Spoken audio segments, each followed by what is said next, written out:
Kraft presents the Great Gildersleeve. The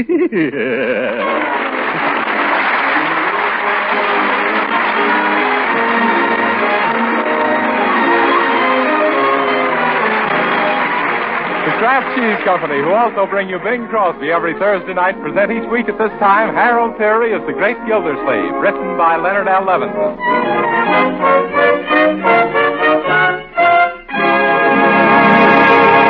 We'll hear from the Great Gildersleeve in just a moment.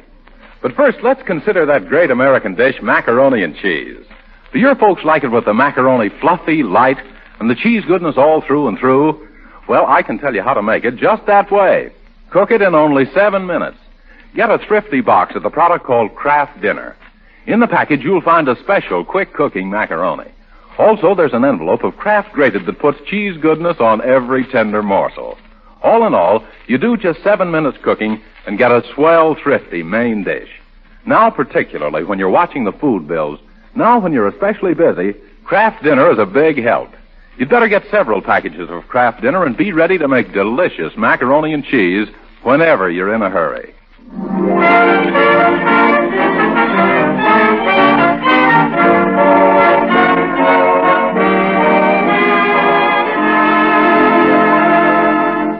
And once again, let's visit our friend, the Great Gildersleeve, who's not a happy man today. No, indeed, this is one of his bad days. Right now, he's telling his niece and nephew, Marjorie and Leroy, and Bertie, their cook, all about it.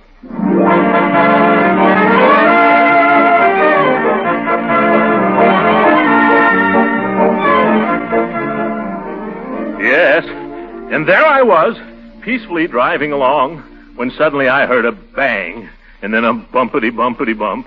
At first I hoped it was just the rear end falling out, but no such luck. It was a tire. Well, gee, Uncle Mort, what about the spare? Leroy, that was the spare. Can't you get a new tube anywhere? No, my dear, they can't sell me one. But I thought when you went to buy a new tube, you could have it just as long as you brought your old one in. Bertie, that's for toothpaste, not rubber. Oh, excuse me, I got my gums mixed up. Never mind, Leroy, I'll tend to the door. Oh, hello, Judge Hooker. Judge Hooker, what does that sawed-off Solomon want? Hello, Gildy. Hello, kid. Oh, Judge. Hello. Say, Gildersleeve, I saw you down on Center Street this afternoon with that flat tire, and she certainly looked bad. How dare you talk about Rosita Callahan? Oh! You mean the flat tire on my car, yeah. Yeah, it looks like I'll have to learn to drive on 3 wheels, Judge. Oh, no, you won't. Here, take this. Gee, Unc, what's in the package? Huh? Well, it feels like... Oh, I'm afraid to hope. By George, it's a girdle. Oh, no, it's an inner tube. Oh, Judgy-wudgy. Hey, keep him off me. Stop trying to kiss me, Gildy. Oh, I'm so happy I could dance. For he's a jolly good fellow. He's good and he's ripe and he's mellow. He's kind underneath his big bellow. And his heart is as big as his head. Wahoo! Now, Throckmorton, control yourself. Uh-huh. Yes, Uncle. Quit wearing that inner tube around your neck. Well. Oh, let him. It matches the one around his middle. Oh, you're a card, Judge. Say, how can I repay you? Won't you stay for dinner? No, thanks. Can I lend you any money, pal? How about taking a pound of sugar? No, Gildersleeve, I've been amply repaid just watching the way your big, fat, stupid face lights up. What a sense of humor. Hooker, you kill me. Hey, Unc, before you do anything rash, don't you think you should see if it'll fit your car first? Leroy, that isn't polite. Remember, you must never look a gift tube in the size. By the way, Judge, it is the right size, isn't it? Of course it is, you big blimp. Big blimp. Well, so long, folks. I've got to get back home now. Good night. Bye-bye, Judge. Leroy, there goes one of nature's noblemen. That isn't what you said about him yesterday, Unc. What did I say? You said he was so stingy he has his bubble gum retreaded. Leroy, never repeat malicious gossip. Today we saw on you, Judge Hooker. A kind, generous, thoughtful Hooker. Yes. Yes. I got to find some way to reciprocate for this beautiful tube. Well, he's running for re-election. That's right. And next month he's going to observe his 20th anniversary as a judge. Say, that'd make good publicity for his campaign. If we could celebrate by giving him a... Now, let me see. We could give him a... Dinner? Yes, we could give him a dinner. No. Wait, why not? That's what we'll do. We'll organize a testimonial dinner and keep it a surprise from him. Yeah, and get him a present, too. You're a bright boy, my boy. Now, what kind of a present should we get Judge Hooker as a reward for sitting on the Superior Court bench for 20 years? I know it's Mr. Gildersleeve. What, Bertie? A big, soft, fluffy pillow.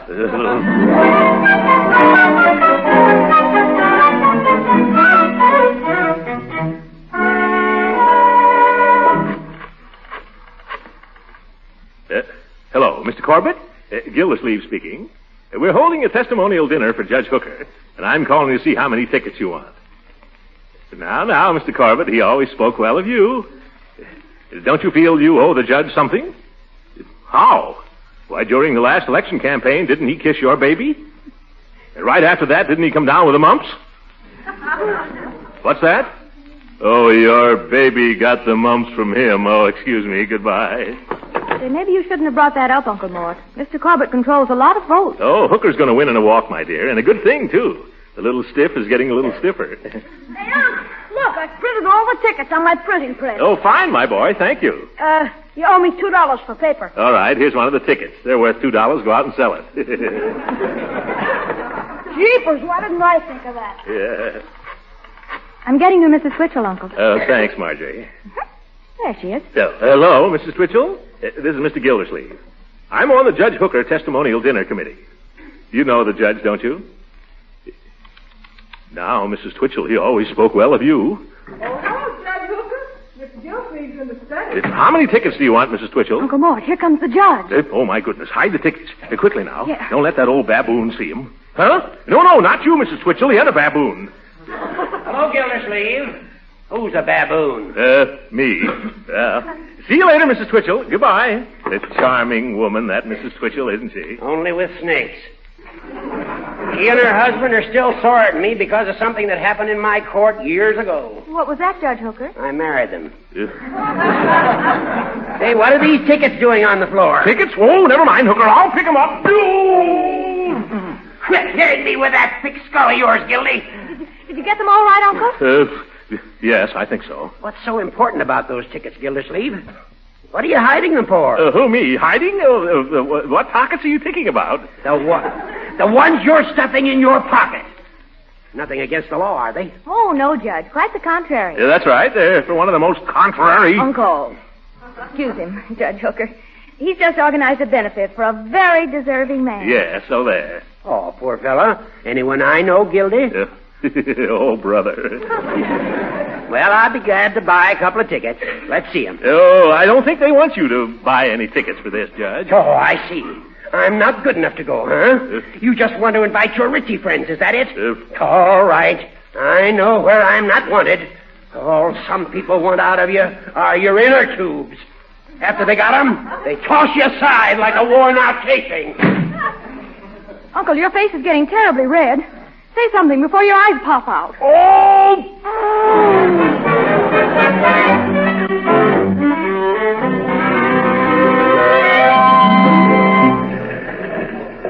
Gee, Unc, what did the editor say, huh? The editor assigned one of the reporters to show us their files on Judge Hooker. Are you going to tell him you want the dope for your speech at the banquet? Oh, no, Leela. We don't want any publicity till it's all over. Shh, here he comes. Mr. Gildersleeve, my name is Duffy. Oh, hello, Mr. Duffy. I brought you our Hooker file. Oh, a whole envelope full of clippings.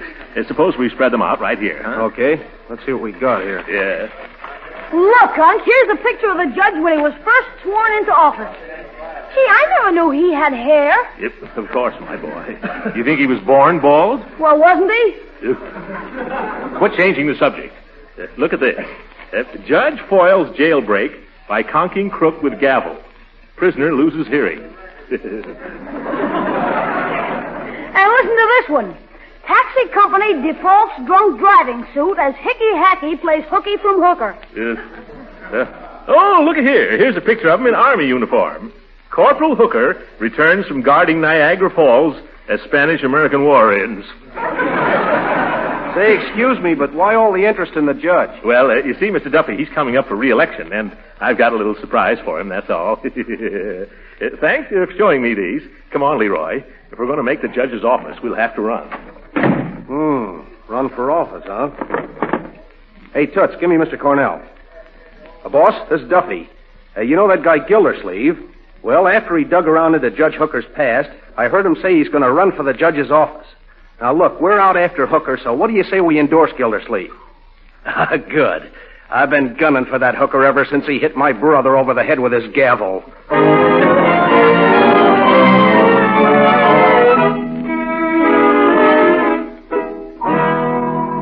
What? Just one ticket? Now, see here. You're a lawyer, aren't you, Mr. Marks? And you practice in Judge Hooker's court, don't you? And you want to keep on winning cases, don't you? Huh? Well, how many tickets did you say? 6? Oh, well, that's better. Thank you, Mr. Marks. Goodbye. Good afternoon, Uncle Mort. How's the ticket sale going? Oh, splendidly, my dear. Although I'm afraid the speaker's table is going to be terribly unbalanced. Everybody is so eager to be on Judge Hooker's right side. Excuse me, Mr. Gildersleeve, but there's a gentleman here to see you, only he ain't. Ain't? What do you mean, Bertie? He ain't no gentleman. He looks tougher than 20 cents worth of goat meat. Oh, Bertie. Bertie, that's just your imagination. Show him in. Yeah. Okay, but when I point to the door, I'm going to have a meat cleaver in my hand. I wonder who it can be. Oh, probably some friend of Judge Hooker's. Mr. Beer Barrel Buck! Well. Hello, Mr. Gildersleeve. Say, some joints you got here. Yes, isn't it? What can I do for you, Mr. Beer Bucket? Bach is the name. Oh, yeah. Only me friends call me Beer Barrel for oblivious reasons. Some of us boys was hearing about this feed you're throwing for old Persimmon Puss. Persimmon Puss? The judge. And we wanted to be excluded, too. Yeah, we want to pay tribute to the old geezer. Oh, well, that's a very nice spirit, Mr. Barrelhouse. I'm sure the judge will appreciate it. I hope so. I've been trying to get to the judge for some time now. Say, if we buy 100 tickets, do you think that'd take care of the beef? Take care of the beef? That'd take care of the whole meal. That'll cost you $200. 2 C's? Well, that's a mere bagatelle. Oh, bagatelle. Here, your tickets, Mr. Pilsner. And here's the dough. Well, so long. It's sure going to be a load off of me associates' minds now that we're palsy-walsy with old Pickle Pan. Pickle Pan? Oh, yes, he means cucumber kisser. Oh, that reminds me. Have you heard about my poem for the banquet, Marjorie? No, Uncle Mort. Well, it's called Poem on the occasion of the celebration of Judge Horace Hooker's 20th anniversary of his election to the State Superior Court bench. Oh, that's just wonderful, Uncle. Wait a minute. That was just the title. How does the poem go? I don't know. I haven't written it yet. Where is it? Lead me to him. Oh, there you are. Gildersleeve, what is the meaning of this? Oh, hello, Judge. What's the meaning of what? This story in the political column of the Times. Throckmorton P. Gildersleeve to run against Judge Hooker. Dark horse enters race. Who's a horse? It's a plot. A frame-up to ruin me. Gildersleeve, you're going to pay for this. Yes, but, Judge, I just went there to look. Put down that floor lamp, Hooker. I'll put it down on your head, you overstuffed double-crosser. Wait a minute. That paper lied. How can I run for a judge? I'm not even a lawyer. Say, that's right. I should have thought of that myself. But I'm all a bundle of nerves today. Got a mighty tricky trial on my hands, and I've got a right to be jittery. Is that so? What case is that, Judge? A gang of cutthroat racketeers. Whole slew of them. It's Beer Barrel Buck and his mob. Oh, my, here we go again.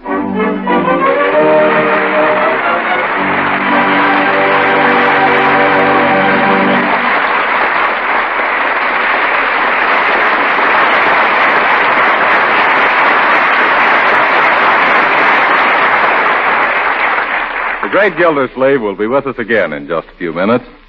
Meanwhile, let me tell you how to perform a little kitchen magic. How to make delicious macaroni and cheese in only 7 minutes cooking time. You do it with a product called Kraft Dinner.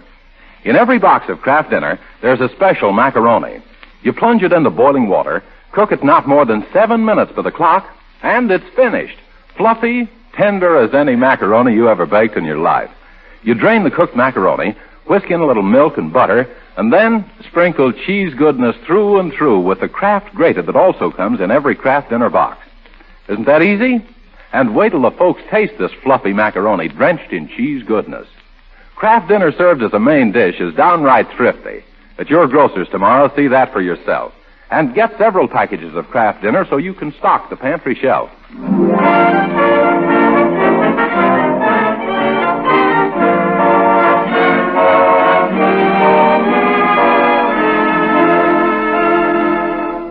And now back to the Great Gildersleeve, who's still determined to surprise Judge Hooker with a big testimonial dinner, even if it kills him being the judge.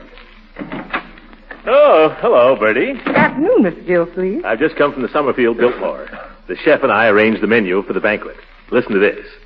First, crab a la Judge Hooker. What's that? Oh, you know what a big crab the judge is. Well, these are even bigger. Next, parole of mock turtle soup. Well, what's that parole mean? Fresh out of the can. After that, Bertie, comes the fowl. The fowl what? Bertie, stop interrupting. We're having turkey a la Gildersleeve. Now, what can that be? Yeah, I'm not sure myself. The chef said something about it being stuffed with chestnuts. After that, roast beef, baked potatoes, creamed corn, and chocolate whipped cream pie.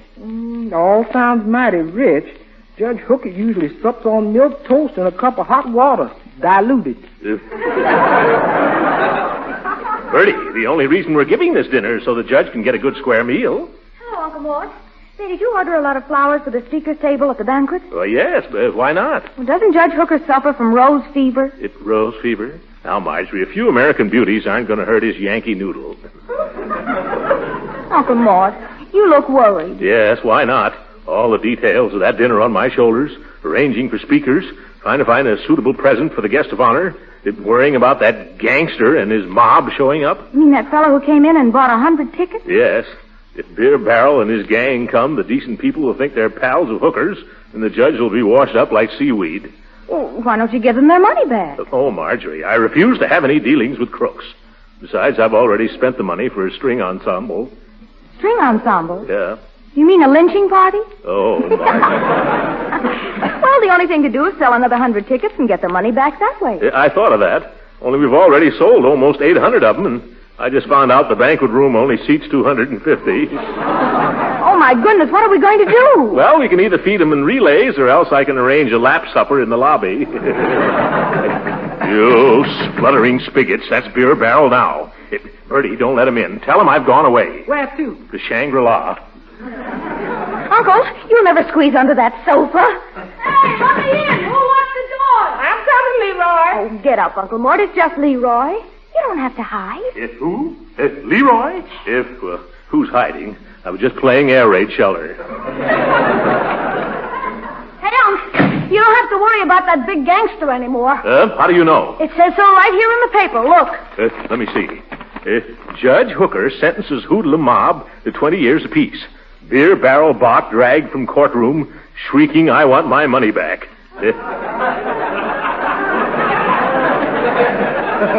Sorry, old fella. No refunds.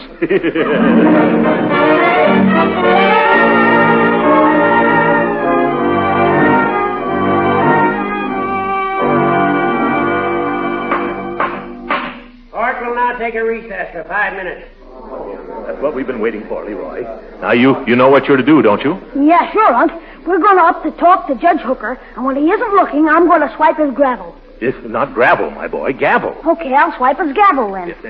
Not swipe, either. We simply want to borrow his gavel so we can measure it and have an exact duplicate made in ivory and gold as an anniversary present. Well, why does it have to be so exact? Well, the judge is as temperamental about his gavel as a golf pro is about his clubs. You mean the judge uses it for a putter? Yes.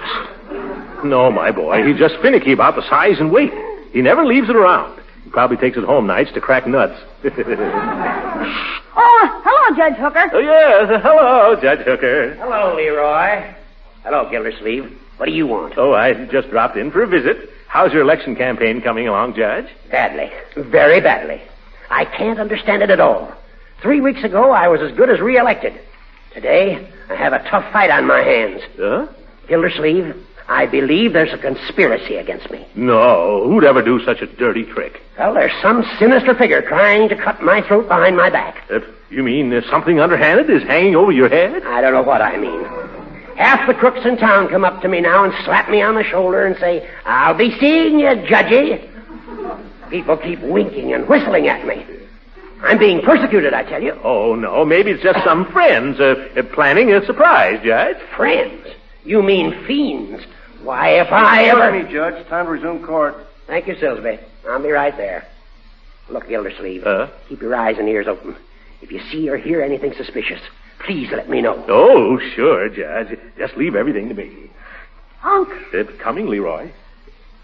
Did you get it? Sure, and I drew an outline of it on paper like you told me. Oh, fine. Let's slip the gavel back into place now, huh? Court will come to order, please. Just a second, Silsby. Where's my gavel? Uh-oh. Where's the judge's gavel? It was right there, Your Honor. Isn't here now. Someone must have stolen it during recess. Leroy, isn't it getting a little stuffy in this courtroom? Why, yes, Uncle Throckmorton. Shall we get some fresh air? Well, is this a practical joke or a real theft?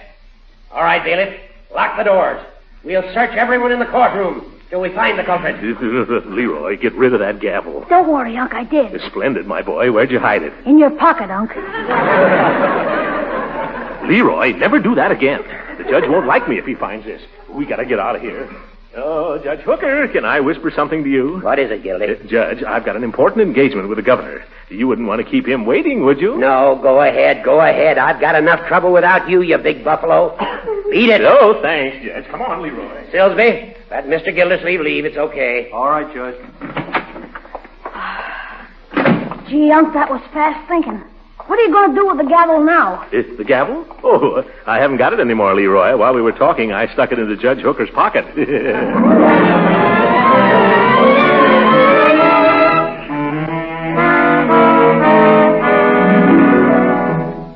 I'm an extremely busy man, Mr. Gildersleeve. What can I do for you? Well, Governor, I hate to ask any favors, but after all, I voted for you the last 3 times you were elected. Thanks. However, this is my first term in office. Yes, it is? Oh, must have been 2 other governors.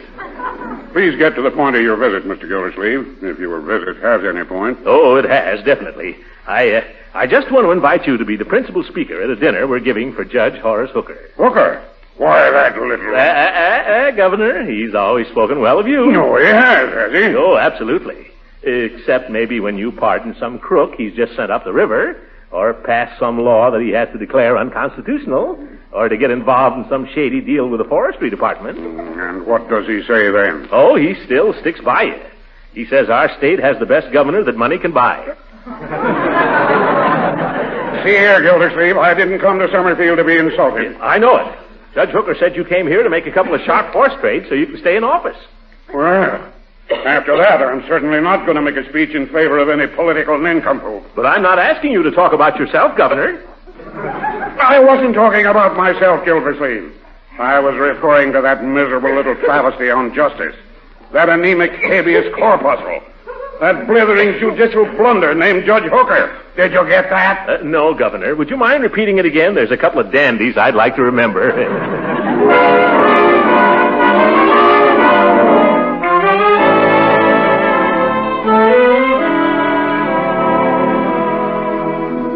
Here's a flower for your buttonhole, Mr. Gildersleeve.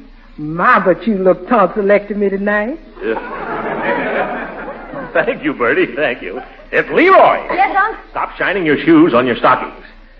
Hurry, Marjorie. We're going to be late. Oh, coming, Uncle Mort.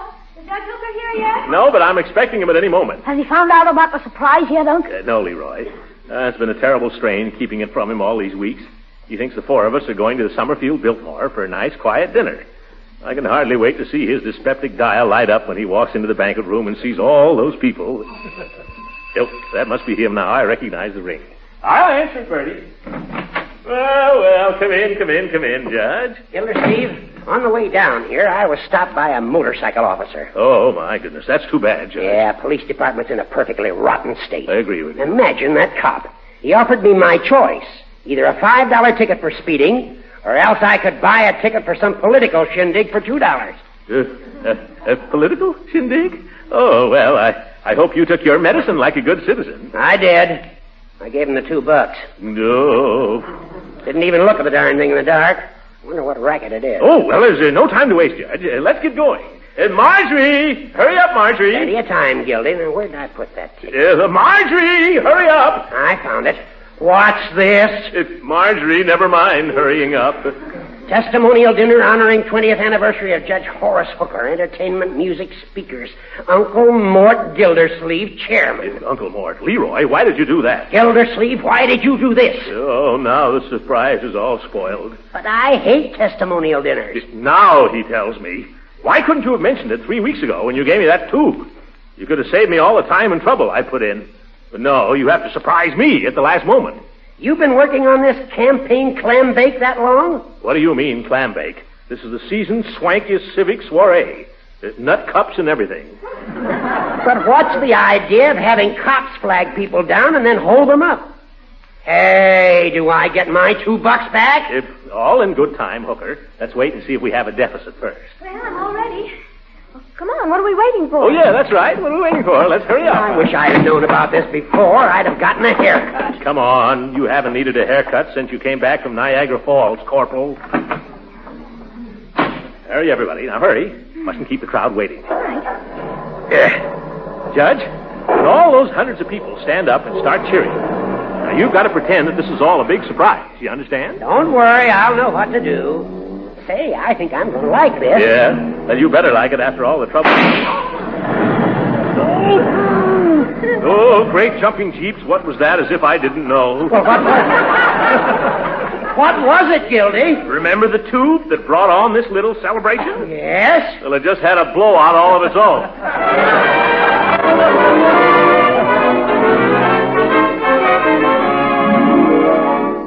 And remember, ladies and gentlemen, life is just a football game, so let's keep Judge Hooker on the bench.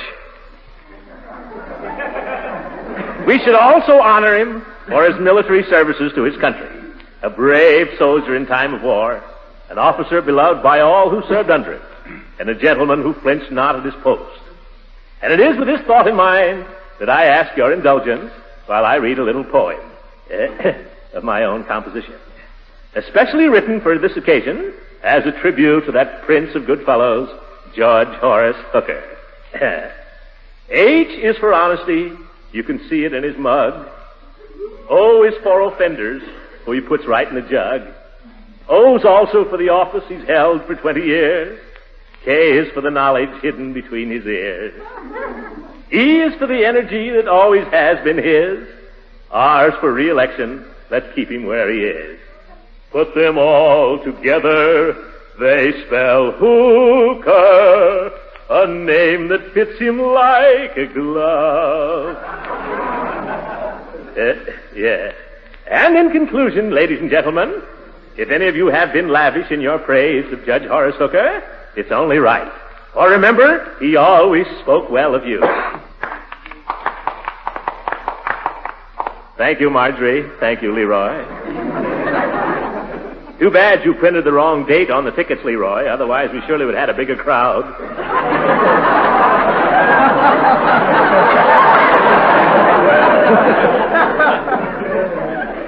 And now, Judge Hooker, won't you say a few words? Yes, quick.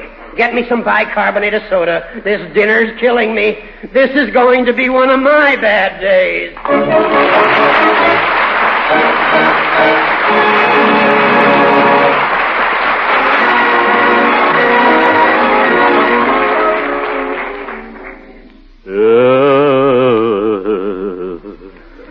How is he, Marjorie? Oh, he'll be up and around in a day or so.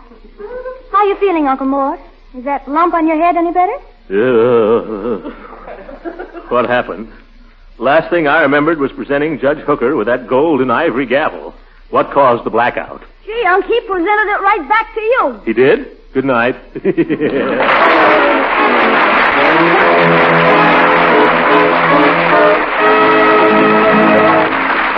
Original music heard in this program was composed and conducted by William Randolph.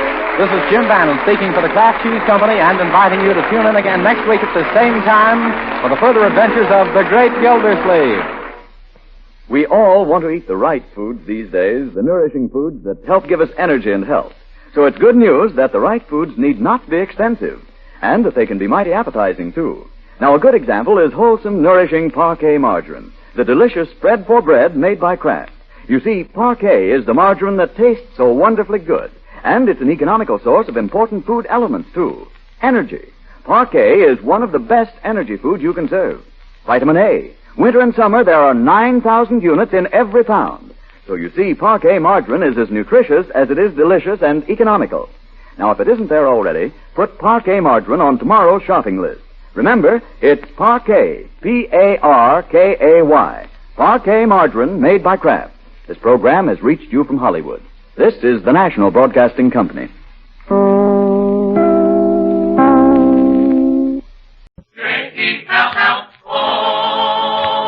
the Jell-O program, presented by Jell-O and Jell-O Pudding, starring Jack Benny, with Mary Livingston, Phil Harris, Dennis Day, Rochester, and yours truly, Don Wilson.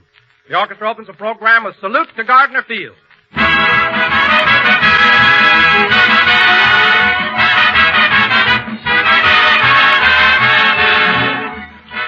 It was more than 40 years ago, friends, that the first package of Jell-O was handed across a counter, carried home, and served to a delighted family. And in the years since that first family enjoyed Jell-O, this swell dessert has been many times improved. Now today, it's been made even better than ever, because by means of a new Jell-O process, Jell-O's grand goodness is locked in, protected for your added pleasure. Every package of Jell-O that you buy today gives you extra enjoyment thanks to this new Jell-O process. Every radiant, shimmering mold of Jell-O that you serve your family these days is more delightful, because Jell-O now brings you a new high in flavor. Gives you Jell-O at its richest, at its very best. Let your next package of Jell-O prove to you that Jell-O's flavor really is locked in. Open the package. Notice that there's no telltale aroma, no sign of escaping flavor. Then dissolve the Jell-O, and out will come Jell-O's captive flavor in a rush of richness. Get Jell-O tomorrow. Its flavor is locked in, so it's extra good.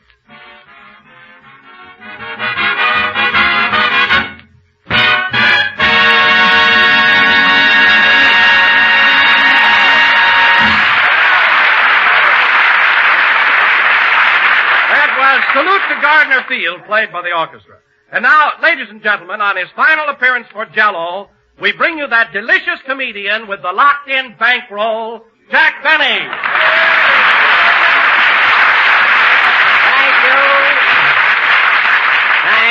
Thank you. Jell-O again. This is Jack Benny, Jell-Oing again for the last time. Next season, it'll be Grape Nuts Flakes.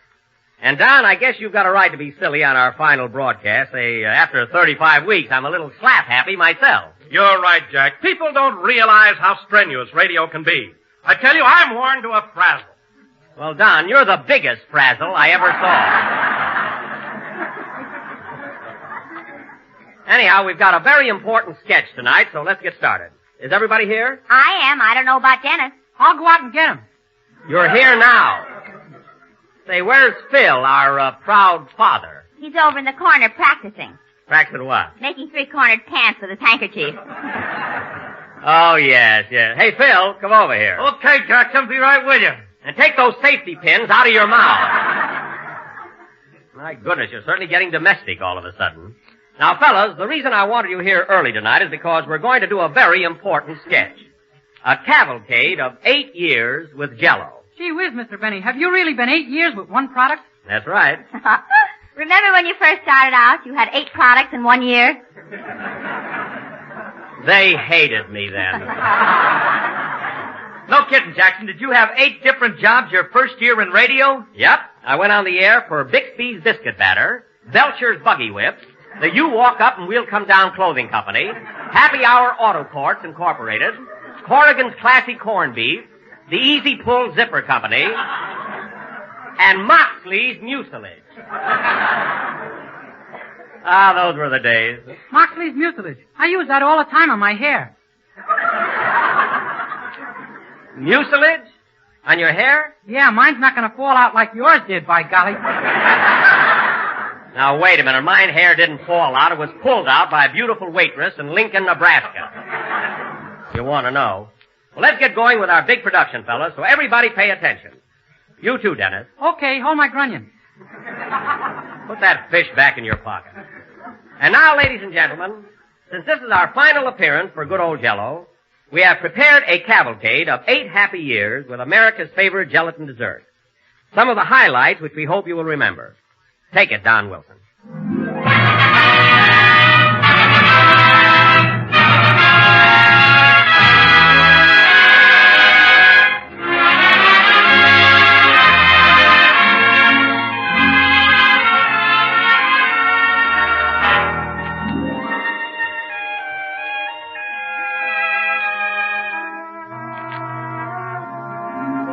Ladies and gentlemen, during our long and pleasant association with Jell-O, we've had many memorable situations.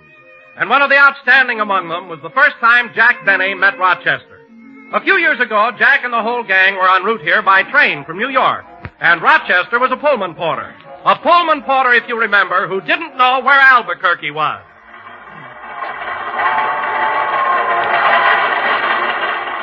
Oh, gee, they were a long trip.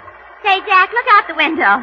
They sure dress funny here in Hollywood. Those are Indians. This is New Mexico. Oh. Hey, Porter. Porter. Yes, sir. What time do we get to Albuquerque? What? Albuquerque. I don't know. Do we stop there? Well, certainly we stop there. My. I better go up and tell the engineer about that. Yes, do. What's the name of that town again? Albuquerque. Albuquerque. What they going to think of next? Albuquerque is a town. You better check on that. I know what I'm talking about. Now, how long do we stop there? How long do we stop where? In Albuquerque. There you go again.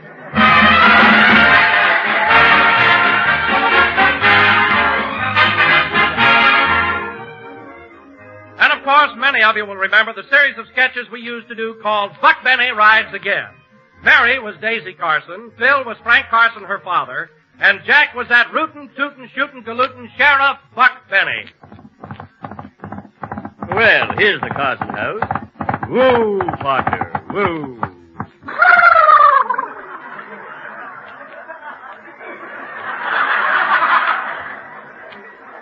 Steady now. Here's an oak to chew while I'm gone. Thanks very much.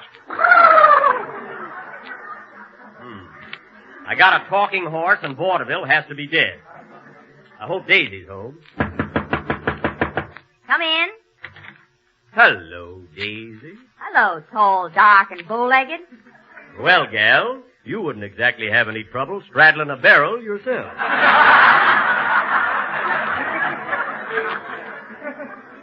Say, Daisy, how's your pappy? Been drinking much lately? Only when a snake bites him. Well. And if they don't, he teases them. By the way, Daisy, where is the old boy? He was papering the room here this morning, and that's the last time I saw him. Gosh, this is new paper, ain't it? Wait a minute, what's that big lump there on the north wall? Here comes Pappy now! Hello, Frank. Hello, Buck. Is the blackout over? What blackout? You papered yourself on the wall. Now listen, Frank. I hear them rustlers stole some of your cows again last night. How many you figure they got? I don't know. Well, look out the window there and tell me how many head of cattle you got left. Can't tell you, Buck. They're facing the other way. Then let it go. Well, don't worry, Frank. I'll find them cattle before the sun goes down. Buck Benny rides again.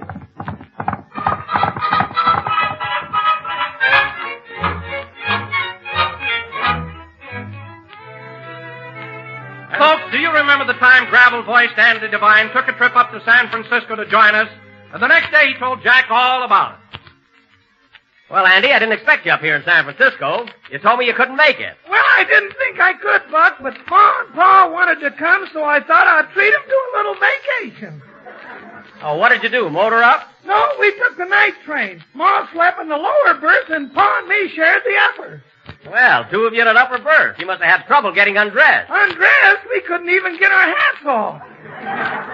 That must have been awful. Well, we wouldn't have minded that so much, but our dog wouldn't get off the pillow. Oh, your dog was in there, too. My goodness. Yeah, she sure picked a fine time to have pup. Oh, for heaven's sake.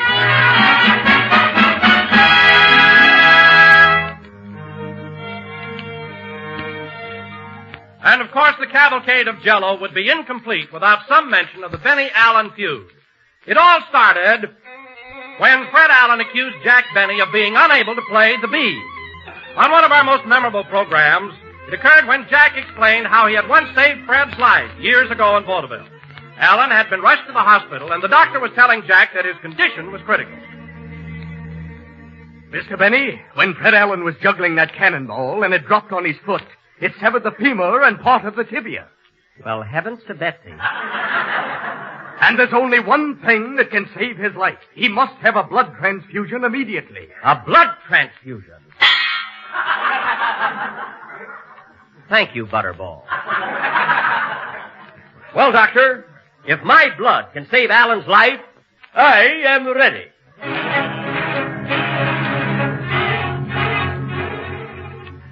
Are you ready, Miss Stewart? Yes, Doctor. Then hand me that ice pick. Wait a minute. Don't I get an anesthetic for this? Yes. Oh, nurse, pan Mr. Benny with a herring. You do, I'll snap at it. Make it quick, Doctor. All right, I'll just tap this vein here and attach a hose to it. Go ahead, Doctor. I'm not afraid. I'm in awful pain now, folks. See what I went through for that rat? There we are. All right, Miss Stewart. Open the valve and draw the blood. Yes, Doctor.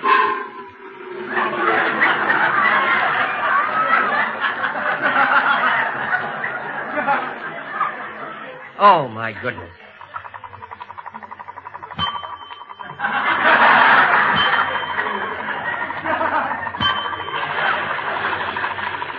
Hey, shut me off! That's not ketchup, you know.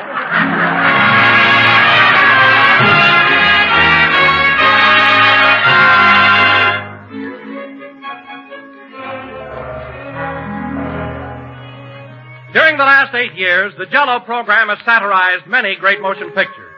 And one of the most successful of these parodies was Lost Horizon, in which Jack played Ronald Colman's part, that of a man who had found Shangri-La.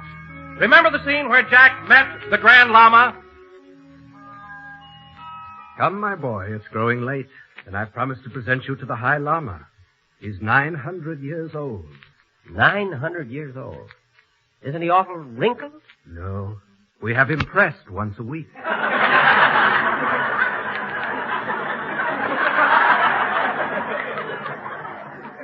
Gazooks. Quiet. The High Lama approaches to greet us. Be prepared. 900 years old. Gee, he must be all dried up. Yes. Don't light any matches around him.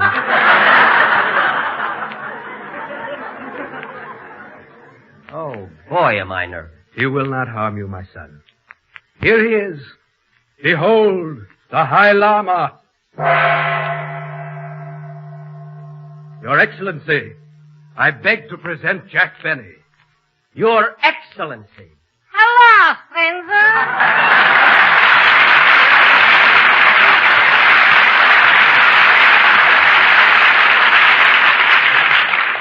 Slapperman. Quiet, I'm a llama now. Well, tell me, Slap, how are you doing in Shangri-La? Oh, Jackie boy, am I making money? Everybody here lives to be 300 years old, 400, 500. There's no limit. I tell you, Jack, I'm cleaning up. What do you do? I sell birthday candles. Birthday candle? You must be making a fortune. Say, is your wife here with you? Who else could make me 900 years old so quick? Oh, that's right. Well, kiddies, I gotta paddle along now to the Shangri-La airport. Oh, do you have an airport here? Yeah, this is where the bombers leave for Tokyo. Oh, yes, I heard about that.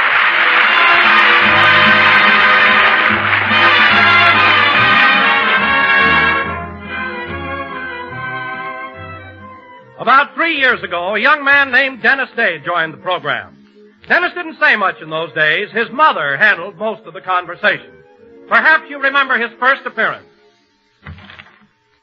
Well, how do you do, Mrs. Day? Come right in. Thank you. Come along, Dennis. Well, I'm glad you found the studio all right. Did you take a cab like I told you to? Yes, it was $1.65. Here's the slip. Oh. Oh, well, I don't mind. Then smile.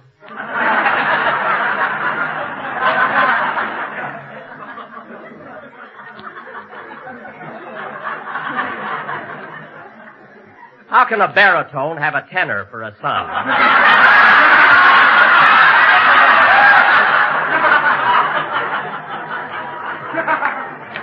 Oh, Mrs. Day, I want you to meet the,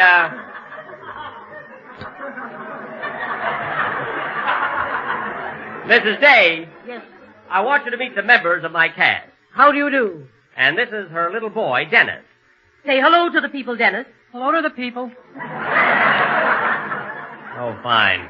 Now, Dennis. Yes, please? What song have you selected for your debut on the Jell-O program? I'm gonna He's going to sing a delightful new number entitled When You Wish Upon a Star. Now, before you sing, Dennis, I thought our audience would like to know your age.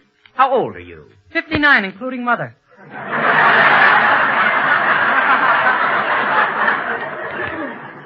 Well, That's not what I meant, but let it go. Now go ahead, Dennis. We're all anxious to hear you. This is the microphone. How do you do?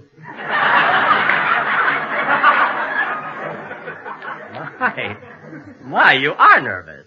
Go ahead, kid. Now remember, Dennis, breathe deeply. Yes, Mother. Don't forget the words. No, Mother. And come here. Let me fix your tie. Oh, don't bother, Mrs. Day. You know, this isn't television. You're quite fortunate, Mr. Benny. Very good, Mrs. Day. Sing, Dennis. Oh, boy, I'd like to give her a hot foot. When you wish upon a star, makes no difference who you are. Anything your heart desires will come to you. Like a bolt out of the blue, fate steps in and sees you through. When you wish upon a star, your dream comes true.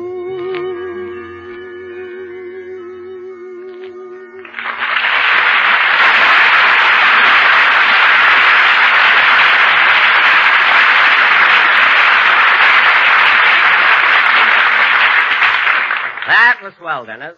And now for the second chapter in our cavalcade of Jell-O.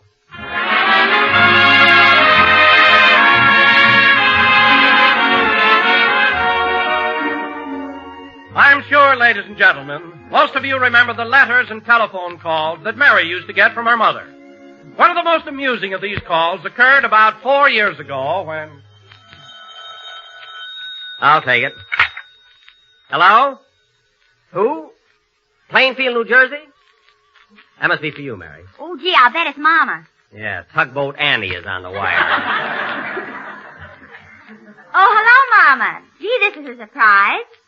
What? You've been listening to the program? How is it? Oh, it does?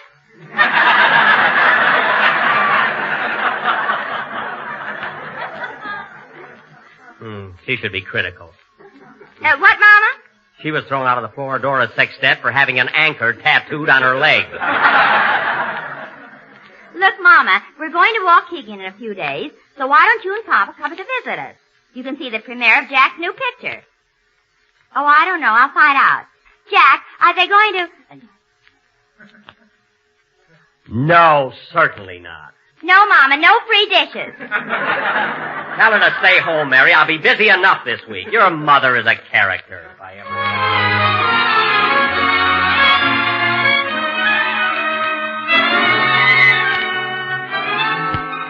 And here, ladies and gentlemen, is a routine which I'm sure all of you will remember. The Quiz Kids were on the show at the time, and right in the middle of it, Rochester called up with startling news. Here it is. What about my polar bear, Rochester? What's Carmichael done now? Well, he was supposed to be sleeping in the basement, and the gas man went downstairs to read the meter.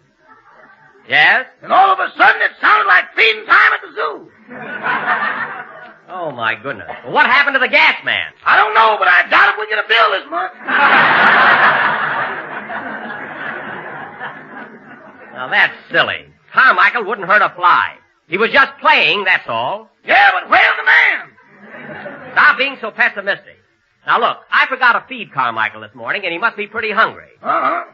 So give him some roast beef out of the icebox. Uh-huh. But don't let him eat too fast. This is his first meal today. His second meal. Where's the man? Forget about the gas man. Forget about him.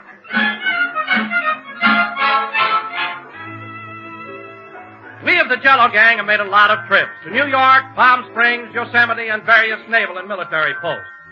But some of our most hilarious moments have been spent right at Jack's home in Beverly Hills. And when we speak of Jack's home, we can't forget Jack's bewildering boarder, Mr. Billingsley. Oh, Jack, here comes your boarder. Oh, yes. I wonder why he's wearing that turban. Hello, Mr. Billingsley. Good afternoon, Mr. Penny. Digging in your garden, I see. Yes, I thought I'd get started early this year. I do hope you plant pistachios. They're delightful. But, Mr. Billingsley, pistachios are nuts. Well, who isn't?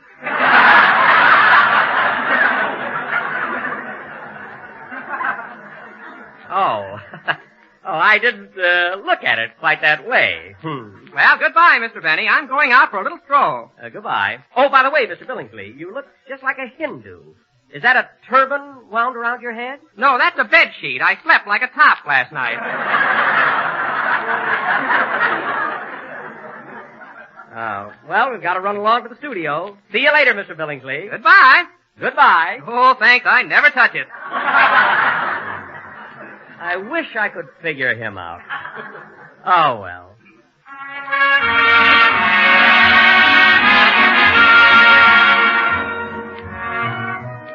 And, folks, one episode which many of you will remember and which I personally will never forget was the time I invited Jack over to my house to meet the little woman. But unfortunately, I forgot to telephone her ahead of time.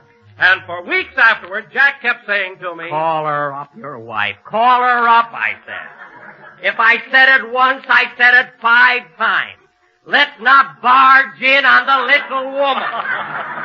But no, you had to be a wise guy. Call her up, I said. Call up the little woman.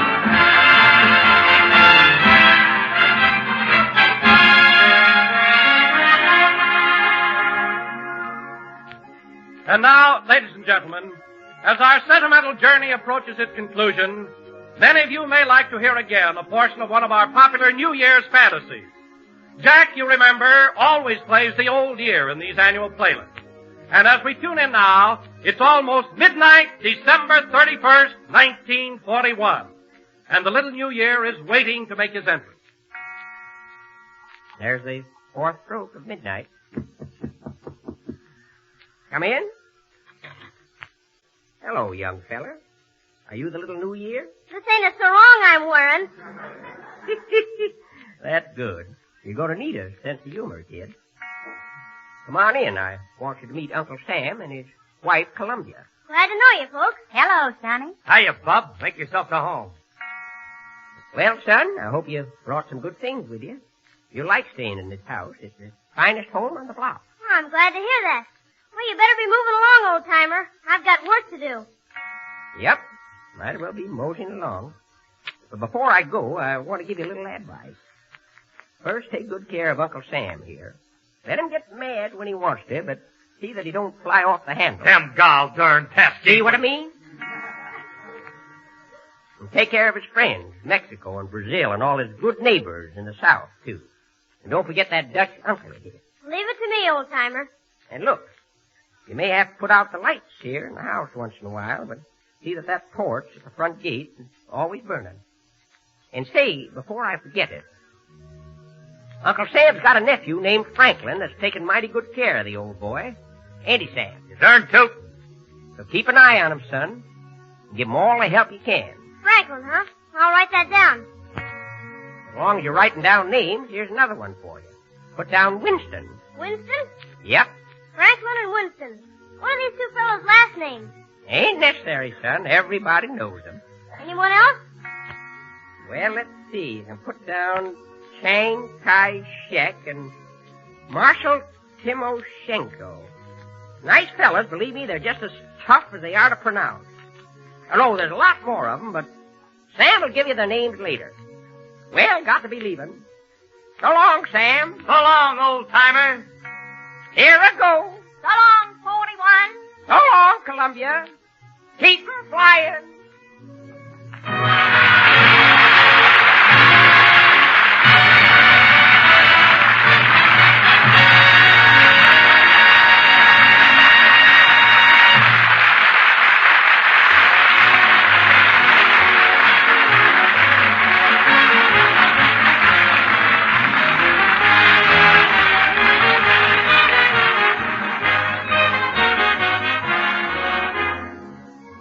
Here's a dessert, friends, that you'll want to add to your favorites the very first time you try it.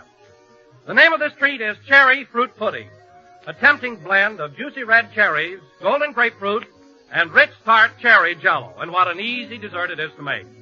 Simply dissolve 1 package of jello imitation cherry flavor in 1 pint of hot grapefruit juice and water, and chill until slightly thickened.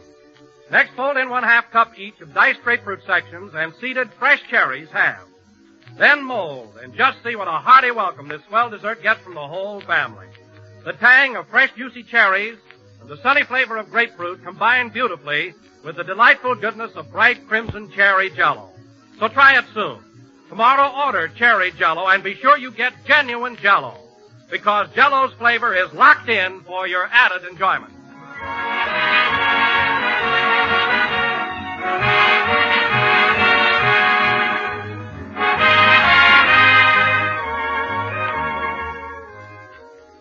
Well, folks, that was the last number of the last program that this gang is doing for Jell-O.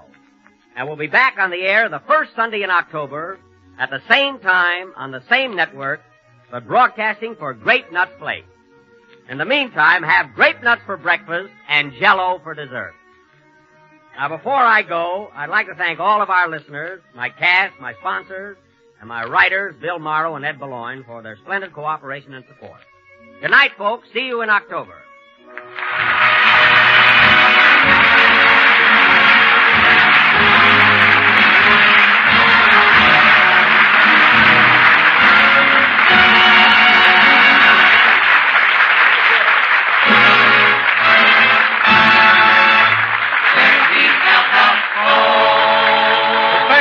Heard on tonight's program is arranged by Malin Merritt. The Jell-O program is broadcast each week by shortwave to our armed forces throughout the world.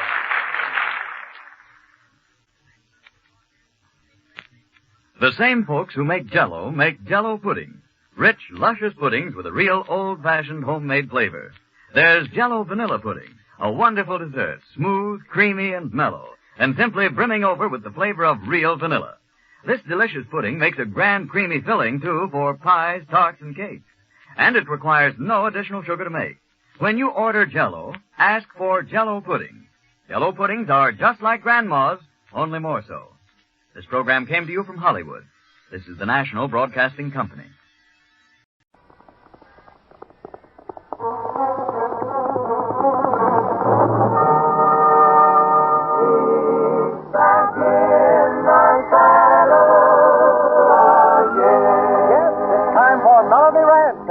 Autry.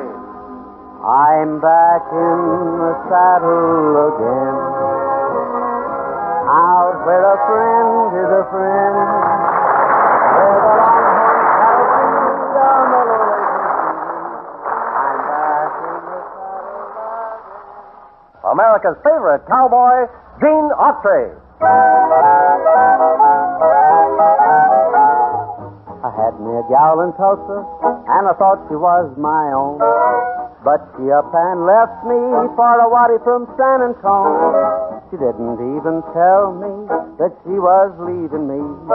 Now I'm the lonesomest cowboy down the cow country. Got the cowboy blues, I'm blue as I can be. That old oboe howling at the moon ain't got a thing on me. Got a long gone lonesome feeling that I just can't seem to lose. I'm just a lonesome cowboy singing the cowboy blues. I'll sell my horse and saddle and catch me a cattle train. Leave my troubles behind me and I'll never come back again. And if you ever see her, just tell her this for me.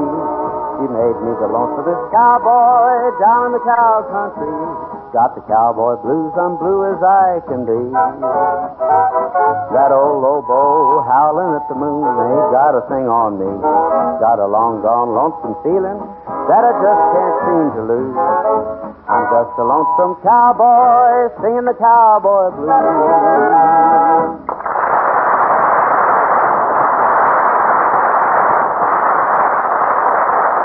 Well, howdy there, friends and neighbors, and as usual, it's always a pleasure to welcome you to Melody Ranch.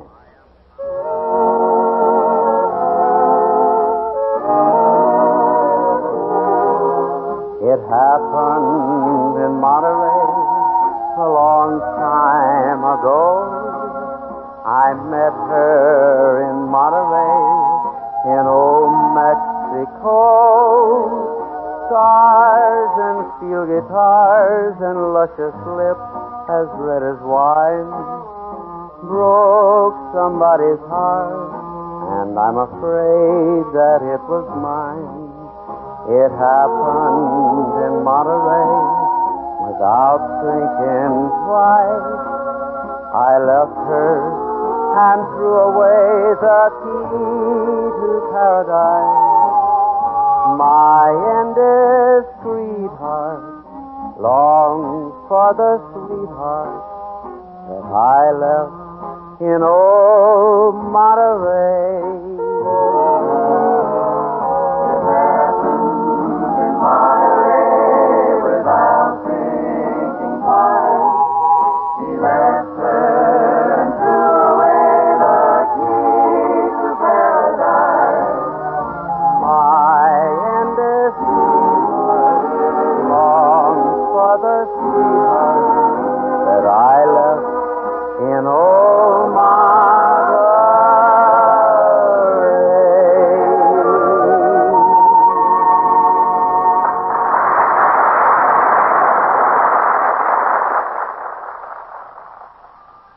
Mr. Autry. What?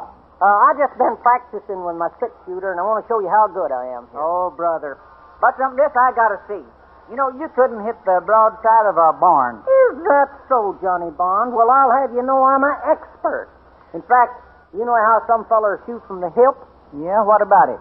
I shoot from my stomach. Oh, a pot shot, eh? Hot shot, you mean? Now, wait a minute. You see that bottle on that chair over there? Yeah? What about it? I'm going to knock it off with one shot. Watch. Well?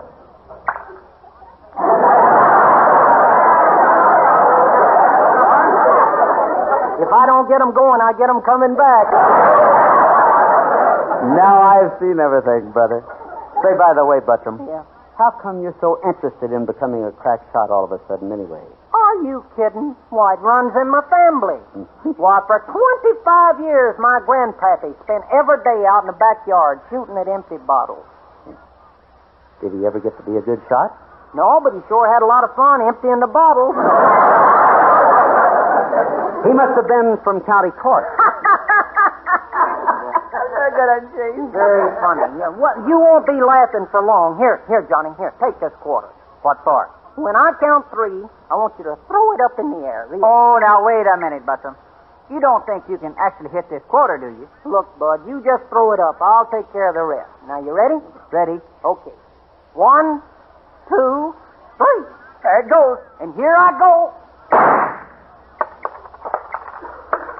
Well, what do you know? 2 dimes and a nickel.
Now what? I got a question I want to ask. You've always got a question. What is it this time? Where did you get that ring you're wearing? This ring? Yes. From an Indian. Why? What kind of an Indian? A Sioux Indian. Bless you. That's all, brother. I story's pretty good myself. Yeah, you would. Okay, if you don't like it, why don't you tell a story? All right, Bub, I will, if you just shut up that trap of yours for a minute. Well, I must say you put me in my place. I certainly hope I did, anyway. Nevertheless, Pat, you know, you asking me about that ring did remind me of a story. And for that, I thank you very much. Don't mention it. Now, what happened? Well, as I remember it now, it all began early one morning in Sheriff Dillon's office. Anyways, you know, the sheriff isn't one to mince words. So I wasn't a bit surprised when all of a sudden he said, Gene, some friends of yours got a little ambitious last night and robbed old man Perkins' loan office. What do you mean, friends of mine? Just what I said. There were 2 witnesses, and both of them claim the job was pulled by a couple of Indians. Now, wait a minute, Jim. In the first place, that's hard for me to believe. And in the second place, what's this friends of mine business, anyway? I'm sorry, Gene. I didn't mean it quite the way it sounded. It's just that, well, you're on pretty good terms with Chief Whitebird. Well, what's that got to do with it? I'll tell you what it's got to do with it.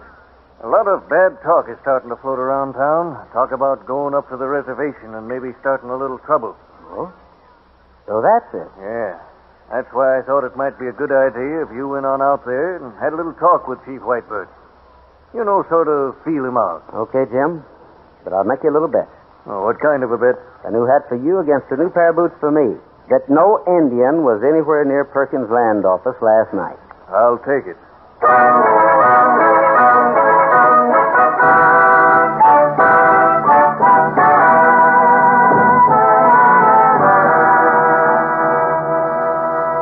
So, friend Autry, to what does Chief Whitebird owe the pleasure of this visit? I only wish it was a pleasure visit, Chief. A store in town was robbed last night. Huh? And that's not all. 2 witnesses claim it was done by a couple of men from your tribe. Oh, but this cannot be true. I know it can't be, Chief. But unfortunately, that's not the point. The point is the sheriff and a lot of townspeople are going to be mighty hard to convince. But, friend Autry, if any member of my tribe is guilty, I shall be first one to demand he be punished. But in meantime, I hope your people not choose to hold us all responsible as a tribe, rather than seek out individuals. That's just exactly what I wanted to avoid, Chief. Now then, I know it sounds like a pretty stupid question, but are there any members of your tribe that I would suspect? Yeah. My good friend, although my people are small in number, they are peace-loving and reverent. There is none among them toward whom I could point an accusing finger. I was pretty sure you'd say that, Chief. Well, look, will you do me a favor? You know that without asking. Let me know if you see or hear anything that might help us. Of course. Thanks, Chief. In the meantime, I'll do a little checking on my own. Maybe between us, we can get to the bottom of this thing.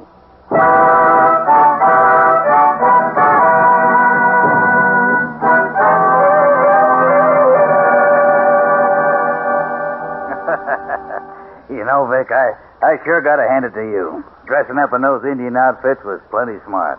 It's smarter than you think, Al. In fact, I hear tell the sheriff's already planning a little posse to nab a redskin or two. No kidding. No kidding. In the meantime, while he and his boys are busy out chasing Indians, we pull another little job. Good. What you got in mind? The telegraph office. Here, let me take a look at this. What is it? A noose to fit around some redskin's neck. What are you talking about? Looks like just a plain bracelet of some kind to me. It's a bracelet, all right, Al. An Indian bracelet. Well, I'll be. How'd you get it? Simple. I just happened to see one of them braves, or whatever they call themselves, with a little too much firewater in it. The rest was easy. He won't miss it until the sheriff shows up with that bracelet in one hand and a warrant for some hungover redskin's arrest in the other.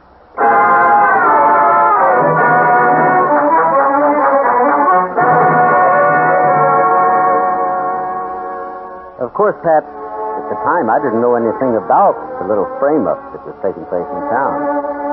In fact, some hours later, I was still trying to come up with a couple of right answers when all of a sudden the phone rang.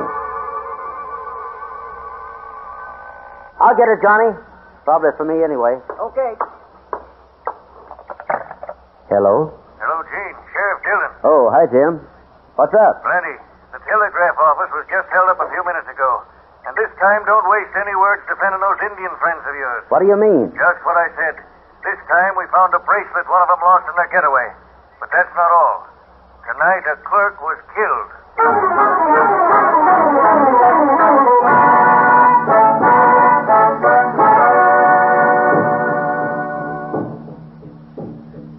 Chief, this is Sheriff Dillon. Glad to know you. Thank you. Chief Whitebird is honored. Yeah? Well, maybe you won't be when you find out why we're out here. Tell him, Gene. Look, Chief, I'm afraid I've got some more bad news for you. I see. What is it this time? There was another robbery in town again tonight. A man was killed. And this bracelet was found near the body. May I see it? Sure. Take a good look. You recognize it? Yeah. This bracelet belongs to one of my people. Who? Do you know? Whitebird can tell by special symbols on band. It belonged to a brave named Running Deer. Good. In that case, you better bring Running Deer, or whatever his name is, out here. He's under arrest for murder.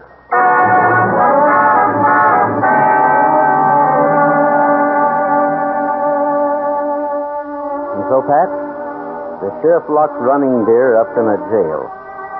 And I came on back to the ranch. There was nothing more I could do.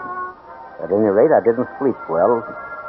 That night, kept tossing, turning, and then all of a sudden it hurt me. Something I'd completely overlooked before. It involved a plan, though, so the very next morning, I went down to talk it over with Sheriff Dillon. Okay, Gene, what's on your mind? Just this, Jim. I want permission to get a posse together tonight. A posse? Well, what for? Because I lay you odds there's going to be another robbery. Now, look, Gene Autry, you've already lost one bet. Besides, how could there be another robbery? The redskin who's been committing them is locked up right back there in a nice barred cell. I know that. But it just so happens that Running Deer is innocent. What are you talking about? Just what it sounds like, Jim. Somebody framed him. Look, even though I think you're loco, suppose I did believe you. What proof have you got? I'll show you. First, take a look at your calendar there on the wall. Well, what about it? Well, below each date is a little drawing. It shows changes in the phases of the moon. Oh, great. Now we're on the subject of astronomy. Now, wait a minute and listen to me. Whitebird's tribe worships the moon god. Now then, look and you'll notice that just 3 nights ago there was a full moon. I still don't see what you're driving at. I'm getting to that part right now, Jim. A long time ago, Chief Whitebird explained to me that certain sacred ceremonies always take place whenever there's a full moon. Well, go on. Well, at any rate, all the people of his tribe go through a ritual of prayer and fasting. But what's even more important to us right now is this. They're not allowed to leave the reservation during that period. Oh, come now. You mean you think those Indians couldn't have committed those robberies just because they weren't supposed to leave the reservation? I know the whole thing sounds a little weak, Jim. But if you'll just loan me a few of your men to stake out in different spots around town tonight, I think we may come up with a new tenant or two for your jail. Now, how about it? All right. You win your point. But you better be right, Gene Autry. You just better be right.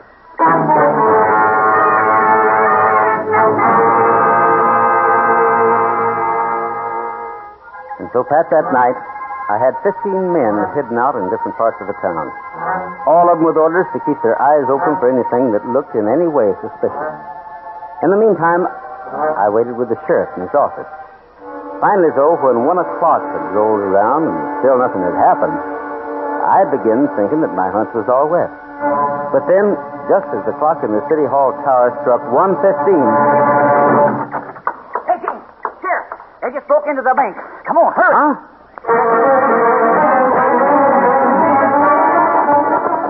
There they go now, Gene. Yeah, look. They're making a run for their horses. Open fire, man! Shoot the kill! They don't want us. Yeah, but they're already too hard. Get away! I'll get him, Sheriff. You take care of this one. Up, Cap. Let's go, boy.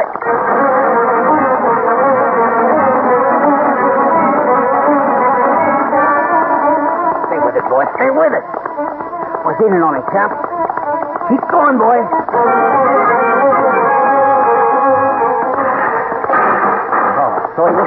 huh? Well, in that case, let's see how he likes the feel of this rope around his neck. Oh. My back! Oh, my back! I think it's broken. Yeah, you can get that taken care of back in town, mister. By the way, you talk pretty good English for an Indian. Pull off that wig and see if you really are. Hey, what do you think you're doing? Well, what do you know? A blonde Indian. There's just one thing. Your teepee for the next few years is going to have bars on it.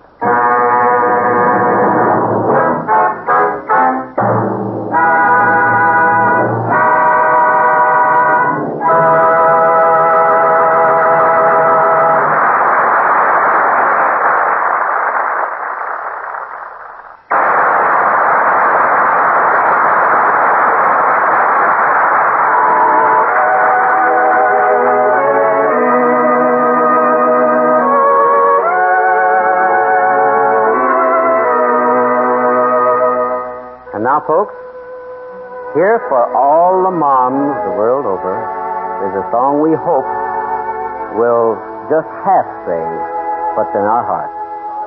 May tomorrow and every day bring you all the things you wish for.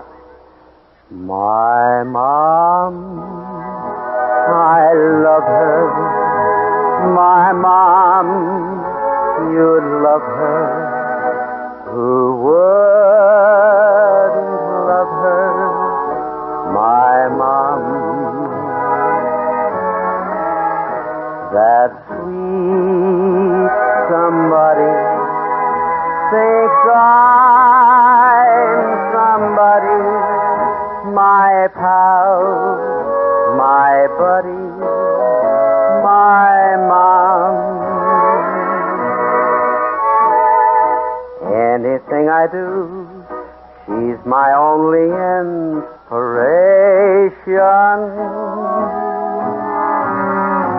Anytime I'm blue, she's my only consolation.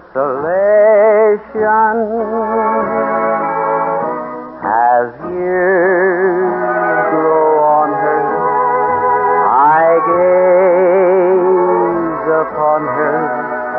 She's my Madonna, my mom. My mom, I love her. My mom, you love her. Who wouldn't love her? My mom. That sweet somebody thinks I'm somebody. My pal, my buddy, my mom. Anything I do, she's my only inspiration. Anytime I'm blue, she's my only consolation.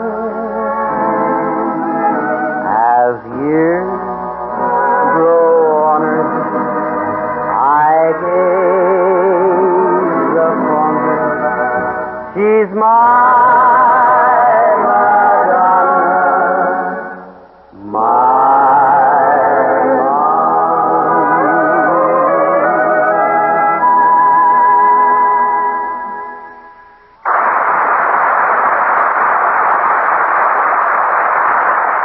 Well, good friends and neighbors, looks like that just about closes up shop for this current business. But we'll all be right back here at this very same stand, same time, same radio station. And now, this is Gene Autry asking you to keep thinking of us until we're back in the saddle again. Out where a friend is a friend, where the longhorn cattle feed on the lowly Jensen weed.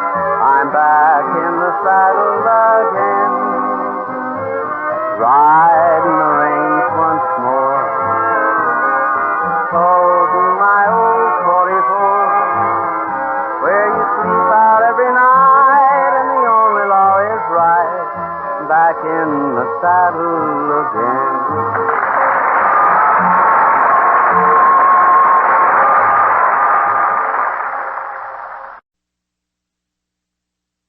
Columbia Workshop.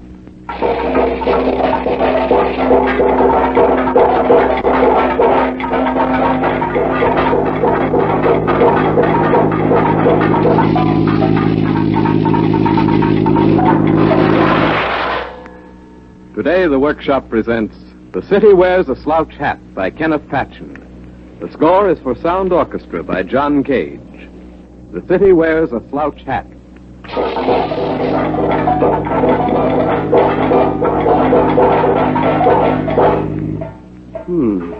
It's beginning to rain a little. We'll just move back here into this doorway. There. That's better. But honest, kid, I didn't mean to say it. You and your apologies, boy. How come every time we get to Mother's, you have to start again? Yeah, that's the way it is.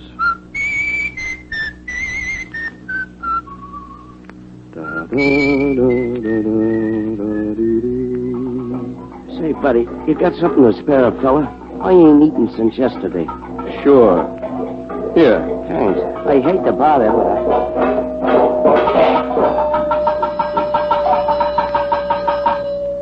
Hey, let's have a look.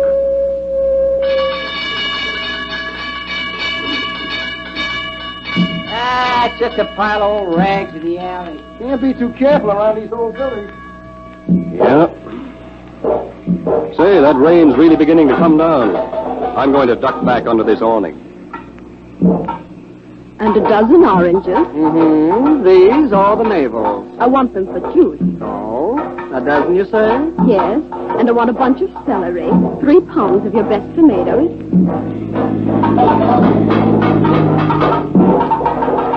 We'd better find another spot.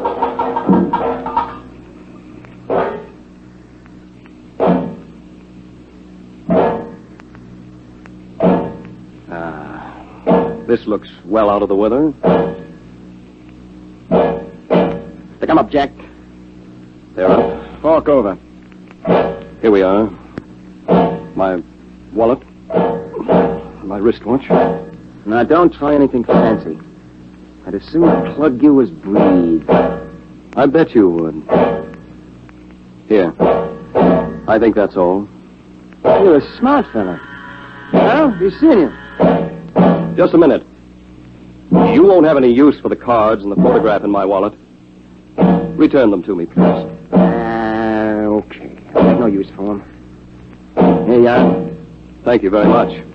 Good night. So long. Hey, whose picture you got there? Your wife? Maybe your mother, huh? No. Okay, bud. Keep your little secret. It's no secret.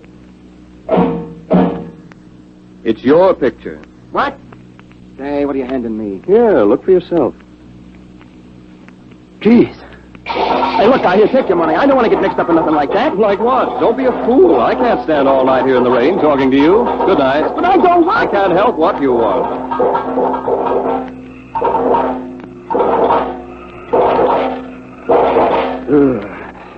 That wind's beginning to go right through me. What I need's a little good cheer.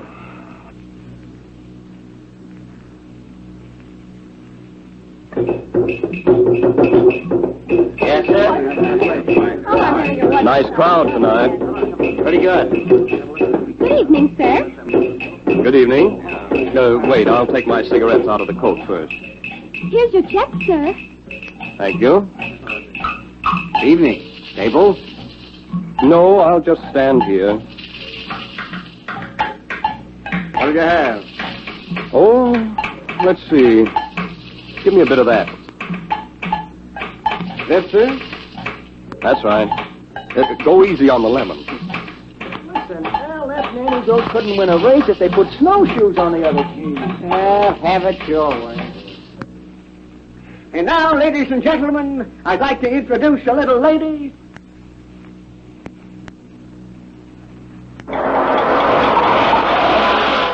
I don't care much for her voice.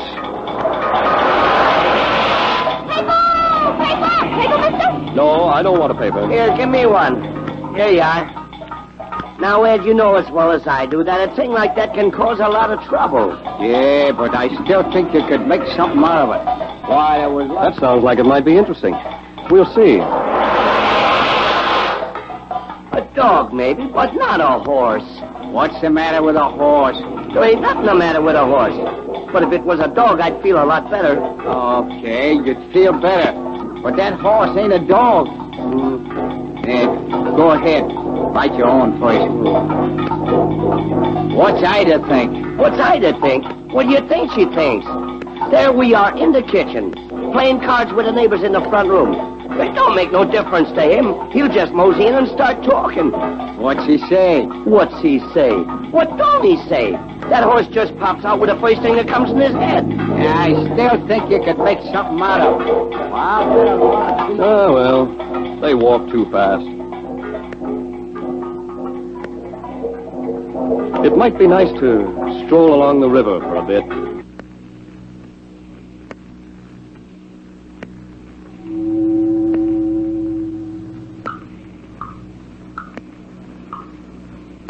I can't get much wetter. Huh? I just said I couldn't get much wetter. Oh, that's all right. Good of you to say so. What are you doing sitting down here in the rain? Oh, just listening to the boats. It's nice, all right. You ever been up in an airplane?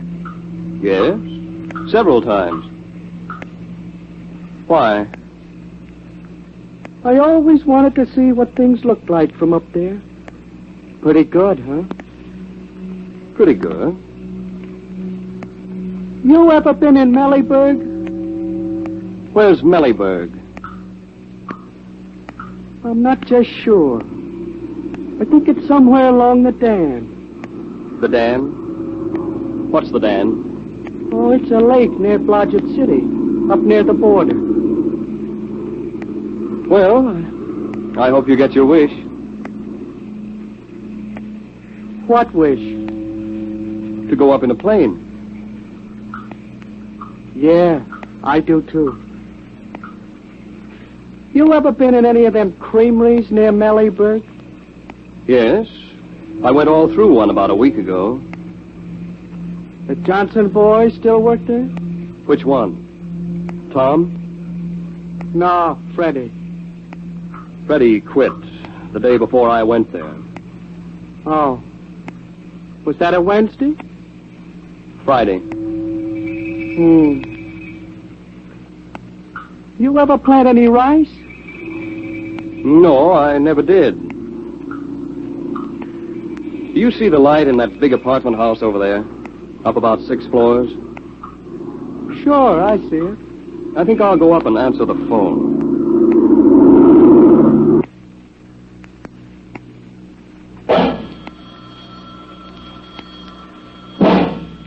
Hello? No, they went out to Bill's sister's. Couldn't say exactly, but I don't think you should wait for them to come in. Yeah, that's right. You'd have a rather long wait. You see, the pavement's pretty wet tonight, and their car is going to skid off into a tree. Yes, all of them. Even the baby. The car will catch fire. Yes, just 10 minutes from now. It doesn't matter how I know. I'm sorry. Good night. Oh, it feels good to get some fresh air again. Hey, look, buddy. You know them 3 guys back there? Which? Them back there at their candy store. They've been following you ever since you left your house. They have? How do you know? How do you suppose? And why were you following me? I didn't have nothing else to do. Maybe they feel the same way. But I ain't packing no gun like they are. Okay, thanks. I'll wait until they come up.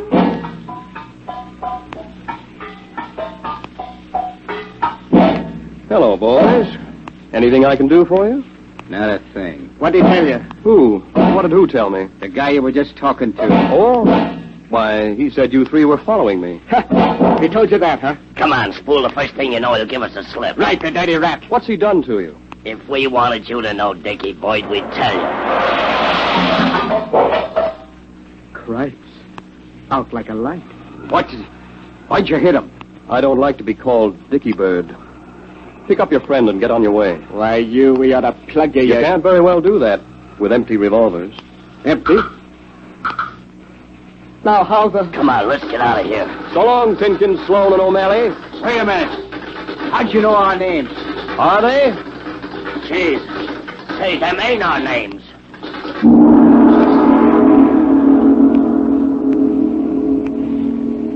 That reminds me. Let's walk up and look around in the sky a bit.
We'd better get back down, I guess.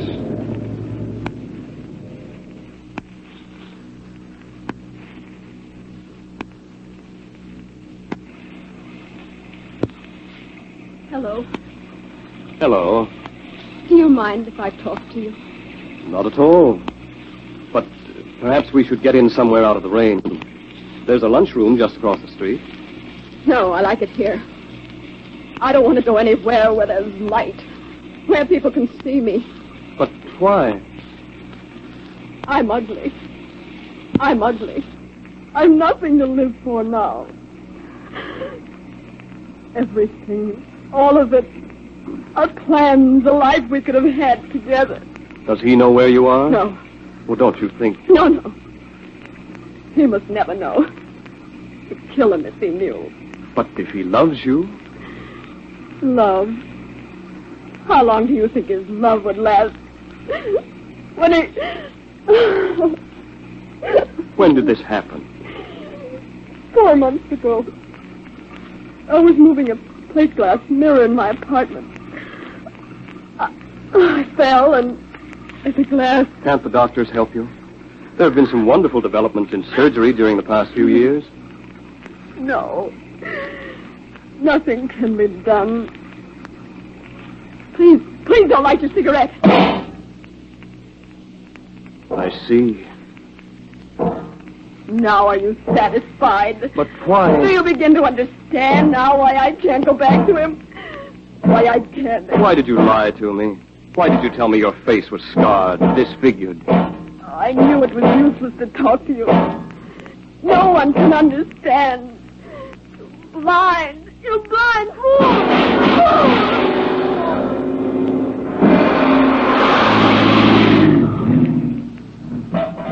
That's him. Get him. Yeah. I got him. Give us a hand, Sam. Who are you? What do you want?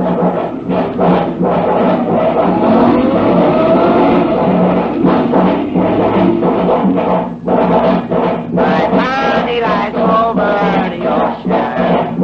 My body lies over the sea. My darling, awake the baby over the ocean. Bang, my body. What did I tell you? All right, so let it go on. My body lies over.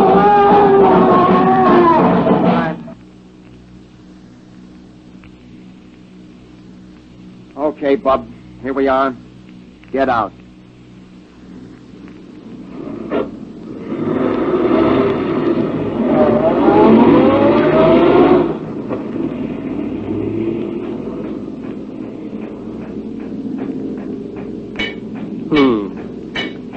Here we are, right back where we started from.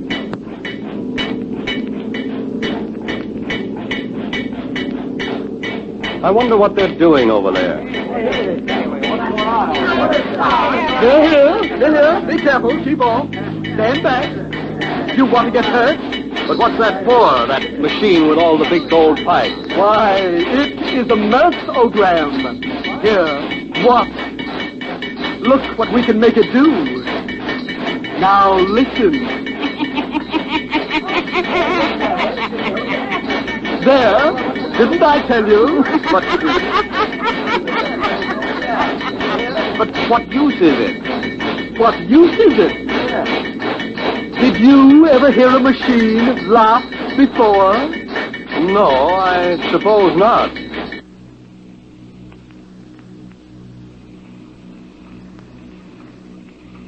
It's funny what people will do. The great things and the dirty little things.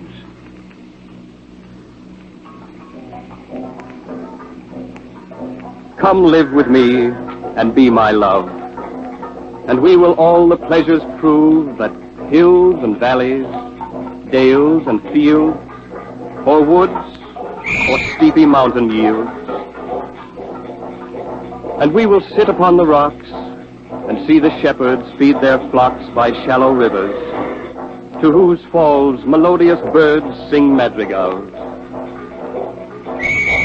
And I will make thee beds of roses and 1,000 fragrant posies, a cap of flowers, and a kirtle embroidered all with leaves of myrtle.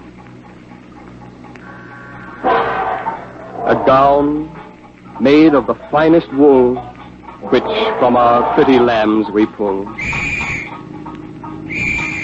Fair lined slippers for the cold, with buckles of the purest gold. I don't know what it is, but I kind of like it. Come on now, move along there. Go on down the street, we'll all get now. Come on. A belt of straw and ivy buds, with coral clasps and amber studs. And if these pleasures may thee move, come live with me and be my love. The shepherd swains shall dance and sing for thy delight each May morning. If these delights thy mind may move, then live with me and be my love. Hey, another one, huh? I used to know that one.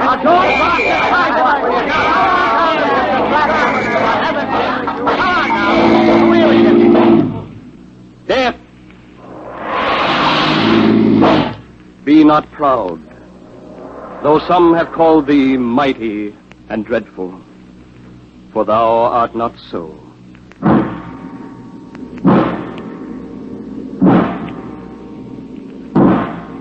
For those whom thou think'st thou dost overthrow, die not, poor death.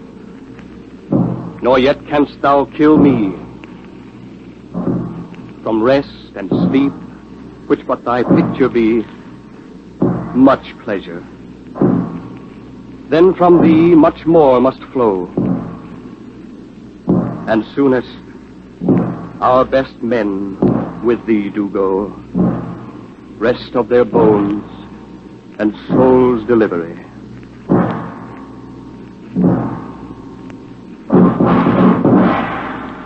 Thou art slave to fate, chance, kings, and desperate men, and dost with poison, war, and sickness dwell, and poppy or charms can make no sleep as well and better than thy stroke. Why swell'st thou then? One short sleep past, we wake eternally, and death shall be no more. Death, thou shalt die.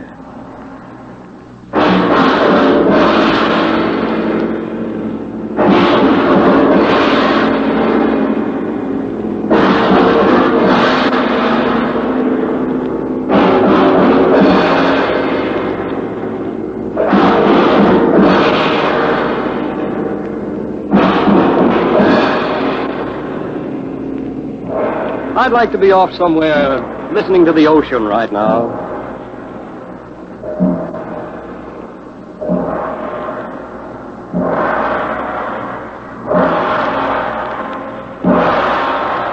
I'm going to swim out to that rock there.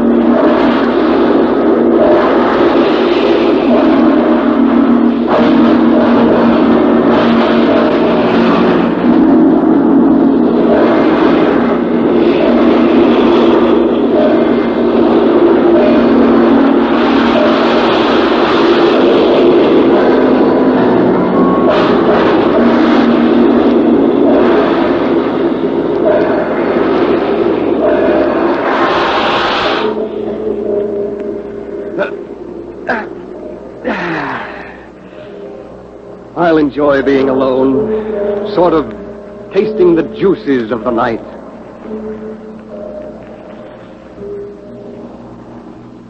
Nice out here, huh? Huh? Oh, what are you doing out on this rock in the ocean? I live here. You live here? Yeah, for a long time now. Got sort of tired of things on shore. Always the same. Men and women doing the same stupid things over and over. And the noise of the city. It's good out here.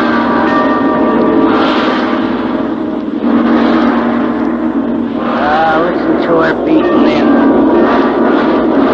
Just feel that good, clean power surging in from the dark.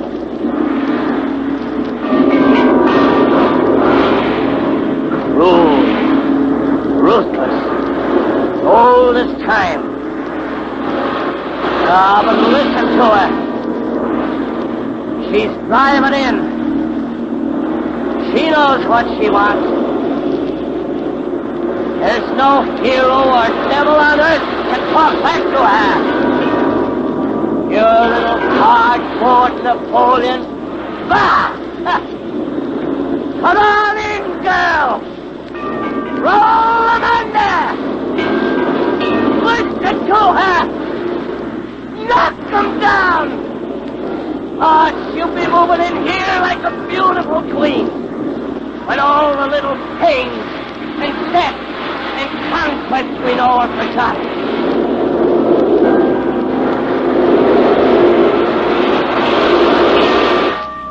I know exactly what you mean.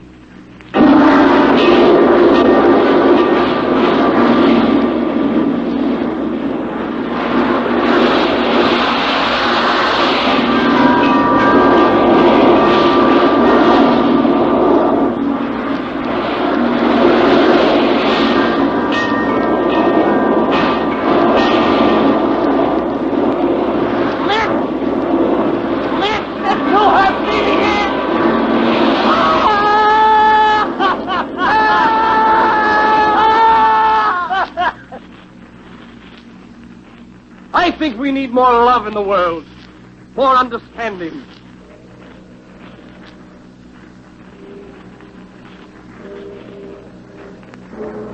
I want to know you,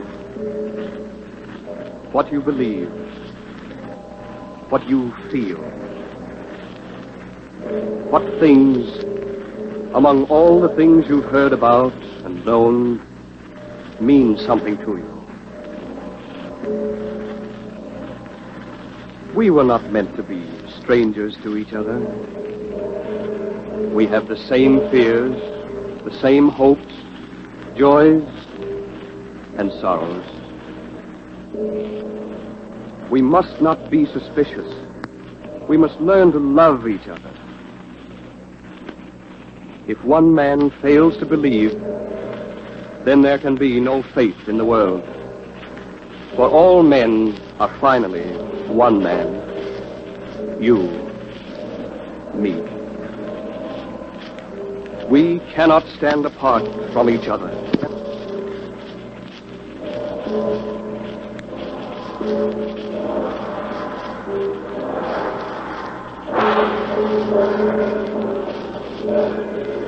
I am coming into your house with my hand outstretched. I am your friend. Do not be afraid of me.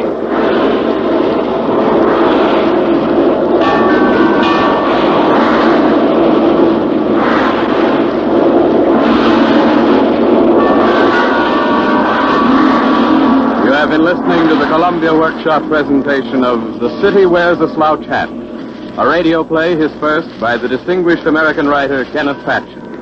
The orchestra of sound players was under the direction of John Cage, who composed the special score. In the cast were Madeline Grayson, Jonathan Hull, John Larkin, Frank Dane, Forrest Lewis, and Les Tremaine, who played the voice. Les Mitchell directed. The Columbia Workshop today originated at WBBM, Chicago. This is the Columbia Broadcasting System.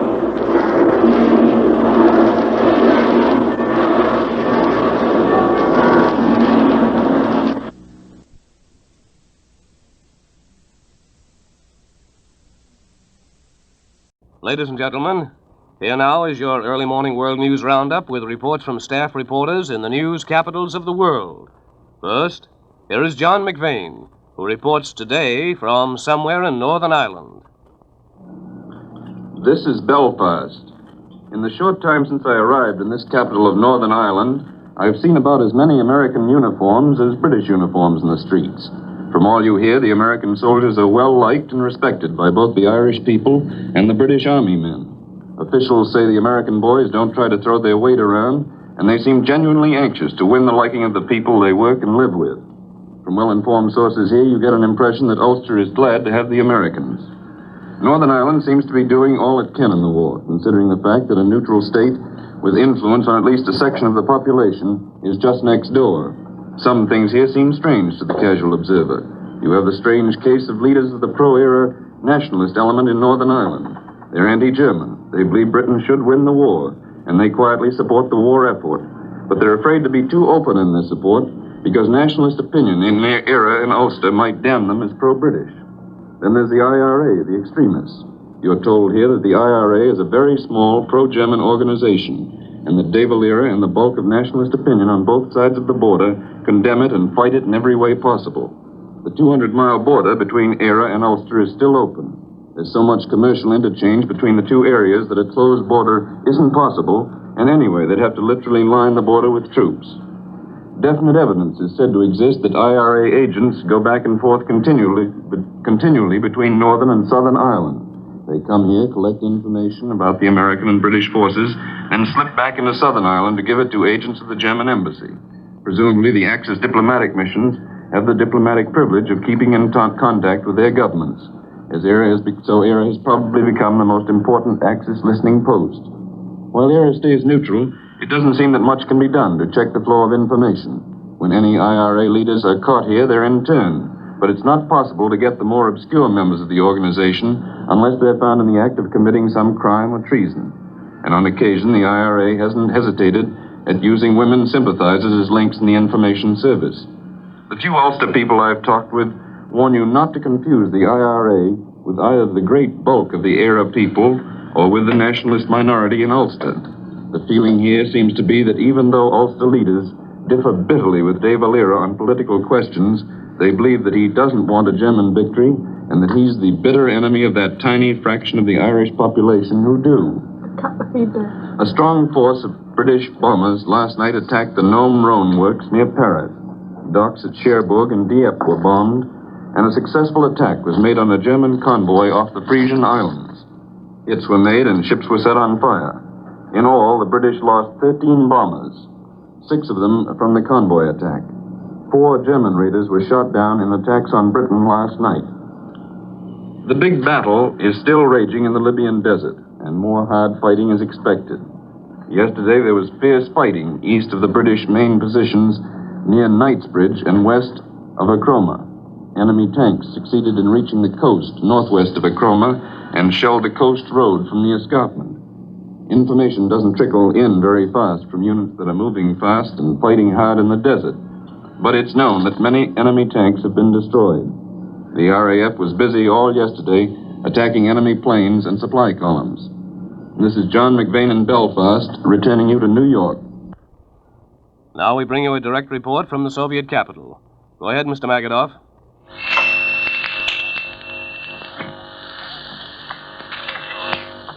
This is Robert Magadoff speaking from Moscow. A ride in an American-built tank over the Russian countryside certainly goes a long way toward making one realize the full force of the punch behind our raid to Russia. Yesterday, I was given a ride in one of the newly arrived American tanks, the fighting qualities of which are now being tested in the big battle in the Ukraine and on the central sector. Wearing the blue coveralls and black helmet of a Soviet tankist, I stood in the turret of a medium tank as it rushed headlong, easily taking steep hills, riding down trees, charging across ditches, and other anti-tank obstacles. This tank is part of a full brigade composed exclusively of American tanks. Yesterday, it was inspected by Brigadier General Philip Fehmarnbelt, chief of the American supply mission in Russia. These tanks are part of a large consignment of light and medium armored fortresses which recently reached the Soviet Union from the United States. Another week of training, and our Russian crews will take the tanks to the front. Several large units equipped with American-made tanks are already in action on the Eastern Front, but no reports have been received as yet on how they stood up in battle over the Russian terrain. However, the Red Army crews had only words of praise for the tanks. The men said that they have the fullest confidence in the machines. The tanks have shown excellent qualities on the training grounds. Goodbye from Moscow. Now, for news from the Pacific Front, we take you to the newsroom in San Francisco.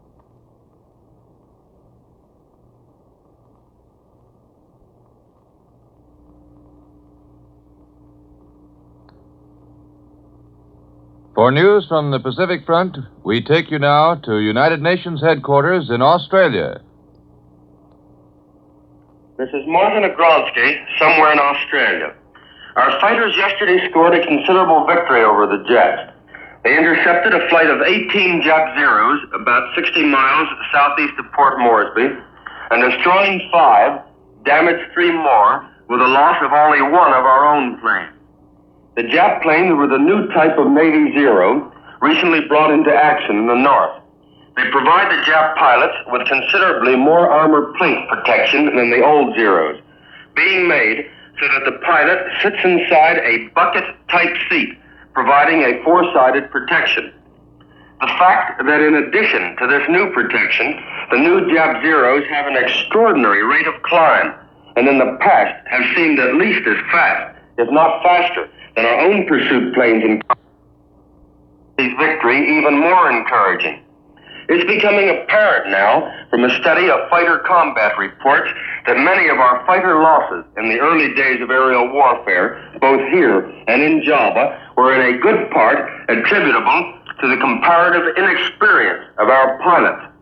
In modern aerial warfare, the fighter machine is so delicate and intricate a mechanism that the pilot must be able to do automatically all the innumerable details required to merely fly his ship, and have his brain completely free for the fighting maneuvers and split-second decisions that mean life or death in a dogfight.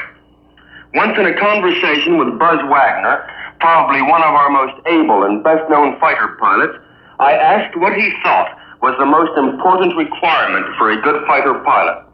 Wagner replied without a second's hesitation that the pilot must know his machine so well that he could put the business of flying in the back of his mind and have all his faculties free to concentrate on the business of killing. If air training at home concentrates on making our pilots at home so familiar with their planes that they can regard them as merely a fast-moving seat to carry them into battle against the enemy, they will take a useful step toward establishing American aerial supremacy. If at the same time a real endeavor is made to send to operational theaters fighter planes which outperform those of the enemy, we will have a much shorter war. Here are two more instances to illustrate the drastic need for a more intelligent and coordinated shipping control for the Southwest Pacific. First, on the British side, an analysis by the Sydney Daily Telegraph of cargo sent from England to Australia during the past months reads as follows, I quote, "British freighters are dodging submarines and raiders to bring imitation jewelry, jigsaw puzzles, meccano sets, golf balls, tea towels, face powder, zipper fasteners, butcher's hooks, china flowers, metal letter files, paper party decorations, fishing rods, and writing pads to Australia," unquote.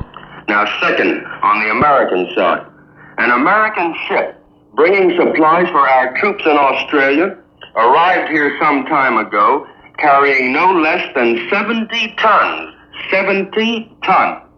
of the most widely advertised American soft drink. All of this soft drink arrived in individual bottles crated in heavy wooden packing cases. That's a lot of soft drinks to be shipped thousands of miles from the United States to Australia when we desperately need vital war supplies. Official claims at home, we must conserve every possible inch of shipping space.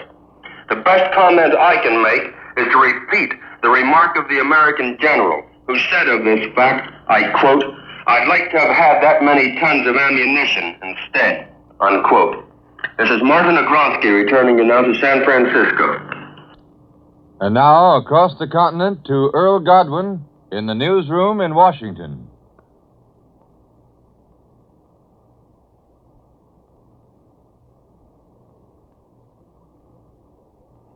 And good morning, folks. Of course, you know this is Memorial Day, Decoration Day it was originally, a day on which originally Americans North and South lovingly decorated the graves of the Civil War dead. In this part of the world and in the East with the laurel originally, the laurel which blooms so quietly and insistently in the recesses of these eastern hills and mountains. Now the laurel's blooming again, and this time Memorial Day has a vastly greater aspect as we try to comprehend what's ahead of us in this war. And that great figure of the unknown soldier seems now to be puzzled. "I died," you might imagine he says, "that there might be no more wars again on our earth." I'm an old enough reporter to remember what to me was the outstanding symbol of that occasion when the nation stood still on the slopes of Arlington and the unknown hero of the other war was laid there to rest. There was 100% American there, an Indian chief, who placed a peace pipe on that tomb, a peace pipe. American Indians have been known for many things, but the tradition of their faith and adherence to their symbols certainly seems to put to shame the hordes of pale-faces which have made a mockery of the world's gifts and who have brought the world to this crisis. I suppose the gentlemen of the diplomatic corps and the poobahs in the boards of directors' rooms around the world may have highly phrased reasons for the governmental changes in the economy and the shifts which have brought on the war, but I venture to state by this time the unknown soldier might say that the war today is the thoroughly well-distilled essence of human greed. I presume that you would like to know something about the news today, if there is any. There'll be a sample Army and Navy parade down Constitution Avenue in Washington at the end of the day, but throughout the nation the feature is not parades, but work in the munitions plants. And that work is the activity which explains the one thing a General Marshall, Chief of Staff of the Army, said at West Point yesterday. We're working so hard to equip a much larger Army this year than we first planned. Marshall announced 4.5 million man Army in 1942, and that's 1 million men more than most of us realized. It must have the Army equipment, and it is thrilling for Americans to know from the lips of matter-of-fact George Marshall, who never speaks without a basis for utterance, that this man's Army is the best ever, and is readying itself to land on Hitler's blood-stained conquest and run him and the rest of the Axis right over the cliff to the abyss of horrors prepared for just his kind. I'm thus editorializing because there are no news, to quote Horace Greeley, not a single new, to further quote one of Greeley's staff. They keep rowing and debating about gas and rubber here. You're sick of that. Bob La Follette is trying to maneuver the Senate into accepting that $50 a month for soldiers and sailors. Meantime, the Army is being paid at $21 and $33 a month, and we come closer and closer to drafting married men with dependents as the president turns down an appeal and puts a married man with a good private income, however, in the draft 1A. And farm leaders are protesting to the Secretary of Agriculture, Wickard, that government price control policies threaten to keep down many important food crops, and that's all from Washington at this time.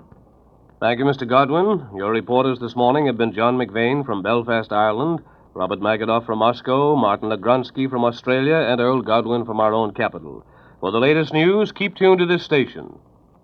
Beginning Monday, June 1st at this same time, Morgan Beatty will be heard presenting a new feature, The Daily War Journal. This is the Blue Network.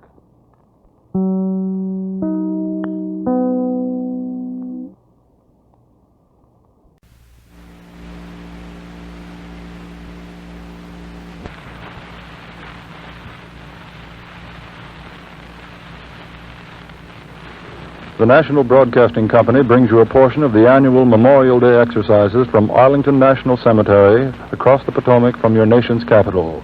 This annual observance is held in the historic amphitheater near the tomb of the unknown soldier who rests in honored glory in a tomb banked high with wreaths and flowers.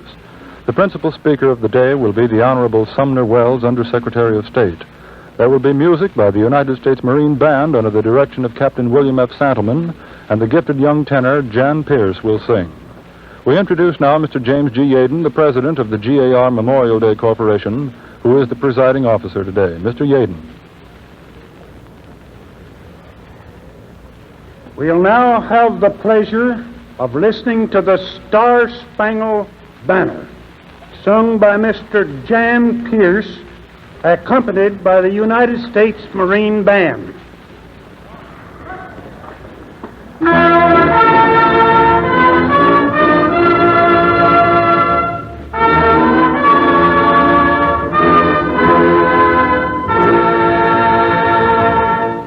Oh, say, can you see by the dawn's early light what so proudly we hailed at the twilight's last gleaming, whose broad stripes and bright stars through the perilous fight o'er the ramparts we watched were so gallantly streaming, and the rocket's red glare, the bombs bursting in air, gave proof through the night that the flag was still there.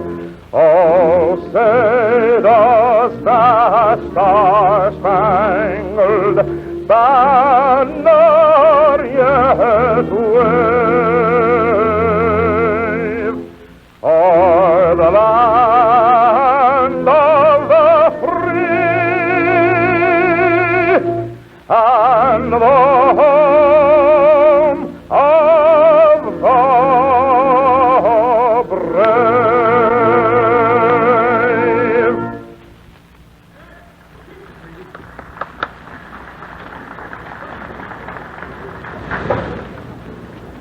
I now have the extreme pleasure of presenting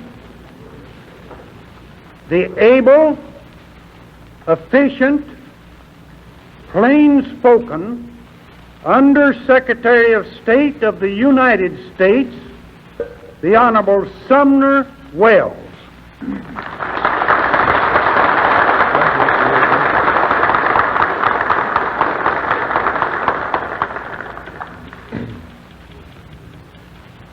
Today, as our nation faces the gravest danger it has ever confronted since it gained its independence, the American people are once more meeting together in every state of the Union to commemorate the observance of Memorial Day. In the elm-shaded churchyards of the New England hills, in the more newly consecrated burial places of the West, here in the quiet, century-old cemeteries of the South, men and women throughout our land are now paying tribute to the memories of those who have made the ultimate sacrifice for their country and for their fellow men. 80 years ago, our people were engaged in a fratricidal war between the states. In the fires of that devastating struggle was forged the great assurance that within the boundaries of the United States, men were and would remain free. The lives of those who died in that contest were not laid down in vain. 44 years ago, the United States went to war to help the gallant people of Cuba free themselves from the imposition by a nation of the old world of a brutal tyranny which could not be tolerated in a new world dedicated to the cause of liberty. Through our victory in that war, there was wrought a lasting safeguard to the independence of the republics of the Western Hemisphere. Our citizens, who then gave up their lives, did not do so in vain. 25 years ago, the United States declared war upon Germany. Our people went to war because of their knowledge that the domination of the world by German militarism would imperil the continuation of their national existence.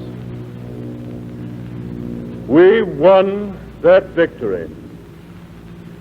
90,000 of our fellow Americans died in that great Holocaust in order to win that victory. They died firm in the belief that the gift of their lives, which they offered their country, would be utilized by their countrymen as they had been promised it would be, to ensure beyond doubt the future safety of the United States through the creation of that kind of world in which a peaceful democracy such as ours could live in happiness and in security. These 90,000 dead, buried here on the slopes of Arlington and in the fields of France, where they fell in battle, fulfilled their share of the bargain struck. Can we, the living, say as much? Can we truly say on this Memorial Day that we have done what we, as a nation, could have done to keep faith with them and to prevent their sacrifice from being made in vain? The people of the United States were offered, at the conclusion of the last war, the realization of a great vision. They were offered the opportunity of sharing in the assumption of responsibility for the maintenance of peace in the world by participating in an international organization designed to prevent and to quell the outbreak of war. That opportunity they rejected. They rejected it in part because of the human tendency, after a great upsurge of emotional idealism, to seek the relapse into what was once termed normalcy. They rejected it because of partisan politics. They rejected it because of the false propaganda widely spread that by our participation in a world order, we would incur the danger of war rather than avoid it. They rejected it because of unenlightened selfishness. At the dawn of the 19th century, an English poet wrote of his own land in these words: "She is a fen of stagnant water, altar, sword and pen, fireside, the heroic wealth of hall and bower have forfeited their ancient dower of inward happiness. We are selfish men." And in 1920 and in the succeeding years, we as a nation not only plumbed the depths of material selfishness, but we were unbelievably blind.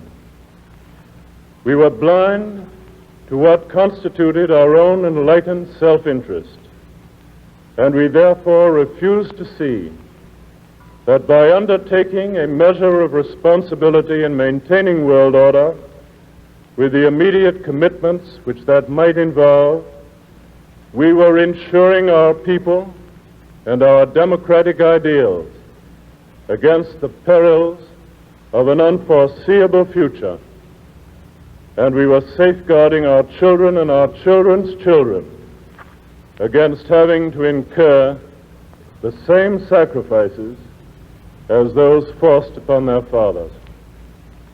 Who can today compare the cost in life or treasure which we might have had to contribute towards the stabilization of a world order during its formative years after 1919, with the prospective loss in lives and in the lowering of living standards which will result from the supreme struggle in which we are now engaged? During the first century of our independence, our forefathers were occupying and developing a continent. The American pioneer was pushing ever westward across the Alleghanies into the fertile Ohio Valley, the Mississippi and Missouri country, the Southwest, and finally to the Pacific coast. The shock of disaster elsewhere in the world was hardly felt. Relief from recurring depressions could always be found by expanding our frontiers, by opening up new lands and new industries to supply the needs of our rapidly expanding population. Thus cushioned against the impact of events abroad, the American standard of living steadily improved and became the hope of downtrodden peoples of other lands.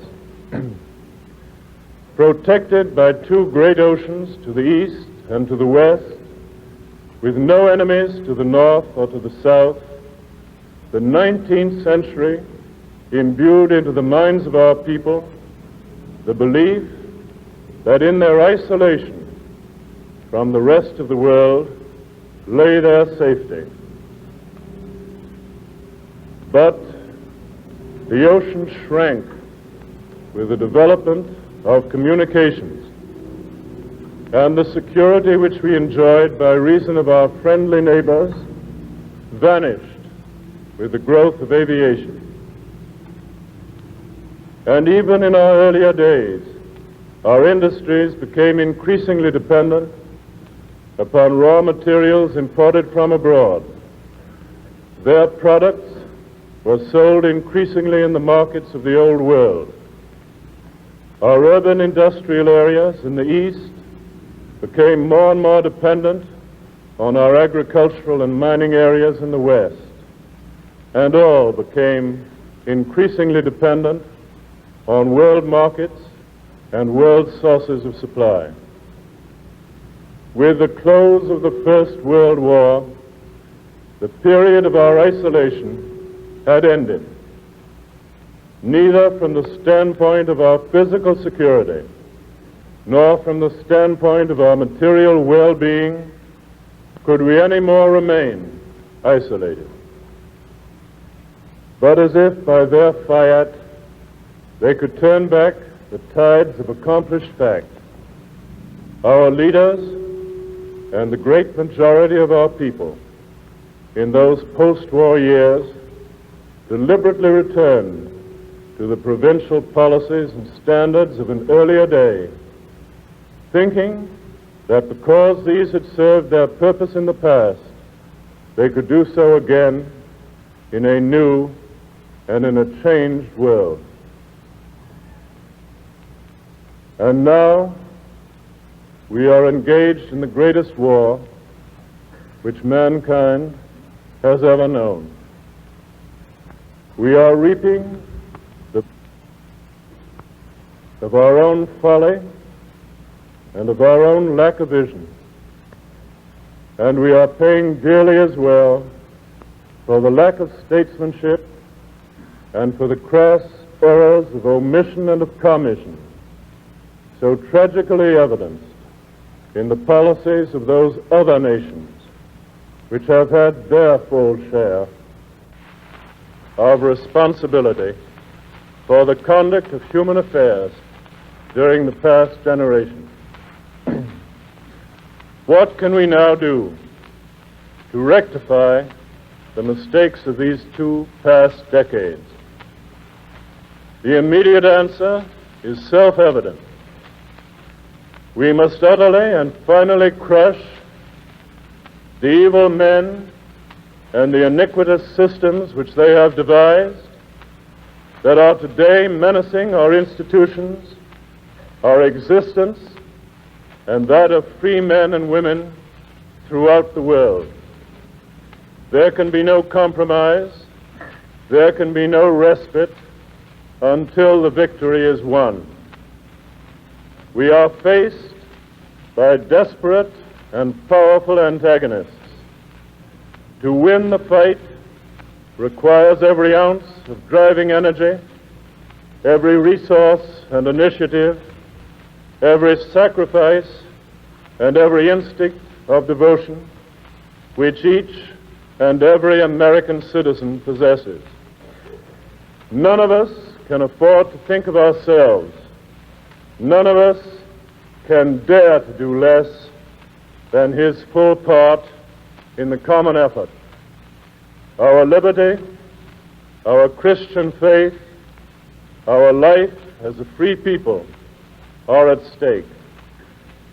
And those who indulge themselves in false optimism, those who believe that the peoples who are fighting with us for the common cause should relieve us of our due share of sacrifice, those who are reluctant to give their all in this struggle for the survival on the earth of what is fine and decent must be regarded as enemies of the American people.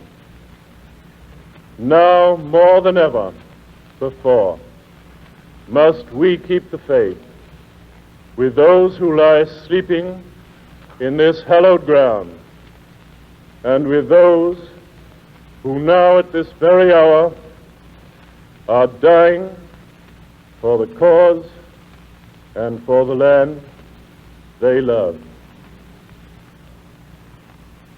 And after we win the victory, and we will, what then? Will the people of the United States then make certain that those who have died, that we may live as free men and women, shall not have died in vain? I believe that in such case, the voice of those who are doing the fighting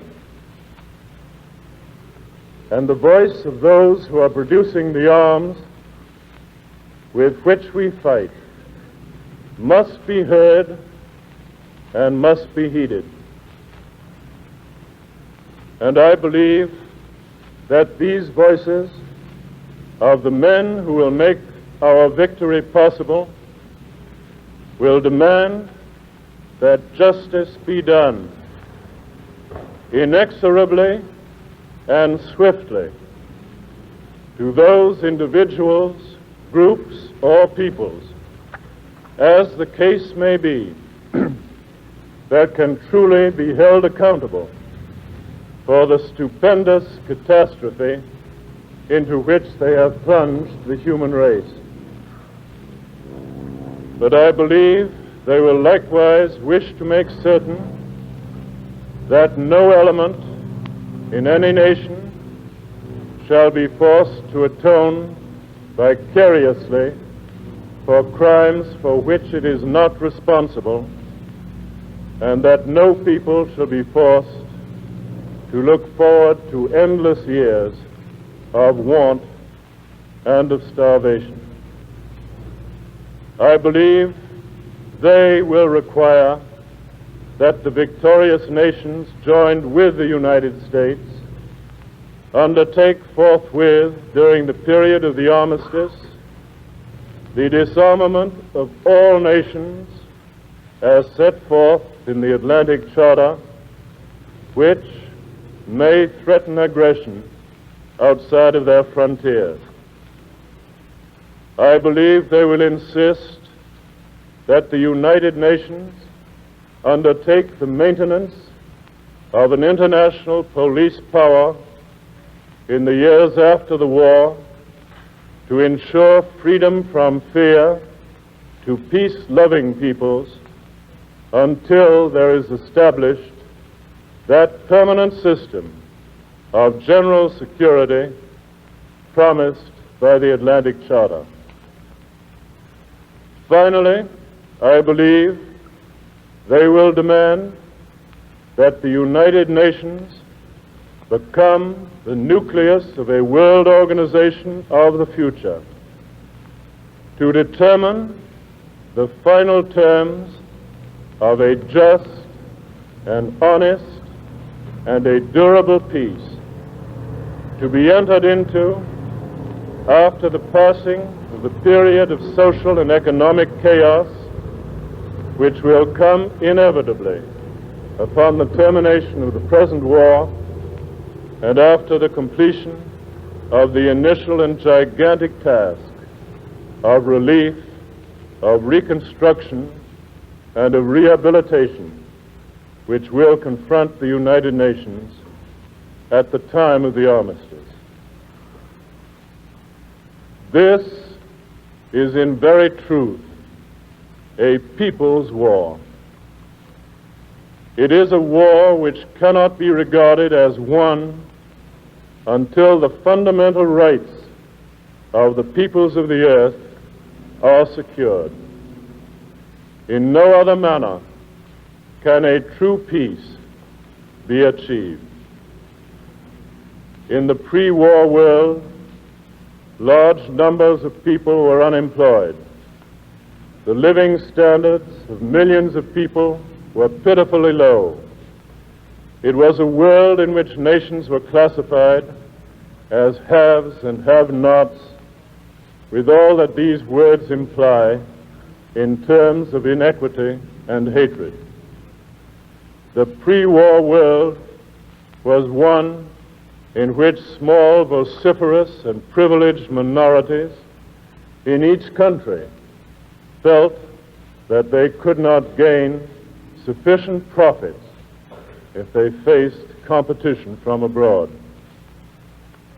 Even this country of ours, with its rich natural resources, its vast economic strength, a population whose genius for efficient production enabled us to export the finest products in the world at low cost and at the same time to maintain the highest wages.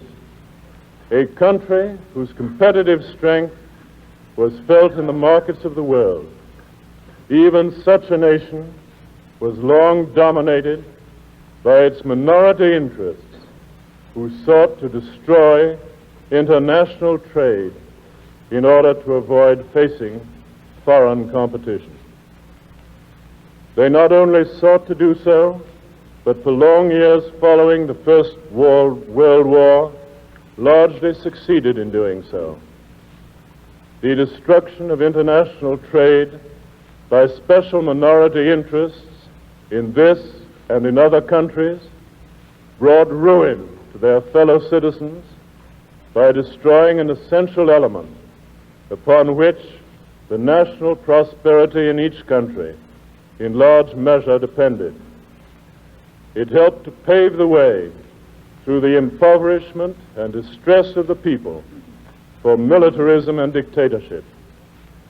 Can the democracies of the world again afford to permit national policies to be dictated by self-seeking minorities of special privilege? The problem which will confront us when the years of the post-war period are reached is not primarily one of production, for the world can readily produce what mankind requires. The problem is rather one of distribution and purchasing power, of providing the mechanism whereby what the world produces may be fairly distributed among the nations of the world, and of providing the means whereby the people of the world may obtain the world's goods and services. Your government has already taken steps to obtain the support and active cooperation of others of the United Nations in this great task, a task which in every sense of the term is a new frontier, a frontier of limitless expanse, the frontier of human welfare. When the war ends, with the resultant exhaustion which will then beset so many of the nations who are joined with us, only the United States will have the strength and the resources to lead the world out of the slough in which it has struggled so long, to lead the way toward a world order in which there can be freedom from want.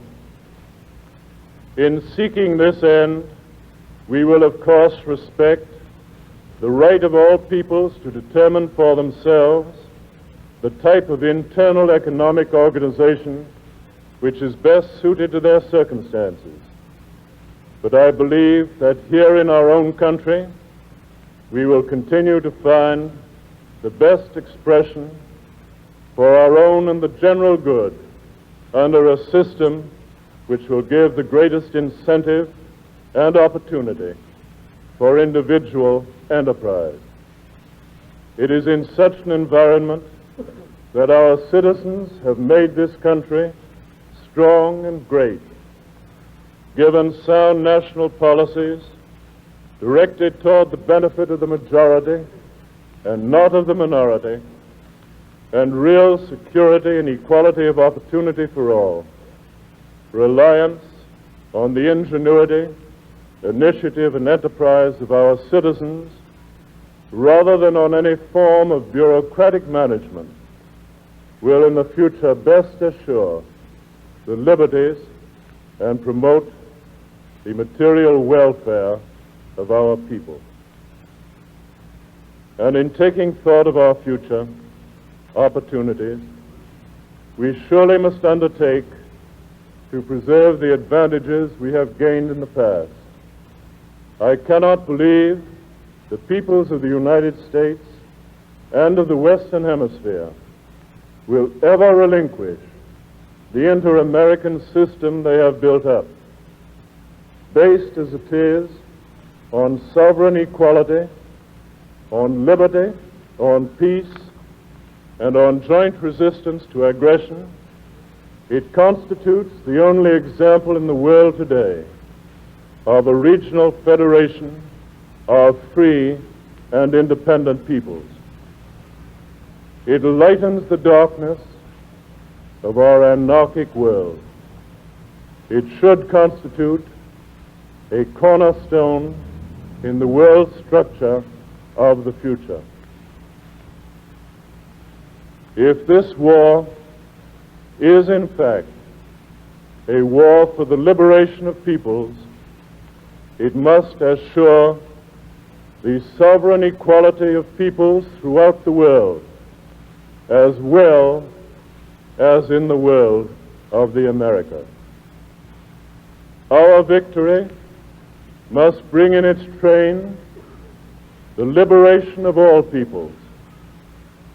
Discrimination between peoples because of their race, creed, or color must be abolished. The age of imperialism is ended. The right of a people to their freedom must be recognized as the civilized world long since recognized the right of an individual to his personal freedom. The principles of the Atlantic Charter must be guaranteed to the world as a whole, in all oceans and in all continents. And so, in the fullness of God's time, when the victory is won, the people of the United States will once more be afforded the opportunity to play their part in the determination of the kind of world in which they will live. With courage and with vision, they can yet secure the future safety of their country and of its free institutions, and help the nations of the earth back into the paths of peace. Then, on some future Memorial Day, the American people, as they mark the graves of those who died in battle for their country in these last two world wars, can at last truly say, sleep on, in quiet and in peace. The victory you made it possible for us to win has now been placed at the service of your country and of humanity. Your sacrifice has not been made in vain.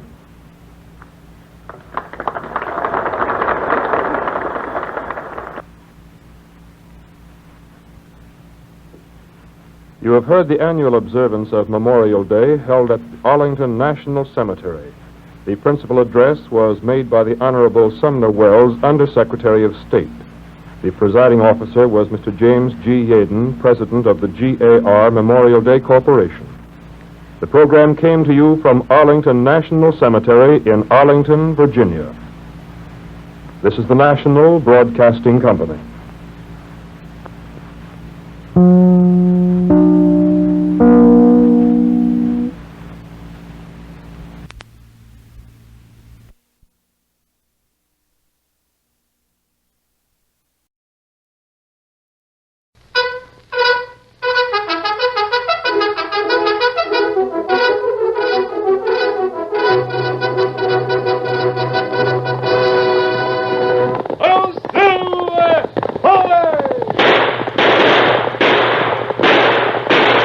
Fiery horse with the speed of light, the cloud of dust, and a hearty hi-yo, Silver, the Lone Ranger.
The building of the first transcontinental railroad was one of the most important factors in the winning of the West. The railroad was of prime importance to the future of the country. But powerful forces, cattlemen, stagecoach lines, and steamship companies opposed it. Outlaw opposition sprang up, and the Lone Ranger was commissioned by the President to lead the fight against the enemies of progress. Return with us now to those thrilling days of yesteryear. From out of the past come the thundering hoofbeats of the great horse Silver. The Lone Ranger rides again. Come on, Silver! We're heading for St. Joe. I'm Silver!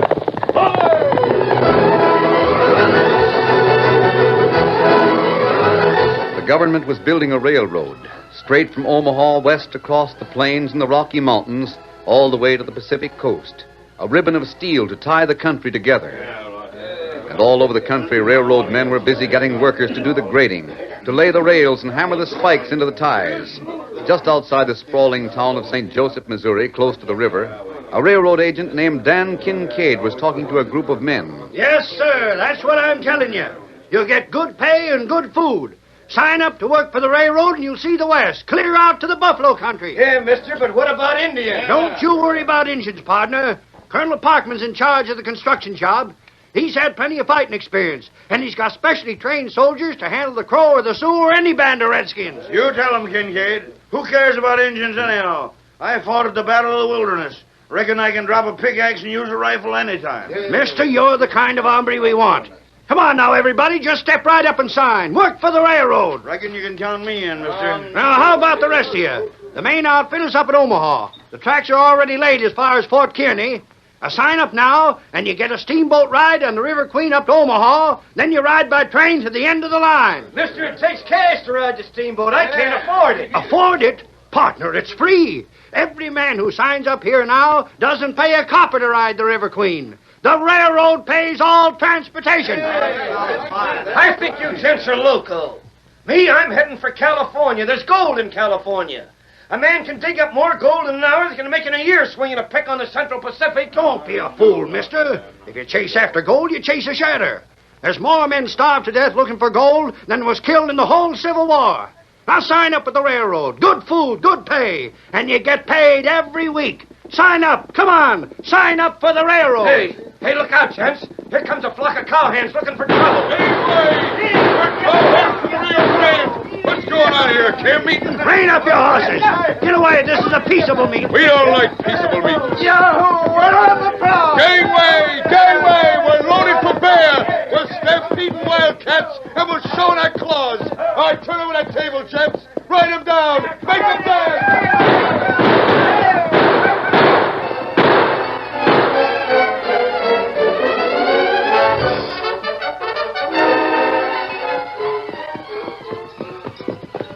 There's the river below us, Tonto. Shines in the moonlight. It looked plenty quiet. We're several miles above St. Joe. Miss Barkley ought to be somewhere near here. We not see her. Kimasabi. That's Miss Barkley's signal, Tonto. This way. Come on, Silver. Get him up, Scout. You see, girl? Up ahead, Tonto. You notice that patch of cottonwood beside the river? But what? Just beyond it, look. That right. You see horse and rider. That Miss Barkley. Steady, Silver, steady, boy. Hello, Miss Barkley. Hi. Good to see you again, Lone Ranger. You're a long way from Omaha. Yes, I came on one of the downriver trips aboard the paddle steamer. There's been trouble in St. Joe. I knew there must be trouble. Otherwise, it wouldn't have been necessary if you'd have come to this meeting place we'd arranged. You've been here every night? Just at this time, listening for you as we decided. I knew you'd hear me. Now, what's wrong at St. Joe? Dan Kincaid, one of our employment agents for the railroad, held a meeting yesterday to hire more men. Yes? A group of wild-riding cowpunchers broke the meeting up, shooting off their guns and yelling like Indians. Shooting? Anyone hurt? Not with bullets, masked man. They fired into the air. But a few were ridden down by horses. Kincaid has a bruise on his arm as big as a horseshoe. Oh, that's not real trouble. Cowhands not mean to make trouble. That's where you're wrong, Tonto. At least according to Kincaid. What do you mean? Well, Dan is certain it was part of an organized plot to break up the hiring of men. Plot against the railroad? You know there are powerful interests that don't want to see the railroad completed. The stagecoach lines, the big cattlemen, the steamship owners. Yes, the triangle. But they're honest men. They wouldn't stoop to unlawful means. Well, perhaps not, but there may be one or two of them that aren't honest. Oh, I see. That's plenty bad. The railroad needs thousands of men. If this goes on, Colonel Parkman says he won't have enough to lift a length of rail. Where's Dan Kincaid now? Oh, he's staying at the Missouri Hotel. That's on the edge of town. Tonto's happy where hotel is. Good. And we'll say adios, Miss Barkley. Tonto and I are going to ride into St. Joe now. But you're masked. It's late at night. We'll be careful. Oh, you don't know how much it means to the railroad, having you help us. The railroad means a lot to our country, Miss Barkley. Without it, the land along the Pacific might become a separate nation. That must never happen. Tell Colonel Parkman he'll get his men. Adios. Adios. Get him up, Scout. Goodbye. The Lone Ranger. Somehow, I'm sure he'll help Dan Kincaid.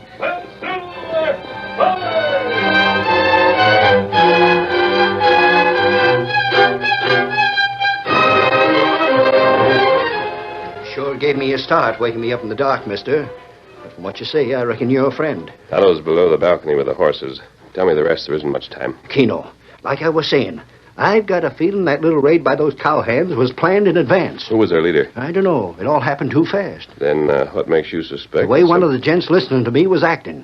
One of your listeners? Yeah, I found out his name later, a fellow named Slade. No matter how loud I talked, he was always busted in with talk about engines, or how much easier it was to make money prospecting for gold than working on the railroad. And what's more, as soon as those cowpunchers rode up, he joined in with them, knocking over tables, scattering the blanks for hire, and shouting and yelling. Slade, huh? He's here in St. Joe? Yeah, spends most of his time across the street in the river gambling hall. You can't mistake him. He's got a scar mark on his face like a spur. Kincaid, how's your shoulder? Huh? That bruise. You sure know a heap, mister. I won't ask you where you learned it, though. Well, I'm a mite stiff, but that's all. And you're not giving up? Giving up? Mister, Colonel Parkman sent me out to hire men. You can't build a railroad without workers. Before I give up, there won't be any water in the old Missouri. That's the way to talk, Kincaid. I'm starting in tomorrow, and I'll get those men.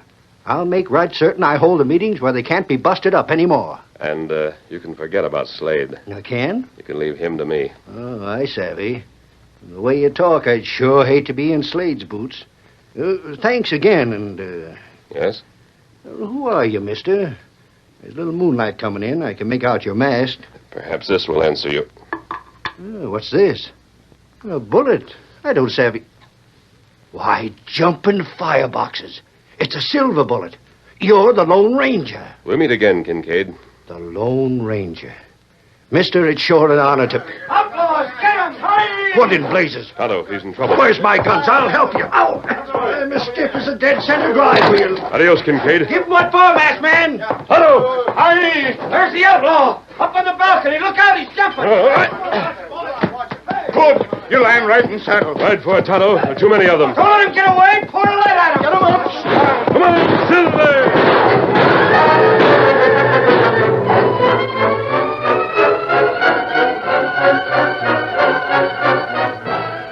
Yeah, I came right out here as soon as I got a light, Dawson. Those hombres outside the Missouri Hotel was a Lone Ranger and his engine pa, Tonto. You sure that's Slade? Sure as I got a spur mark on my face. Like I told you, Dawson, I walked out of the river gambling house to get a breath of air. You saw him, huh? Well, I seen the engine and the two horses. Caught a glimpse of a big gent hoisting himself over the balcony. And that was enough? It was for me. The masked man's white stallion couldn't be mistook. I've seen that horse before. You'd never forget him. So I figured right away the ranger was calling on Kincaid. I hightailed back into the hall and yelled there was outlaws in town. Mighty fast thinking, Slade. Mighty slick, too. You figured nobody would know the Lone Ranger. Yeah. All they'd see would be a masked hombre and an engine. Outlaws, as far as they could see. So I got 24 men boiling up, thumbing back their hammers, ready to pour bullets. You think any bullets hit him? No. The Lone Ranger sailed off that balcony like an eagle making a stoop. Lit right in the saddle, and off they went. Too doggone fast for us to do a thing. Then the Lone Ranger knows. How much? That's what's worrying me. He knows as much as Kincaid does. More, most likely. He can put things together. Well, we'll just have to worry about things as they come, Slade. Right now, it's Kincaid. Has he left St. Joe? I don't know. Yeah, we sure busted his meeting high, wide, and handsome yesterday. That don't signify a thing. You think he'll keep trying? Well, he's no tenderfoot, Dawson. Kincaid don't give up easy. Well, it's our job to make him give up. That railroad's got to be licked. Say, Dawson. Yeah?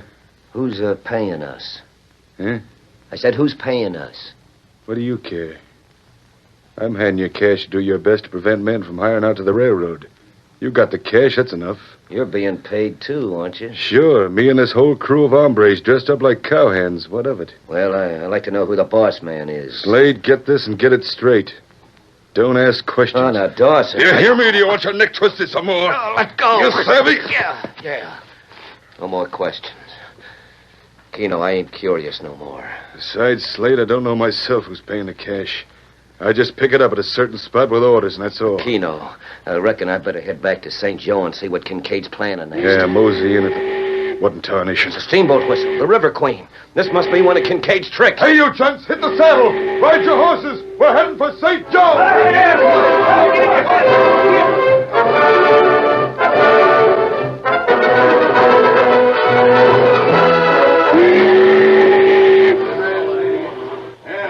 All right, folks, all right. There's been no damage to the steamboat, no fire, anything like that. The reason I had that whistle blown was to collect you men again. You recollect yesterday my meeting was sort of busted up. But I'm going right ahead. I'm hiring men for the railroad. The River Queen's already taken plenty of men like yourselves up to Omaha to work on the railroad. I need 200 for this trip, Who's ready to hire? Count me in again, mister. I was going to sign yesterday when them cowpunchers rode in here. I ain't changed my mind. So that's his scheme, Slade. I'll get the boys and bust this one up, too. Don't be loco, Dawson. It's out here on the wharf. You can't ride in on this. No, I reckon you're right. Come on, let's get out of here while we can do some thinking. Yeah, the way they're signing up, you'll have 200 men inside of a week. Yeah, once they leave on the boat for Omaha, there's nothing else we can do. That's what I'm saying. Can you picture how fast a gold rush would bust up this hiring? One side, mister. Oh, sure. Come on, Slade. We'll head for the river gambling hall.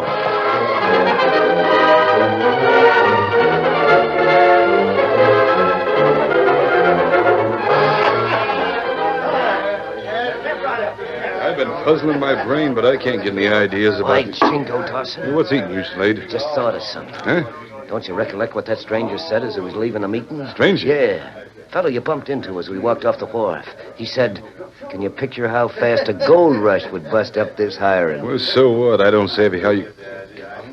Slade. Yeah, that is an idea. A dandy. Hey, come on. We got a week. Let's get the boys and get moving. This is one scheme not even the Lone Ranger can lick.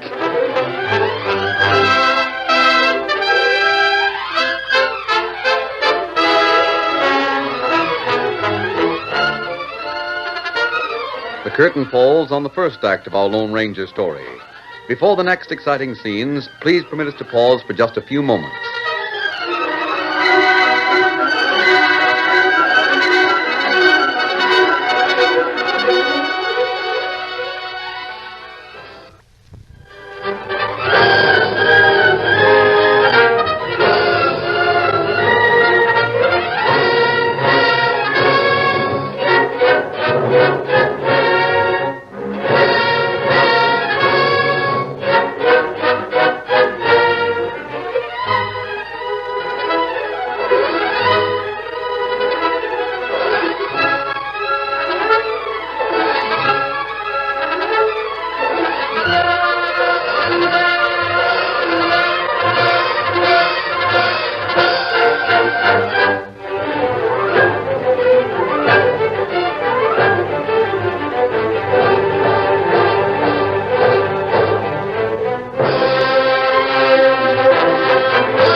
Continue our story. That evening, Dawson and his band were gathered around a campfire outside of St. Joe. The two men lying flat on the ridge above them could hear only the faint murmur of their voices. We don't dare get any closer, Tonto. There's not another bit of cover. That man, Slade. Yes, he answers Kincaid's description of him. The other tall man is Dawson. He was the leader of those cowpunchers. How do you know that? You forget. I put on a disguise this morning and went down to the steamboat pier. Slade and Dawson were there, the whole band. They're planning something, Tonto. We're too far away to hear what they'll say. Yes, but we can watch.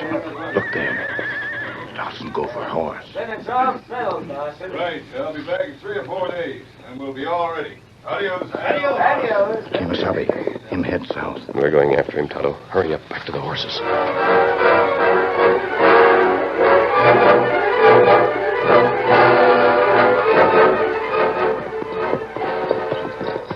Dawson, him ride steady. Yes, he's got his horse at a canter. That means he's going a long way. And what we do? Rein up, Tonto. Huh? Rein up, steady, Silver.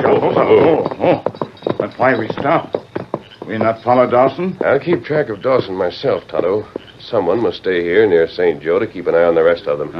That's right. Slade and gang. Yeah, you'll also have to report to Miss Barkley. And if Kincaid needs help... Tonto Savvy, you want me stay, huh? Yes. I look for Miss Barkley along the river tonight. Tell her where I'm heading and why. And don't move our camp, Tonto. When I return, I'll meet you there. Tonto do it. But Kimasabi. Yes? Where Dawson go? I think I have a good idea, Tonto. But, well, the way to make sure is to stay with him. Now, don't forget Miss Barkley.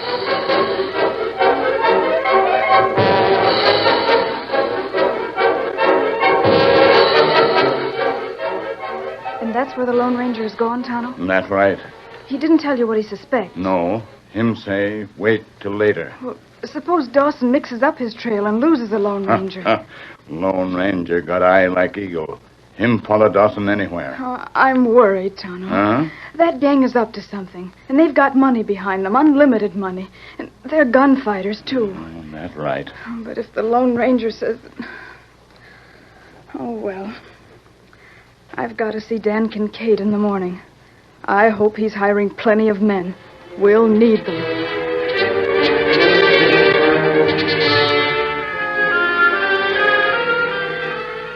Yes, Miss Barkley, the hiring's coming along right fine. Got more than 100 signed up already.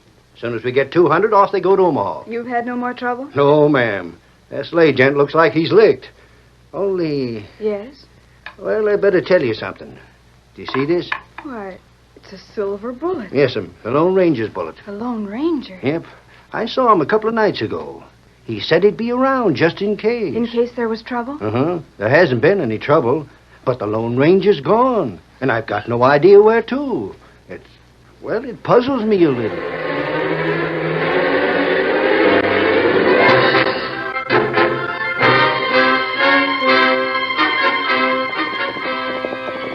Hi! Hello! Hi! Steady, Silver, steady, boy. Tonto know the way Silver town. Me hear you from far off. You lose Dawson? Steady. Dawson's on his way back. He's bringing saddlebags full of gold. I saw him when he got it. What that mean? Tonto, I wore a disguise into town one morning, remember? That's right. On the wharf, I let a remark drop. I hoped Dawson and Slade would hear me. Now, I'm sure they did. And what you say? I mentioned how easily news of a gold strike would stampede all those men from hiring out to the railroad. You say that, but Kemosabe, that give bad men good idea. I meant to do just that. But you... I wanted to know their plans ahead of time, Tonto. What better way could there be than to give them a plan myself? Tonto savvy that. But what you do now? Get ready for them. Huh? How close is Kincaid to having his 200 men for the railroad? Him get last 10 men tonight. Boat leave in morning. What? Tomorrow morning? Kincaid's a good agent, but I didn't think we could work that fast. That means we'll have to work fast, too. Because Slade and Dawson will be making the final plans tonight. That's right. Head for town, Tonto. Find Miss Barkley or Kincaid. And where you go? I'll meet you there later. I have a little job of my own to attend to. You get your horse and ride at once. Tell them that they must be careful tomorrow morning.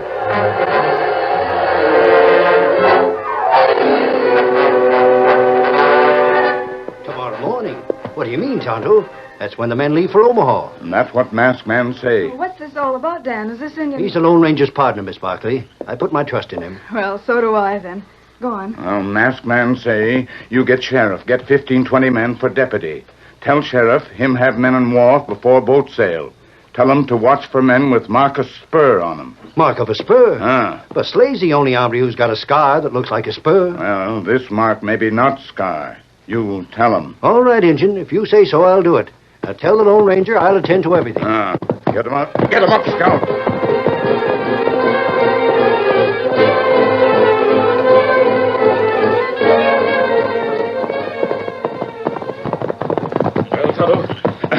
Tonto, tell Kincaid and woman what you say. Miss Barkley, was she with Kincaid? Well, you not worry.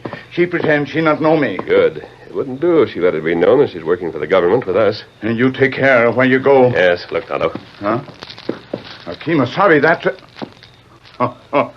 Tonto think it gold. That fool's gold. Yes, Tonto. We're going over to where those outlaws are camped. And we're taking this fool's gold, and we're also taking these. Them branding irons. That's right. Branding irons with a brand of a spur on them. We're going to burn this brand into every man's holster or glove or boot wherever we can. But outlaw bands sleep now. All the better. We won't disturb them.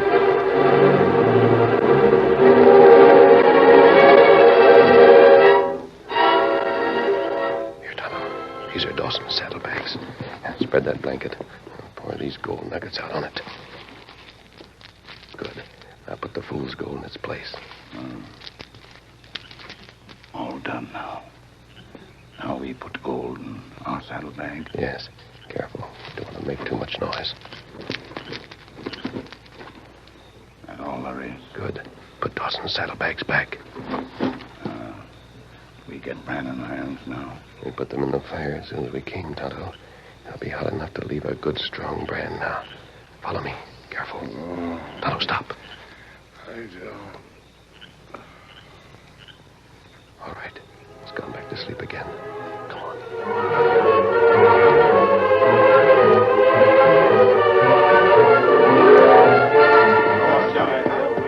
All right, you hombres. Get your boots on and hitch up your guns.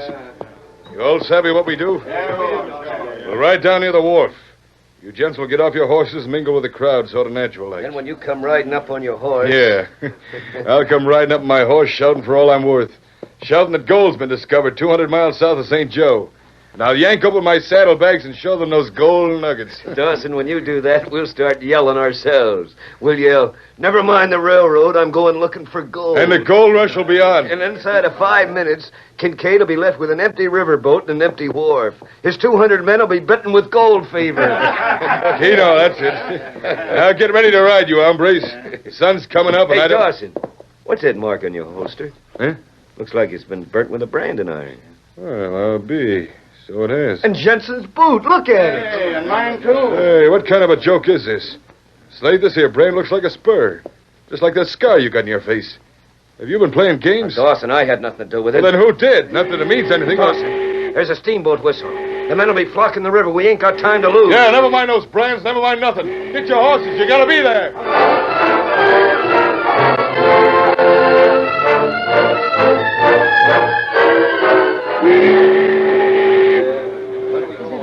Dan? Yes, Miss Barkley. Isn't that right, Sheriff? Yep. I don't savvy what's on your mind, but my men are on the wharf. We noticed at least a dozen gents with spurs on their gloves and holsters already. We're watching them. Good. I still wish the Lone Ranger was around, though. So do I, but he isn't. What are we waiting for, Kincaid? I guess you better start talking then. Yeah, I reckon so. All right. Listen, everybody. Quiet down. There's all you men who are going aboard the River Queen to work for the railroad. And there's a lot of others come down to see us go. Yeah. We want to see what 200 crazy men look like. Never mind Slade, gents. He just don't like the idea of anybody working. Now, you men who are going, line up here next to the gangplank. We've got your names and we'll check them off. We don't want to make any mistakes. What in thunder?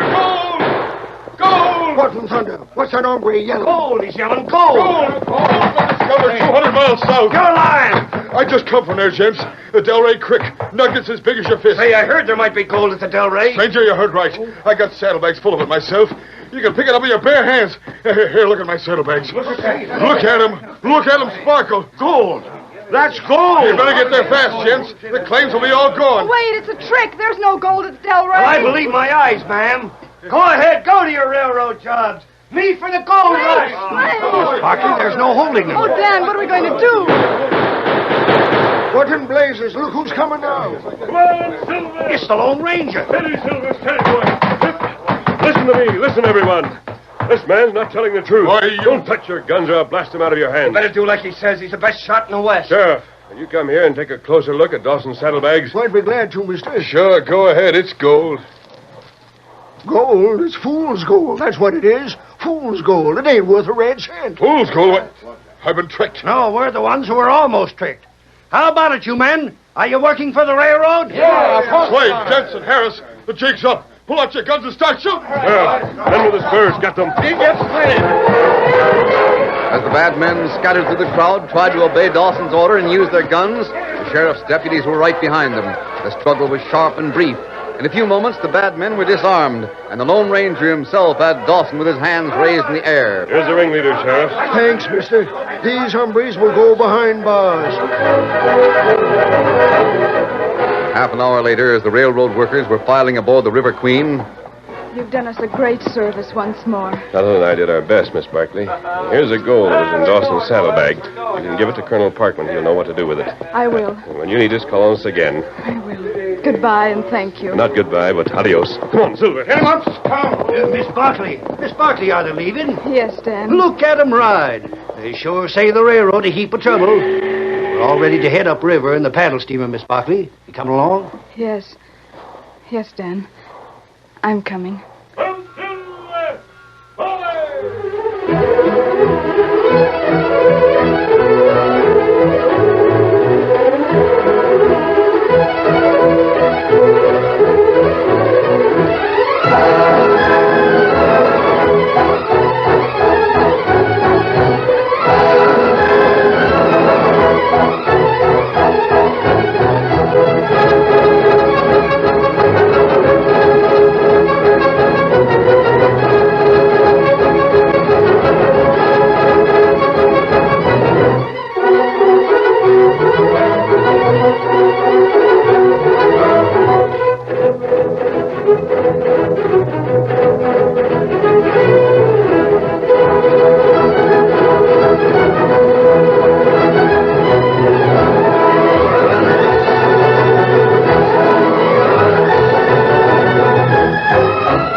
story you have just heard is a copyrighted feature of the Lone Ranger Incorporated.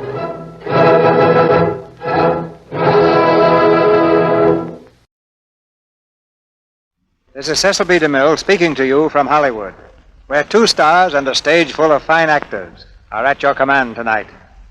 When we first talked about tonight's play, Ball of Fire, I thought then what a great show this will be for the boys abroad. Now, I hope you agree. And if you get a chance, let us know anything else you want to hear. But before the band strikes up tonight, I've asked Barbara Stanwyck and Fred McMurray to say hello. Barbara and Fred, meet the Army, the Navy, the Marines, and the Coast Guard. Hello, everybody. I mean you who've gathered around in a barracks in Ireland, the boys in that recreation hall in Alaska or Iceland, the group sprawled out on the deck of a boat plowing through the ocean. Looking over your shoulder are the shadows of another group around a fireside back in Buffalo or Brooklyn or 1,000 other hometowns. They're listening to and pulling for you every minute. And so are we all. Say, by the way, fellas, I've been asked to give you a little reminder.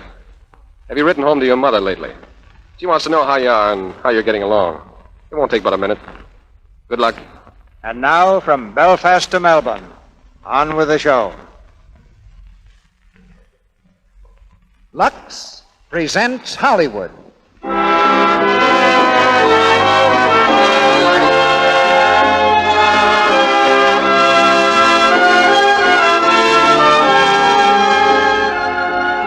The Lux Radio Theater brings you Barbara Stanwyck and Fred McMurray in Ball of Fire. Ladies and gentlemen, your producer, Mr. Cecil B. DeMille.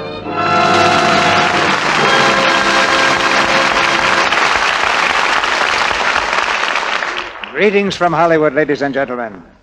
Our play tonight is purely educational. It's the fascinating story of a group of professors writing an encyclopedia. But don't turn that dial yet. It seems that to write a really good encyclopedia, one of the professors must fall in love with a nightclub singer, knock out a dangerous gangster, and arrive at a certain wedding before a certain lady says, I do. That's one thing about writing an encyclopedia. You meet such interesting people, as screen audiences discovered when they crowded theaters to see the Samuel Goldwyn hit, Ball of Fire. Tonight you'll hear Barbara Stanwyck in the same glamorous role she played in the picture, and Fred McMurray as the professor who's making a scholarly study of modern slang. Made in America is stamped all over this picture. It couldn't happen anywhere else. And so I think it will be a welcome letter from home to the boys in the armed services throughout the world, who'll hear this play by shortwave and other methods. On my way to rehearsal the other day, I saw a soldier and his girl looking at the posters in front of the theater. I asked them if they thought it would be a good show. They both said they'd seen the picture, and for their money, it was right in the groove. And then the young lady added, and you know that Lux toilet soap is just out of this world. Naturally, after working with Ball of Fire all week, I was hep to this phraseology. It means that you have some fine entertainment ahead when you hear Barbara Stanwyck and Fred McMurray tonight. And as for those people who haven't yet tried Lux toilet soap, they have an experience coming that's, well, what can Webster offer that's better than out of this world? Now here's Ball of Fire, starring Barbara Stanwyck as Sugar Puss O'Shea, and Fred McMurray as Bertram Potts.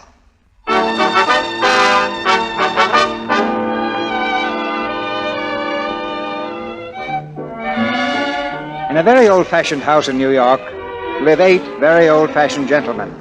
The house is the Totten Foundation, where the 8 gentlemen are engaged in writing a new encyclopedia. These gentlemen are all very learned, all professors, all bachelors, and with one exception, all middle-aged. That exception is Professor Bertram Potts, the eminent authority on the English language. Now Professor Potts has made a devastating discovery.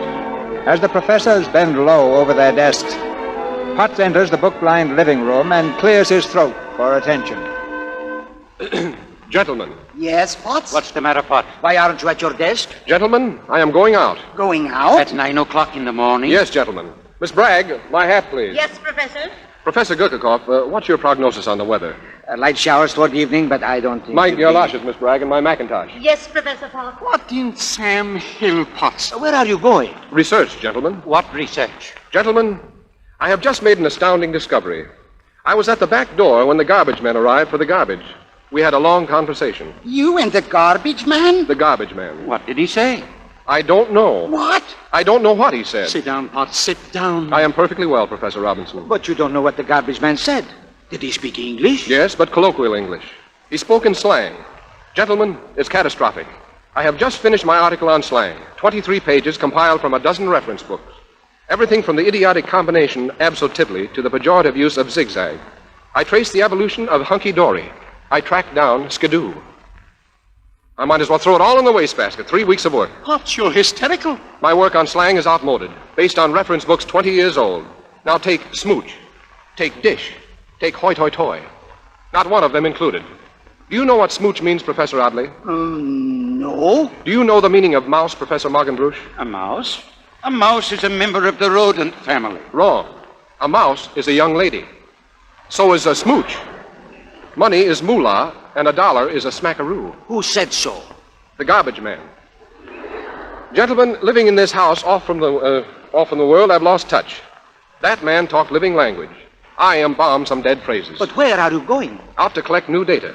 To tap the major sources of slang. The streets, the slums, the theatrical profession, nightclubs. Nightclubs? I know it's regrettable, gentlemen, this loss of time, but it must be done. Your hat, Professor Potts. Thank you, Miss Bragg.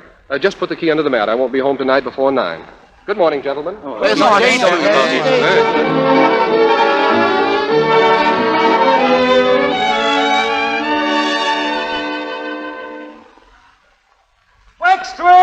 Wextree, Neb, Benny the Creep, and Cement Killing. Read all about it.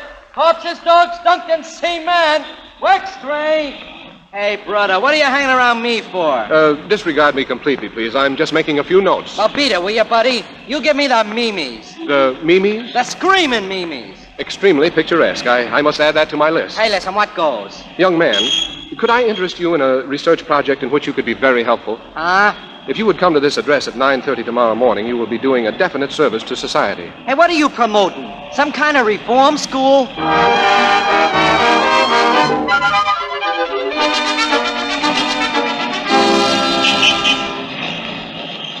Hunk of man, full of prunes, coolie drooly, lousarilla, pretty gestanko. Boogie woogie, jive, boogie woogie.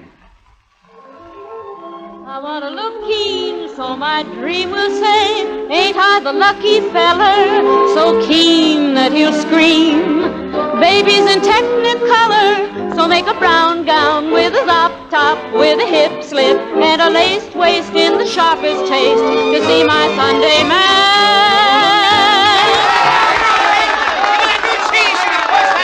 Well, all right. Take it easy, you hepcats. Now, look, good people, the boys in the band are going to swing out for you while I rest the vocals.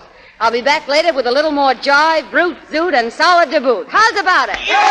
Don't go away, you squitters. Young man, what is the name of the young lady who just sang? Her? Well, that's Sugar Puss O'Shea. I beg your pardon? Sugar Puss O'Shea. That's her name. Sugar Puss O'Shea. An astounding specimen. You ain't kidding, brother. Hey, Sugar Puss. Yeah, Joe. Hey, listen, there's a couple of guys here to see you. Yeah, where? They said they're waiting in your dressing room. Couple of characters. Okay, thanks, Joe.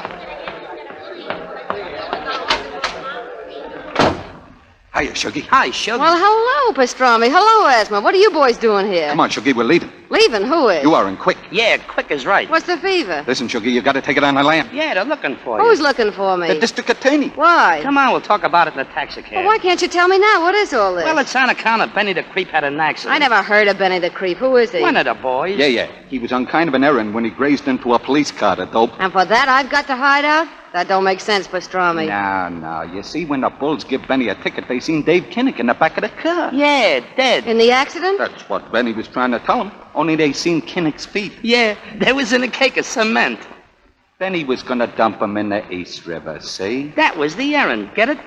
Hey, wait a second. Is Joe Lilac mixed up in this? Sure. The DA had him picked up about a half hour ago. That's why we're here. That's why you gotta beat it, Sugie. Joe Lilac mixed up in a murder? Yeah. I don't believe it. Not for a second. He was framed. Sugie may have dropped down dead, wasn't he, Esma? Yeah, and then there was them pajamas they found. Pajamas? Yeah, that's where you come in. You remember that dozen pink ones you gave to the boss last Christmas? Before you knew that the only color Joe Lilac wears is lilac? Yeah. So he handed them out to the boys. And in the suitcase right beside Benny the Creep when he gets caught is a pair with that big JL monogram. Quiet. Huh? Who is it?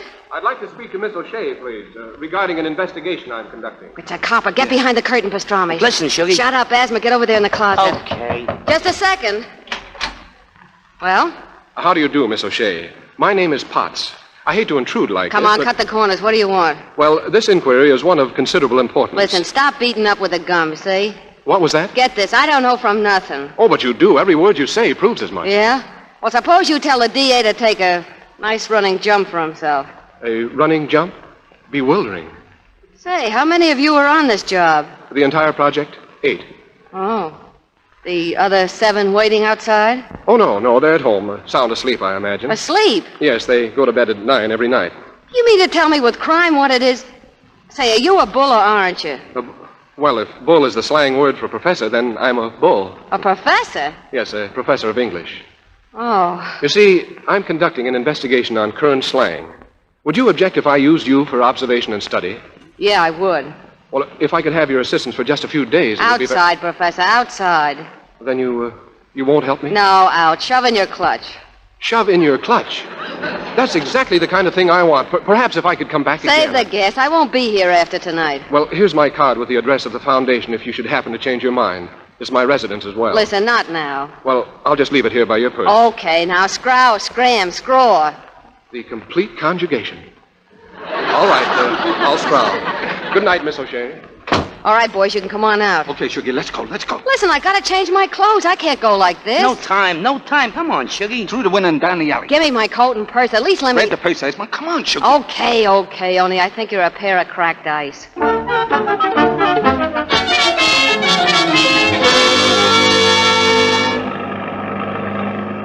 Just keep cruising around, driver. We'll tell you where to go later. Okay. Yeah. Joe Lilac's apartment, they got sealed up like a can of coffee. Well, you live someplace, don't you? Sure, and the cops nowhere. Say, I got an uncle who's an undertaker. He's always got an extra slab. Fine, that's all I need. Look, Sugie. Keep thinking. Hey, what's this? What's what? This card in my... Oh, it's that professor guy, Bertram Potts. Totten Foundation, 44 East... Hey. Hey, what? Well, why not? Driver, the Totten Foundation, 44 East 65th. I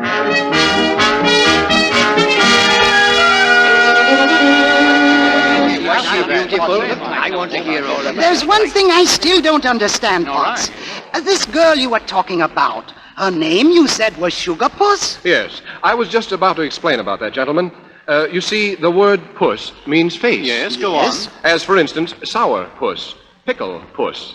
Sugar puss implies a certain sweetness in her appearance. That's extraordinary. You spoke to her? Yes, in her dressing room. In her dressing room? Backstage? Yes, but unfortunately she disclaimed any interest in our project. No. In words so bizarre they made my mouth water.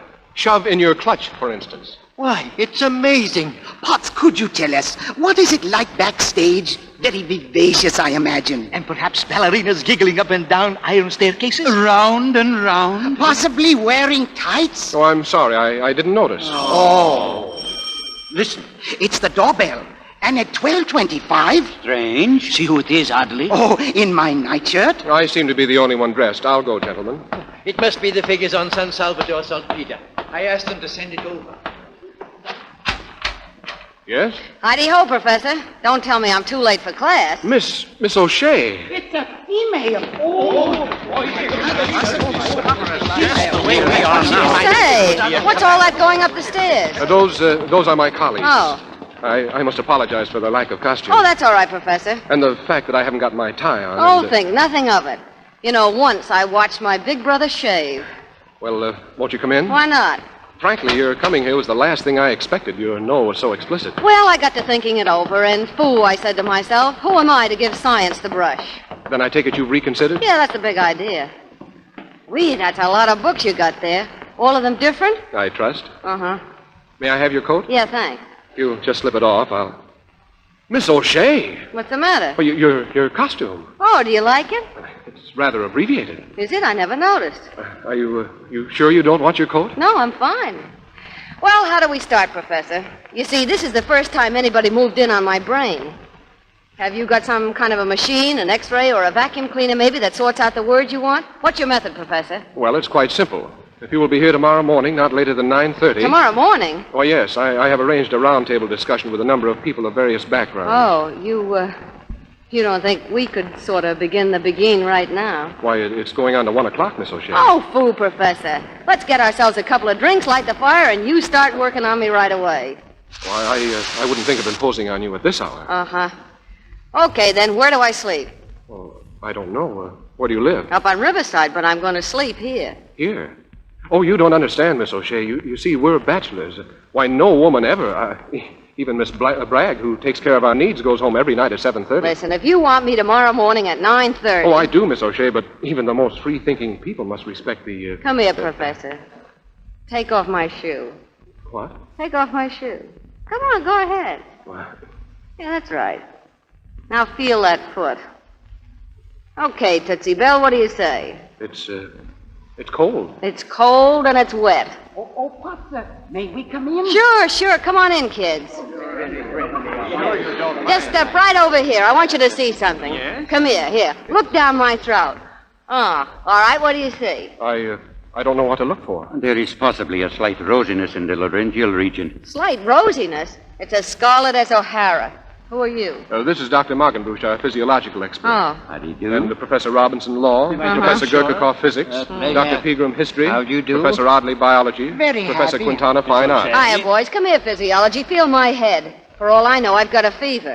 It's possible. Certainly. And this Potts fellow wants to throw me out of my tin. With the street cold and the subway hot and full of germs. Yeah, and I'm a pushover for streptococcus. Oh, it will be quite all right. We'll call you a heated taxi and furnish you with woolen socks and warm slippers. How do you like that? Really, I don't understand you, Potts. Why take chances with valuable material? Think of your article, Potts. Yes. Think of the encyclopedia. You see? They get the point. If I might venture a suggestion, why couldn't the young lady sleep in my room? Well. Professor Audley. Oh, I can bunk with Professor Robinson. I sometimes do when there's an electric storm. Yes, he's afraid of thunder. Well, then it's all settled. Well, I guess I'll turn in. Can I have my coat? Oh, certainly. Thank you. Well, hidey-ho, fellas. Hidey-ho. Gentlemen, just a moment, please, Miss O'Shea. Gentlemen, this is all highly irregular. What if this should come to the attention of the Foundation? And what about Miss Bragg tomorrow? Listen, what are you talking about? This is research, isn't it? So I understand. Certainly. And look, who was that guy learned so much from watching an apple drop? Isaac Newton, 1642, 1727, the law of gravity. Yeah, that's him. Well, I want you to look at me as another apple, Professor Potts. Just another apple. Good night, kids.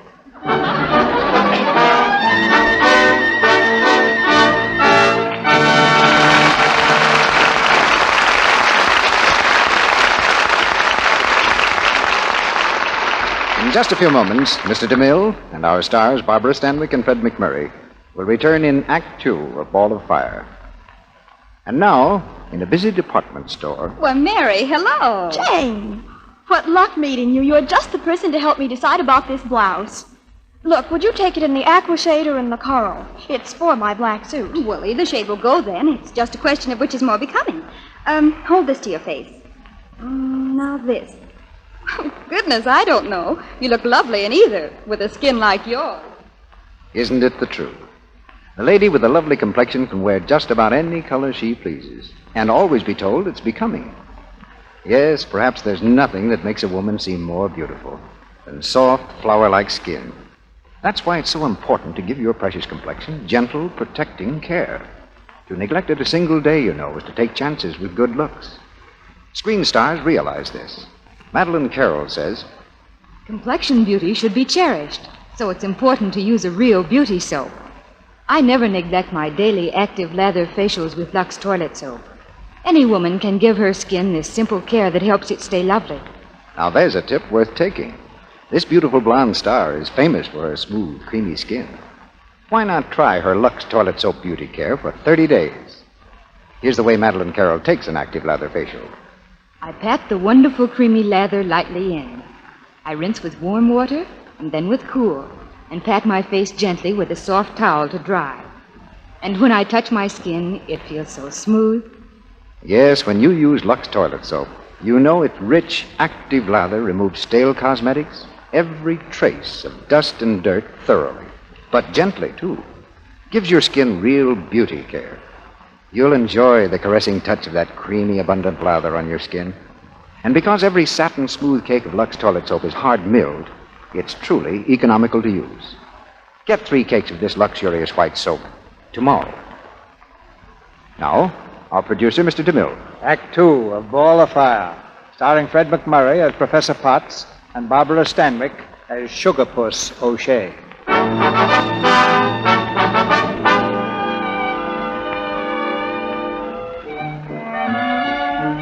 Sugarpuss O'Shea is in hiding, and the Totten Foundation is in an uproar. On the morning after her arrival, a delegation of professors appears at her bedroom door. 7 men, all carrying one small suitcase. Hello, kids. Say, what time is it? 10 o'clock. Professor Potts started the round table discussion an hour ago. He did? Say, that's devastating. And this came for you, this suitcase. Yeah, who brought it? A couple of persons, peculiar names they had, too. One was called Pastrami. Any message? What'd they say? Well, they said it's getting hotter and to stay in the icebox like a good little salad. And this is the dressing in the suitcase. We wondered what it meant. Yes. Well, I'll tell you, sweetie. Dressing is short for a dress, you see? Oh, yes, of course. Gentlemen, where are you? It's Miss Bragg. Oh, my goodness. Gentlemen. Sounds like Mother calling, kid. You better get downstairs. Yes, good morning, Miss O'Shea. See you around, kid. I must go. Gentlemen, where are you? We are coming, Miss Bragg. We are coming. Here we are, Miss Bragg. Good morning, Miss Bragg. I would like to talk to you. I want to ask you what were all your trousers doing in my kitchen? I wanted mine pressed. That accounts for 1 pair. I did, too. I left mine pressed also. 7 pairs all at once? What's going on in this house anyway? What were you doing upstairs? We took up a suitcase. Suitcase? Whose suitcase? Well, Miss Bragg, there's someone staying with us. Who? Who's staying with us? Well, under the pressure of a very trying assignment, Professor Potts has taken a temporary assistant. Oh, so we're running a hotel now. Not exactly. It seems to me that... Professor Robinson, is that one of your socks over there? Where? On the floor. No, not mine. Why, look. It's a woman's stocking. Gentlemen, I know Professor Pegram explains the corset he wears as due to a floating kidney. But what is the explanation of this? Hiya, kids. I'm stuck. Can any of you jerk a zipper? Good heavens. The darn thing's stuck. Oh, hello. Who are you? This is our Miss Bragg. Did you say bag? Bragg, how do you do? Greedo, you know anything about zippers? I do not. Oh, button girl, huh? Okay, come on, Gerke. Hitch me up in the back. Well, I can try. Atta boy. Now, where's this little clam bake of Professor Potts? In the dining room, just across the hall. In the dining room, swell. Well, good morning, Miss Bag. See you later, kids. Oh!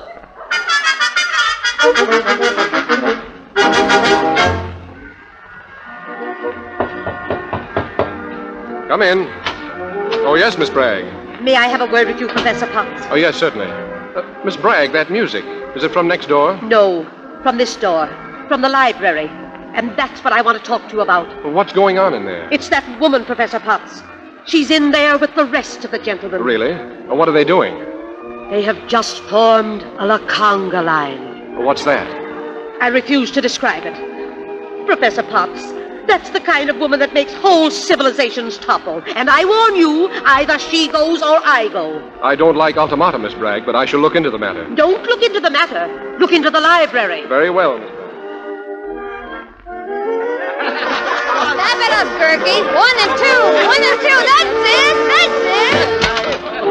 Gentlemen, please, turn off that gramophone. Hiya, Potsy. Climb on the comet. Thank you, no. As soon as you gentlemen catch your breath, we'd better have a conference. Will you please leave the room, Miss O'Shea? But we've only just started. If you please, Miss O'Shea. Oh, loose tooth again. Okay, so long, boys. Now, sit down, gentlemen. Hey, Shuggy. Who is it? It's me, Pastrami. Open the window.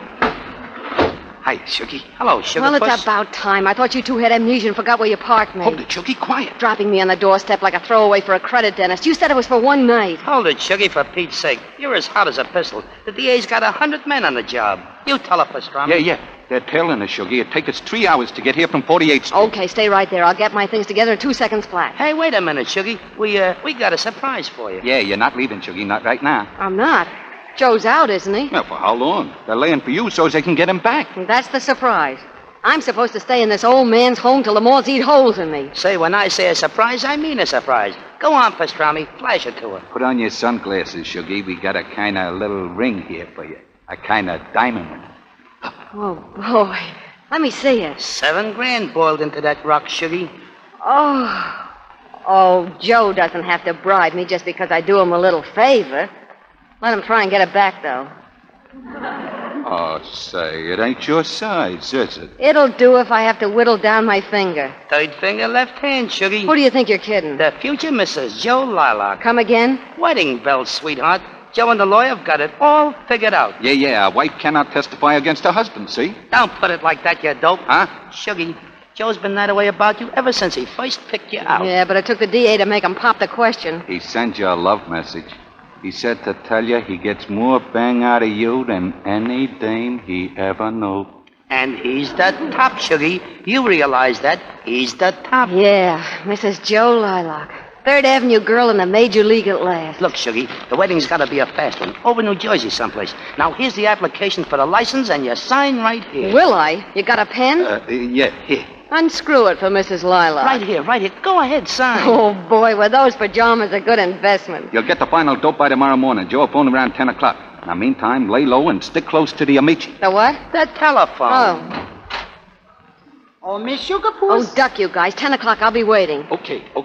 Miss Sugar Puss. Here I am, Professor Audley. Just getting a little air. What's buzzing, cousin? Professor Potts. He wishes to speak to you alone. Oh, yeah? Where? In the library, Miss O'Shea. Yes. Okay. Say, what's the matter? Oh, don't worry, kids. Cheer up. Hiya, Potsy. What's cooking? Shut the door, please. Sure. Take this chair, please, Miss O'Shea. This particular one? Okay. Open your mouth, please. Huh? Open your mouth. Wider. Thank you. Can I close it now? Please do. Okay. Miss O'Shea, the sky is perfectly clear. The thermometer stands at 76. Your throat seems quite normal. I must ask you to leave. Leave here? Why? Miss O'Shea, I want you to look at our project, I mean the encyclopedia, as a voyage from A to Z. When the Foundation launched our vessel, it very wisely followed an old rule of the sea. No women aboard. It chose a crew of single men with nothing to distract them from the course they were to sail. Say, Junior, you couldn't stop walking around a little, could you? For the last 4 days, we have been drifting, Miss O'Shea. The needle of the compass no longer points to the magnetic pole. It points, if I may say, to your ankles. Oh, come now, Admiral. A bunch of grown men. They've seen a pair of ankles before. Not for 9 years, except for the singularly uninspiring underpinnings of Miss Bragg. You must leave, Miss O'Shea. But I can't leave now. How about that slang? It's not finished yet. There's a lot of words we haven't caught up with. For instance, do you know what this means? I'll get you on the Amici. No. Of course you don't. An Amici is the telephone on account of he invented it. Oh, no, he didn't. You know, in the movies. Oh, I see what you mean. It's very interesting. Make no mistake, I shall regret the absence of your keen mind. Unfortunately, it is inseparable from an extremely disturbing body. Why, Potsy. All right, I'll go, only don't shove. I'll leave sometime tomorrow. No, not tomorrow. Right away. But I tell you, I can't. I insist, Miss O'Shea. Oh, old Crabapple Annie. Listen, Potsy. Crabapple Annie? Why, that implies I'm puritanical and narrow-minded. Yeah. I am a perfectly normal man with perfectly normal instincts. But an awful high boiling point. Not even that. I, too, have been acutely aware of your presence. You have? Twice, to be exact. Once when you leaned over my shoulder to correct my spelling of the word hepcat. I could feel your breath on my ear. And then yesterday afternoon when you happened to stand against the window with the sunlight in your hair. Well, what did you do about it? I left the room, dipped my handkerchief in cold water, and applied it to the back of my neck, right here where the nerve center is. Oh, that's cute. Oh, a little sun in my hair, and you had to water your neck. Well, perhaps I shouldn't have mentioned it. I'm merely trying to point out, Miss O'Shea, the fact that the success of our entire project is at stake. I want you to cooperate. I want you to leave. Oh, all right, I'll go. But if I'm going to go anyway, I guess I might as well spill it. Spill it? Spill what? Why do you suppose I came here in the first place? Why, to help with the research? I did not. I came here on account of you. Me? And not on account of you needed some slang. On account of because I wanted to see you again. Miss O'Shea, the construction on account of because outrages every grammatical law. So what? I came on account of because I couldn't stop thinking about you after you left my dressing room. On account of because I thought you were cute and pretty. Pretty? Yeah. Oh, maybe I'm just crazy, but to me you're a regular yum-yum type. Yum-yum? Yeah. Don't you know what that means? Well, no, we never got to that. Well, we've got to it now, and I'm glad it's out. I'm wacky about you, just plain wacky. Can you understand that? Come here. Oh, now, please, Miss O'Shea. Please, Oh, Miss O'Shea. please nothing. Put your arms around me, Patsy. Oh, no. What are you going to do? I'm going to show you what yum-yum is. Oh, now, please, Miss O'Shea. Here's yum. No. Oh, Miss Here's O'Shea. the other yum. Miss O'Shea. And here's yum-yum. Oh, Miss O'Shea. What's the matter, Patsy? Excuse me. I'd better... Hey, excuse Patsy, come back here.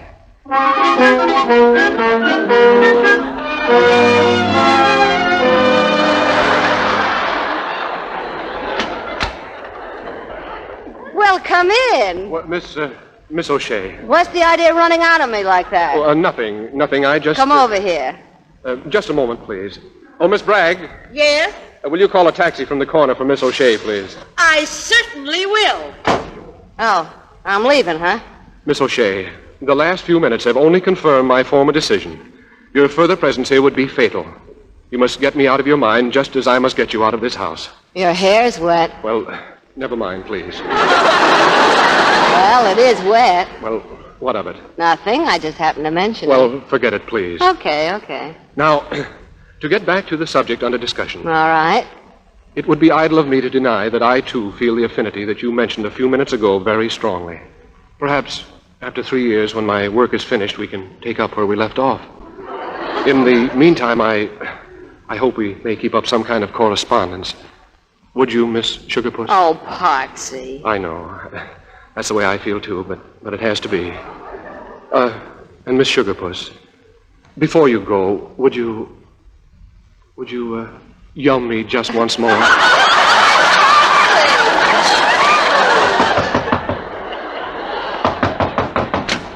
Professor Potts, the taxi is just... Professor Potts! Yes? What is it? The taxi is here. Taxi? What taxi?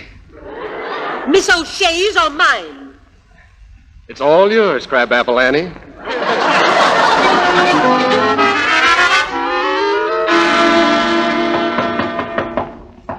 Who is it? Hello. Come in. Good morning, Patsy. Good morning. I brought you breakfast. Good. I'll have it right here in the snooze stand. Thank you.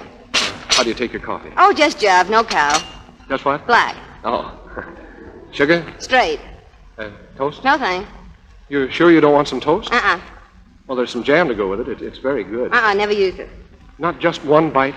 Sit down and take a load off your feet. Say, I found out what's wrong with on account of because. It's saying the same thing twice. You know, like calling somebody a rich millionaire. You call it a pleo... No, now, wait a minute. A pleonasm. Yeah, that's it. Who told you that? Oh, this room's full of books about grammar. I read for a couple of hours last night. I couldn't sleep either. I walked in the park till the sun came up over the East 60s. No kidding. It's a very important moment. A new chapter, in fact, for me. It's the first chapter. For what has my life been up to now? A preface. An empty forward. You couldn't talk a little plainer, could you? No, not if you won't have a piece of toast. At least just look under the lid. What for? Please. Oh, you went and bought me a present. Oh, Patsy. I hope it fits. Kirkikoff calculated the circumference of your finger. I woke up the jeweler at 7 o'clock this morning. Oh, it's a lovely ring, Patsy. Really it is. I hoped you'd like it. It's our engagement ring. Patsy, do you mean that? Well, yes, I do. You mean you really want to... Why not? Well, what am I supposed to say? Why, just say yes. After you've declared your feelings, it's the only logical step to take. Patsy, don't you think you better take another turn around the park? Oh, I'm just as surprised as you. Marriage. I thought I was married to my books, and then you... You see, I've had a rather curious life. I graduated from Princeton when I was 13. I recited Tiger, Tiger, Burning Bright when I was a year old. And before I was 2, I could read fluently. People like that just... Well, you see, dust just piles up on their hearts.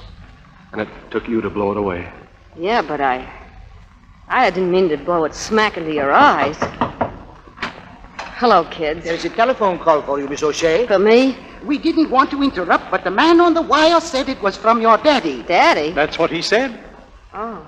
Oh, yes, Daddy. It's long distance. Oh, yeah, I'll get it. Just tell him to hold on. I'll be right down.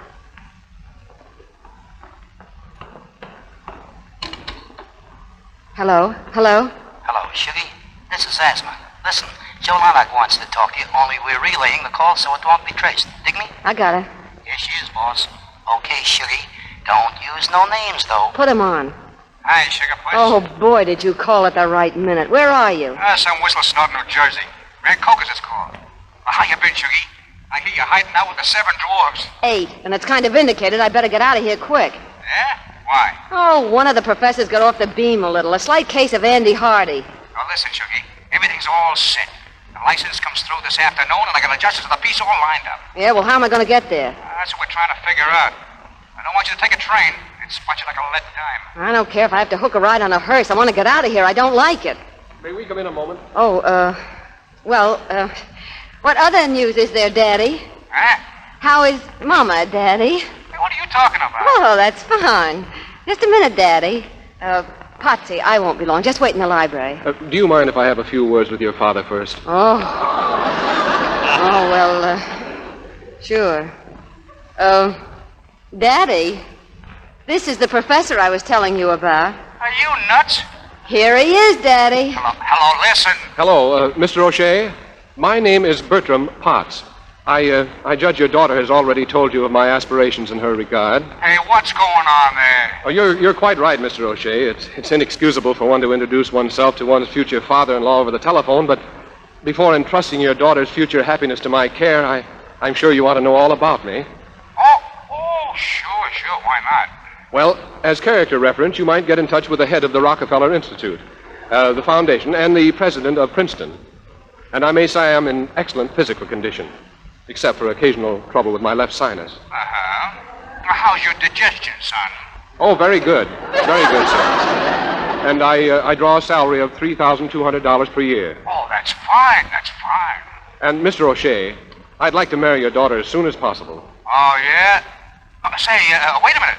Sure, good idea. Oh, I'm glad you understand, sir. Look, what did you say your name was? Bertram Potts. Bertram.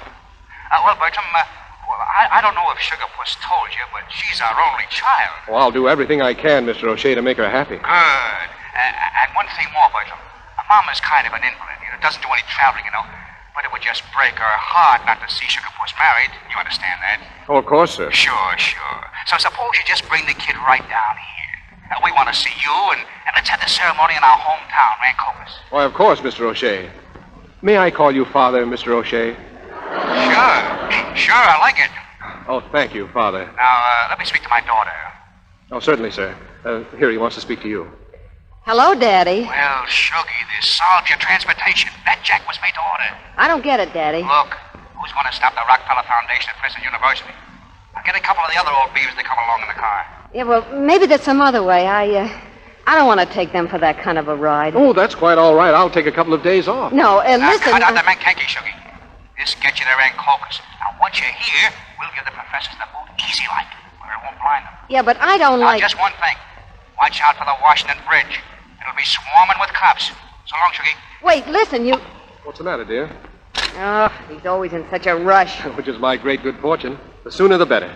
Is it all settled, Potts? Is everything fixed? Everything is fine. Oh, good. Gentlemen, I now have the honor to announce our betrothal. Very sensibly condensed as in the Reader's Digest. I want to be an usher. Yeah, we all want to be ushers. One kisses the bride, may I? Oh, we'll all kiss the bride. My dear, we are very happy. Thank you. We feel that you are marrying all of us a little. Yes, indeed. Thanks a lot. Well, if we're going to get started this afternoon, I better get going. I'll go up and pack my things. Certainly. Certainly.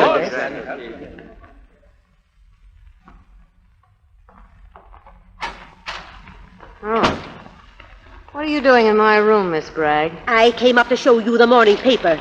Sugarpuss O'Shea missing in citywide search. Gangster's Moll disappears. Kind of a cheesy picture of me, isn't it? Recognizable, thank heaven. Wait a minute. Get your things together and get down the back stairs before I call the police. I've got something to say, Miss Bragg. Gangster's Moll thinking she'd marry one of my professors. Oh, don't worry. I'm not marrying any professor. Certainly not. We'll have this room fumigated when you're out of it. Well, you ought to, I guess. Sit down a minute. Let me pass, please. Oh, no, Braggo. Any spilling that's done, I'll do, but not yet. If you think I'll hold my Now, look tongue... at it this way, Braggo. The harm's been done. Potsy's going to wear his heart in a sling whether he finds out sooner or later. Here or in New Jersey won't make any difference to him. Only in New Jersey is a darn sight better for me. Better for you, indeed. Get out of my way. Oh, no, Open that door or I'll scream. No, Braggo, I can't have you screaming, not now. Let me go. Braggo, you wouldn't want me to sock you. Let go. Cut it out now. Ah! Sorry, Braggo, but I got a date in Rancocas.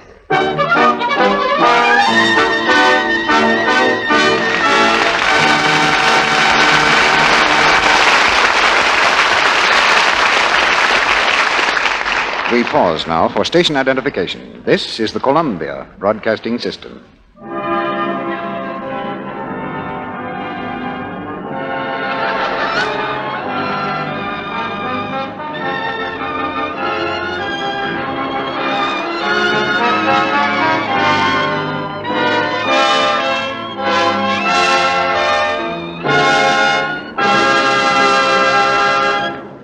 After a brief intermission, Mr. DeMille presents Barbara Stanwyck and Fred McMurray in Act 3 of Ball of Fire.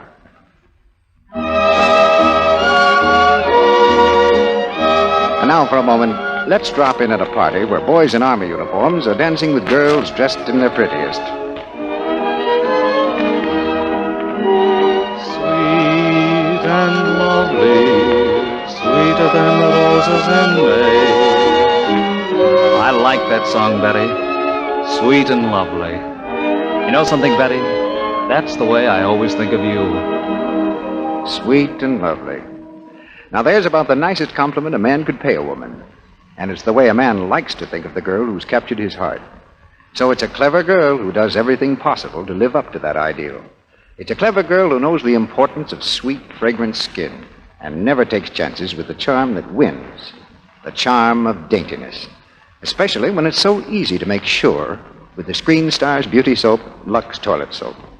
Screen Stars, you know, use their gentle complexion soap as a daily bath soap, too. For Lux Soap has such rich, creamy lather, active lather that carries away every trace of dust and dirt from the skin, leaves it beautifully fresh and sweet. Now, here's what one of our loveliest Hollywood stars, Rosalind Russell, says. The girl who wants to be attractive makes daintiness sure. A daily Lux soap beauty bath does the trick.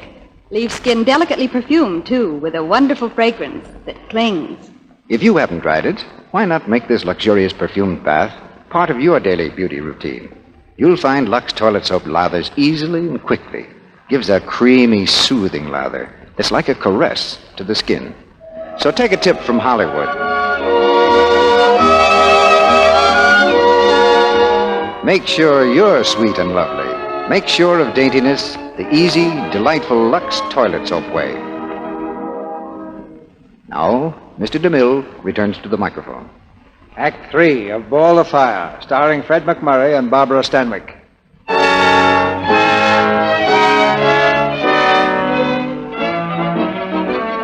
The wedding party is headed for New Jersey. In a rented car, they speed at 20 miles an hour along the road to Rancocas. Professor Gurkakov is driving, but he's none too sure of himself. Suddenly a signpost looms up in front of the car. The car swerves and skids.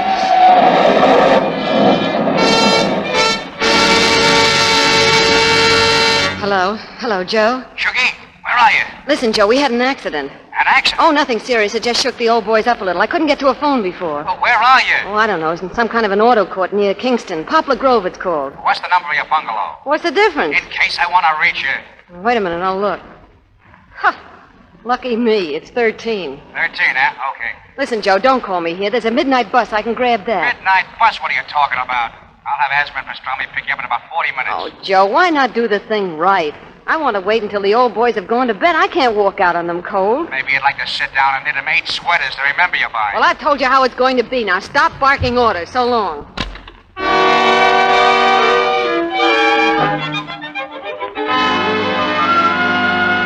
I tell you, it was just bad driving. Nothing but bad driving. Gentlemen, please. I could prove to you by the laws of relativity that it was not I who ran into the signpost, but the signpost which ran into me. Turkey, before you go into this, I think I'll say good night. I want to hit the hay and get some sleep. Why, the evening is young yet. No, I don't belong here. This is a bachelor dinner. But this one is different. Well, that's the law. We've heard from the garage. The car will be ready in the morning. Perhaps it will hold together till we get to Rancocas. We'll be leaving early. What time shall we awaken you? About 7:30? Oh, I'll be awake, all right. Well, kids, here's to you. Sweet dreams. Good night. Good night, Potsy. Good night. Potsy, you know, you boys still have time to warn him. A man is a goof to marry any woman. Just let them try to warn me. He'll have to console us that there aren't 7 more just like you. Yes, one for each of us. Of assorted ages, of course. You know, I'd like to keep you all in a locket always. 8 squirrely cherubs right out of this world. Goodbye, kids. Au revoir.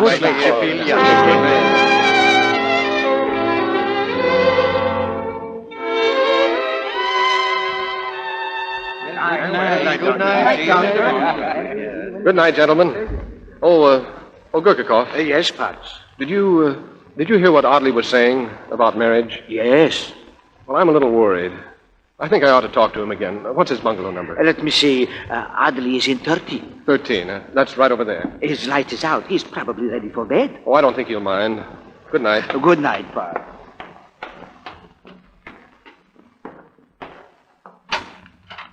Audley, may I come in? Don't turn on the light, Audley. I prefer to discuss these things in the dark.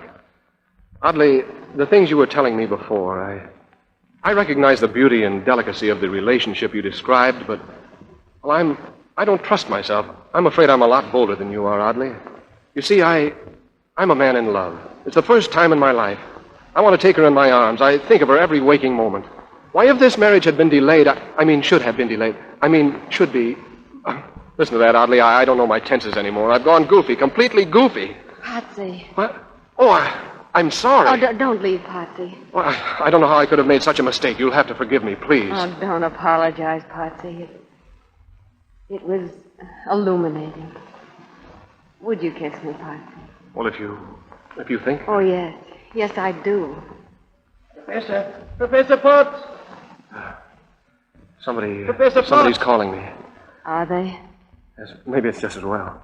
Maybe. Good night. Good night. Professor Potts. Right here. What's the matter? Potts, something has come up. Well, what? Well, you'd better tell him, Gurkakov. Maybe he'd better tell him. Yes. He? Who? Potts, there's a gentleman here. No, there's a man here. No, 4 men. Yes, they'll tell you. Who are they? Over here in the office. One of them is called Joe Lilac.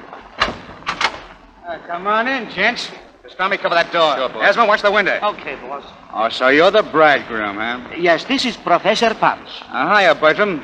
I thought you'd look like these other squats, only with a beard and pea soup on it. What is this all about? Maybe you recognize my voice, Bertram. Oh, do you? How's your sinus? Why, you're not her father. You're getting warm. I'm her daddy. I believe I'm entitled to some clarification. Yeah? Well, so am I. What's that on your face? Lipstick? Lipstick? Shut up! I was kind of counting on Sugar Puss to tell you the score. Trouble is, when it comes to leveling off, she gets chicken. He's trying to say that our wedding trip was nothing but a vast lie. A vast lie. Don't you believe it, Bertram? There's going to be a wedding, all right. With Sugar Puss the bride, only I'm the bridegroom. Potts, it seems that your bride to be. His bride? That's a laugh. It seems Sugar Puss has used us to circumvent the police. We're serving as protective coloration. Yes. I don't believe it. Now, Professor, you didn't really think she was going to marry you. With your $3,000 a year? She spends that much for having her toenails painted. You don't believe it. Look at him. All right. Suppose you go and tell Sugar Puss that Daddy's here. Boss, listen. It's a cop. Get away from that window, quick.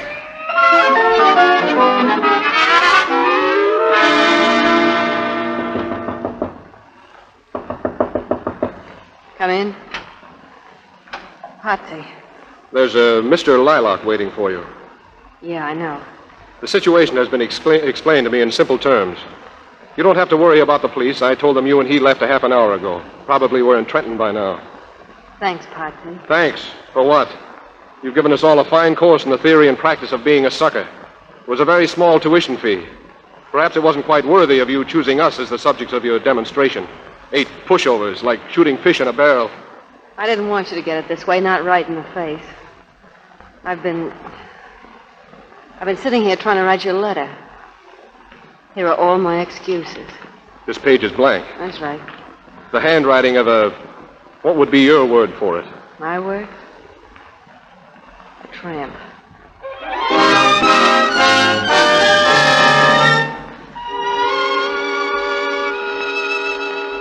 Now listen, Shuggy, I'm losing patience, see? I got that justice waiting. Now, what do you say? I said no, and I still say no. Boss, we gotta get out of here. Shut up. Look, Shuggy, what's that professor guy got on you? I love him. She loves him. Yeah, I love him. I love those hick shirts he wears with the boiled cuffs and the way he always has his vest button wrong. He looks like a giraffe, and I love him.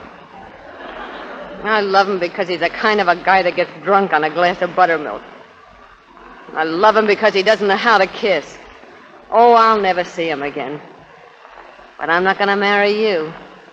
Not if you tie a ton of cement around my neck and throw me into the East River like you did all the others. All right.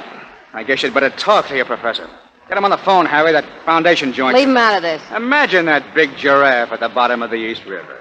Now, you wouldn't like that to happen to him, would you, Sugarbush? That ain't funny, McGee. Who said it's funny? Hello, New York. Endicott 215. I mean business. That is, if you don't say I do, like a nice little bride. You can't do this, Joe. It's too late, Shuggy. The pressure's on already. What is this, putting the screws on me? You said it. And right where it'll do the most good. Neighborhood of the heart. Hello, this is Harry. Hang on. Here you are, boss. You take it, Shuggy. Who's that on the phone? The Totten Foundation. But you'll be speaking to Pastrami. Hello? Hello, Shuggy. How's the kid? What are you doing there, Pastrami? I was just dropped in on the professors. Yeah, Esme and me with our little old shotgun. We're all sitting around waiting. Waiting for what? Orders from the boss. For orders. Oh, yeah, I get it. Can we make a deal now, Shuggy? Sure we can, Brother Rat. Pastrami put Patsy on. I want to speak to him. Okay. Take it, Pat. It's a lady friend of yours. Hello? Patsy, listen. Your friends are here, Miss O'Shea. They're holding us all prisoners for some reason or other. I don't know the exact purpose of this maneuver or what can be gained from us, but I hope it works out to your advantage. I'm sorry, Patsy. But it'll be all right in a little while. They won't hurt anybody. Just don't do anything foolish. Promise me, Patsy. Yeah. Okay, Bertram. Put Pastrami back on. He wants to talk to you, Mr. Pastrami. Yeah. Hello, boss. Now listen, Pastrami. Yeah? Shuggy and I getting married. When it's all over, I'll call you. Okay, boss, we'll wait. We'll dismiss the class right after the ceremony. That's it. So long. So long. Congratulations, boss. We can Go on. Get back, you guys. Get Pardon back. me, but did you say after the ceremony? That's what I said. Do you mean they're not married yet? What do you think we're doing here? Well, I didn't know. I thought... Yeah, a little trouble with Sugarpuss's vocal cords. Wouldn't say yes. She wouldn't say yes? No. Why, you very ugly young man, do you know that to me at this moment you look perfectly delightful? Huh? I mean absolutely beautiful? Are you nuts? Gentlemen, this visit is no longer a mystery. Apparently it requires those 2 machine guns leveled on us to force Sugarpuss to marry Mr. Lilac. That explains everything. Break it up. We can't allow that. No, indeed. Young man, you see, we all love this young lady very dearly. Get back, you guys. I'm warning you. In union, there is strength, Mr. Pastrami. If we rush them all at once, gentlemen, perhaps only 2 or 3 of us will be killed. Cut it out now. Get them, gentlemen.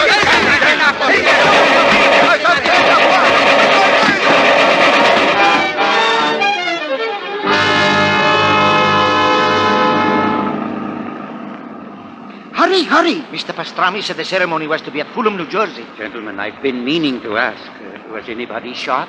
Just I believe. A slight wound in the finger. See, gentlemen? Oddly, you're a hero. Oh, please. Patch, what's that book you're reading? A volume I picked up in the library. It's called The Manly Art of Self-Defense.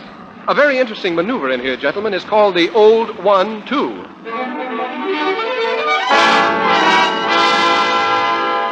Come on, Justice, let's get going. Repeat after me, please. I, Joseph Lilac. I, Joseph Lilac. Head of Murder Incorporated. Shut up, Sugar. Take thee, Catherine O'Shea. Take thee, Catherine O'Shea. Who hates and despises you. To be my lawful wedded wife. To be my lawful wedded wife. For better or for worse. For better or for worse. For worse. For richer or poorer, in sickness and in health. For richer or poorer, in sickness and in health. I'm sick right now.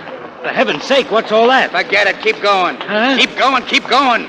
To love and to cherish. To love and to cherish. There they are. Patsy! Grab their guns, gentlemen. Hey, let go of me. Hey, what is this? This, Mr. Lilac, is what is known as an upstick. No, I stick up. Keep them covered, gentlemen. Professor Pegram, you call the police, please. Delighted. Oddly, stand by that window. Gurkakoff, you watch the door. Now, Mr. Lilac, just step up here, please. Listen, you can't get away with this. Mr. Lilac, put up your fist, please, in an attitude of defense. Defense, huh? I'll murder you, This, Mr. Lilac, is a maneuver known as the Old 1-2.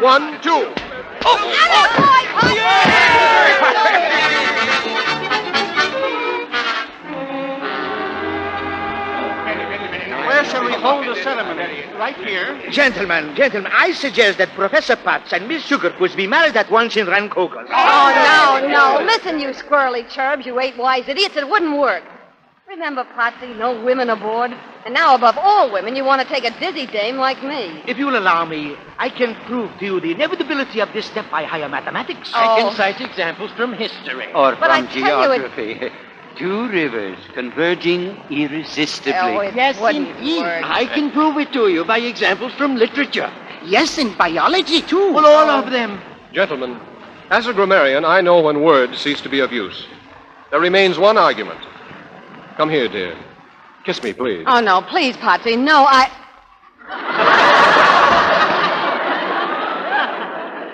Oh, Potsy, darling. You see, gentlemen?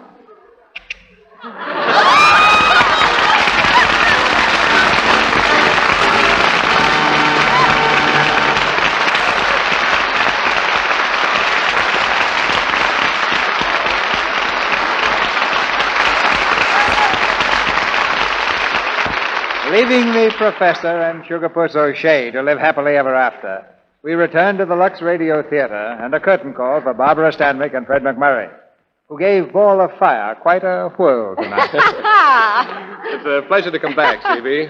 The first time I ever worked here, Barbara was on the other side of the microphone, just as she is tonight. 5 or 6 years ago, wasn't it? Nearly 6, Barbara. When we get a good idea, we stick with it. And one of our best ideas is the team of Stanwyck and McMurray. That sounds rather like a vaudeville act. Oh, say, speaking of vaudeville, whatever happened to that saxophone you used to play, Fred? It's under lock and key. Oh, that seems a shame. I guess you've never heard me play the saxophone. We will, Fred. For 6 years, I've been looking for a play that will require your services on that instrument.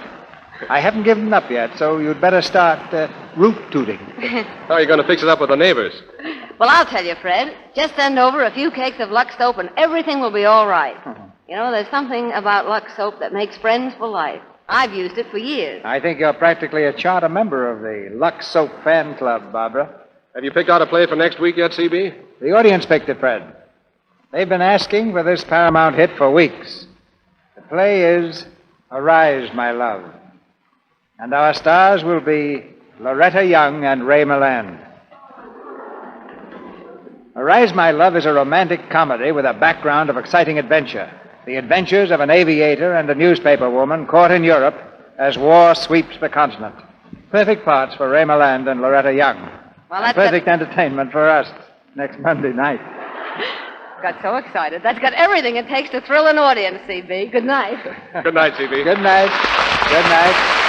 Ball of Fire was a four-alarm performance. Our sponsors, the makers of Lux Toilet Soap, join me in inviting you to be with us again next Monday night when the Lux Radio Theater presents Loretta Young and Ray Milland in Arise, My Love. This is Cecil B. DeMille saying good night to you from Hollywood.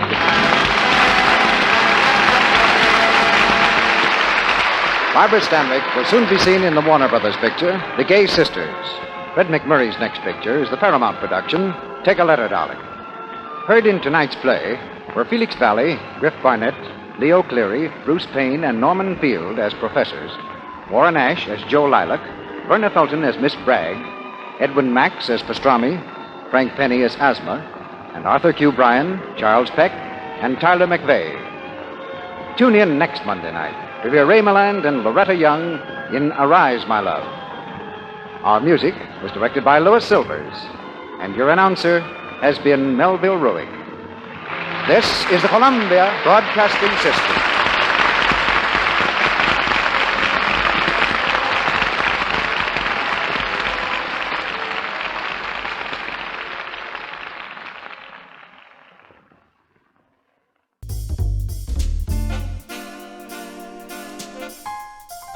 Welcome to The Victory Kitchen, the podcast all about American food rationing during World War II. I'm your host, Sarah Creviston Lee, author, historian, and vintage foodie. I'll be exploring the logistics of food rationing, featuring wartime cookbooks and recipes, and highlighting real home front experiences. We're going to be learning exactly what our grandmothers had to do to get their food to fight for victory. Hi, this is Sarah. Welcome to another episode of The Victory Kitchen. This is episode number 8, the National Pantry Census. First off, I wanted to share a couple cool things. One is that my podcast has reached over 1,200 plays, which is so awesome. And I just wanted to thank all of you for your listening and your support. And to celebrate, I am doing a podcast giveaway over on Instagram. So if you'd like to join in, I will be posting more on Instagram. You can give me a follow at Victory Kitchen Podcast. The second thing is that I have a newsletter, and this is where you can get exclusive ration recipes from my personal cookbook collection. You can get updates about the podcast and also about my writing, because I'm also an author, and also fun little history tidbits that I come across in my research. To sign up for the newsletter, you can head on over to my podcast blog, victorykitchenpodcast.com, and click on newsletter. Secondly, I wanted to do a quick little update about two things. One is, in the last episode, I talked about Uncle Joey, the World War II vet who's 98 and has an Instagram account.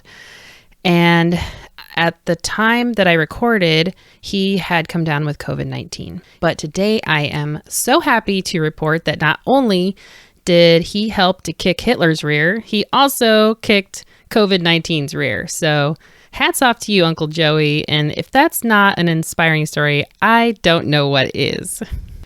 And the last update is about Postum.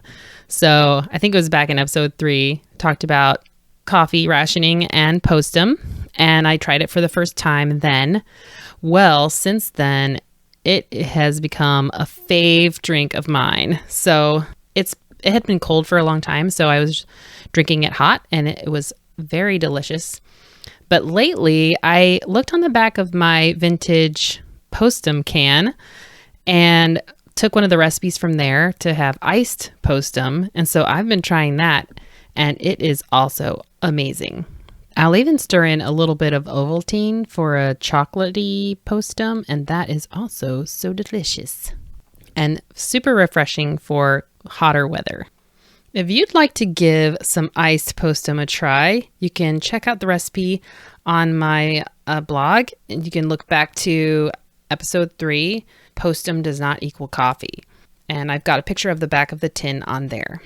All right, so when I initially started doing research for today's episode, I thought, oh, this is easy. We're talking about rationing processed foods. We've already talked about the basics of rationing back in episode 1. I won't have much to cover here. And I laugh at myself now because of how naive I was. So this turned out to be a beast. There is so much that I've learned about just processed food rationing that I did not even come close to touching in episode 1. But this is great. This is the process of learning. All historians learn. We all learn just by doing more research.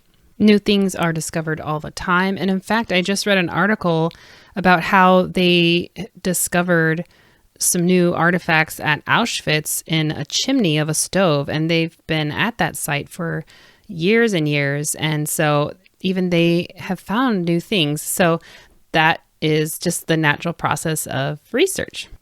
And so that's what happened with me, is that as I was diving specifically into processed food rationing, I uncovered some pretty amazing stuff. And the first thing I wanted to mention is dates. When it comes to rationing, there are a lot of dates floating around out there. And I see other people get confused about it. I've gotten confused about it. And when I talked about rationing, when all rationing started, March 29th, 1943. And that was my understanding. Well, I saw these other dates floating around, like some February dates of rationing starting, and then a March 1st date of rationing starting. And it was very hard to understand what these dates were. Well, the February dates were dates that the OPA had hoped to start rationing, but it didn't work out. And in fact, I even think I saw some January dates that they were thinking of rationing starting. That didn't work out. But what I did find out was that rationing for canned goods and processed foods started March 1st. Meats and fats were added March 29th. So I wasn't incorrect exactly, but it's good to finally understand what these two dates mean. And we're going to dive into that in this episode, along with lots of other fun things. So when it came to rationing, like the big time, I mean, they were already doing sugar rationing and coffee rationing with book number 1. Well, now they're going to gear up for book number 2. And to do this, there was a lot of preparation that went into it. One newspaper article read, quote, U.S. households, both rich and poor, will feel the hardest impact of total war they have yet known. The civilian received only a gentle hint of what was in store when sugar and coffee were rationed. Beginning tomorrow, he will gain sharp realization of what it means to supply not only the huge growing U.S. armed forces, but also the armies of the nation's allies and the peoples of allied and liberated territories. In about a month, his normal pattern of living will be disrupted further by rationing of fresh meat, canned meats, excluding poultry, canned fish, and shellfish, end quote.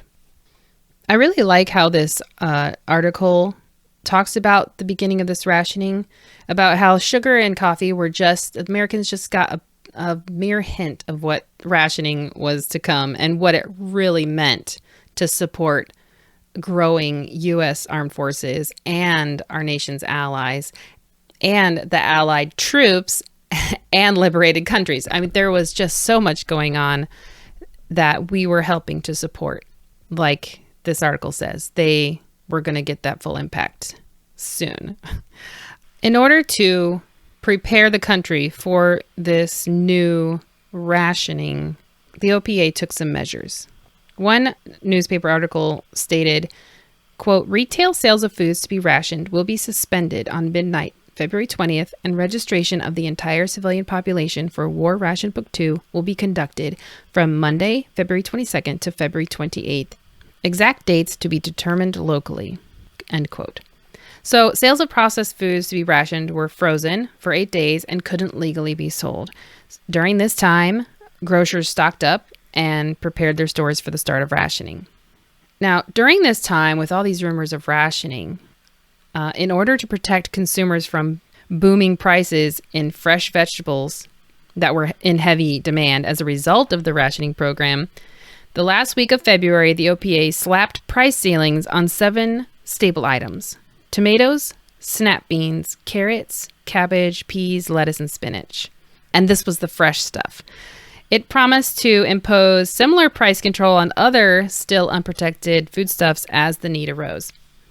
And that's something I hadn't realized, that because if canned goods had restrictions of, fruits and vegetables that people normally would buy, then the demand for the fresh fruits and vegetables would go up. And so in order to control any crazy price hikes, the OPA put a ceiling on those. During this freeze of the processed foods at the grocery stores, registration of the civilian population for War Ration Book 2 began. In order to register for Ration Book 2, the person registering had to be a member of the household that was over the age of 18, so they had to be an adult. Sign-ups for Ration Book 2 were held at schools, with school staff, teachers, and volunteers helping with the registrations. And in some cases, they even had to modify school hours, like sending kids home early so that they could do this registration. The family getting the new ration books, they had to present Ration Book 1, which was, they called it the Sugar, Coffee, and Shoe Book, for each member of the family when they registered. So they couldn't get Ration Book 2 without it.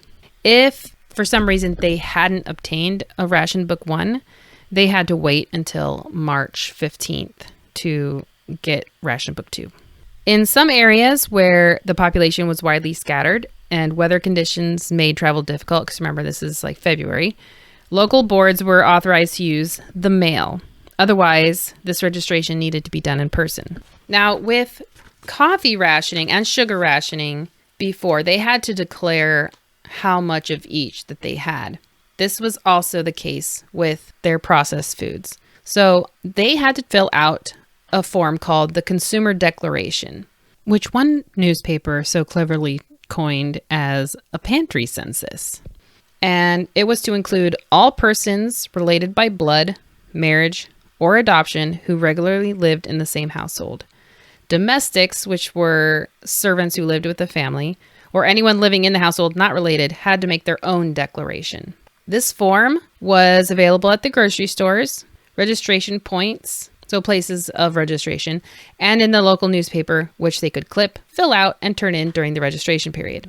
So there are two parts to this declaration. One was another coffee declaration. They had to put down the number of pounds of coffee owned on November 28th, 1942, when coffee rationing started, minus 1 pound for each person who was entered on War Ration Book 1 as 14 years or older. Stamps were removed for all stocks held in excess. So all the coffee that you had extra, they removed stamps to even things out. Then the second part of the declaration was canned foods. And this is where I thought it got really interesting. They had to declare how much canned goods they had over a certain size. So for example, an 8-point stamp was removed from War Ration Book 2 for each can of rationed foods over 8 ounces, in excess of 5 cans owned on February 21st. So in other words, they are permitted to retain 5 cans or bottles of 8 ounces or more for each person in the family. Any more than that, then they would start removing those stamps from Ration Book 2. This did exclude home canned foods. So if you just put up a whole bunch of meat in jars before this, you didn't have to count that.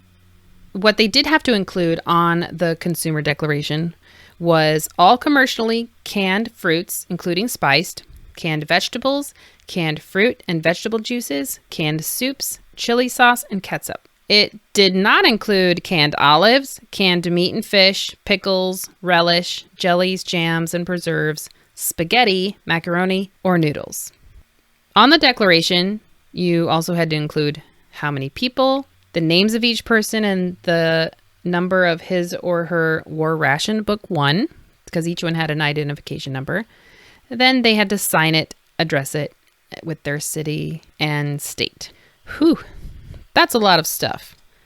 But really, this was really important because this is where the playing field was evened out.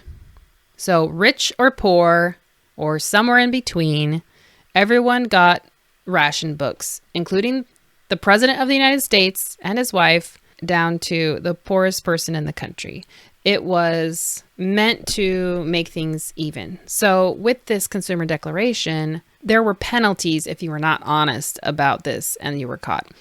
And it was really just to make it fair for everyone so that everyone could get a fair share of items. All right, so how did it work? The first ration period covered March, with each holder of War Ration Book 2 having 48 points to spend on ration goods. And we have talked about this in the past, but I think there's some more clarifying information that I've learned since then. So we're going to touch back on it a little bit again. So the 48 points were represented by the blue A, B, and C stamps in Book 2 with denominations of 1, 2, 5, and 8. For the March period, the OPA estimated that this would average out to about 3 to 5 cans of processed foods per person, which meant that every family was going to need to add more fresh fruits and vegetables to the diet. One administrator admitted that it was a scant ration, but said people will get along on it so that our fighting forces and the fighting forces of our allies may have the food they need to carry on. Now, the OPA had created an official table of point values that all stores were required to display. Grocers also had to mark counters and shelves containing the specific ration items. There were even stores that had specific designated shelves for the ration items just to make it easier for people to find and probably easier for the grocers to deal with. Now, there were some tips listed in the Hanover, Pennsylvania newspaper called the Evening Sun. One was to budget your ration points, the blue A, B, and C stamps, for buying canned foods over the ration period, which is the entire month of March. 2 was to prepare your shopping list before you go to the store. That will help you to shop economically, saving time and saving points. 3 was to spend your high point stamps first. By doing so, you will avoid the danger later in the month of having no stamps of proper denomination to pay for a rationed item. Grocers cannot make change in stamps. But we do know later in 1944, the OPA would come out with tokens enabling grocers to give change. So that part of the program did improve. And the last tip is don't be impatient. In the first few days of operation under the new program, it will take grocers' clerks longer than before to check your purchase. These are a lot of good tips, but unfortunately not everyone followed this advice. I read this one account of a woman who had been trying to get baked beans for weeks, like during the time when there was the freeze on ration goods before rationing started. So when she could finally get them, she blew all of her March ration points on baked beans. I think this is funny. I can actually understand her thinking. It's really frustrating not being able to get the product that you want. And then when you finally can get it, you just go all out and stock up. You know, the reasoning makes sense, but it definitely went against the advice of the OPA. People still hoarded and stocked up, which led to a strain on the availability of some products. However, the OPA did stress that removing and using a bunch of ration points at once was not associated with a penalty. They acknowledged that families customarily bought canned goods in quantity, especially when they lived rurally. So them being accused of hoarding wasn't justified. The OPA did point out that heavy penalties would be given if false information was given on the consumer declaration sheet. Naturally, with the start of a big program like this, where you not only have to pay with money, you have to pay with ration point currency, there was a lot of confusion. But specially trained volunteers were made ready in communities across the country to answer questions and help out. Stores were invited to call local war boards or chambers of commerce to get a trained answerer or a helper to come and help out right in the store. Housewives could still place their grocery orders by phone and their ration coupons given to the delivery boys, but they had to wait until a store employee, including delivery boys, could watch them tear out the proper points. Now, when I came across this information, I just kind of had to laugh a little bit just because it is very similar to things we're experiencing now. There's been an explosion of grocery delivery services and, you know, they'll shop for you and you can pick it up at the curb. I mean, there's just all of these things that seem so new and to a lot of people really fancy. But back then it was a very common thing to be able to call the grocery and call in your order and a delivery boy would bring it to your door. So in some ways we've kind of come full circle. Okay, so this is where it gets down to what I think is the most interesting bit. and that is what processed foods were rationed. And I think this information is extremely important just because it just clarifies. I just like knowing exactly what was rationed. It's not enough to say, oh, canned foods and bottled goods. I want to know exactly what was rationed. So point rationing covered all canned and bottled fruits and fruit juices, including spiced fruits, all canned and bottled vegetables and vegetable juices, including canned and bottled varieties of dry beans, such as baked beans, pork and beans, lentils, etc., as well as tomato products such as ketchup and chili sauce, all frozen fruits and vegetables, all dried fruits, including prunes, raisins, apricots, etc., and all types of canned and bottled soups and baby foods, not including formula foods or baby cereals. Details on how dried beans, peas, lentils, etc., and dried and dehydrated soups were to be rationed wasn't available at this time. Canned meat and fish couldn't be bought or sold until meat rationing started later in the month.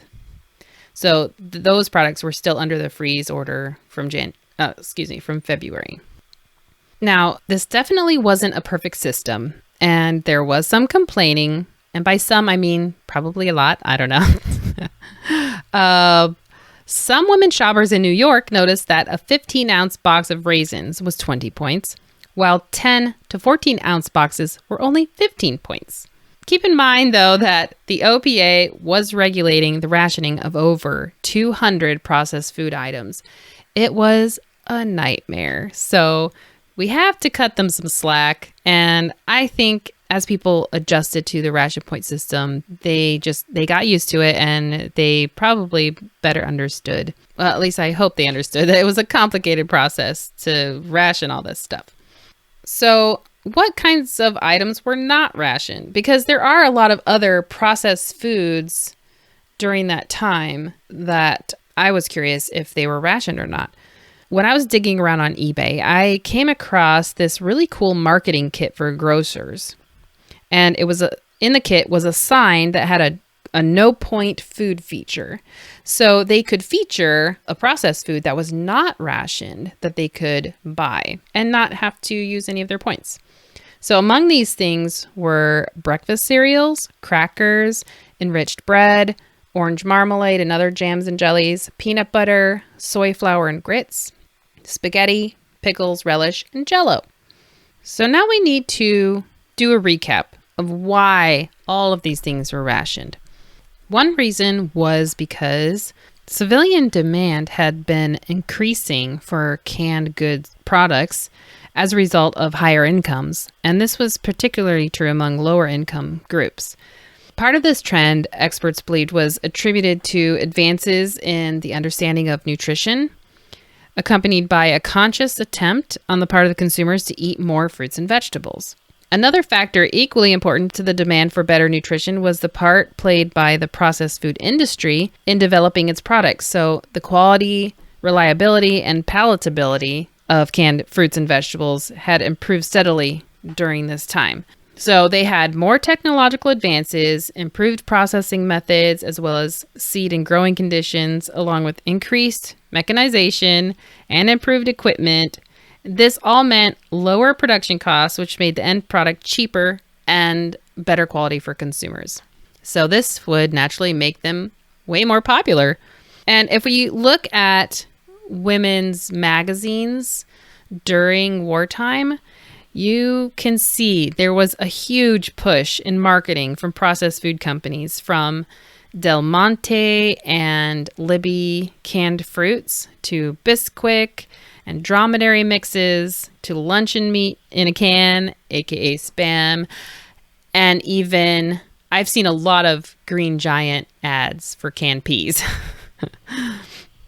In one of my research books called Studies in Rationing, an analysis of selected rationing programs in the United States during World War II, it states that, quote, the canning industry's most rapid growth took place during the first half of the period, which means the early 20th century, which probably represented a once and for all shift on the part of the consumers from home processed foods to commercially canned foods. The shift from home to commercial processing also reflected the increasing urbanization of the population. Once this shift was accomplished, processors had to look for new methods by which to expand their market. Of these, the introduction of new varieties of processed foods was the most successful. Close quote. So not only was the products better, but they created a huge variety of canned food products to choose from.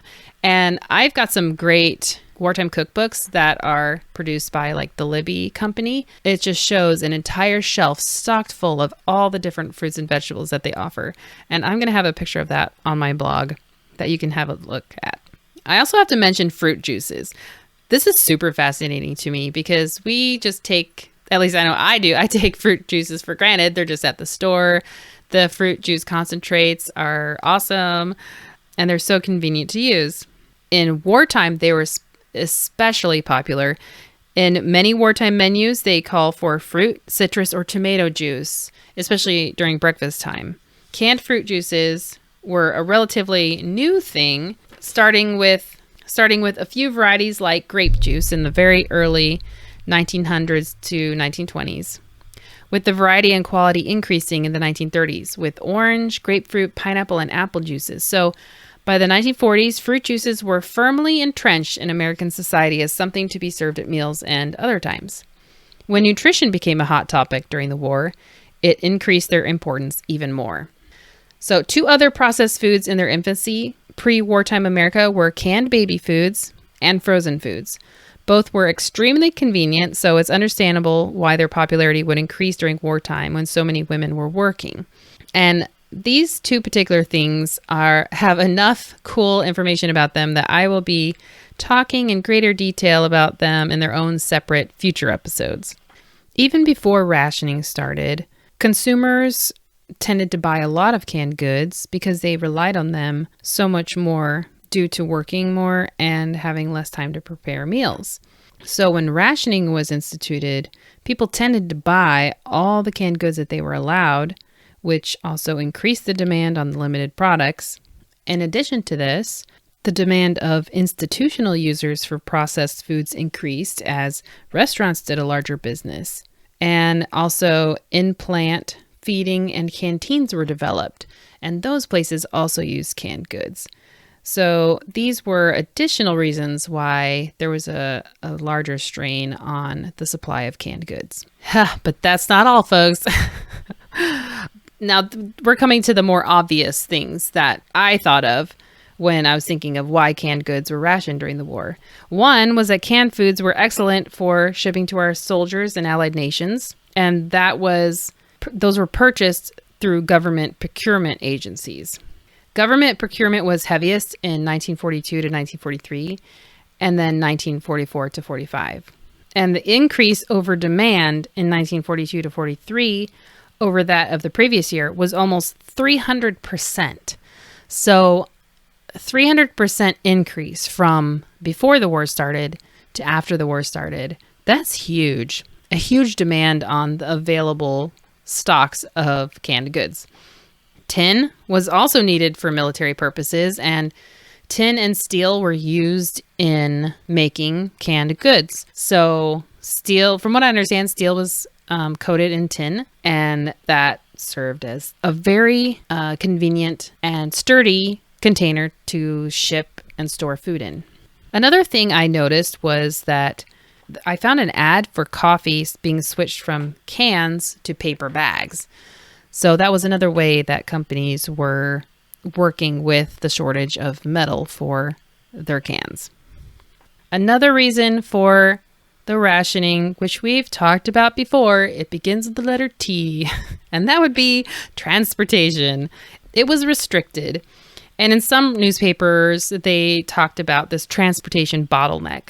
There were not enough trucks, there were not enough ships, which meant less canned pineapple products from Hawaii as a result, not enough train cars, not enough labor. So the same old story for all of the rationed goods.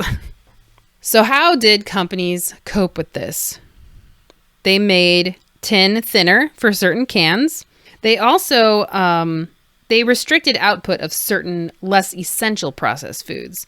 So the production of peaches, pears, citrus concentrates, mixed fruits, peas, beans, asparagus, corn, Tomatoes and baby foods were not restricted because those are really popular items.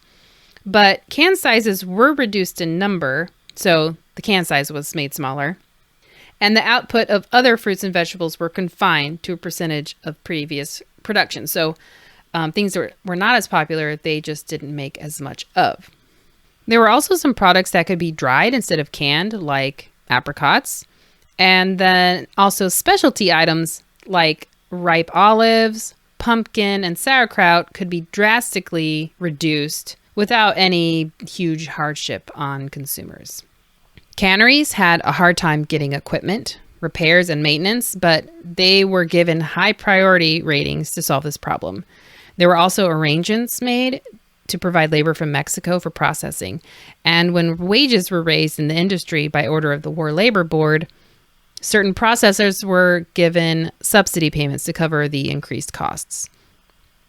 Extra plants were built, including 2 built with government funds, both in Florida, to process citrus concentrates, which were in heavy demand by the armed forces and for distribution abroad.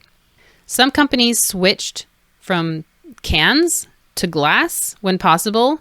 For one example is Ocean Spray cranberry sauce.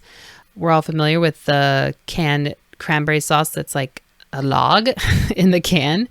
Well, that was widely distributed starting in 1941, but because of the war, they started putting their cranberry sauce into glass jars. And this worked for a while until there were some glass shortages, and then companies started putting things back into tin cans. Oh, it was just a mess sometimes. And one final thing that companies did to cope with all this was that they published their own cookbooks to keep their name out there. So they were essentially a marketing tool, but it was also helpful to housewives. So it was a win-win. How did the public cope with all of this rationing of something that they relied on quite heavily? One is a big one, victory gardens and canning their own stuff. In February 1943, one newspaper urged readers to plan their gardens early to produce the crops of vegetables necessary to use under wartime conditions and food rationing.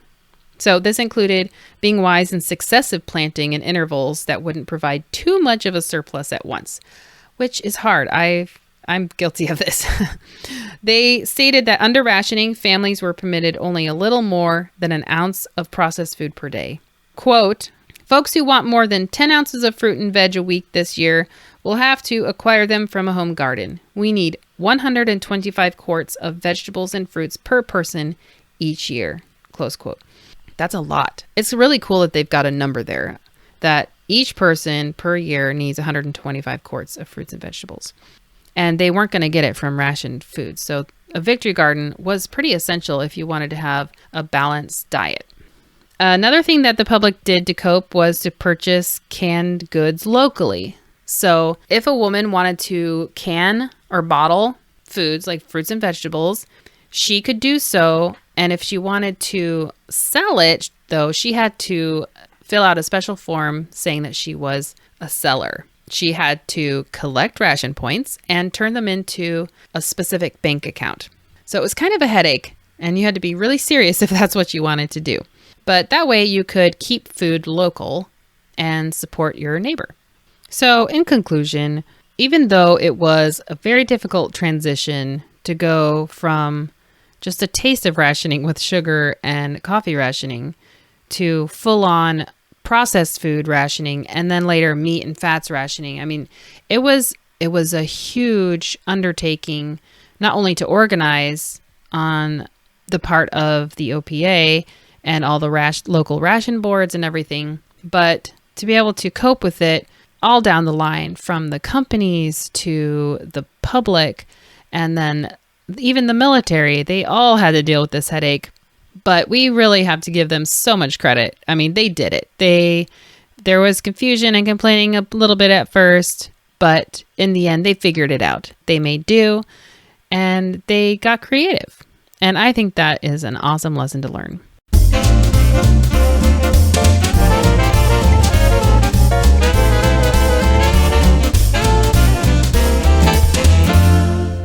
Because this episode is the season finale, I guess you could say, for season 1, I decided to feature 2 cookbooks.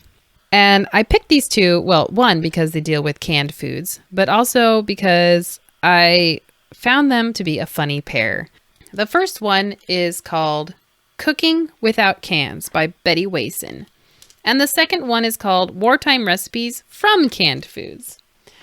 And I've always thought this contradiction was really funny. But as I dove into each individual cookbook, I found what really set them apart. So starting off, Cooking Without Cans was written by Betty Wason. She was a noted journalist and home economist. She was a former assistant food editor of McCall's magazines. She is a fascinating lady.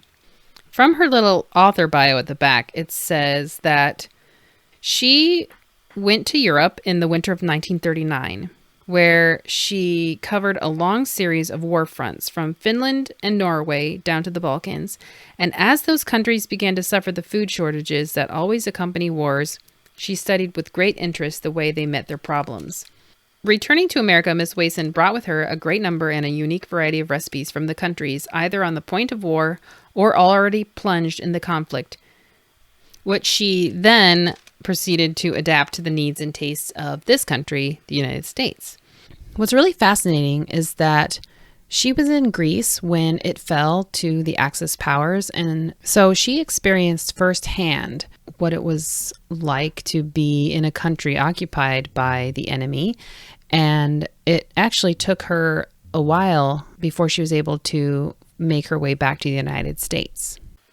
So really what this cookbook is about is a very broad view of international cooking.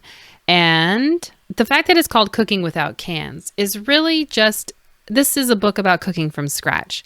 This is teaching people how to cook without the use of canned foods, which, as we've already talked about, a lot of people had come to rely upon. And what's really fascinating about this is the international aspect of it. Not a lot of cookbooks dealt with international cooking at that time. You can find them. They're not too hard to find, but not a lot of them did.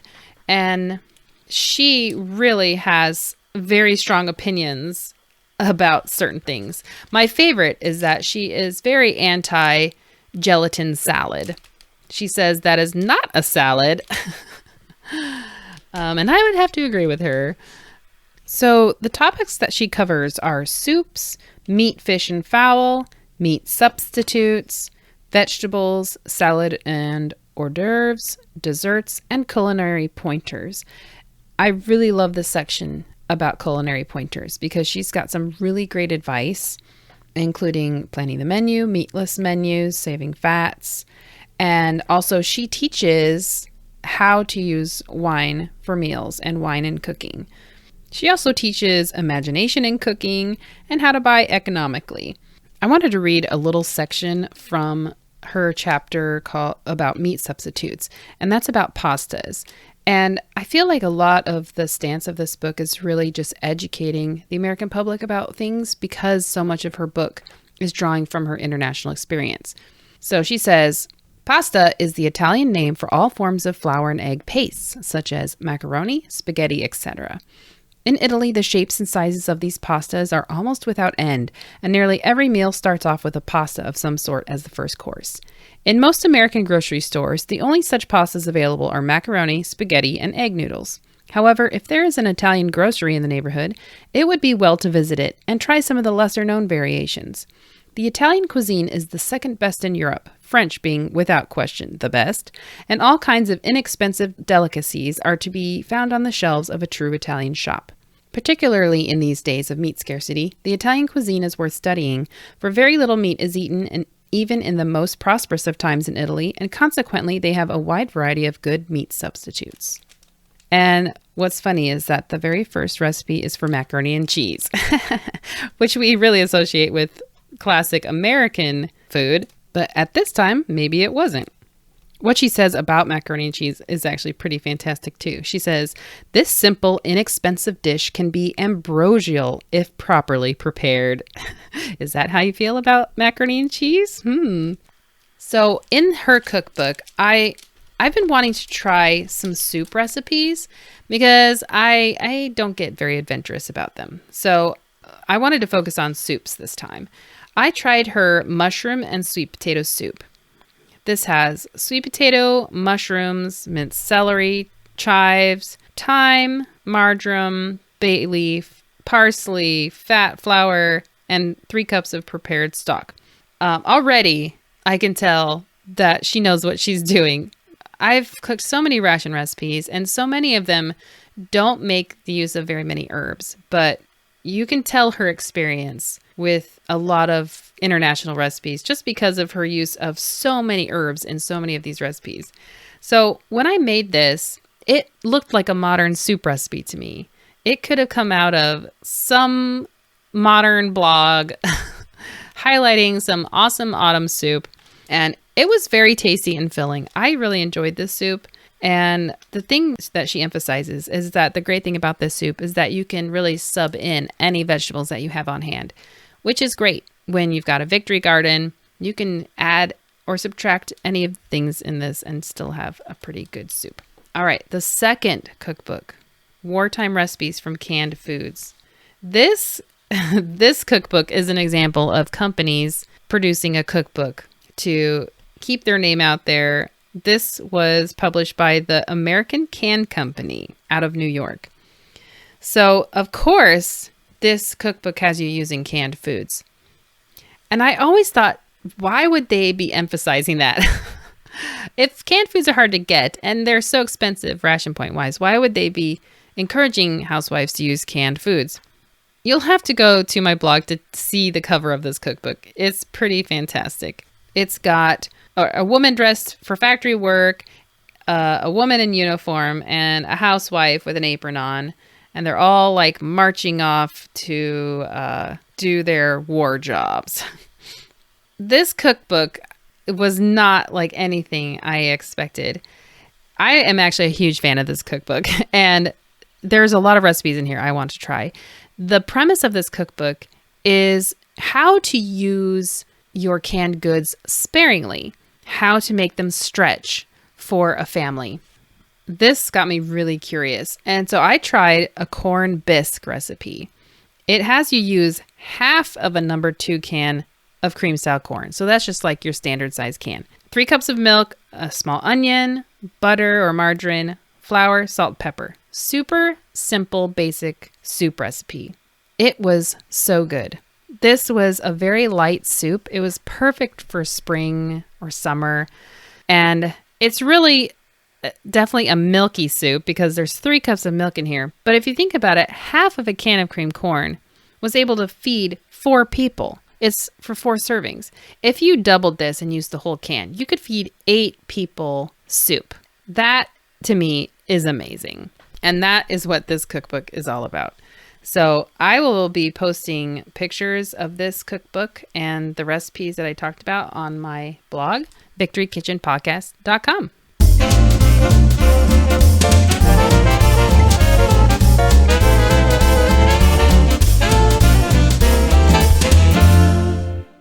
For the story highlight today, I wanted to do something a little bit different.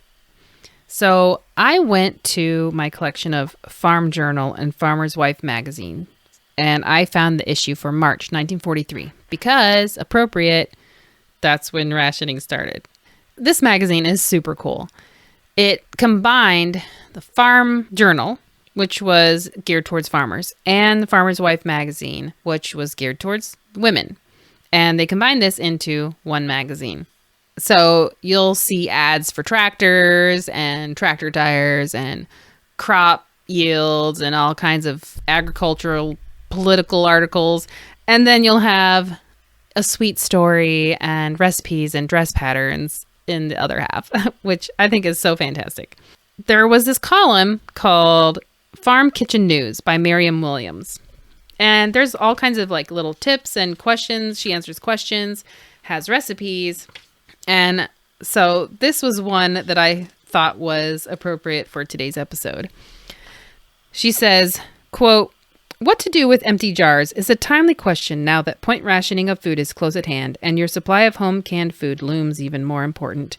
Right now, you're probably filling them with canned meat. But that's not all you can do. Our guest cook, Mrs. Claire Gruner, sometimes cans the last of the winter apples. She also cans parsnips in late winter, the time when they are sweetest. And pumpkin and squash are stored in the cellar. We have even canned prunes in the farm kitchen, and it's not as queer an idea as it may seem. Prunes get so plump and juicy when they stand a while in their own juice. Close quote. I really like that. They're giving you more ideas of things you can can in March, which isn't really like a big canning season. So, except for meat, what else could you be canning at this time? And I really like the idea of canning prunes. My family is a big fan of prunes, so I think having some canned prunes on hand would go down pretty well with everybody. I also wanted to share with you a recipe that she included in her column for pork and bean pie with sweet potato topping. This is a really simple recipe, and I am excited to try this. It calls for 1.5 cups seasoned baked beans, 1 cup canned or cooked pork cubes, 2 cups mashed sweet potatoes, pork stock or liquid to moisten.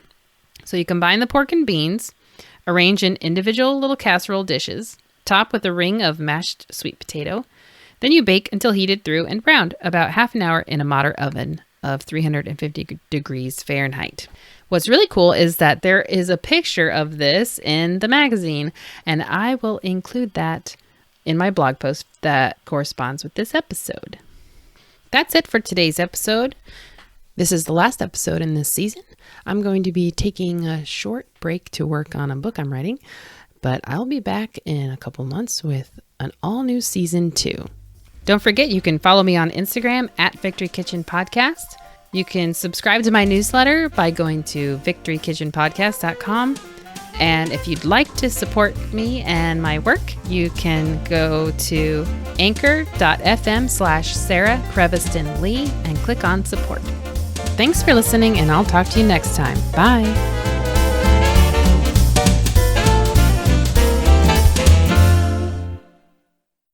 The Johnson Wax Program with Fibber, McGee, and Molly.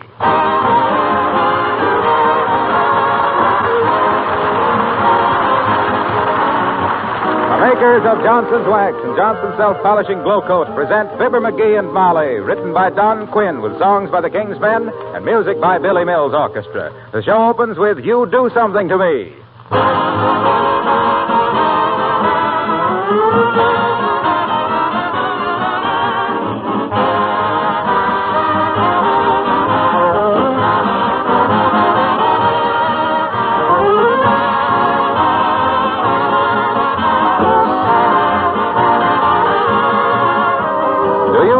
Entomologist is? That's the fellow who knows all about bugs. Well, I'm not really an entomologist, but I do know one thing about bugs.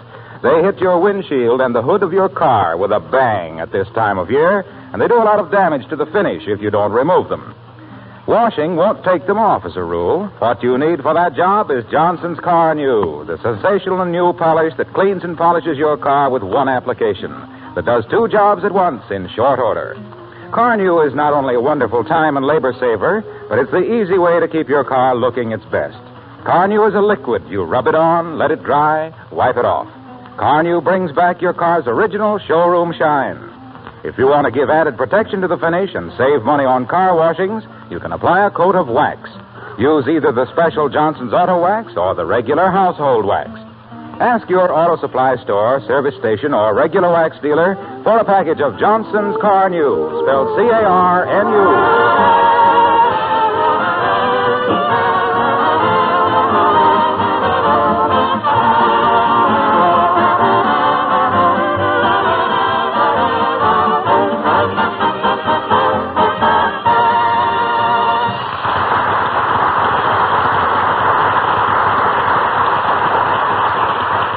Uncle Dennis is still missing. And here at 79 Wistful Vista, sorting out police reports, sifting clues and rumors about their rambling relative, we find Fibber, McGee, and Molly.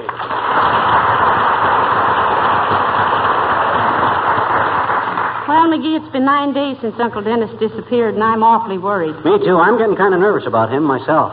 Oh, I knew you were really fond of him, dearie. I ain't half as fond of him as I am of my wristwatch. He's wearing it. Now, listen, don't talk like that. You know how dear Uncle Dennis is to me. He's dear to me, too. About $14 a week, as close as I can figure. Besides all... Oh, answer it quick, McGee. Maybe that's some news about him. Okay. Fibber McGee speaking. Who? Police department. What? Repeat that description again, please. What? Blue-gray eyes. That's him? Yeah. Bushy hair. Yes, bushy hair. Nice white teeth. Oh, he's always been proud of his teeth. Left ear missing. Oh, no. Heavenly days. Take it easy, Molly. What was that last item, Sarge? A 23-inch tail. What? No, I don't know whose cat that could be, Sarge. But thanks for calling. Hey, Molly, hand me them last reports from the Detective Bureau. Here. What's in those reports, if anything? Well, here's one that's interesting. Says officers Chester Goff and Norris Lauk investigated loud groans coming from parked car a week ago tonight. My goodness, who was groaning? 3 people listening to Fibber McGee and Molly. And listen to this one. Plainclothes man Orson Smaltz of the 23rd Precinct reports that as he... Come in. Mr. McGee here. I'm Mr. McGee, officer. You got some news about Uncle Dennis? Nothing important, sir. But Abdul Skirmujian, owner of the Turkish bath at 14th and Oak Street, says a man answering your uncle's description came in a week ago Monday night. That's the night he disappeared. That's right. We call it Blue Monday because that's the day he blew. Did you get it, Molly? I said we call... funny, McGee. Well, we got to keep a sense of humor through this. Yeah, but you kept that one too long. That one's spoiled. But what did Uncle Dennis do in the Turkish bath, officer? Well, lady, all he wanted was an alcohol rub. That was him, all right. While he was getting it, a little dog come in through the open door and run away with all his things. Oh, so that's how Pee-Pee got all his clothes. Yes, go on, officer. Well, all he had left was his shorts and socks and a walking stick. While the Turkish bathman was out for a minute, this man left. He left wearing only his shorts and a walking stick, Oh, dear Uncle Dennis. He was always so fussy about his appearance. Is that all, officer? Yes, ma'am. Oh, no. His money was in his clothes that the dog took, so he couldn't pay for his alcohol rub, so he left his gold wristwatch as security. I'll let you know if we hear anything more, folks. At least he was honest enough not to skip out without paying for his alcohol. Hey, that was my wristwatch. He can't do that with my property. Give me the phone, Molly. No. Keep calm, McGee. I'm calm. I'm cool. I ain't excited. Where's the phone? In your hand. Which hand? Oh, I got it. Hello, operator. Give me the Turkish bath at 14th and Oak upstairs over Mert. Is that you? How's every little thing, Mert? It is, eh? What's a Mert? Your little niece. Gee, I'm sorry to hear that, Mert. What happened to her little niece, McGee? She got them all skinned up shooting craps last night. What's a Mert? Oh, okay, I'll call him later. That burns me up, Molly, leaving my wristwatch to pay for his alcohol rub. Well, now, listen, you can buy a new watch, but we only had one Uncle Dennis. Well, I prefer the watch. It keeps better hours. Where are you going, Molly? I'm going up to his room once more and see if I can find any clues. Call me if you hear anything, McGee. Okay. Short socks and a walking stick, eh? Well, he can't get far in that costume because that's probably another cop. Come in. Hi, mister. Oh, hello there, sis. Don't bother me now because I'm all upset about Uncle Dennis being missing. Well, gee, if I were you, mister, I'd get into something loose and lie down and relax and eat only blonde foods for a few days. What do you mean, blonde foods?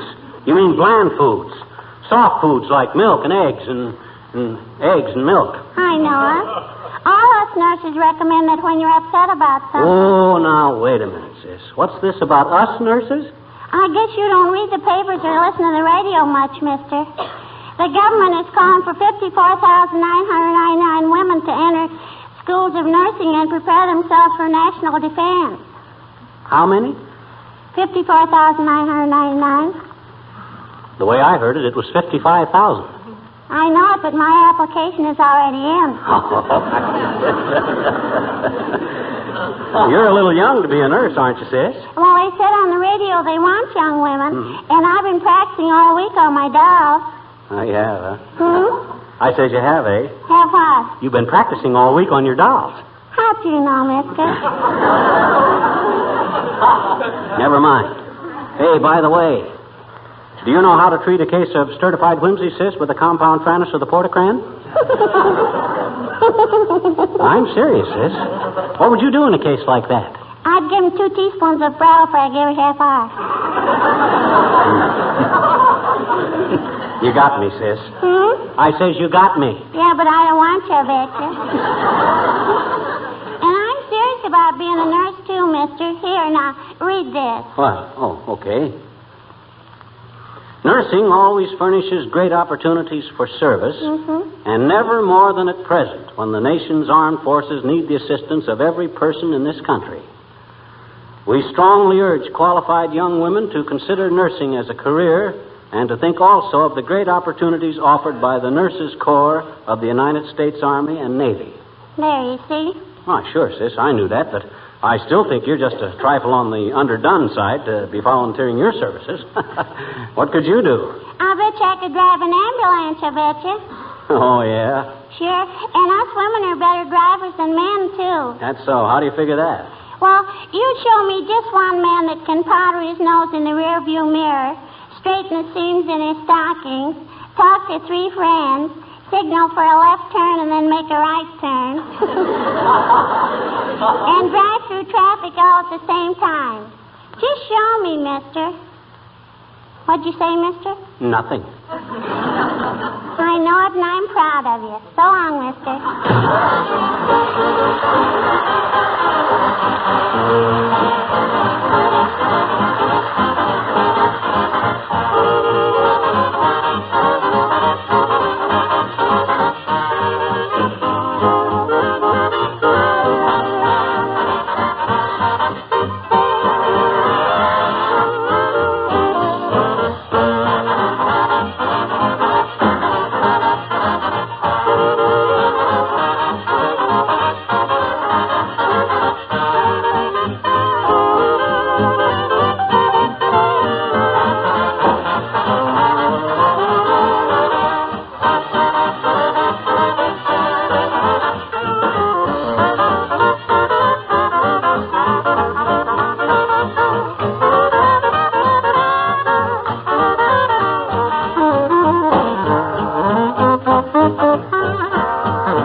Did you find any clues in Uncle Dennis's room, Molly? Only one thing, McGee. He's apparently on a diet. Yeah? But I don't know why he doesn't take from our milkman.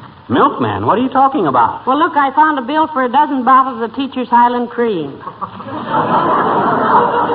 Oh, yeah, Highland Cream. He pours that in his oatmeal. No, he doesn't like oatmeal. Okay, then he just pours it in. Poor Uncle Dennis. I wonder if we'll ever know what happened to him. You'll probably never know, and I'll probably never care. That guy to me was always just... Come in. Oh, Mrs. Duffington. Come in, Abigail, dear. How do you do, Mr. McGee? And Mr. McGee. Hi, Uppy. How's Fifi the puppy? Oh, Phoebe, the dear little thing is completely worn out, Miss McGee. Oh, sorry. You know, I think she knows about Uncle Dennis and is suffering intensely. She's suffering. How about me? Uncle Dennis is the only uncle I have. I hope I can depend on that. Well, all I can say, Uppy, is that pin-headed little pooch of yours sure led us a merry chase last week. There's a hound that ought to go back to the Baskervilles. Please, Mr. McGee. Phoebe did all she could under the circumstances. After all, she is not a bird dog. Well, why should we want a bird dog? Well, I understood Mr. McGee to say that Uncle Dennis was full of old crow when he flew the coop.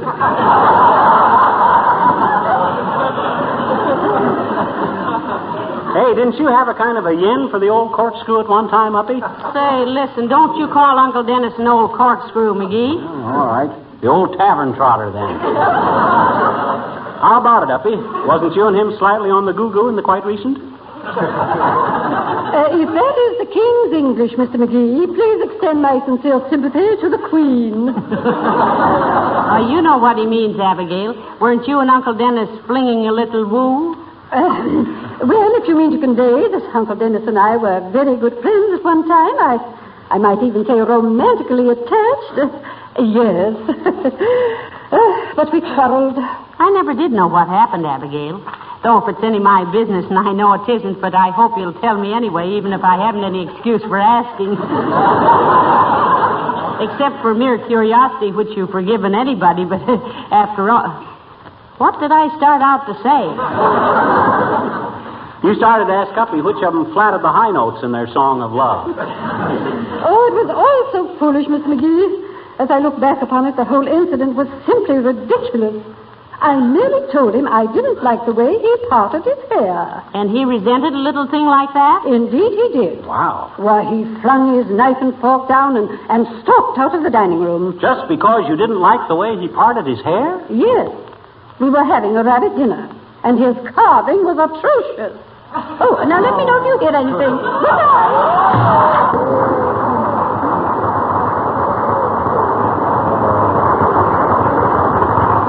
Rabbit dinner, parted his hair.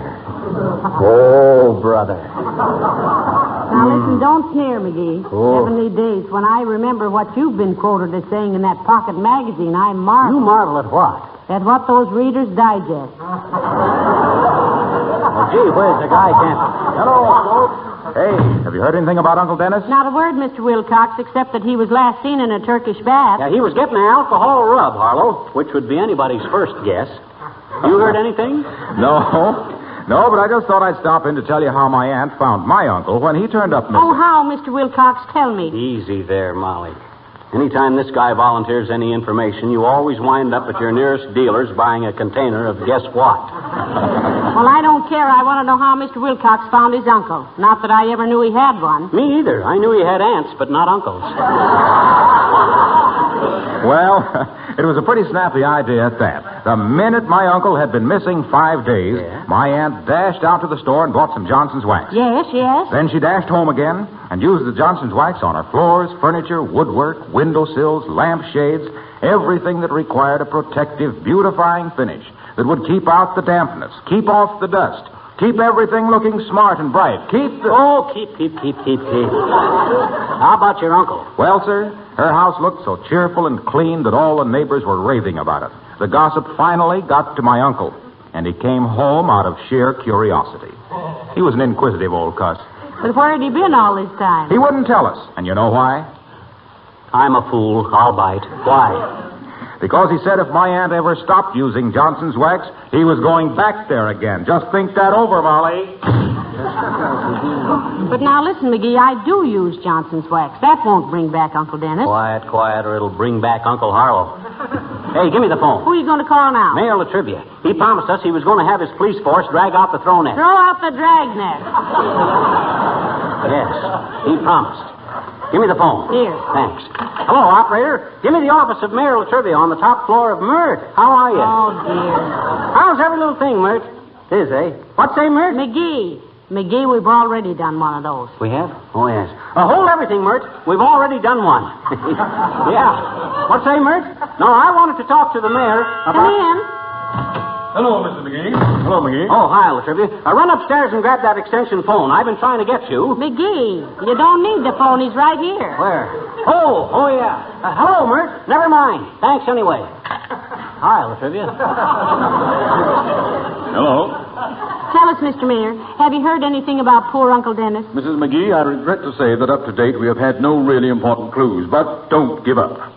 I wish you hadn't said that, Latrivia. I kind of wanted to give up. Well, I won't. Tell me, Mr. Mayor, isn't there any hope? Oh, of course there is, Mrs. McGee. Most missing persons are found in the course of time. I remember one case a few years ago. Bank clerk of Grand Rapids, Michigan, absconded with $30,000. He was found years later right here in Wistful Vista. What was he doing? He was our chief of police. That's why I tell you, Mrs. McGee, as Horace Greeley so well said, don't give up the ship. No, I thought John Paul Jones said that. No, it was John Paul Jones who said, "You may fire when ready, Gridley." Well, then who said go west, young man? Jimmy Doolittle.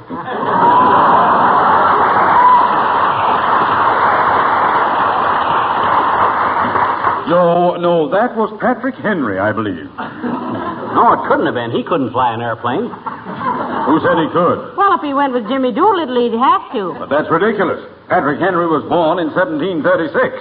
Ain't that marvelous? Imagine a guy his age flying an airplane. Well, maybe one of the younger fellas helped him. But I tell you, it was impossible. To guys like Doolittle, nothing is impossible, La Trivia. Sure. Besides, he's a general now, and if he wanted to take Patrick Henry with him, he had plenty of authority. But, Mrs. McGee, you don't understand. Patrick Henry is not living. Listen to him, Molly. Here's a guy that flies with Doolittle and bounds Tokyo, and La Trivia stands there and says he ain't living. I'd like to know what you call living. Sure, me too. I don't think you have the right attitude about this whole thing, Mr. Mayor. Yeah, making nasty remarks about our Air Force. Yeah. I made no nasty remarks. I merely tried to tell you that Patrick Henry died in 1799. He was a contemporary of George Washington. And what was so contemptible about Washington, I'd like to know? I didn't say he was contemptible. I said Patrick Henry was born in 1799. Patrick Henry was contemptible, too, was he? Give me the phone, Molly. I'm calling the FBI right now. Aren't you ashamed, Mr. Mayor? A man of your standing. Now, please, just listen to me. Hello. Put down that phone, McGee. This is all a misunderstanding. I'm as good an American as you are. A likely story. But I am. Why, even now, I'm on my way down to address a mass meeting at the Coliseum. What about? Nurses. The government is issuing a call for 55,000 young women. Oh, yeah, we heard about that, La Trivia. Yes. I'm going down to try and impress upon people the urgent fact that the demand for trained nurses will not cease with the end of the present emergency. What do you mean, Mr. Mayor? Well, I mean that when peace finally comes, the whole war-torn world will be looking to America for help, for food, for medicine and materials to rebuild its shattered cities and broken people. We shall need nurses and doctors in untold numbers to prevent complete collapse. Nursing offers more security and wider opportunities than any other occupation open to young women. I shall urge all of them who hear me to get in touch with their state nurses association or see their local Red Cross unit for information. Well, good for you, La Trivia. Go to it. Sure, it's a good cause, Mr. Mayor. Yeah. And forget about Patrick Henry. We were just fooling. You were? Sure we were. We knew you wouldn't make any snide remarks about a guy that had gumption enough to fly with Doolittle. But I tell you, McGee, that's him. Never mind. I just hope he enjoyed the trip.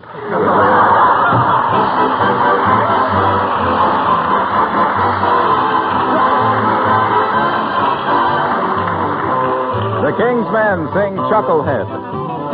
Down the block there lives a fellow known to everybody as Chucklehead. Chucklehead.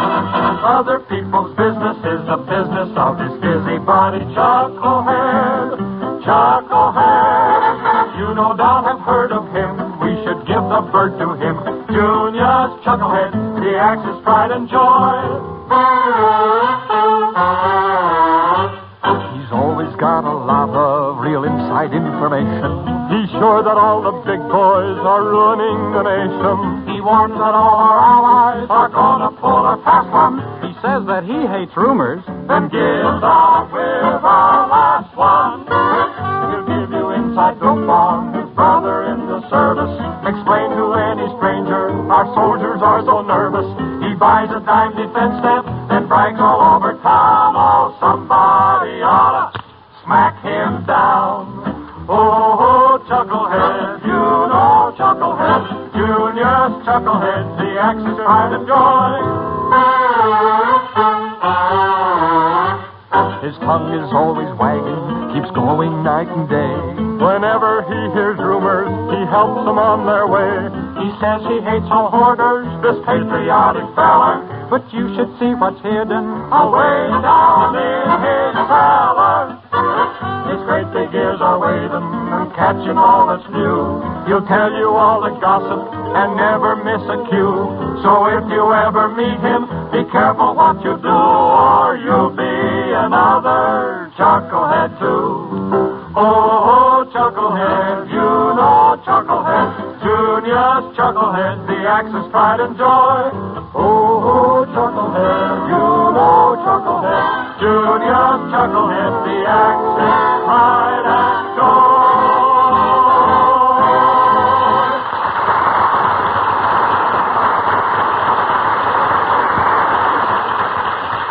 You know, Molly, it's beginning to look kind of hopeless about Uncle Dennis. Now, don't say that, McGee. Heavenly days, a man can't just drop out of sight like that altogether. I don't know. How about Rudolph Hess and the man on the flying trapeze? Who ever heard of them anymore? Well, that's different. They're just temporarily out of the public eye. Well, don't get upset about it. The police are still working on it, and when they drag out the throw net... It's throw out the dragnet, okay. Maybe that's some news now. Come in. Hello, folks. Oh, hi, Wimple. Hey, what's the matter with you? What? What do you mean, what's the matter with him, McGee? Why, take a look. There ain't a mark or a bruise on him. What's wrong, Wimp? Your wife out of town or something? Oh, no, Mr. McGee. I just look like this because I've been running things around our house lately. Oh, you've been running things yourself? Yes. I've been running the errands and the vacuum cleaner and the washing machine and so. In other words, everything's about as usual at the Chateau Wimple, huh? Yes. But have you heard anything about Uncle Dennis? No, we haven't, Wimp. Why? Well, I just got to thinking, Mr. McGee. Huh? Maybe he was kidnapped by some gangsters. And if they bring him back, will you please tell them I'd like to talk to them? I'd like to get some idea of what they charge. Now, don't talk like that, Mr. Wimple. I'm sure Uncle Dennis will show up sooner or later. I hope so, Mrs. McGee. As I was saying to Sweetie Face just this morning when she was working in her victory garden... Oh, has she got a victory garden, Wimp? Yes, she has, Mr. McGee. And how I hate it. Staring at those rows of corn hour after hour, day after day. Well, then why do you do it? I can't help it. She hangs me up on a clothes pole to scare the crows away. Does she farm scientific, Wimp? How do you mean, Mr. McGee? Well, does she believe in things like crop rotation? Oh, my goodness, she certainly does. Yeah? Just last night, she grabbed me by the neck and rotated my crop till I could hardly breathe.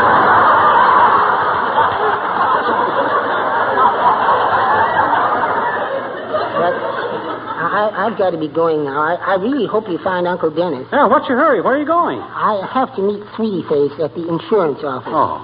She's insuring her right thumb for $10,000. Her thumb for $10,000? Is she going to take up hitchhiking or something? Nobody's thumb is worth $10,000, Wimp. Hers is, to her. That's the thumb she keeps me under. Well, goodbye.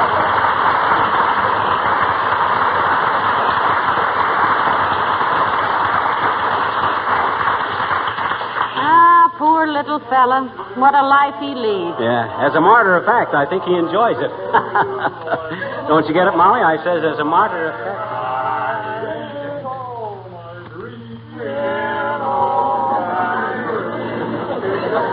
Now, what on earth is that?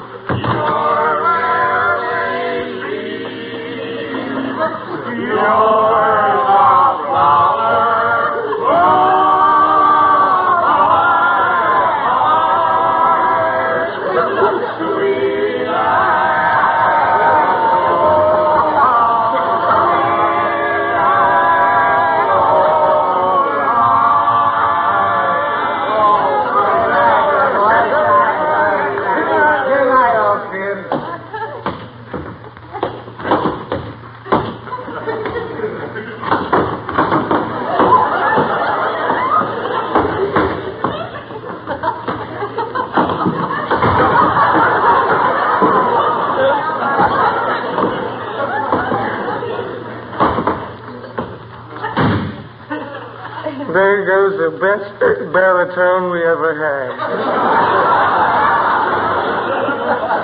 McGee, it's Uncle Dennis. He's home. Now we gotta find another baritone. Hey, fellas, I'm a baritone. Hooray! Come on. Well, come on, buddy. Come on. Okay, see you later, Molly.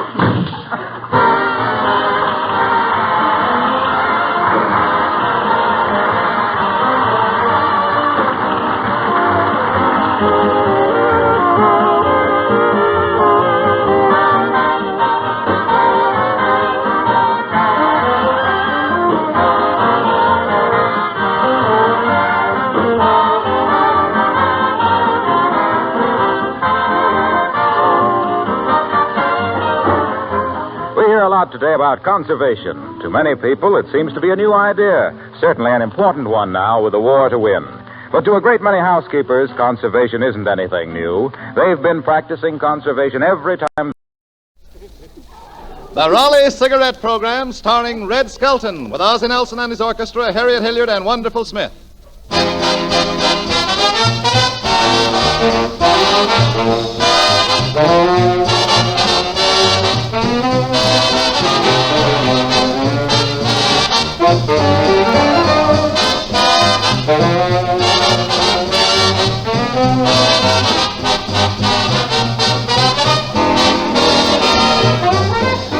Ladies and gentlemen, here is a fact that every cigarette smoker should know. An established standard by which experts judge tobacco quality.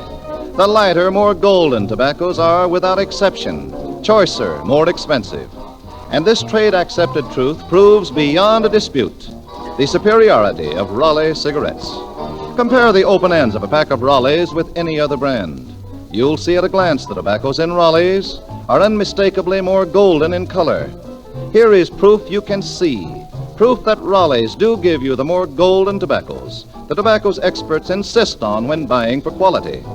And for more emphatic proof of Raleigh superiority, 31 of these finer tobaccos go into the exclusive Raleigh blend, a combination that guarantees Raleigh's superb, unvarying richness, smoothness, mildness, incomparable smoking satisfaction.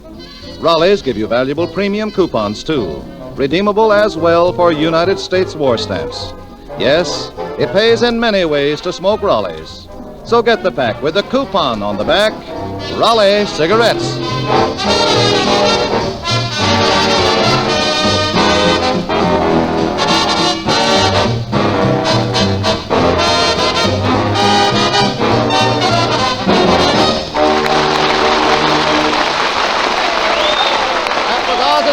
Orchestra playing Mary. And now, the star of our show, Red Skelton.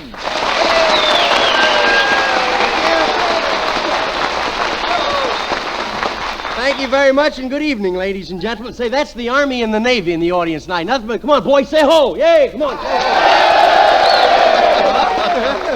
How are you tonight, Truman? Oh, swell, Red. How are you? Oh, pretty good. good. Red, people are still talking about that blackout we had the other night. Yeah. Quite a blackout, wasn't it? Boy, I'll say, the streets sure were dark.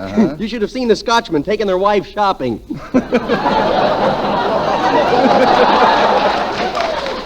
Well, tell me, Red, did anything exciting happen to you during our last blackout? Yeah, I was almost thrown in jail for trying to put out one light.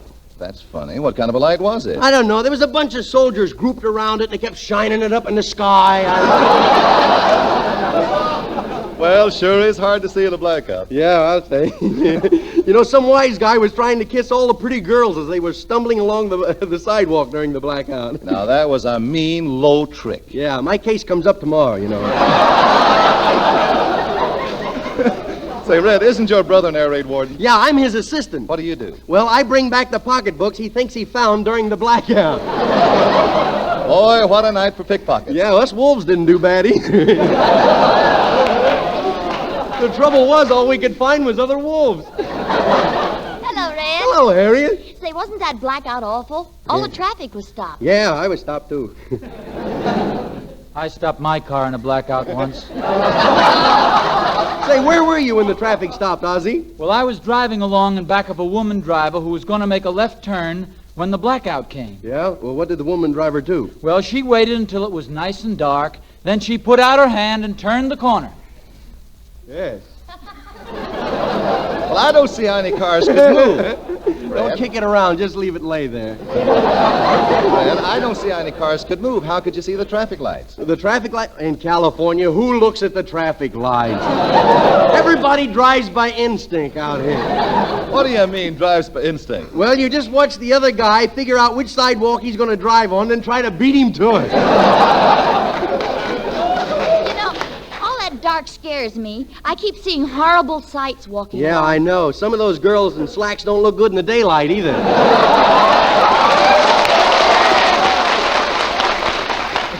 You see a lot of funny things during a blackout. Yeah, Fibber McGee's Uncle Dennis didn't know the blackout was on, see, so he wandered out into the street. Yeah, what happened? Well, he looked around and went up to a lamppost and said, all right, come on, put them back on. I paid my bill.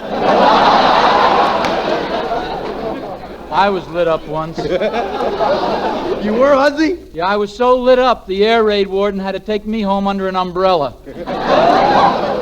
Tell me, Red, were there many people on the streets during the blackout? Yeah, at first it was so crowded that when I scratched my back, 45 people says, ah. You know, the ambulance, the Women's Ambulance and Defense Corps did a great job. Well, those air raid wardens deserve a lot of credit, too, for going around like they do. Yeah, Red. boy, and are they fast? Fast? Yeah, one air raid warden was parked with his girls, see, and when the first alarm sounded, he got out, turned out all the lights in his district, got back in again, and didn't even lose his pucker.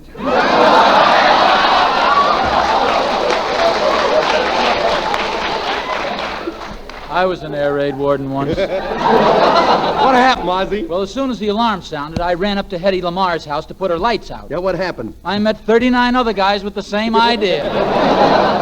Well, you really see some strange things, all right. I saw a bunch of moths flying around a big electric sign, and then suddenly the lights went out. What happened? Well, the Papa Moth looked around and he said, oh, darn that Hitler anyway. Now we're all dressed up, no place to go.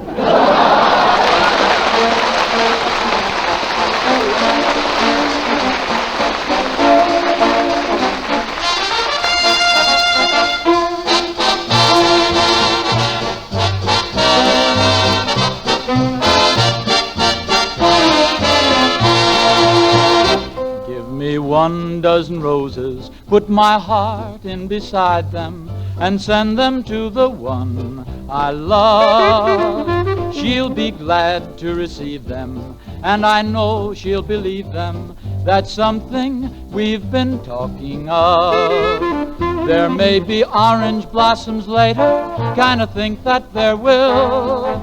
She's done something to me, and my heart won't keep still. Give me 1 dozen roses, put my heart in beside them, and send them to the one I love.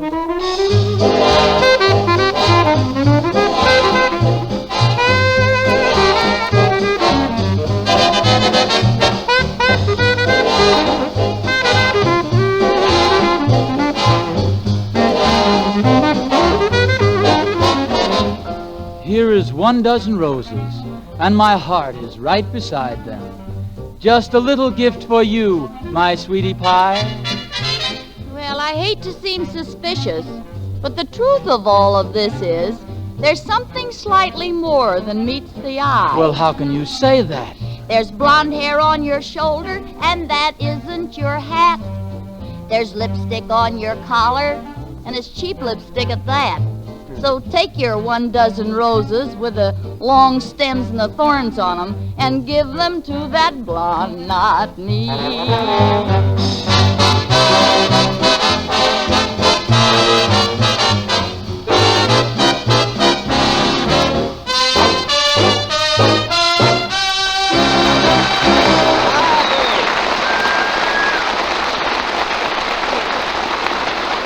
That was 1 dozen roses delivered by Harriet Ozzie and his orchestra. Tonight we're going to try and show how different people take walks, go for walks rather. And first we go to a courthouse where we find 2 pedestrians being tried. Order in the courtroom. Order in the court. All right, folks, get your programs. You can't tell the crooks from the judge without your programs. All right, first case. There are 2 men are charged with trespassing on city property. Yeah, you got the wrong script, bub. You want to try mine? What are we charged with? All right, first case. Your Honor, 2 men are charged with disturbing the peace, resisting an officer, disorderly conduct, creating a nuisance, vagrancy, petty theft, and swiping bananas from the corner market. Did we do all of that? Yes, you did. Antisocial, ain't we? Haven't I seen your face before? Yes, Judge. That was before the 18th Amendment was repealed. You used to come into my speakeasy. Just for a lemon Coke, just for a lemon Coke. Yes, sir. Just a lemon Coke. Fortified with tetraethyl lead.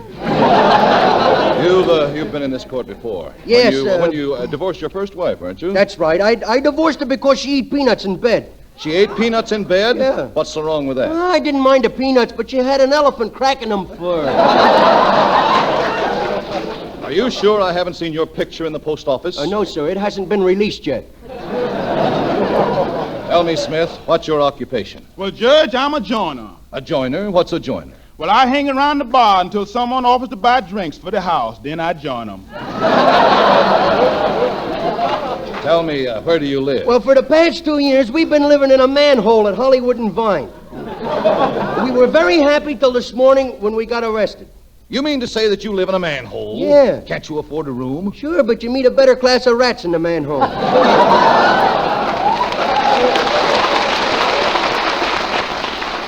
Oh, we got rooms, but we can't get to them. Now, what do you mean? Well, I'll tell you, Judge, this is the story. You see, we work at that cigar store on the corner. You know the place has the big Raleigh cigarette display in the window? Yes. Well, 2 years ago, I start across Hollywood Boulevard. I get in the middle of the street. Bing! The light changes. I look around and I see a truck coming right at me. There's a Jeep headed for me from the back. There's no place to go. Yes, what happened? I see an open manhole, so I makes a dive for it. Then the light changes again and I start to get out. I take 2 steps. I'm in the middle of the street. Bing! The light changes again. Guys, all I see is them mad California drivers coming at me, so I make a dive for the manhole again. How long did this keep up? All night. Then the next morning at 6 o'clock, I got up. All was clear. I started to go to my room, but it's time to go back to work. That night, after I get through with work, I come back, I start home, I get in the middle of the street, bing, the light changes. I'm right back in the manhole again. Does Wonderful Smith live in this manhole with you? He used to, but I made him move out. Why? He was always dropping ashes around, making everything sloppy. Well, you have to be quick on Hollywood Boulevard. Yeah. Quick? Why, the only way you can get across that street is to be able to crawl on your hands and knees. But cars can hit you just the same, can't they? Yeah, but it ain't so far to fall. Are you boys going to continue to live in those manholes? Yeah, I guess we'll have to, because every night it's the same thing. Bing, in the manhole. Tell me, are you doing anything tonight? Well, nothing. Why? Well, you know those pipes that run under the street to the next boulevard? Yeah. Well, I'll tell you, boys, if you'll walk through to Sunset, yeah, we'll have a game of gin rummy, because I'm living in that manhole.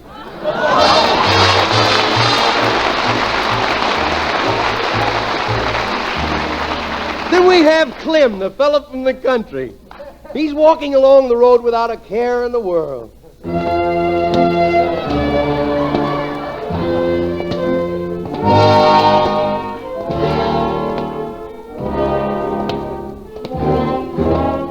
Well, here I am.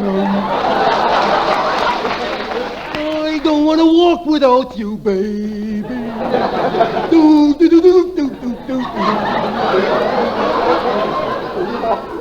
Gosh, it sure is a long way over to Daisy June's house. I think I'll just sit down here and rest for a few minutes.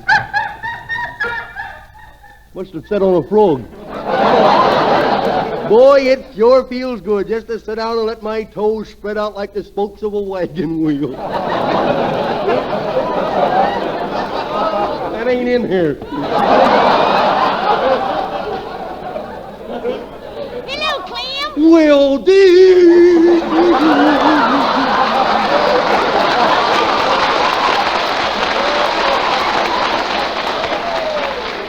Hey, what are you doing way out here? Oh, just picking flowers. I picked a flower for you, too, Daisy June. Here, have a smell. Oh! Clem, there was a bee in there. He stung me. Well, I don't blame him, you sticking your big nose in his flower. Clem, kiss my nose and make it well. Okay. Made your whole face well, didn't I? Hey, where you going, DJ? Oh, just taking a tramp through the woods. See, there's lots of tourists out here, and when they see us, it lends color to the scene. Oh, is that why you got on so much lip rouge?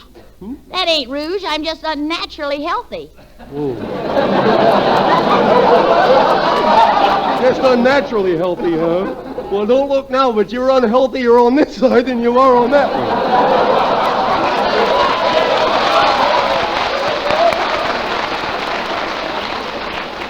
Gee, you sure walk nice and slinky, just like them movie stars do. Oh, do I really walk slinky, Clem? Yeah, remember the night when you were slinking along and you slunk too much and you slank? here comes a car up the road. Let's thumb a ride and then walk back. Careful, it's one of them California drivers. Why, is he driving with one hand with his arm around the girl? Nope, both arms around the girl and he's steering with his feet. I'll thumb him anyway. Clem, the next time don't hold your nose so close to your thumb.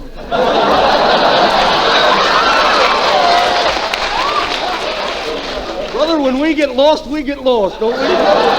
It itches. You know? No, my thumb. Say, the next one stopped. I'll make it stop. I'll open my mouth real wide and then close it. My goodness, what happened to that tunnel?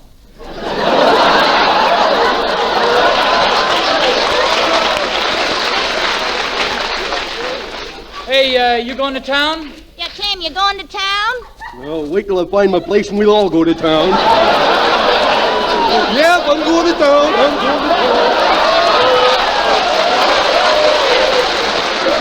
Yep. Thanks. I just wanted to make sure I'm on the right road. So long. Is he driving a cow? Here comes another guy. I'll lie down and pretend that I'm an accident. Oh, no, Clem. Hey, I'll tell you what. I'll do what that girl did in that picture. It happened one night. Remember?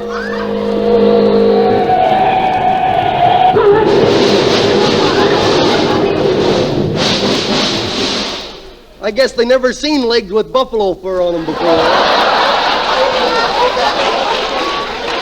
Say, Clem, when the next car comes, I'll do the same thing and see what happens, huh? Okay. Say, how much do you want for those snakes? That ain't no snake. That's my leg. Sure fooled me. If you want a lift, one of you ride up with me and he can ride in the back seat. Hey, I think we better walk, DJ. I just got a faint whiff of a wolf. Oh, don't be silly. Do I look like a wolf? Well, do I? Well, stop licking my hand and I'll tell you. Oh, come on. Get in, Clem. Okay. How far are you going? Now, wait a minute. Let's not get nosy, Bud. Hey, what kind of car is this anyway? Why, is anything wrong? Yeah, can't get the door closed. Yeah, the front wheels are going frontwards and the back wheels are going backwards. And the spare's just sitting there scratching its little head. This sure is a nice car. How's your tires, mister? They're pretty bad. Hey, I know where you can get a brand new set of tires. Brand new tires? Yep. Where? Shangri-La.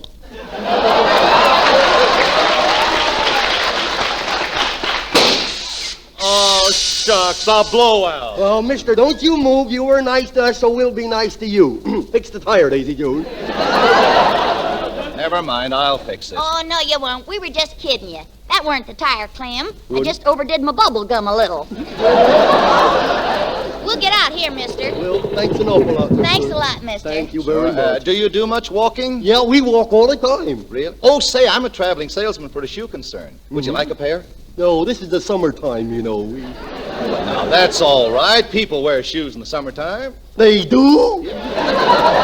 When did Congress pass that law? Now, come on. Try this pair just for size. Well, I got pretty big feet, you know. I'll try them, though. All right.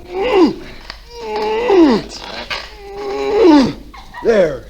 How does it feel? Feels pretty good. Now give me 9 others for the rest of my toes.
is Ozzie Nelson playing Jump Broad. And Truman, that's your cue to sell our listeners Raleigh cigarettes. Well, Red, tonight I'm not going to try to sell our listeners on the idea of smoking Raleigh cigarettes.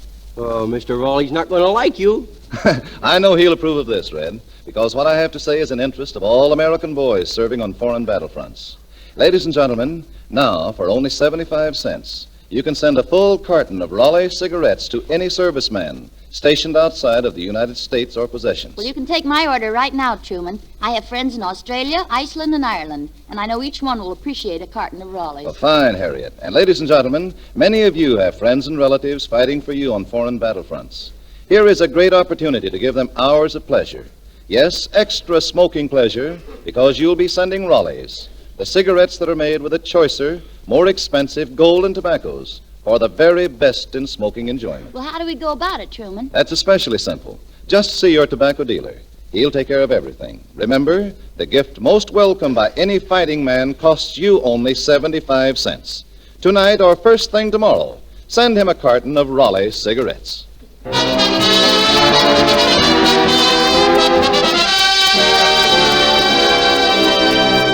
Getting back to people walking, we have a lady and her little boy. They're walking around downtown, and Junior has become separated from his mother. So, Harriet, you be my mother, and I'll be the mean little kid. Mommy, I had lost, Mommy. Come and get me. Somebody better come and get me before I join the Marines. Mommy. Well, hello there, little boy. Are you lost? No, why don't you pay attention? Don't cry, little man. No, don't cry. Here's a penny. Don't you want a penny? Make it a nickel, mister. I am really lost. I'll tell you, maybe I can help you, Sonny. Now, what does your mother look like? Well, I could tell you, but you wouldn't believe it. Well, is she tall or short or thin or fat? Yes, she is. She's tall, short, thin, and fat? Yeah, she just don't care. Well, tell me, is she blonde or brunette? Well, that all depends on how she feels when she gets up in the morning. Oh, never mind. Here she comes. Hello, Mommy. Junior, there you are. Yeah, here I am. And who's that good-looking man you're talking to? Mommy, you ain't working at the chili bowl no more. Well, anyway, I'm glad I found you. Yeah, you're naughty. You were trying to lose me. I ain't lost. No, you're not. I'm with you. How do you like that? We had both lost. Stop acting silly, Junior. You were trying to lose me. I know. Don't be silly. I've tried that before. Yeah. Come on. Stand on the curb till the light changes. Okay. You won't cause any excitement that way. Oh, I won't, huh? Hey, look, everybody, I had the jab! Junior! All right, the light changed. Hurry up. You carry me. I ain't tired. All we've been doing is walking. Well, Mommy has to lose a little weight. Yeah. I'm getting a bit chubby. A bit chubby? You don't think I'm more than chubby? I could answer that, but who am I to get a state guard out of bed at this time of the night? Oh, come on, Junior. You can walk faster than that. No, I can't. I'm losing me pants. How could you lose your pants? You're wearing a belt and suspenders, aren't you? Yeah, look. Junior, you're supposed to fasten the belt and suspenders to your pants. Now she tells me. Now, you see it? The lights changed. Yeah, We're stuck in the middle of the street. Yeah. What do we do? What do we do? Oh, what do we do? What do we do? Where's the manhole? Where's the manhole? I am happy that soldier is here tonight, or we'd all been killed. All right, lady, we can't hold up traffic all day. Oh, I'm so sorry, officer. Is you a traffic officer? What do I look like, a beef stew? Well, you was beefing, and I'll bet you 2-1 you was Junior! Hold along now. Come on, you're jaywalking. No, we ain't neither. We American citizens. We pay our bills right after the 4th notice. All right, lady, come on, move along. Hey, don't yell at my mommy. She's a taxpayer. Show him the receipt, Mom. Go ahead, show him the receipt. We will move when we is ready. Junior, get up off of that street. No, I won't get it dirty. Junior, get up off of that street. You want a car to run over you and get a puncture or something? I think I'll give you a ticket. Yeah, get her one. I always get in for nothing, you know. Junior, I told you to get off of the street. Oh, you hit me. You hit me. You broke my widow. You broke my widow. I broke your little what? That you did. That you did. Well, are you gonna move along? Yeah, tell me, please, man, are you a public servant? Yes, why? Could I have a glass of water? I don't. This has gone far enough. I'll carry you to the other side of the street. Put me down, Come on, put up me you down. go. Put me down. Stop kicking me in the stomach. Put me down. Stop kicking me in the stomach. I can't. I'm sending a message to the native. Boy, I ain't hot today, ain't I? All right, there you are. Now run along. Thanks a lot for the lift, bub. Me little feet were killing me. That's okay. Now listen, you walk like a little gentleman. No, I tell you what. You walk ahead. I'll see you later. I'm going to stand here on the corner and whistle at people running for streetcars so they'll miss them. You come up. No, never mind. You stay here. I'm going in this ice cream parlor. Ice cream parlor, she said. Don't get any sawdust on you, Ma.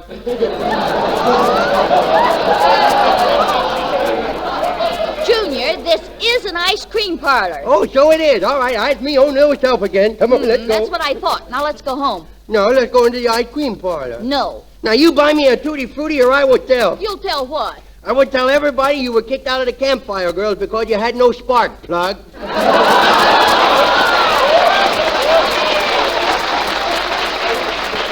not so. I got kicked out because I couldn't tie knots. Don't kid me, Mommy. You can tie knots.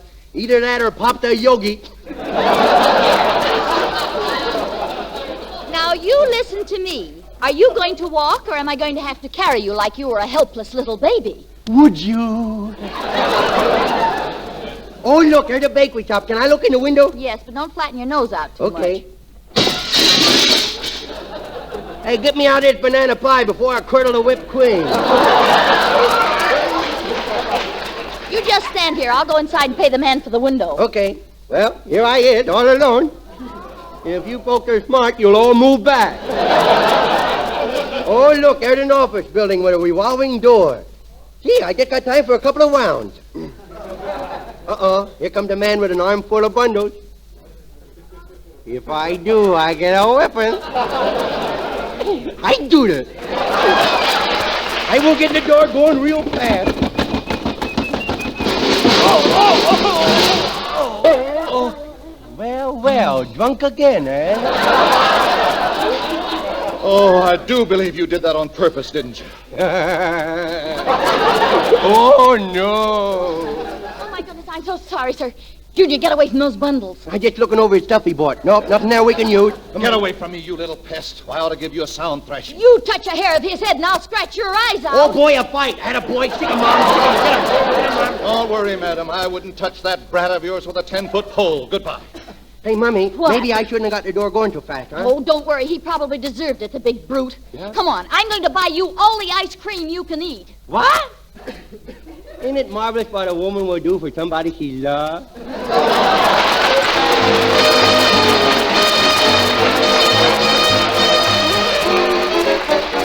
While Ozzie and the band play Tangerine, Del King says a word to pipe smokers. You'll put new life in that old pipe of yours if you keep it filled with Sir Walter Raleigh. Here's the tobacco that's extra rich and mellow, yet smooth and mild with never a trace of bite.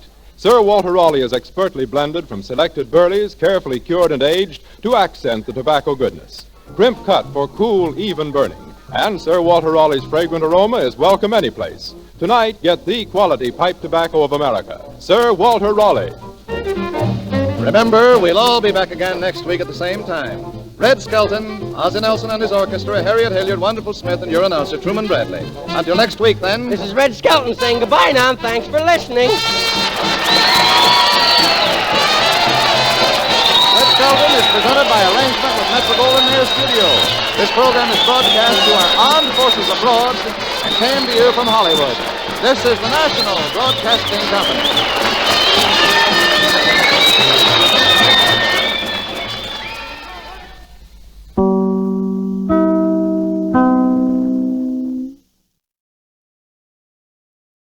CBS World News brings you the news of the world on Monday, June 1st. Once again, Columbia's correspondents are standing by in world capitals to bring you the latest reports direct by shortwave radio.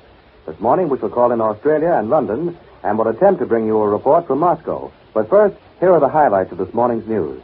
In London, American Army Chief General Arnold said our bomber and fighter planes will soon attack Germany. Fighting on the Kharkov front has dwindled. Heavy action is reported around Kalinin, about 100 miles northwest of Moscow. The British announced the capture of German General Kruvel. He's second in command of the Axis forces in Libya. And now to bring you more news and to call in Columbia's correspondents abroad, here is Harry Marble. Before calling in Australia this morning, here are the latest reports on the underground fight against the Nazis in occupied Europe. 82 is now the number of Czech patriots who have fallen before the guns of Nazi firing squads in retaliation for the critical wounding of the number 2 Gestapo chief, Reinhard Heydrich. 20 more persons were executed in Prague yesterday. Heydrich, meanwhile, is reported to be near death. Several blood transfusions have failed to alter his critical condition. And even if he does live, Czech quarters in London say that he will be paralyzed totally for life. One of the bullets severed his spinal cord. Our first report direct this morning comes from the Southwest Pacific. After a brief pause, we take you to Australia. CBS Australia. William J. Dunn reporting. The war came to the very doorsteps of Australia's largest city last night, exactly 1 week, less than 6 months, after the first Japanese blows fell in the Pacific. From the standpoint of damage done, the results of the first Japanese attack on Sydney can be termed negligible. But the fact that 3 enemy submarines actually did penetrate their famous harbor and damaged 1 small boat has had a marked effect on the people of Sydney. And the fact that all 3 of the underwater raiders are believed to have been sunk proves that the enemy did not find the port unprepared. The attack came last night and was marked by a series of unheralded detonations, punctuated by machine gun rattles and the sharp bark of small guns. The force of the explosions caused the depth charges, hit houses on the nearby shores, and excited considerable comment. But few guessed what actually had taken place in the brief space of a few moments. Several hours after the last explosion had died away, we were able to get a fairly complete story of the attack. But the public announcement didn't come until 2 o'clock this afternoon, and it literally stunned the Sydney public. Even the press seemed unprepared for the story when it first broke. The early edition of one paper consigned the official communique to a 1-column space on page 1, while another featured the fact that 3 enemy subs were believed destroyed, and gave the news that Sydney itself had been attacked secondary position. In the following edition, however, the papers hit their stride and took it to New York style. Black type came into play, and pictures of midget-type Jap subs were used generously. Of the people themselves, probably the greatest reaction was stunned incredulity. Even those who heard the terrific concessions in the harbor had decided that it was merely gun practice, and found it hard to realize that the enemy had actually been within firing distance of their city. As the communique stated, the attack was entirely unsuccessful. Military objectives, which undoubtedly had been selected as targets for the raid, were not touched, and only 1 small harbor boat was damaged. It is assumed that the midget craft were similar to those used in the Pearl Harbor attack, just large enough for 2 men, a commander and a mechanic. Inasmuch as the submarine captured in Hawaii had a range of only 150 to 200 miles, it's believed the craft which visited Sydney were operating from the mother ship somewhere off the east central Australian coast. There are no bases within range of the type of craft which aided the Pearl Harbor attack from which these boats could possibly have operated. Most Australians with whom I have talked today believe the Sydney attack will have, to some degree, the same effect on this country that the Pearl Harbor attack had on the United States. That it will awaken the people to the very real dangers confronting this country and convince even the staunchest of the Camp Totten Hill group that in a war of this magnitude and ferocity, nothing is impossible, and that relaxation, mental or physical, can be fatal. This is William J. Dunn in Australia, returning to CBS in New York.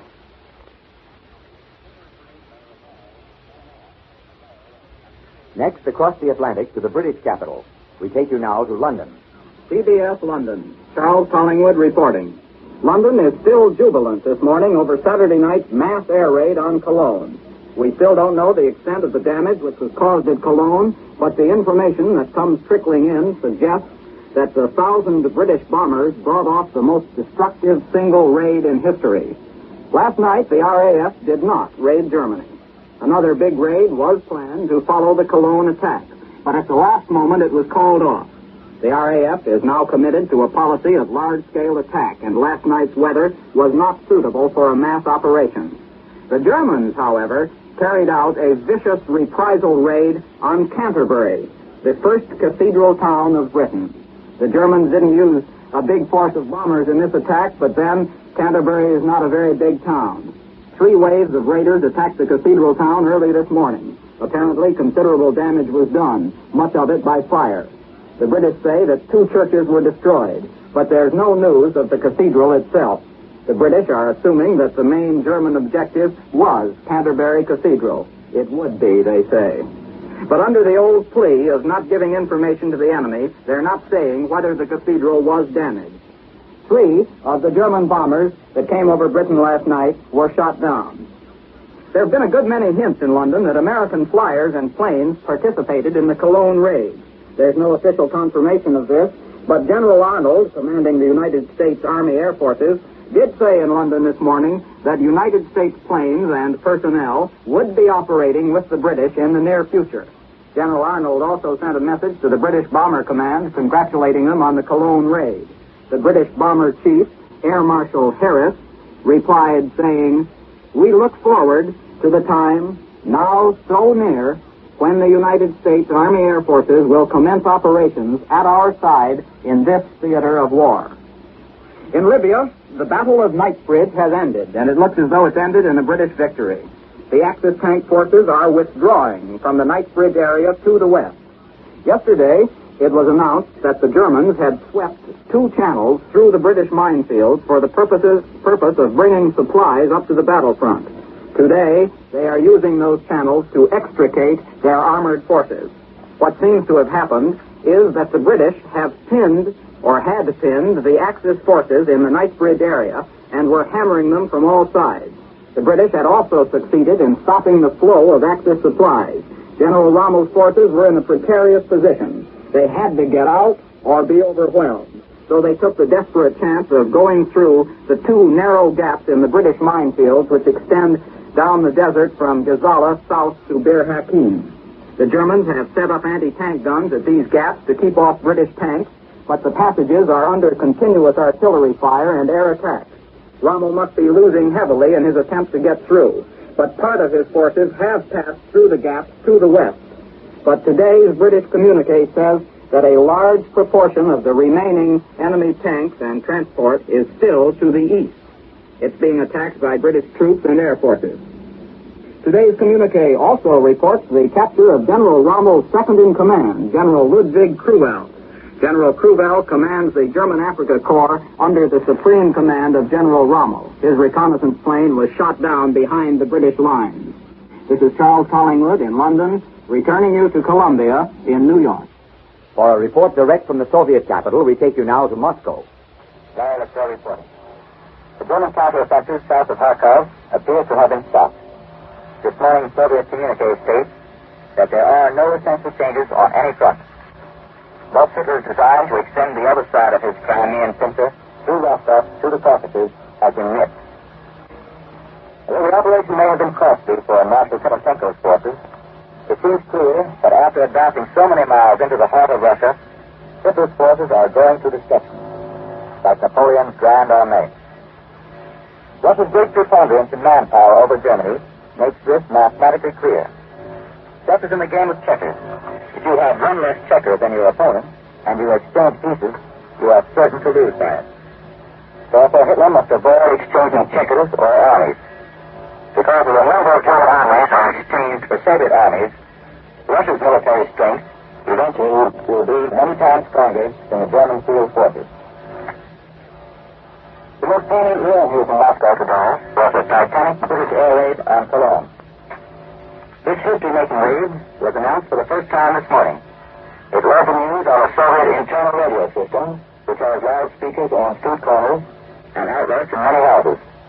The newspaper Fibber, who only had published in Moscow on Mondays, gave another description of the raid under 2 column heads on the back page, where the foreign news is always printed. And for the first time that I recall, a little map also was printed showing Britain's geographical relation to Germany. An army of war workers had entered the war factories of Russia. Now factories have been built and existing ones extended. Skilled workers have been called up to join the Red Army. The result is a drive to train inexperienced housewives entering factories for the first time. Soviet Russia today is not only an armed camp, but a vast training school. In 10 months of war, 700,000 school children from 14 years up have been trained in case schools and factories to make the arms necessary to drive the Germans out this year. And not only have these training men to become experienced factory hands, but the tool schools themselves are small factories. They make weapons while the boys and girls learn the trade. Here are some items from the Soviet home front. The men who worked with the Germans during the month when no life was in German hands have been tried by the war tribunal. 8 were sentenced to be shot. It's a commentary on the Germans, but whenever they are driven from a city, they never take these betrayers with them. Stamp collectors may be interested in a new series of stamps issued in the Soviet Union. These are dedicated to the patriotic war. The Red Army series shows artillery, infantry, and a charge of cavalrymen. Another series is devoted to war heroes. 80 millions of these stamps will be printed. Mrs. Larry is returning now to Columbia in New York. And that was Moscow. Fighting on the China front today is centered in Anhui province, 200 miles east of Shanghai, where the Chinese are developing a counteroffensive aimed at major Japanese bases in central China. The drive opened last week, while an enemy force of 100,000 men forced the evacuation of the capital of Zhejiang province on China's east coast. Fighting in Anhui is now raging chiefly in the outer defenses of Anqing and Hefei, the 2 major cities of the province. The Japs are said to be suffering heavy casualties in these battles. The Chinese offensive included the destruction of Japanese-held railroads and highways in the region of Anqing. And to the south of the city, other Chinese units are said to be attacking Japanese supply centers and communication lines. In a dispatch from North China, the Chinese Central News Agency reports that 9,000 Japs have been killed or wounded in a violent 11-day battle with Chinese guerrillas. The battle area covered portions of Hubei, Honan, and Shantung provinces. In Mexico City today, the stage is set for President Avila Camacho to sign formally the measure proclaiming the existence of a state of war between his nation and the Axis powers. The declaration itself will be little more than a formality, for Mexico has unofficially been at war since May 22nd, when the cabinet voted to summon a special session of Congress to hear the president's war message. Today is the 25th anniversary of Mexico's Navy, and special ceremonies are being arranged to link the observance with the war declaration. Meanwhile, Mexican military police have a new problem on their hands as the result of a series of unexplained explosions, which occurred yesterday aboard an American tanker at Tampico, killing 4 men and wounding at least 20. Once again, Columbia has brought you the latest news direct by shortwave radio. This morning, you've heard from William J. Dunn in Australia, Charles Collingwood in London, and Larry Lasser in Moscow. Harry Marble reporting for CBS World News. This is the Columbia Broadcasting. Ladies and gentlemen, it's the Swing Sister Show.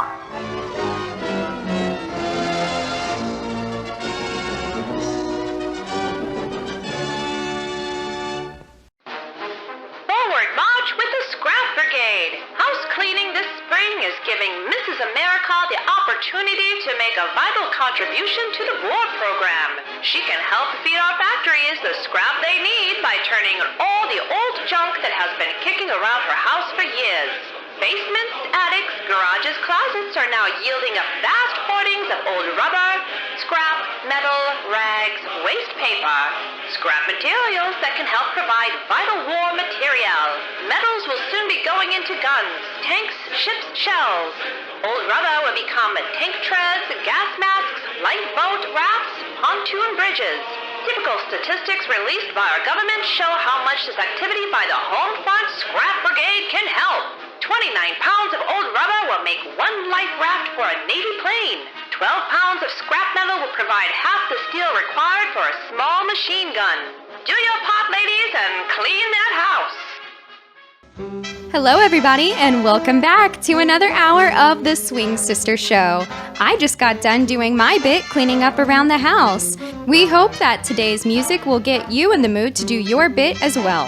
We're going to start off the show with some Glenn Miller. Here he is with American Patrol.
Coming up, this next song is dedicated to my dog Lady, and it couldn't be a more accurate description of her. The song is The Lady is a Tramp by Henry King and his orchestra.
gets too hungry for dinner at 8. She likes the theater, but never comes late.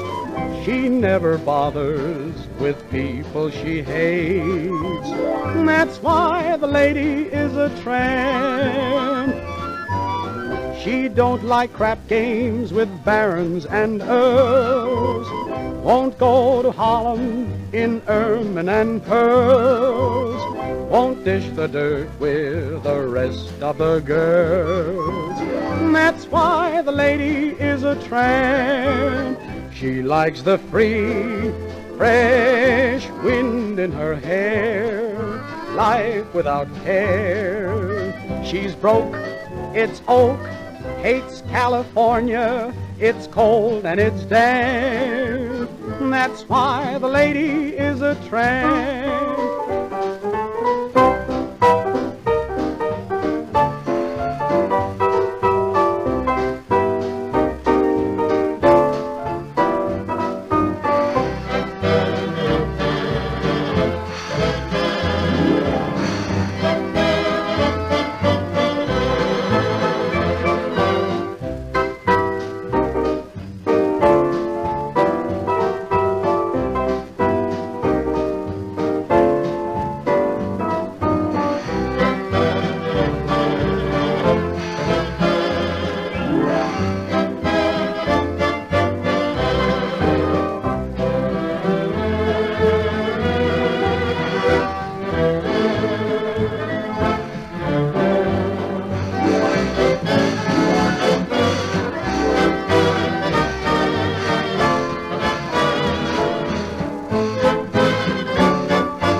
aboard a butterfly and take off on the breeze.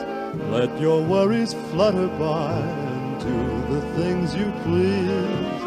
In the land where dollar bills are falling off the trees. On a dreamer's holiday. Every day for breakfast there's a dish of scrambled stars. And for luncheon you'll be munching rainbow candy bars. You'll be living a la mode on Jupiter or Mars. On a dreamer's holiday. Make it a long vacation. Time there is plenty of. You need no reservation. Just bring along the one you love. Help yourself to happiness and sprinkle it with mirth. Close your eyes and concentrate and dream for all you're worth. You will feel terrific when you get back down to earth from a dreamer's holiday.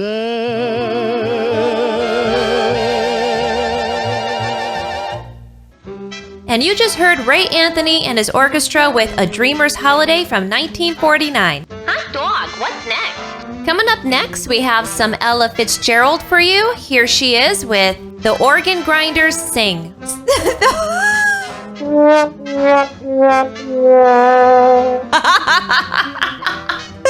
Oh, I'm sorry. Let's try that again. It's The Organ Grinders Swing.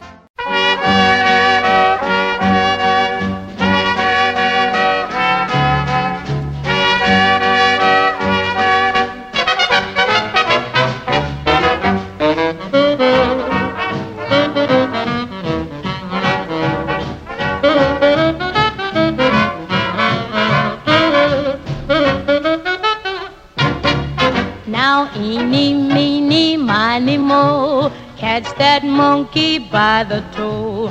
If he hollers, let him go.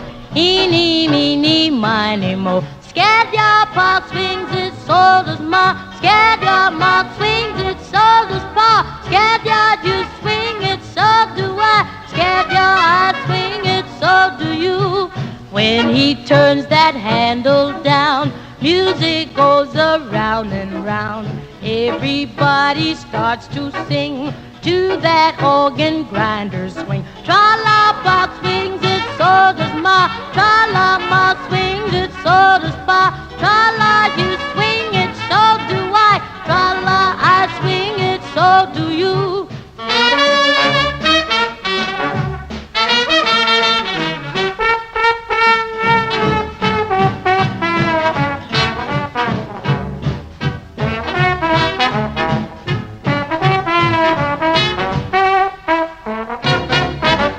All the children tag along just to listen to his song. Monkey dancing on a string to the organ grinder swing. Oh, hum,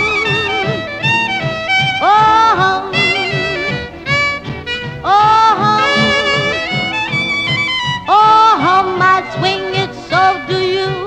Drop a nickel in his hat like a rich aristocrat. Every nickel that you fling makes that organ grinder swing. Hi-ho, hi-ho, hi-ho, hi-ho, why swing it, so do you.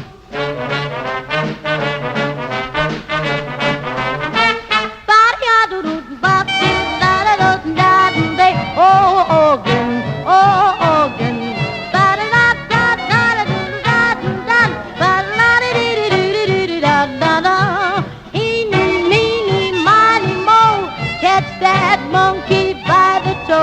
This music makes me want to sing. Oh, you organ grinder swing. Darling, did you know that you can follow the Swing Sister Show on social media platforms such as Facebook, Instagram, and TikTok? That's right. And be sure to email the Swing Sister Show at gmail.com for any feedback or requests. And be sure to tune in every Sunday at 6 p.m. Central Standard Time on iHeartRadio and Live 365 to hear new episodes of the Swing Sister Show on the Whiz Mix. And now you can hear us on WLVN 1940s Radio every Wednesday at 5 p.m. Mountain Time. Or 6 p.m. Central Standard Time. Whew! Hot dog! What a mouthful! In a cigarette, it's the tobacco that counts, and the milder, better-tasting leaf in Lucky's that's worth remembering, worth acting on next time you buy cigarettes. Ask the independent tobacco experts, auctioneers, buyers, and warehouse men. They'll tell you Lucky Strike means fine tobacco. With these men who know tobacco best, it's Lucky's 2-to-1. Hot dog! I'm getting some Luckies! So sit back and relax and listen to your 2 cigarettes in the dark with Bing Crosby.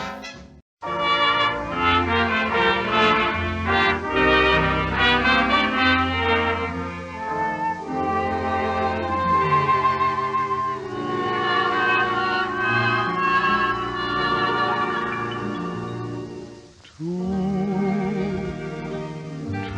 cigarettes in the dark. He strikes a match till the spark clearly traces one face is my sweetheart. Two silhouettes in a room, almost obscured by the gloom. I was so close, yet so far apart. It happened that I stumbled in upon their rendezvous.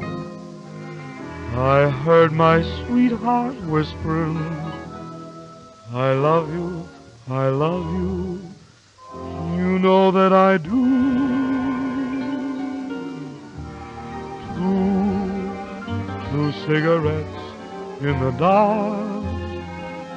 Gone is the flame and the spark, leaving just regrets and two cigarettes in the dark.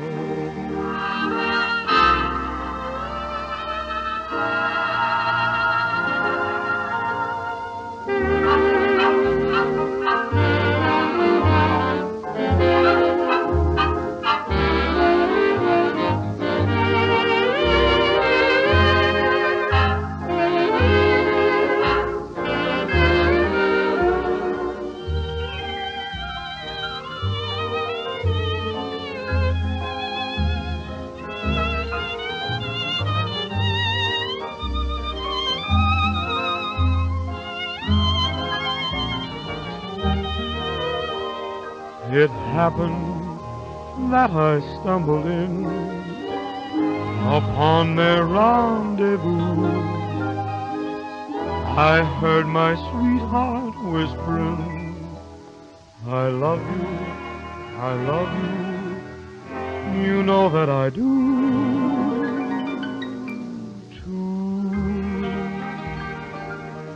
Two cigarettes in the dark. Gone is the flame and the spark, leaving just regrets and two cigarettes in the dark.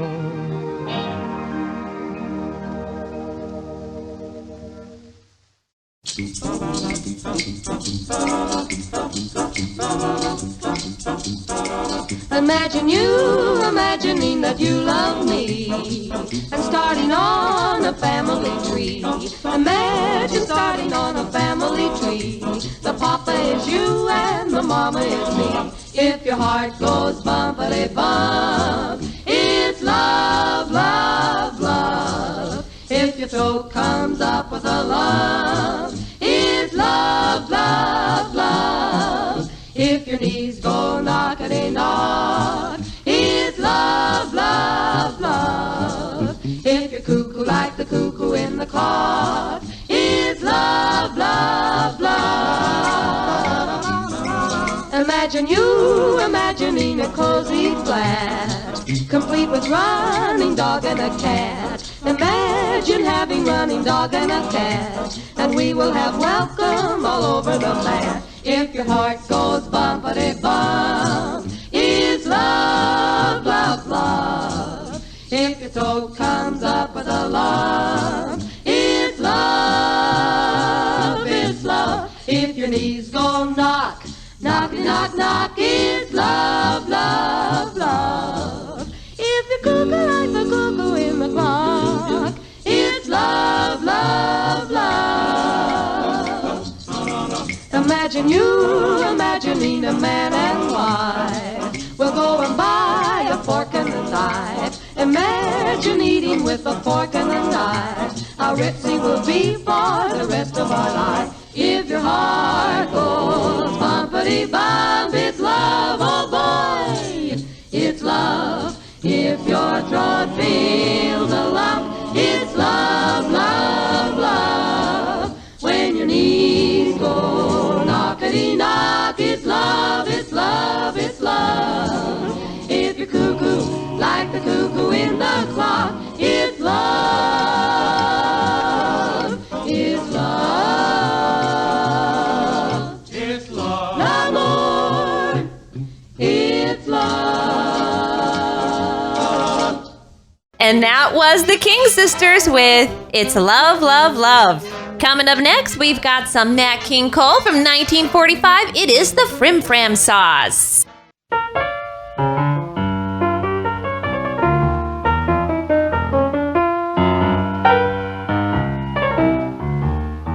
I don't want French fried potatoes, red ripe tomatoes.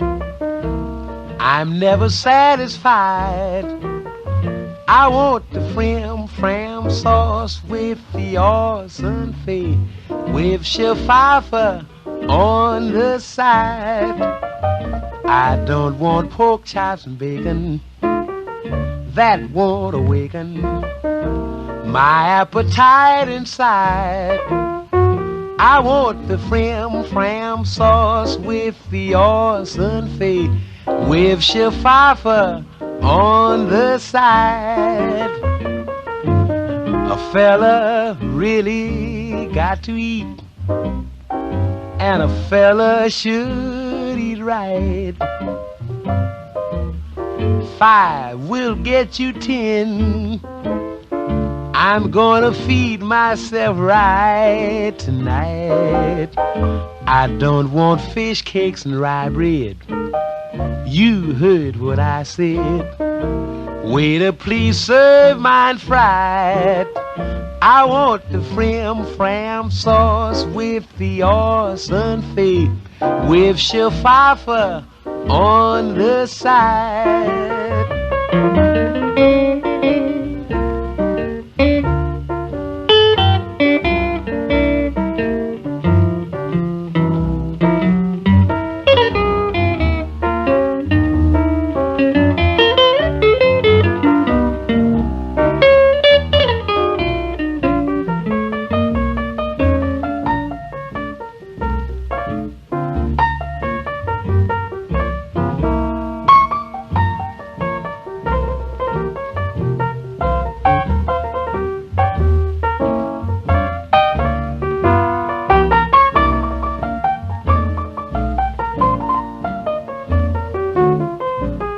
Fella really got to eat, and a fella should eat right. 5 will get you 10. I'm gonna feed myself right tonight. I don't want fish cakes and rye bread. You heard what I said. Waiter, please serve mine fried. I want the fram sauce with the awesome fee, with Pfeiffer on the side.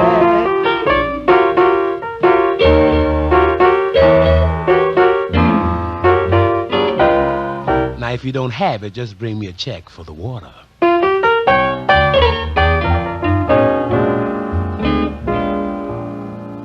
What's next, Aaron? Coming up next, we have the beautiful Joe Stafford with Walking My Baby Back Home.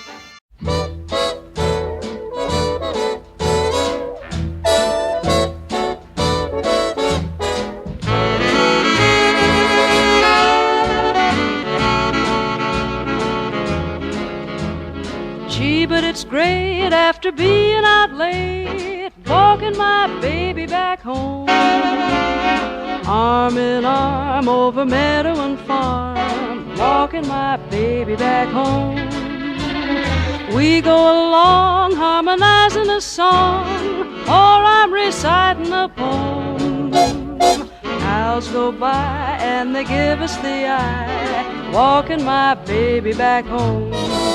We stop for a while, he gives me a smile, I snuggle my head on his chest.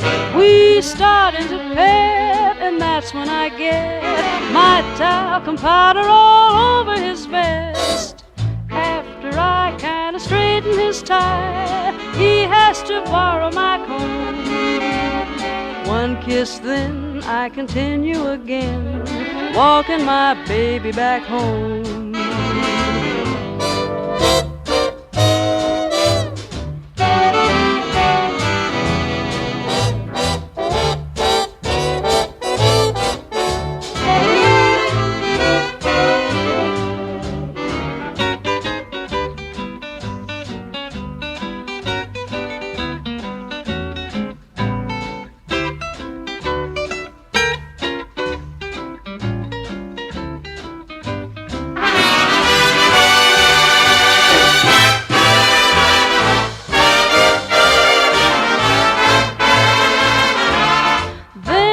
Stop for a while, 'cause we passed the address. We walked back for a mile. Ooh, brother, that boy is a mess. After I kinda straighten his tie, he borrows my comb.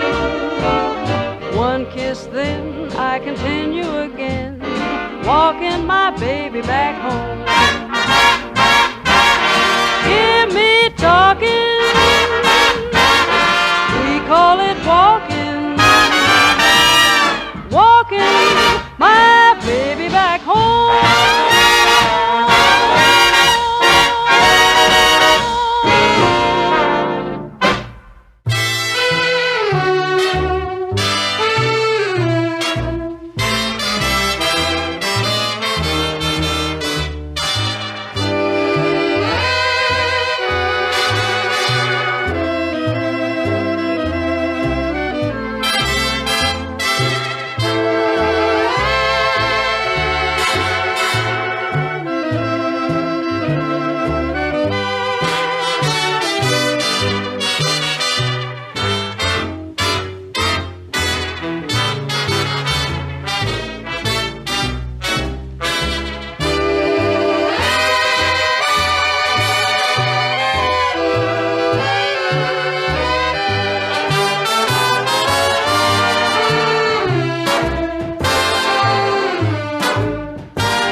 You've got to realize this is the wind-up. You'll feel much better once you make your mind up.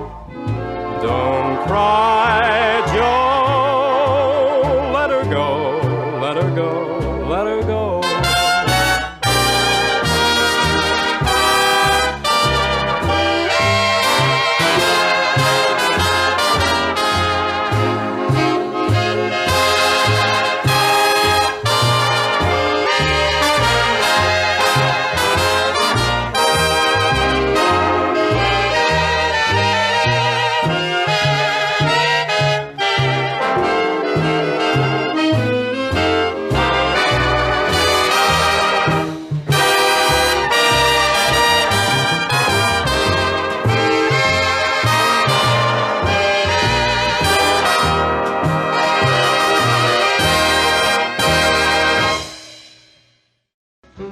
The two songs you just heard was Joe Stafford with Walkin' My Baby Back Home, followed by Ray Flanagan with Don't Cry Joe.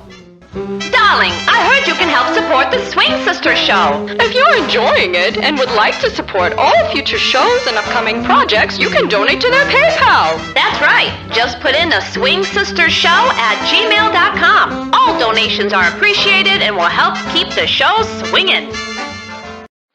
On May 4th, for the first time in its history, the people of the United States lined up inside schoolhouses to register for the first book of rationing coupons.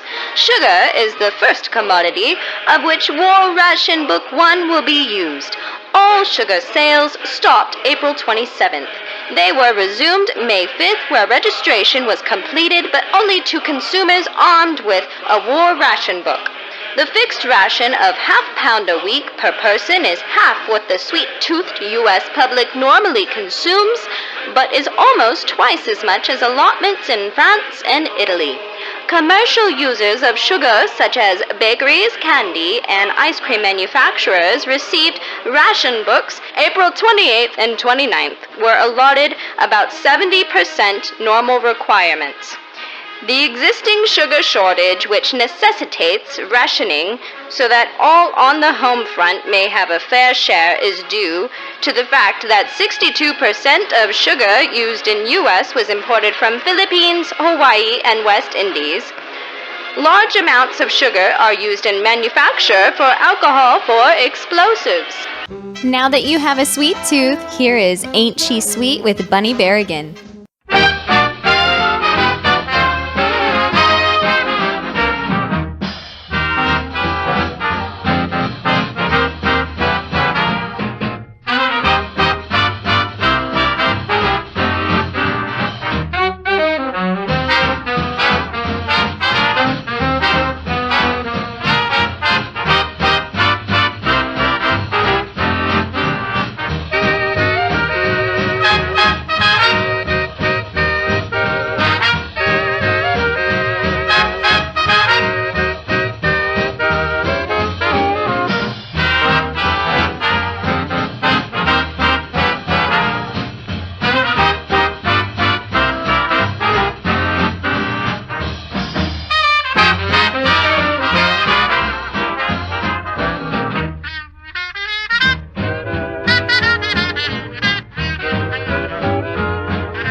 racking their brain to think of a name to give to this tune so Frankie can croon. And maybe old Bing will give it a fling, and that'll start everyone humming the thing. The melody's dumb, repeat and repeat. But if you can swing, it's got a good beat, and that's the main thing to make with the feet. 'Cause rockin' rhythm's ruling the day, so they call it Opus 1. Come on, latch on and jump. Hey, hey, hey, it's Opus 1. This ain't no time to slump. Maybe if Benny the King would do it in swing, and old Mr. G could rock it for me, there's never a doubt you'll knock yourself out if ever you should hear Opus 1.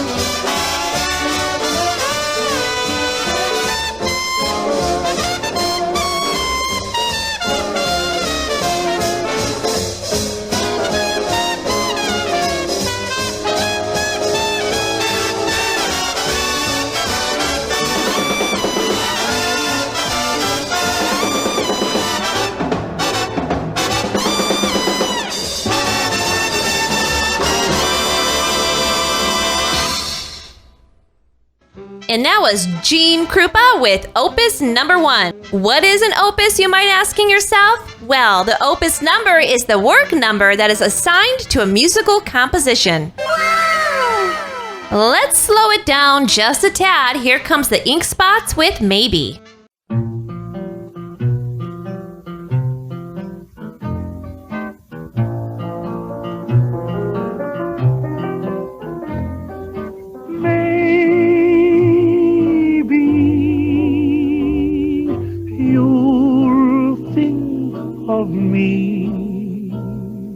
When you are all alone,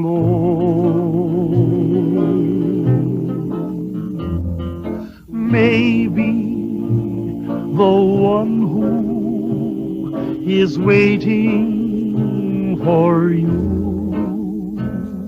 will prove untrue.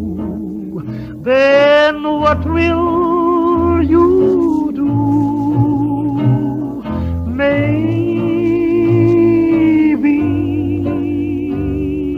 you'll sit and sigh, wishing that I were near. Then maybe you'll ask me to come back again, and maybe I'll say maybe.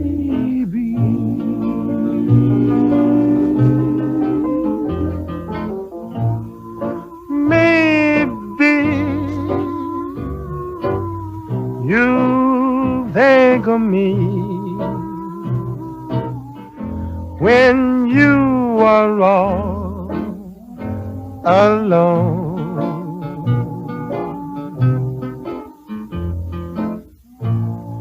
Maybe the one who is waiting for you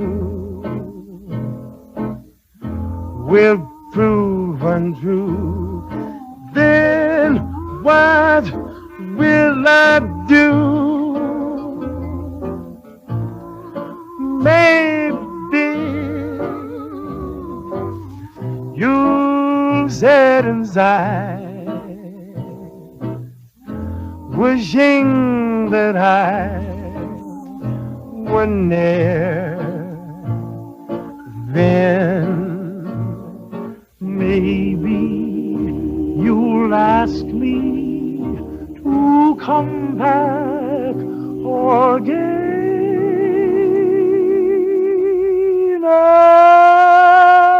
And maybe I'll say maybe.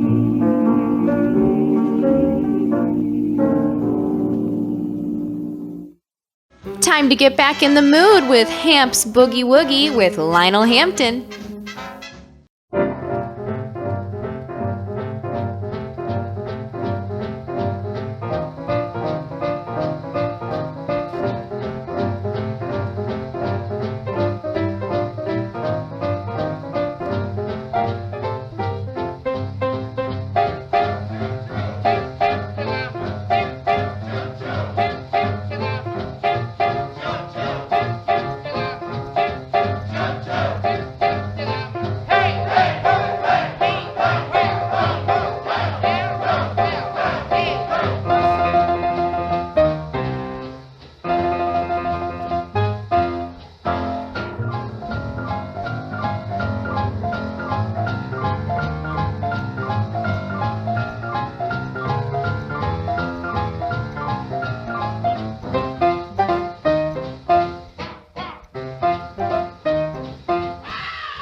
Did you know that you can follow the Swing Sister Show on social media platforms such as Facebook, Instagram, and TikTok? That's right. And be sure to email the Swing Sisters Show at gmail.com for any feedback or requests. And be sure to tune in every Sunday at 6 p.m. Central Standard Time on iHeartRadio and Live 365 to hear new episodes of the Swing Sisters Show on the Whiz Mix. And now you can hear us on WLVN 1940s Radio every Wednesday at 5 p.m. Mountain Time. Or 6 p.m. Central Standard Time. Whew! Hot dog! What a mouthful! Up next is a fun little ditty for you to enjoy. This is Cement Mixer by Charlie Barnett.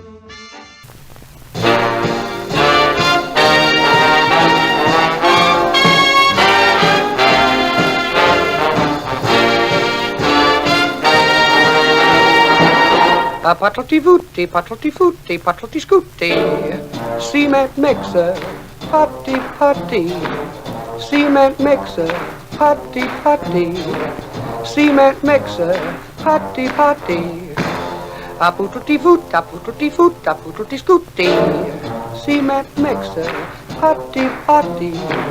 Cement mixer, potty potty. Cement mixer, potty potty. Aputty feet, concrete. First you get some gravel, pour it in the valve. To mix a mess of mortar, you add cement and water. See the Melrooney run out, oh Papalolini. Cement mixer, potty potty. Cement mixer, potty potty. Cement mixer, potty potty. Who wants a bucket of cement?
Patlado footy, patlado footy, patlado scooty.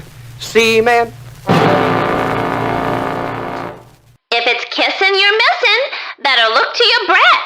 Use Colgate Dental Cream, the toothpaste that cleans your breath while it cleans your teeth. Colgate Ribbon Dental Cream. Now we have The Honey Dripper by Jimmy Lunsford.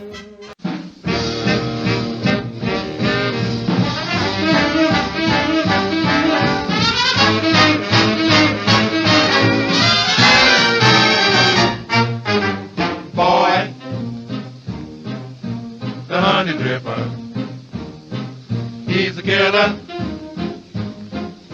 The honey dripper, soft, sweet, hot, he's a solid old cat. Really, a mellow hat-bat. He jumps and swings, he rips and rides, he gives and shouts. He's a high of jive, so dig that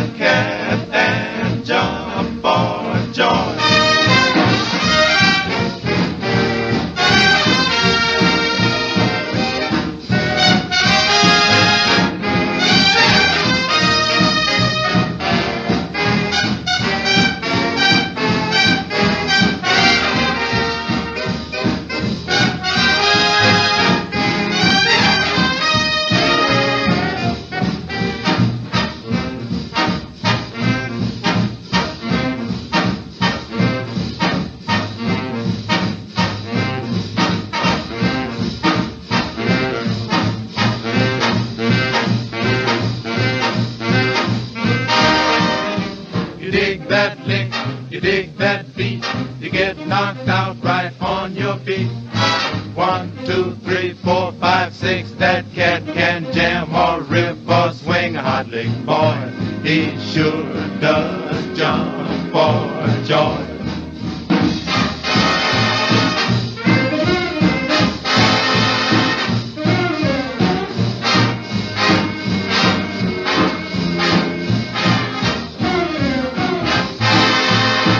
He's a ripper, the honey dripper, hoy, hoy, hoy, hoy, hoy, hoy, hoy, hoy. Swing it on, swing it on, swing it on out then. Swing it on, swing it on, swing it on out then. Swing it on, swing it on, swing it on out then. Swing it on, swing it on, swing it on out. Dig that cat and jump for joy.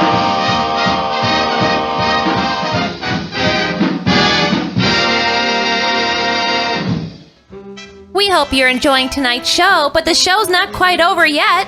Here comes Dance with a Dolly by Tony Pastor.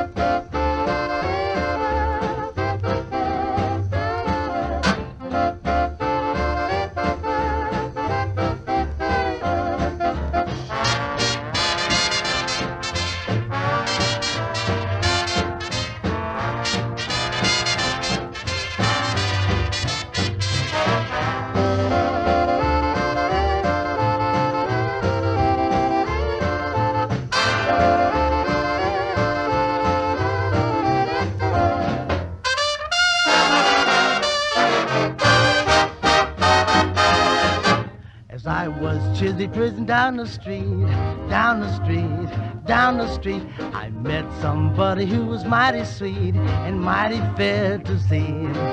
I asked her, would you have a little talk, have some talk, have some talk. And all the fellows standing on the walk, wishing they were me. Oh, mama, mama, let me dress up tonight, dress up tonight, dress up tonight. Got a secret, gonna fess up tonight while I dance by the light of the moon. Gonna dance with a dolly with a hole in the stocking while her knees keep a knocking and her toes keep a rocking. Dance with a dolly with a hole in the stocking. Gonna dance by the light of the moon.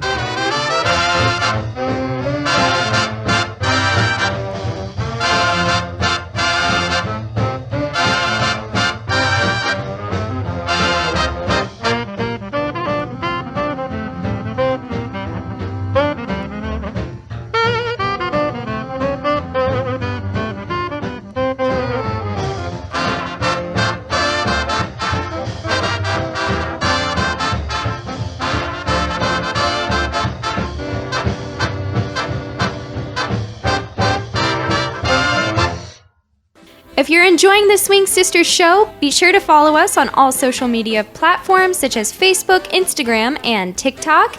And if you'd like to send in any feedback and requests, be sure to email us at theswingsistershow@gmail.com. Be sure to tune in every Sunday at 6 p.m. Central Standard Time on the Whiz Mix, and every Wednesday on WLVN 1940s Radio at 5 p.m. Mountain Time, 6 p.m. Central Standard Time.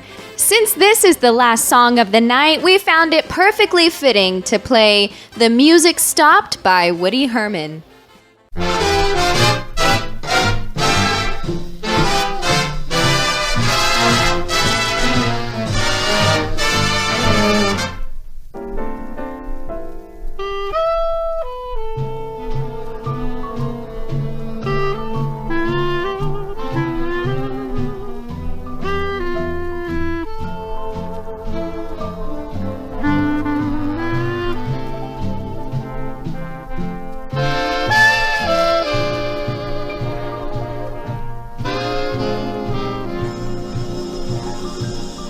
The music stopped, but we were still dancing, which goes to show that music has charms. The lights were low, so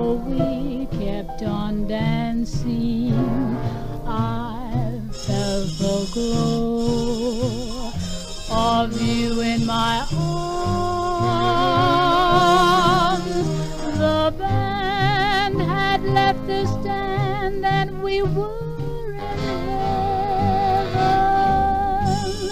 dancing on a cloud way off in the blue. The music stopped and people were glancing, but we went on dancing, for we didn't know, because the lights were low and we were in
From Hollywood, California, we present Gene Hersholt in a new Dr. Christian story, presented for your pleasure by the Cheesebro Manufacturing Company, owners of the trademark Vaseline, and producers of Vaseline Petroleum Jelly, Vaseline Hair Tonic, and other famous Vaseline specialties.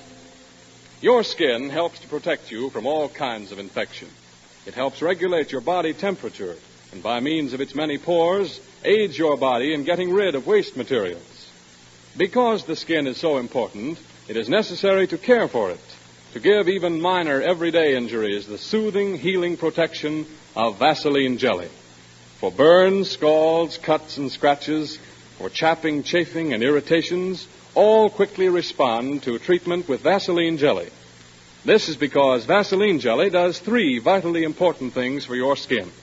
First, it forms a protective film that helps keep infection out when the skin is broken. Second, it aids and assists in healing.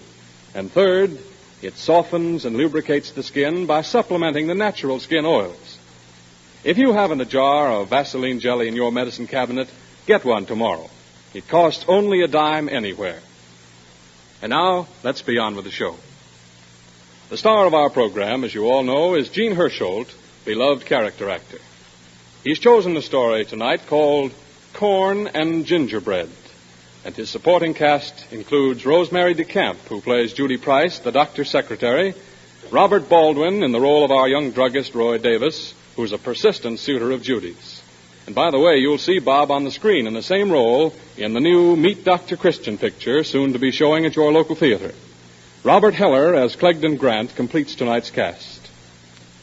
As the curtain rises, we find Roy Davis in the reception room of the doctor's office, pacing the floor anxiously.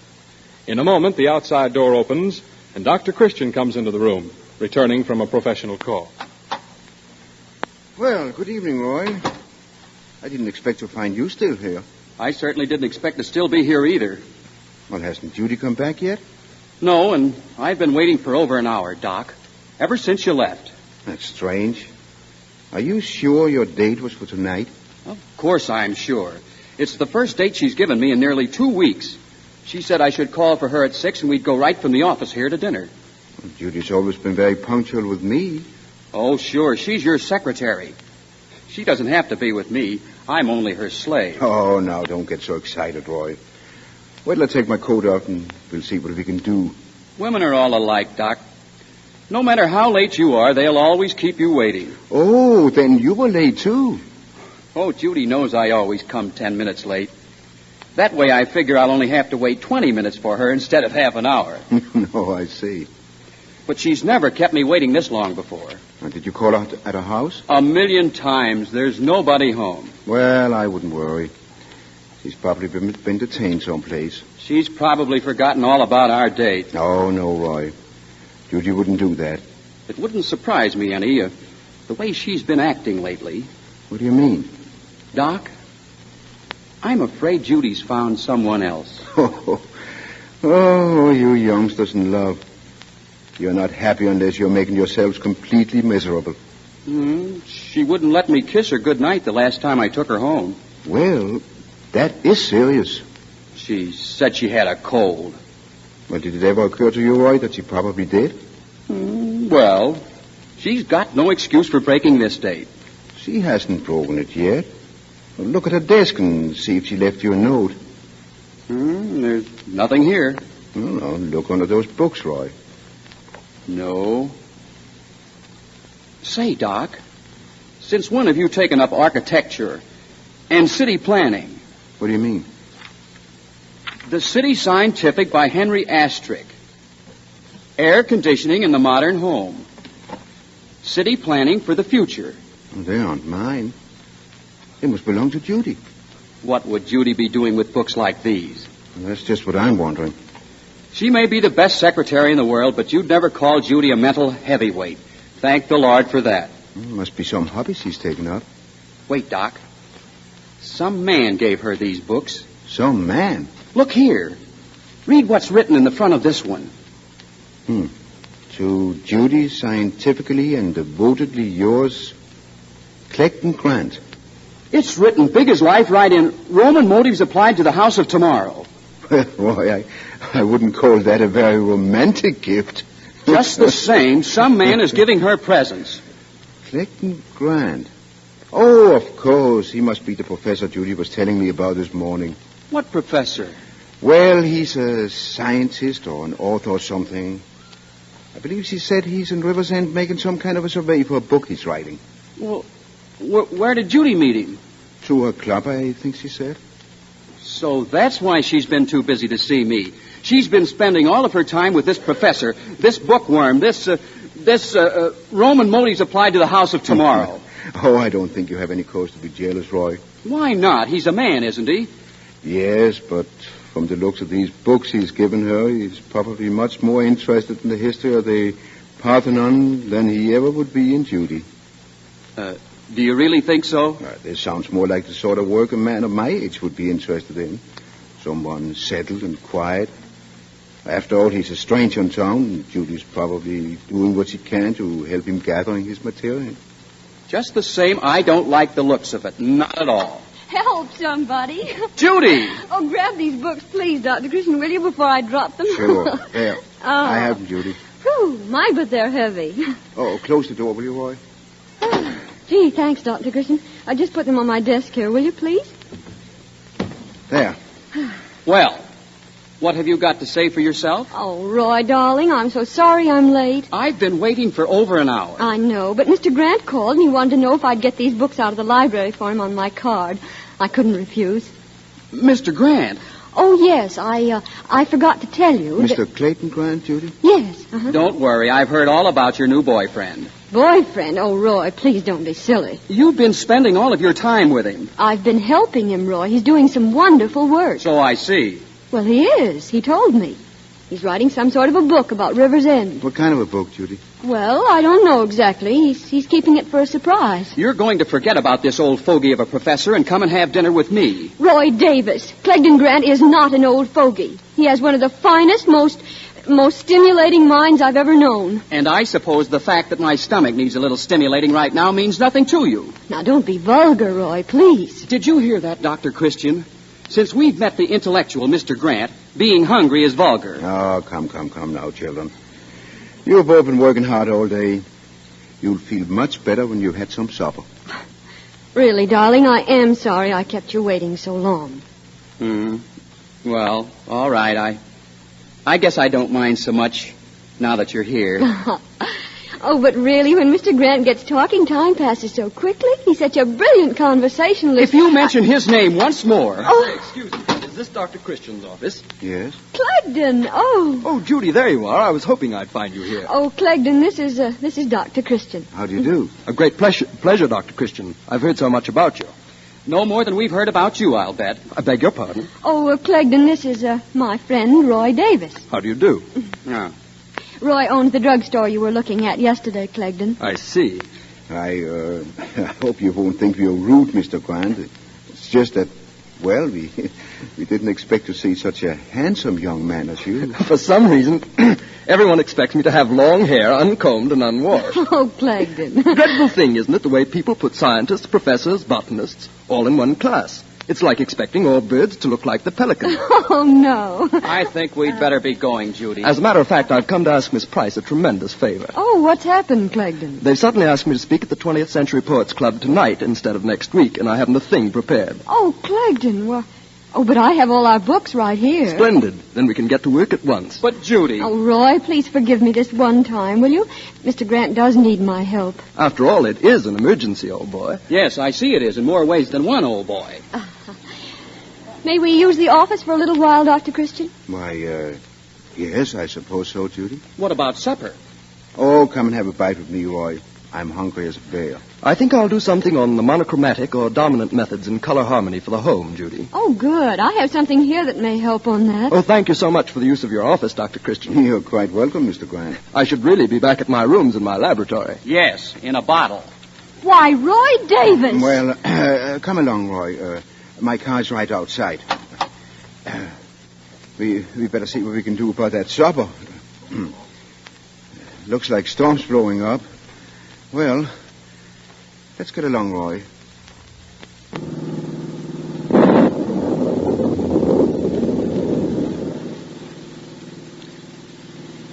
What chance have I got against a guy like that? Oh, I don't think Judy's seriously interested in Grant. She's serious, all right.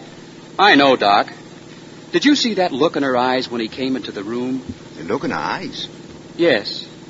All starry and bright. She used to look at me like that when we first started going together. Do you really think that means anything, Roy? It means everything. I know Judy. She's fallen for him hook, line, and sinker. Oh, well, Judy will find out for herself in time. Right now, she's impressed by the fact that he's a scientist and a scholar. I'll bet he wouldn't seem so impressive away from his books and charts. Well, he did have you at a disadvantage this afternoon. You know, Doc, that's an idea worth trying. What's that, Roy? Well, get the three of us, Judy, this Grant fellow, and me, out somewhere where I feel at home for a change. I'll bet I wouldn't show up so badly then. Say, that is an idea, Roy. Out in the country, maybe. Way up the river. Away from his lecture platforms and books. You'd be right at home there. Sure. I know every part of the woods and waterfront around River's End. Yes, the three of you could plan a picnic and spend a whole day out in the country. But, Doc, do you think he'd go? Oh, if Judy wanted him to, I'm sure he would, Roy. And, you know, Judy loves picnics. Why don't you do it right away, while the weather holds? That's great. Boy, that's just what I'll do. Well, it looks like the storm's blowing over. Come on, Doc. Let's head for eats. For some reason, my appetite's come back.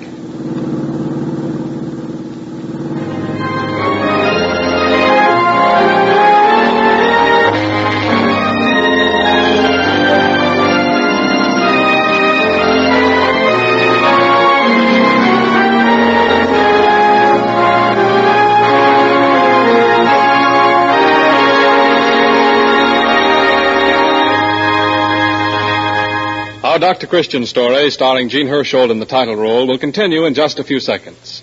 But first, I have a young man here who has something to say which is well worth your undivided attention. I do a great deal of diving and swimming the whole year round, and the constant soaking of my hair gave me a bad case of dry scalp. My hair was terribly brittle, dry, and unruly, and I was bothered with dandruff scales. Finally, I asked another swimmer how he kept his hair so healthy looking, and he told me about Vaseline Hair Tonic. He said it replaces the natural oils of the scalp, which water washes away. So I started rubbing my scalp with plenty of Vaseline hair tonic before each shampoo, then shaking on a few drops as I comb my hair each day. Now my hair is free from any trace of dandruff scales. It's healthy looking and easy to comb. I feel I owe a lot to Vaseline hair tonic, and I'm glad to have this opportunity to pass on the good word. You don't have to be a year-round swimmer to have dry scalp. Sunshine, heated rooms, shower baths, and other normally beneficial things play havoc with the natural scalp oils. Vaseline hair tonic supplements those natural scalp oils, keeps your hair lustrous and easy to manage, free from dry scalp and its resulting dandruff scales. Vaseline hair tonic contains absolutely no ingredients that tend to dry the scalp. Get a bottle at your neighborhood druggist tomorrow. It costs only 40 and 70 cents for generous shaker top bottles.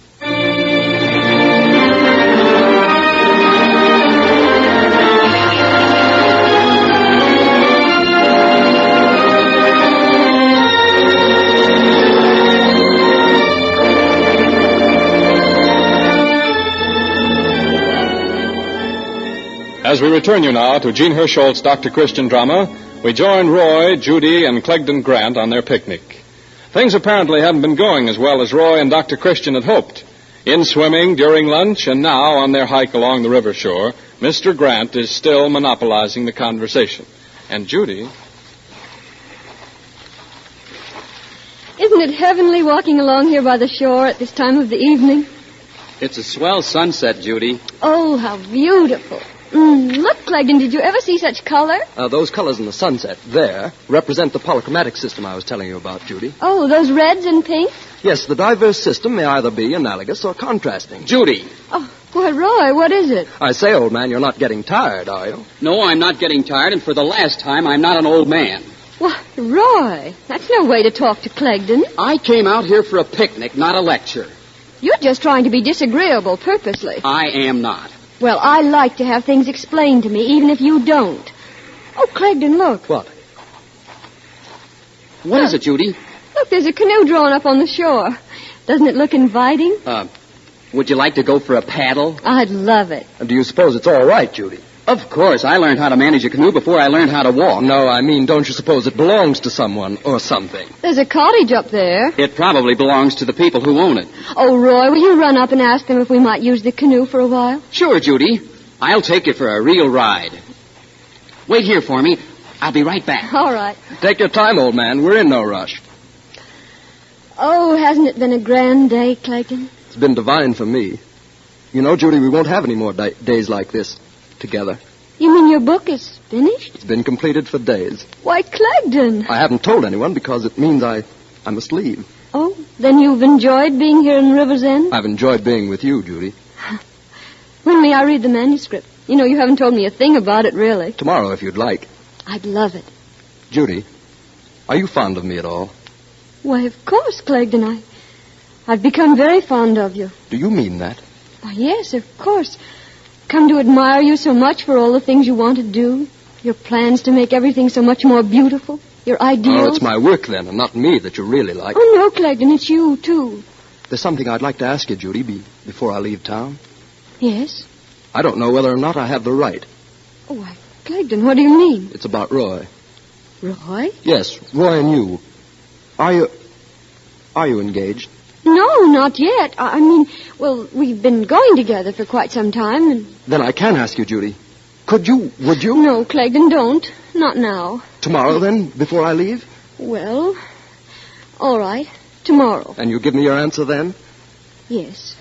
Yes, Clegdon, I will. Everything's all fixed. The man said we could use it. What? Oh. Say, what's been going on here anyway? Nothing, old man. Well, it certainly looks like I interrupted some mighty important conversation. Oh, come on. Let's go for our canoe ride. I'll get in first, Judy, and help you in. Listen, I'm doing this. You have to know how to handle these boats. All right, old man. Go ahead. Hop aboard. Be careful, Roy. Wait a minute, old man. You'd better step back a bit or Judy's weight will throw you both over. How do you get that way? I've been raised in canoes. But it stands to reason that an overbalance of weight tipping to the right will undeniably... Come on, Judy. Okay. Here I come. Judy, wait! Look out! The canoe's turning over. Are you all right? Am I all right? I'm standing in ice-cold water up to my neck. Here, Judy, grab hold of my hand. All right, Davis, I wouldn't be surprised if you did this on purpose. No, I didn't, Judy. Honestly, I didn't. Hold on tight. That's right. Up you go. Oh, look at my dress. It's soaking wet. I'm just as wet as you are. Here, throw my coat around your shoulders. All right. Thank you, Clegdon. I'll get you back to the car and drive you right into town before you catch cold. Hey, wait. We've got to drain this canoe and turn her over. Suppose you do that while I take Judy into town. Hey, wait a minute. What about me? You have nothing to worry about, old man. Nothing to worry about. Just go ahead and get the canoe up on shore, and I'll come back for you after I've taken Judy in.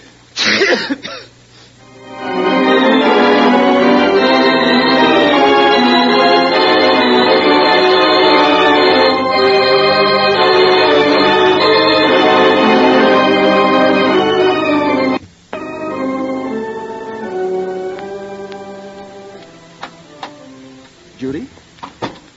No? Oh, it's you, Dr. Christian. Oh, good afternoon, Mr. Grant. Did you want to see me? No, I was waiting here in your office to see Judy. Oh, she should be back from lunch soon. Won't you sit down? Thank you. Judy's all right, then? No ill effects from the picnic? No, I'm afraid Roy is the only one who suffered.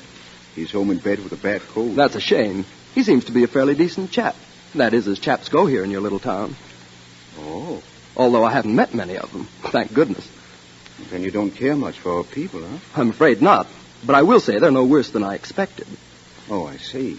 Do you know, Dr. Christian, you're the only person, aside from Judy, of any real mental stature here in River's End. Oh, really? Yes. I can actually enjoy talking to you. That's more than I can say for anyone else in this town. And, Judy? Oh, I'm in love with Judy, sir. You see, that really doesn't count. Oh. As a matter of fact, I think you might be losing your little secretary soon, Dr. Christian. Is that so? Yes. I'd like to take her away with me. It's about time I married and settled down. Helps a man so in his career. Don't you think so?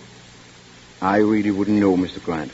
I imagine Judy will be glad to get away from here. After all, I don't suppose you can expect to find any really intelligent or interesting people living in a small town like River's End. Why, Mr. Grant, I was under the impression that you liked our little town. What on earth ever gave you that idea? Well, you came here to live for a while, to write a book about it. Well, is that funny as all that, Mr. Grant? Yes, you see, Dr. Christian, it's because I don't like your town that I'm here and have written a book about it. Because you don't like it? Yes. I'm using River's End for my horrible example. Oh, I see. I brought a copy of the manuscript of my book over with me for Judy to see. Then it's finished? Yes. What do you call your book, Mr. Grant? Corn and Gingerbread. Oh, it's a very interesting title. What does it mean? It's a description of River's End in the vernacular. You see, River's End has been an ideal town for my housing study. It's a perfect example of everything that is wrong with the American design for living. You mean you think we're a bit, corn-fed? Of course. You must realize that. And does Judy know all this? I mean, the way you feel about it? Oh, no, I've kept it as a surprise. Oh, and today you're going to let her in Undersecretary, huh? How can a man of your scientific attainments manage to exist in a town like this, Dr. Christian? Maybe it's because I don't seem to think River's End is so bad, Mr. Grant. But, Dr. Christian, the place is outmoded. You must remember most of us have lived here all our lives. It's as familiar to us and as comfortable as an old slipper. Really, Dr. Christian, it's my turn to be surprised. I never thought I'd hear an advanced thinker like you upholding sentiment at the expense of progress. I suppose there's no place for sentiment in your modern streamlining. Everything is functional, Dr. Christian, because the world is moving faster. Whirling backward all the time. Well, no matter what you say or believe, this book of mine will settle a lot of problems here in River's End. I see your problem coming. Hi, everybody. Hello yourself. Hello, Judy. Clegdon. Oh, Dr. Christian, how's Roy this afternoon? Oh, he'll be all right. Told him to stay in bed for a day or two. Oh, we should never have left him to manage that canoe all alone. We couldn't let you catch cold, Judy. Oh, Judy, Mr. Grant has brought the finished manuscript of his book over for you to see. Oh, how marvelous, Clegdon. Where is it? Right here. Oh, I can't wait to read it. Here you are. Interesting title, don't you think, Judy? Corn and Gingerbread. Do you like it, Judy? Not sure I understand it. Mr. Grant thinks River's End should be torn down and built all over again. Oh. That it's old-fashioned and outmoded. I could put a beautiful steel, air-conditioned model city on this spot instead of the dirty, outmoded buildings you have lining your streets. Oh, but I didn't know you intended to tear everything down, Clegden. Oh, figuratively, of course. Well, that's some consolation, Mr. Grant. Here are my plans for laying out a new, ultra-modern shopping district. All the merchandise displayed on the eye level as you sit in your car. You won't have to get out at all to complete your buying. Yes, I see. All of those old State Street buildings would have to go. Architectural atrocities, I call them. See, that's the title of my first chapter, Architectural Atrocities. You'll find all the main structures in Riversend under that heading. Haven't there any buildings that you do like, Mr. Grant? Well, your new hospital is all right on the inside. But, Clegden, what's this map here? Oh, those are the homes of tomorrow on Elm Street. You tear all the old ones down? All of them. Oh. Even that big brown gable house set back from the corner? That, Judy, is gingerbread from cellar to roof. But that's the house where I was born. Well, it's a miracle you grew up to be such a charming young lady after getting your start in life in that dreary old barn. It isn't a dreary old barn, Clegden Grant, and I love it. The old Homestead Act. You'll get over it. Oh, Judy, darling, try to understand. Look here. Just look at this downtown section again. Well... Can't you see what a sensation my new super shopping plan will create? What's this here on the corner? That's my new drive-in drugstore in place of the bucolic rendezvous that's there now. That's Roy Davis's drugstore. Yes, I know. Well, you're not going to change that. Even in your book. Judy. You've torn the map right out of my book. Yeah, I know I have. You aren't going to make Roy look foolish. Judy, were you talking about me? Why, Roy. I thought I told you to stay in bed. I couldn't, Doc. I knew I'd find these two together. I think Mr. Grant just stopped in to say goodbye. Yes, he's leaving town and taking his dreadful book with him. I should have known better than to expect any sort of intelligence or understanding here. Do you know what he was going to do, Roy? He was going to tear down your drugstore. Figuratively, Roy. Thank you, Dr. Christian. And put up another one instead. Here's the plan. I tore it out of the book. You did that for me? Well, I wasn't going to have him print anything unkind about the drugstore. Not after all the fun we've had there. Well, Judy, is this goodbye? I'm afraid it is, Clegden. Well, I suppose it's just as well that we found out we weren't suited to each other now as later. Yes. Goodbye, Mr. Grant. Please don't think we're rude. You see, when someone attacks our little fort, we have to do everything we can to defend it. Yes, I understand. I suppose being born and reared here and growing up with the town blinds you to the ugliness around you. We don't hate our parents because they grow old and wrinkled and gray, do we, Mr. Grant? We love them all the more. Well, Riversend is just like our parents. It's watched over us since we were babies. The older our building grows, the more we love them. For the memories they keep for us. Well, everyone to his taste. So long. You'll see yourselves in print any day now. While you're about it, better add a chapter to the book on romance, old man. Yes, the good old-fashioned drugstore kind.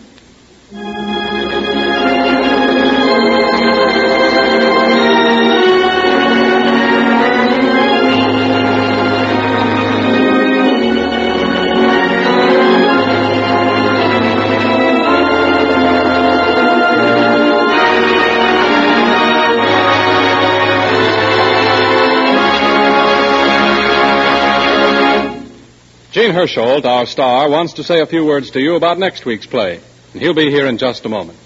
Meanwhile, may I say a final word about the products that make these programs possible. There is probably no other household product in the world as widely used as Vaseline jelly. Nationwide surveys reveal that it is used in more than 9 out of every 10 American homes. This is because Vaseline jelly is absolutely safe to use. Made by a special scientific process, it is refined until it is so pure you can eat it. And that is also why Vaseline jelly is prescribed as first aid for sore throats, too. So for your protection when you buy, look for the name Vaseline. You will find it on every genuine Vaseline product, whether you buy the plain Vaseline jelly or any of the Vaseline specialties. Vaseline carbonated jelly, Vaseline borated jelly, Vaseline camphor ice, and Vaseline lip ice. And now, here is Gene Hersholt as Dr. Christian of Riversend.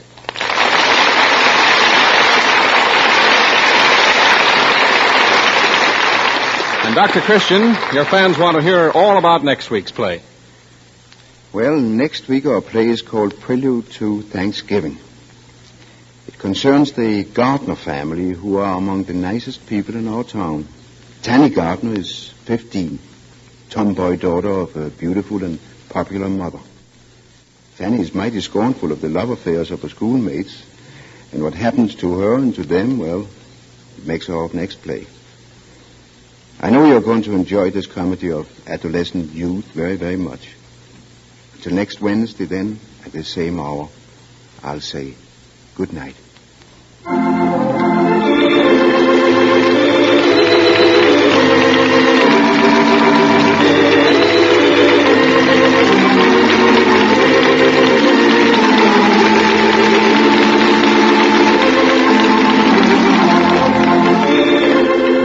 This week, the first RKO Radio Dr. Christian picture, based on this series of radio programs and starring Jean Hersholt in the title role, will be released to motion picture theaters throughout the country.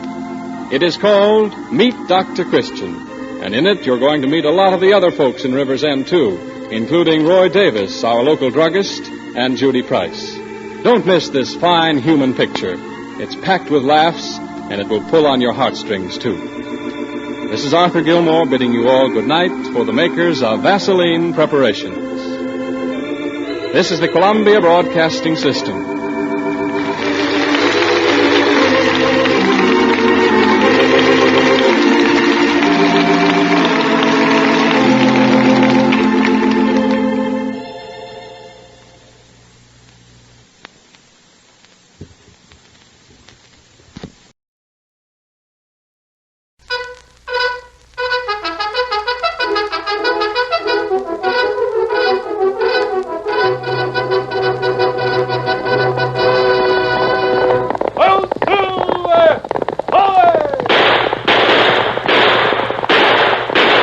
Fiery horse with the speed of light, a cloud of dust, and a hearty hi-yo, Silver, the Lone Ranger.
The building of the first transcontinental railroad was one of the most important steps in the winning of the West. The railroad was of prime importance to the future of the country, but powerful forces, cattlemen, stagecoach lines, and steamship companies opposed it. Outlaw opposition sprang up, and the Lone Ranger was commissioned by the President to lead the fight against the enemies of progress. Return with us now to those thrilling days of yesteryear. From out of the past come the thundering hoofbeats of the great horse Silver. The Lone Ranger rides again. Come on, Silver! We're heading for the river flat. Hello, Silver!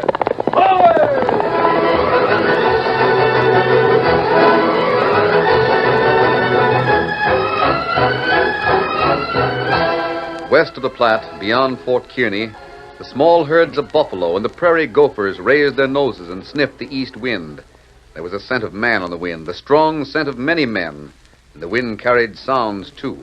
The muffled pound, pound, pound of hundreds of workers swinging giant hammers, building a railroad across the wilderness. That's the way. Flatten that road bed. Pound it out. There's a railroad coming. You want the track crew to lay rails on empty ground? They're coming fast. Putting the rails down so quick they smoke. Get ahead. Get ahead and keep ahead. Faster there, you slow folks. They'll be climbing right over your back. Mr. Harkness, sure we'll have the road bed fixed to go before they're 100 miles out of Kearney. That's the way to talk. Yeah, and this is the way to work. Hold that maul, Johnny. Get it, Shanty. Here we go. And again. Oh, Susanna, don't you cry for me. We're off to San Francisco. That's the way. That's the way to build a railroad. Mr. Harkness. Howdy, Miss Barkley. Colonel Parkman sent me out to see how you were doing. You have to ask, ma'am. Oh, no, indeed. I can see you're doing right fine. These men are real workers. You better tell the colonel to speed up that track crew. We'll be miles ahead of them. We're putting down 10 miles of track a day, Harkness. Oh, for a fact. For a fact. Well, that's fine. We'll get this railroad built in spite of flood or fire or... Indians! Drop your hammers! Guns! Get your guns! It's a raiding party! They're on both sides! They're wearing war paint! Johnny, get down behind those sandbags! I got the one in the paint! Miss Barkley, here, get down here. Make every shot count, men. Don't waste bullets. There's one that didn't waste, Mr. Harkness. That redskin was dead before he hit the ground. Gracious, there's so many of them!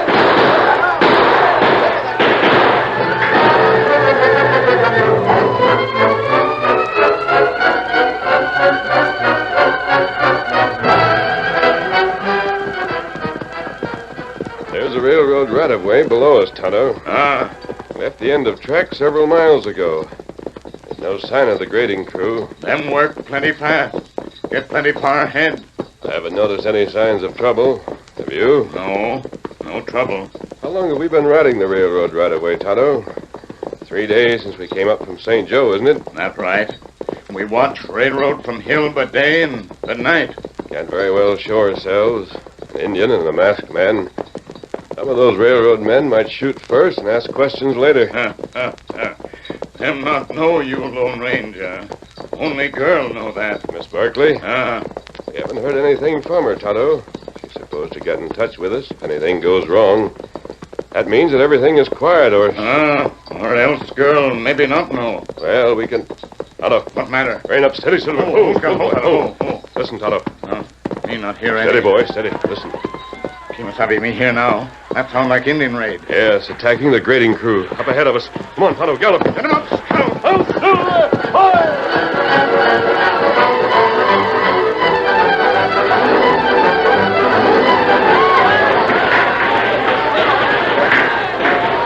Count your shots. Don't waste them. Say, miss, will you load me rifle? I've got an arrow in me arm. Can't do me own load. It looks bad, doesn't it, Mr. Harkness? Sure does, Miss Barkley. We need help. We need help bad. If we don't get it... Quiet. I don't know who it is, and I don't care. They're shooting at those redskins. Come on, men. Shoot for all you're worth. Shoot!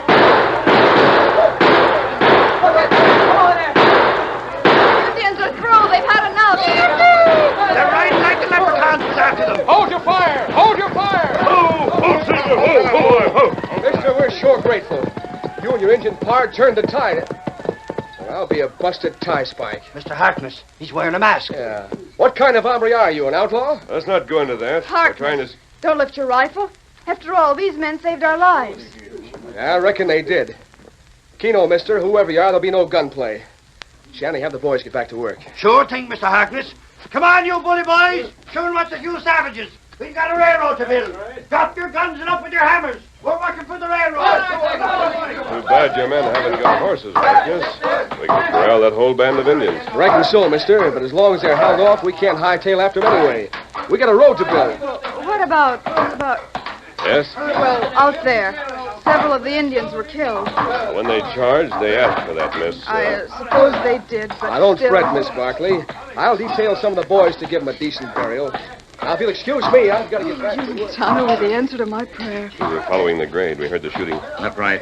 We look for you, too. This was a surprise to me. I'm certain it was, but I wonder if they were all Indians. What do you mean? Now, this one lying here. Let's get a little closer.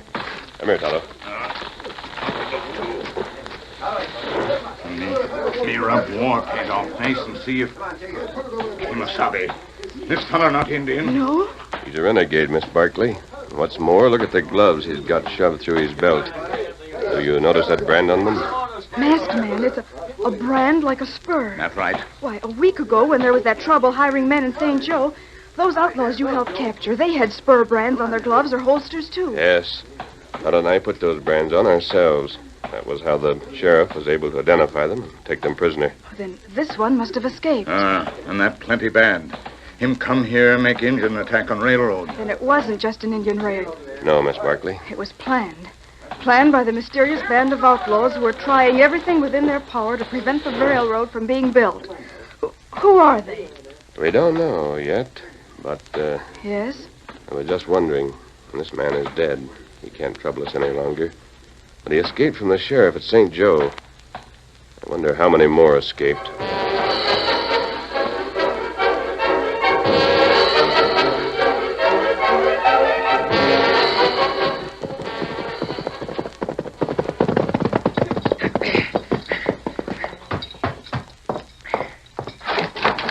Kilgrew.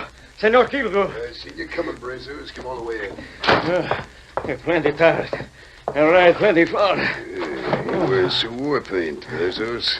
Is your raid on the railroad? See, on the way back from San Joseph, we pay Indians some cash to fight grading crew. Kill them? No, senor. At first we do pretty good. Then help come for them. The marsman, his partner. Old Ranger and Tonto, huh? See. Those hombres have a way of turning up whenever the railroad's in trouble. I don't like it. Senor, there is not the one half of it. They turn up back in San Joe also. What's that? You mean the scheme to break up hiring men for the railroad didn't come off either? Very sorry, senor. Sorry? We make plan for to start go rush, so men don't leave railroad work. Only Lone Ranger spoil plan. What about Dawson Slade? In prison, all the rest in prison. Only me and Carl, we get away. And Carl, where's he now? He's perhaps dead, senor. Attack on railroad crew, we both put war paint on like Indians. Yeah, you still got paint on. Carl, he catch him bullet. I don't wait for to see. Oh, he's going well. She's heavy. I take off, yes? We'll keep after that railroad, understand? I got plenty of cash. I can get more men. That railroad's never going through. If it does, there's no chance that the Western Territory will break away from the United States. And I want it to. Huh? Senor, for why you stare at my holster? Something is wrong, yes? What's this? What is what? Me, I don't know, savvy. Oh, this. You mean what is born in the leather, yes? Looks like a brand. Mark of a spur. See, this Lone Ranger, he do that. Very clever. Do that while we sleep before business at San Joseph. That is our sheriff know which is us. Lone Ranger, he call out, arrest everyone with mark of spur. And... Senor, what is matter? Mark of the spur. The mark of the spur. By Jupiter, that's it. That's it. Senor, you go loco, maybe? No, Brazos. The mark of the spur, yeah. For me, it is all dark like the inside. Ever since he was talking about railroad across the continent, ever since I started to do my best to bust the railroad, I've been looking for a sign or a mark. For something I could use to put fear into the railroad workers. Oh? And here it is, tossed right in my lap by the Lone Ranger. Yeah. Spur. Spur. What kind of spur, Brazos? Huh? Broken spur, flying spur, black spur. Hey, all the spur I wear is just iron spur. Iron. Yeah, by thunder, that's it. The iron spur. The mark of the iron spur. Yeah, Brazos, we'll bust that railroad. We'll wreck their cars, rip up their tracks, ambush their surveyors. We'll ride at night, and whenever we do anything, we'll leave our mark behind. A mark that'll spell terror and fear. The mark of the iron spur.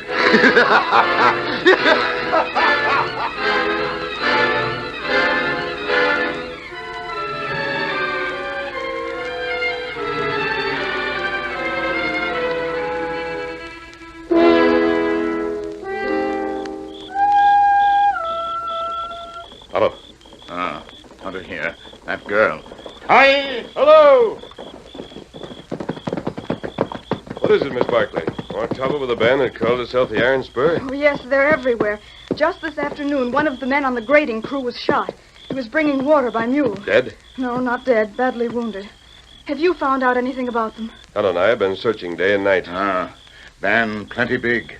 Work many places at same time and hard to catch. Colonel Parkman has asked for another detachment of soldiers to guard the right-of-way. The railroad workers are hardy men, but this thing that strikes without warning... Soldiers will help. The workers see the mark of the iron spur everywhere. Some of them have already quit. Yes, but some will keep right on working. That band must be wiped out. Tonto and I learned about a man named Brazos who escaped from St. Joe. The sheriff gave us his description, and he was seen near here. Suppose you meet us tomorrow night. Perhaps we'll have some further information. Oh, yes, I'll do that. Tomorrow night. But now I must get back. There was a message the colonel wanted me to deliver to Mr. Harkness. Adios till then. Till then, Miss Barkley. Adios.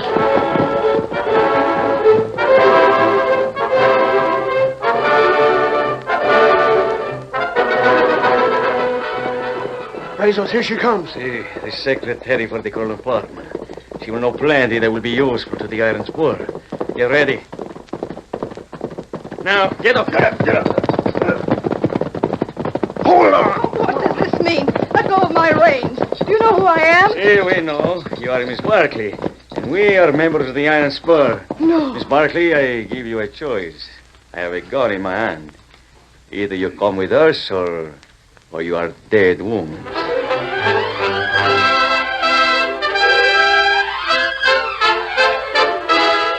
The curtain falls on the first act of our Lone Ranger story. Before the next exciting scenes, please permit us to pause for just a few moments.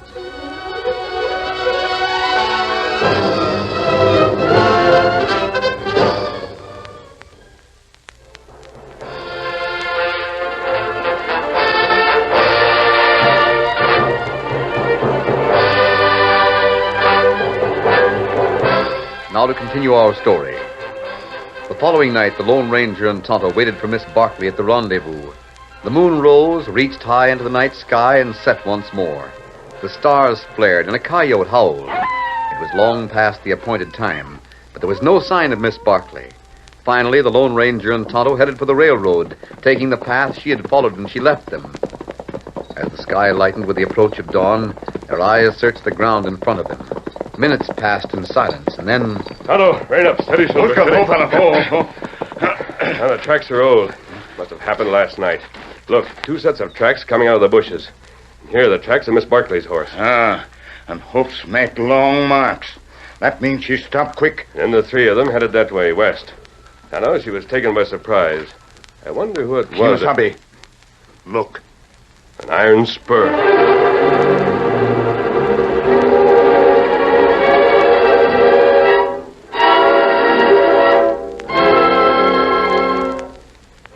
Miss Barkley, you've been treated very well since Brazos and Jacqueline brought you here yesterday morning. At the point of a gun. Well, sometimes a little persuasion is necessary. And although you're tied up, we're not going to harm you. You're, Parkman's secretary, aren't you?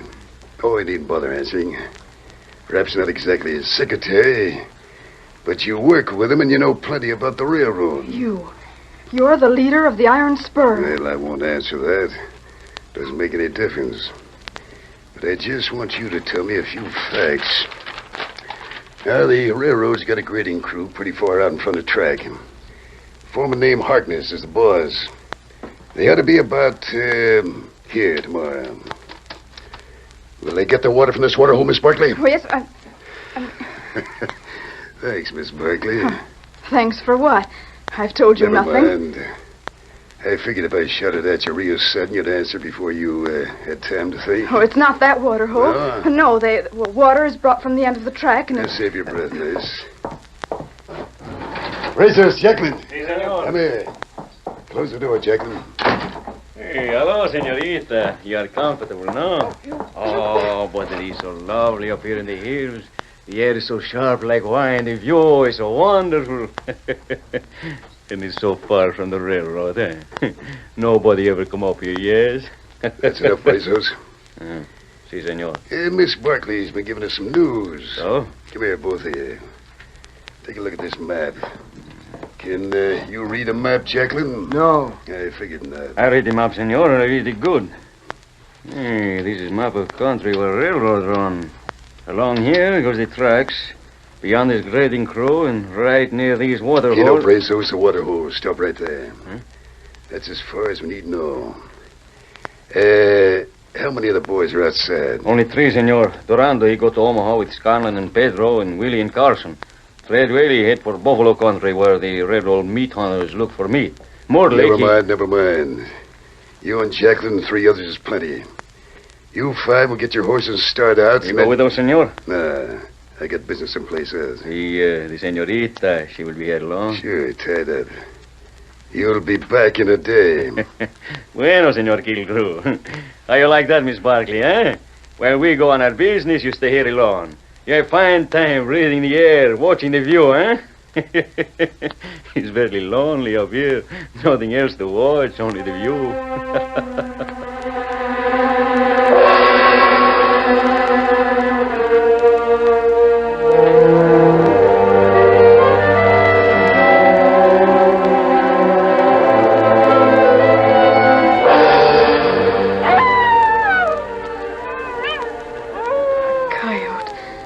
Baying at the moon.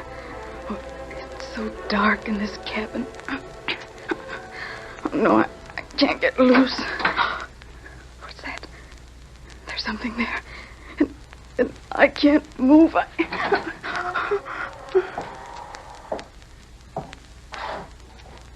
Come in, Tonto. It's empty. Oh, you. Who's that? It's... Miss Barkley.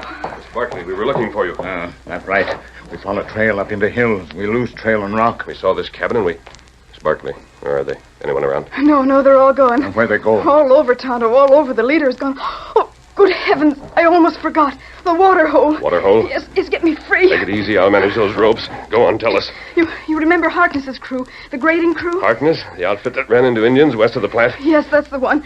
They're further west now, 75 miles further west. Oh, you'll have to ride faster than you ever rode before. Brazos and the others are already on their way. Hold on, what do you mean? They're poisoning the water hole. Poisoning the... Tonto, follow after me as fast as you can. Bring Miss Barkley. I'm on my way. Here, Silver. Steady, boy. 75 miles further west? Yes, masked man. And come on, Silver. Hit the trail. Tonto, it's so far. Will he ever get there on time? Him get there.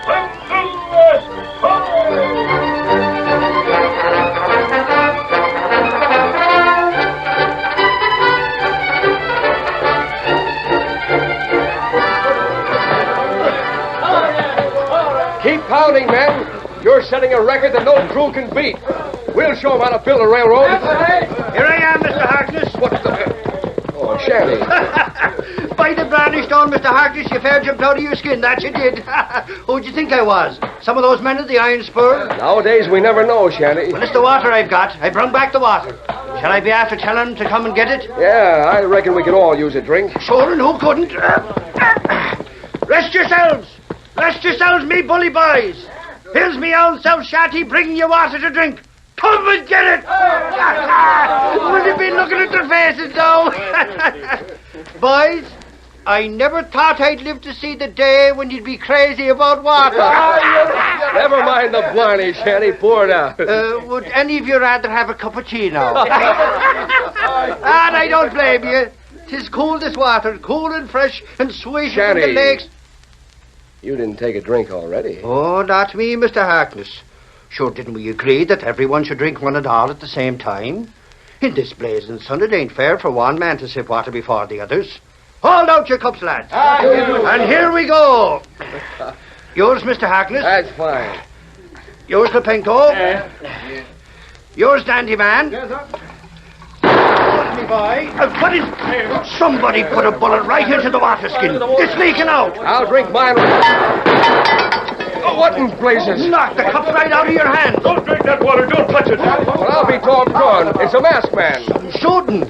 Mister, you could knock the spots off a fly at 50 paces. But what's the idea? I ain't going to have a drink of water if I have to lap it up Don't in the drink ground. that water. Look. Mister, just what is this about? Has anyone had a drink yet? No, we didn't have a drink. None of us had a drink. I reckon we would have if you hadn't pulled trigger. But so far, our throats are as dry as a desert sand. Good. Good, he says. Faith, man, are you stark staring mad as well as masked? What's good about a parched throat? That water was poisoned. Poisoned? By the men of the Iron Spur.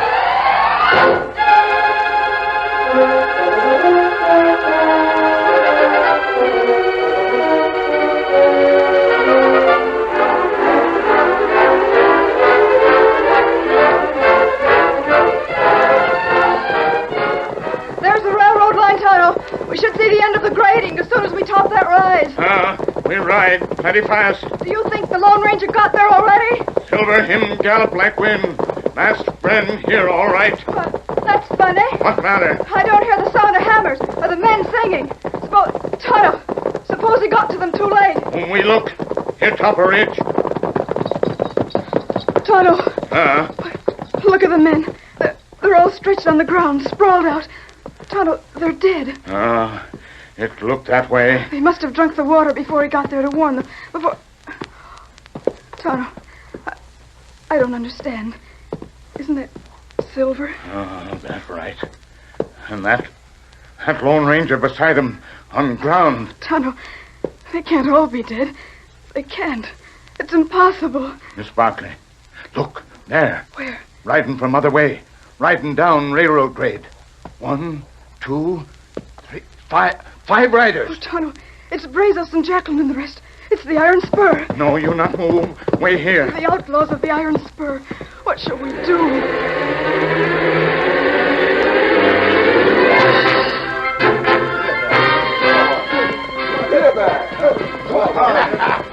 Look at him, Brazos. See, Jacqueline? Yes, they lay out on ground like trees hit down by tornado, eh? Our poisoning worked fine. Now we go leave Iron Spur beside bodies for railroad men to be afraid of later, eh? Jacqueline. Yeah? That big horse, the white one. He looked familiar. Is that not horse from Lone Ranger? By gravy, you're right, Brazos. For certain I'm right. Because there on ground also is Lone Ranger himself. Oh, that's plenty funny, eh? We catch Lone Ranger, too. He must have wandered up just in time to get some of that water. You hear that, hombres? We got Lone Ranger. So, you wait now. Hey, Brazos, once you get off your horse, just drop the spur and let's ride. No, Jacqueline. Me, I changed their mind. For a long time, nobody know who is a man under the Lone Ranger mask. Now me, Brazos, I found out, eh? See, I lift the mask pronto. Right now. All right, men, on your feet. Cover them. Please, we have a fool. They're not dead. Race for your shoot knife. The next man who draws won't get off so easy. Leash full of handful of air. As soon as me name is Shanty, I'll be letting air through you. No, you not shoot. We surrender. We give up, yes? Harkness, do you think your men can deliver these outlaws to the jail? Mister, we'll give him a personal escort. Maskman! Oh, you weren't dead after all. You didn't drink the water. Sure, and we didn't. This is all the brain work of the gent with the mask. Ah, what a brain, Miss Barkley. Tonto and I are riding on. Brazos, give us the name of your leader. I'll tell you. Look for a man named Kilgrew. Ralph Kilgrew. Kilgrew. You hear that, Tonto? We look for a man named Kilgrew. Steady, big fella.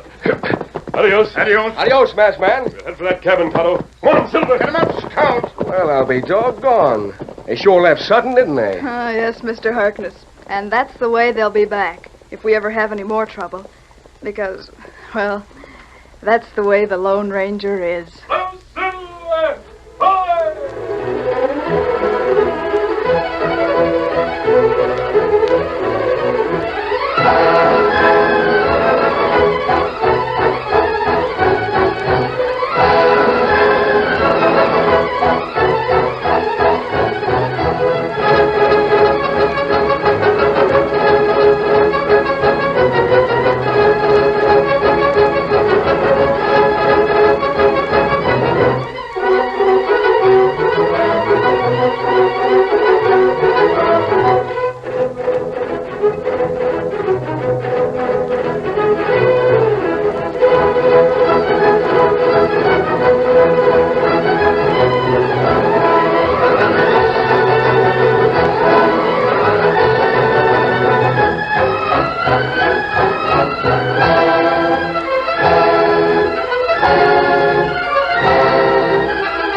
you have just heard is a copyrighted feature of the Lone Ranger Incorporated.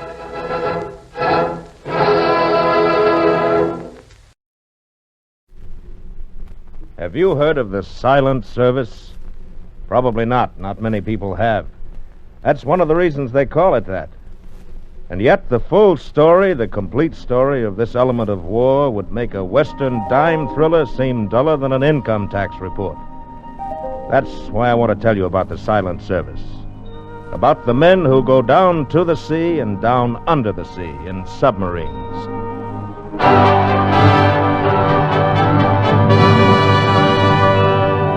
To all men who serve on submarines in the United States Navy, to those who fought beneath the seas to bring victory to an allied cause, and to Navy men everywhere, this program is respectfully dedicated. The United States Armed Forces Radio Service presents The Silent Service, with William Conrad as your narrator.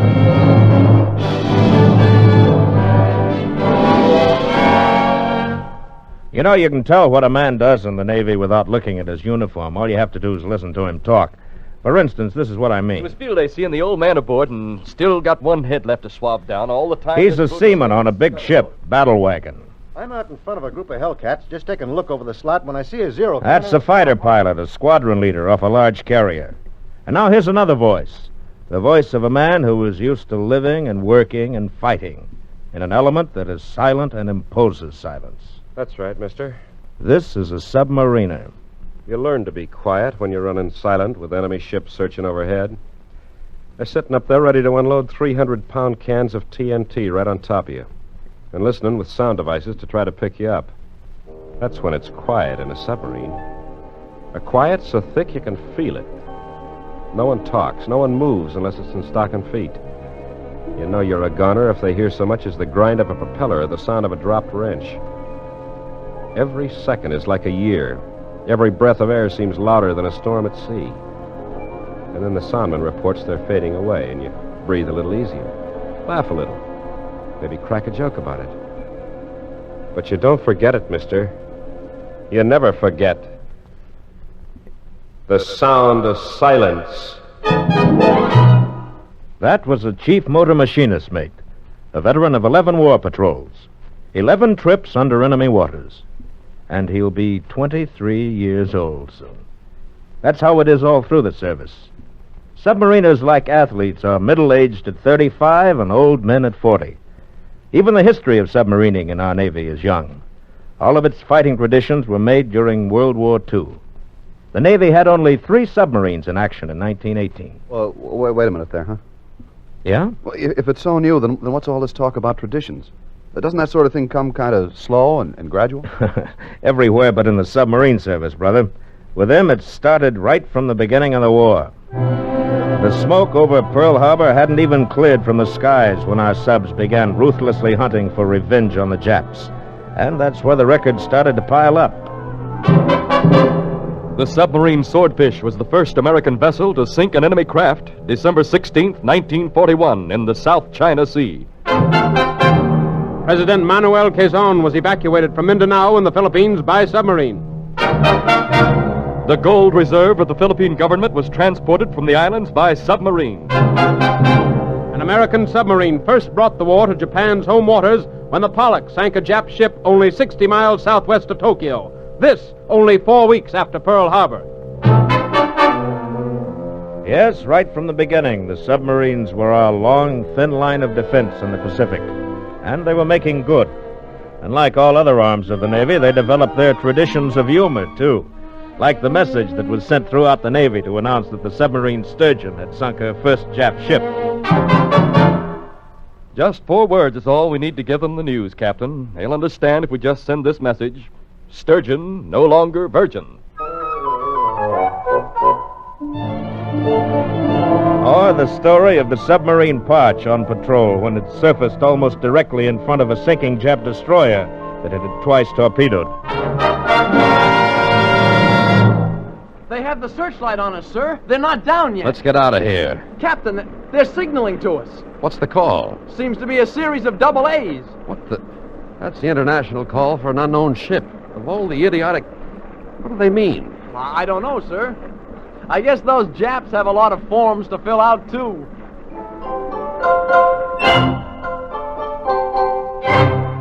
or the submarine that sneaked into a Jap harbor through the enemy's destroyer screen, even past the anti-submarine net defenses.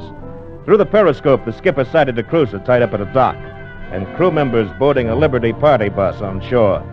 Working his way in close, he gave the order to fire the forward torpedoes and noted the result. They're in there. 2 hits scored. Mr. Earl. Yes, sir? Enter the time in the log and make this notation. 2 torpedoes fired, with the result that we eliminated 1 enemy cruiser, 50 yards of dock, and 1 enemy bus.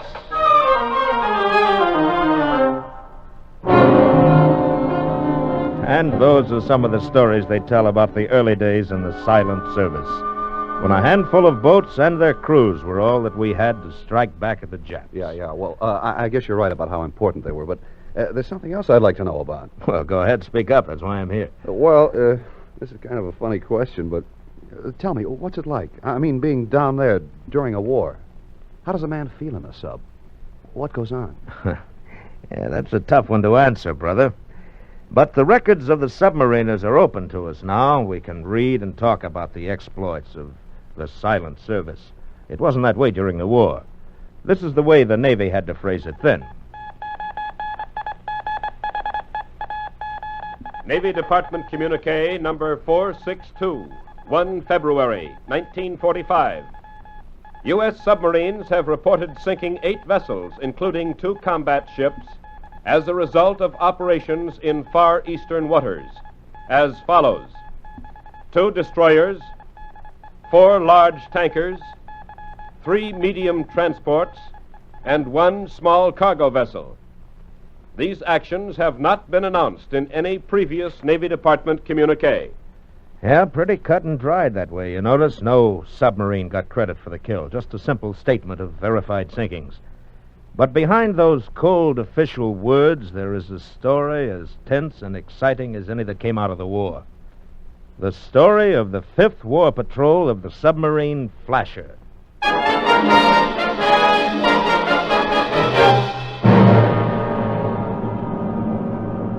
It's nearly dawn on this morning in December 1944. But day or night, it's much the same to you below the surface on the sub. A familiar sound awakens you. Now hear this. Rise and shine. Rise and shine. And for a minute you lie there, just as you have on countless other mornings aboard the Flasher. A torpedo's your bed partner, and probably will be until you get a chance to send it flashing through the water toward an enemy ship. Like all submarines, your quarters shine with polished brass and stainless steel. You listen to the boat talk to itself. The sea outside sounds as if your ear is in a pounding surf. It doesn't walk along the skin of a sub. It runs and roars and beats its sides.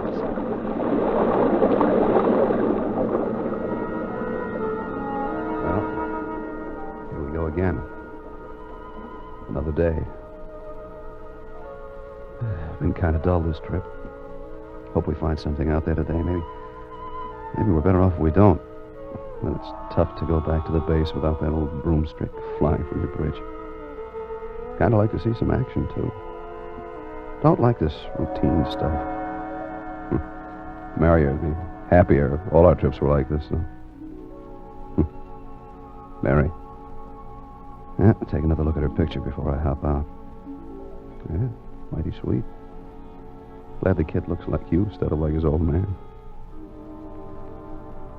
Well, so long, family. Gotta get washed before the rest of the guys take over. The others are waking now, climbing out of their bunks, zipping the green leather covers over their mattresses, making the usual small talk that starts a new Over day. that picture, Mac, while there's still hot water. You guys want to hear about my dream last night? Wow, your dreams. Last night mine was in Technicolor. Hey, anybody got any shaving cream? I'm all out. Shorty, for a guy who runs a ship stores, you can run out of stuff oftener than any guy I've ever seen. Nice kids, these. Nice guys. You feel closer to them almost than to your own blood relatives. You know everything about them. You've eaten, slept, played, and fought with them. Now, Shorty there, the guy who forgets things. But didn't hesitate to loan you 10 on your last liberty. And Big John, torpedoman, with 10 war patrols under his belt. The pharmacist mate who's just pulling on fresh skivvies. He's the guy who yanked the glass out of your hand with tweezers when the light bulb shattered on that close call off Luzon. Yeah, these are your guys. The guys of the Flasher.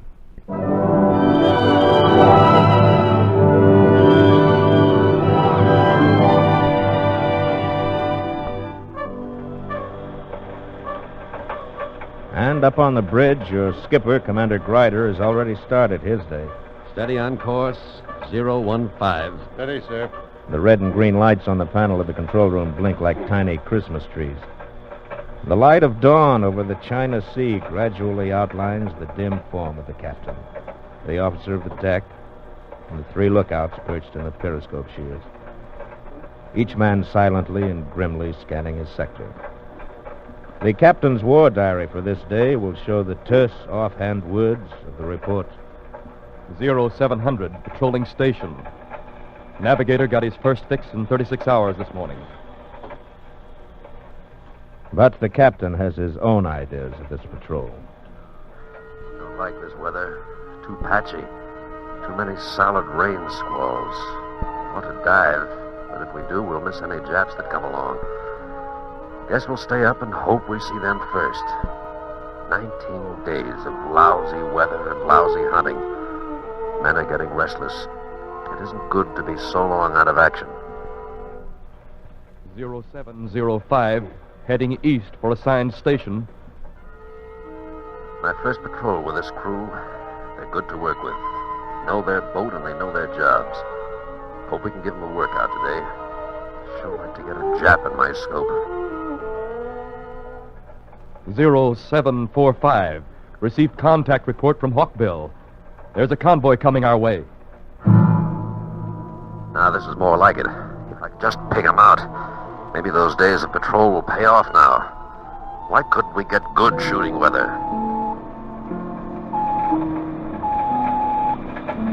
I've plotted them in, Captain. Looks like we're right in front of them, and should sight them soon. Radar, keep your eyes on that scope. We'll never see them up here in this visibility. Watching, Captain. All I've got so far is about 100 rain squalls. Mm-hmm. Wait, Captain, here they are. This pip dead ahead looks like them, Captain. How many? A lot of ships, sir. A couple of big ones. Range about 6 miles, bearing 077. Masts on the horizon, Captain. See? Just past that rain squall. Yep, there they are. Okay, Mac, take her down. Aye, aye, sir. Clear the bridge!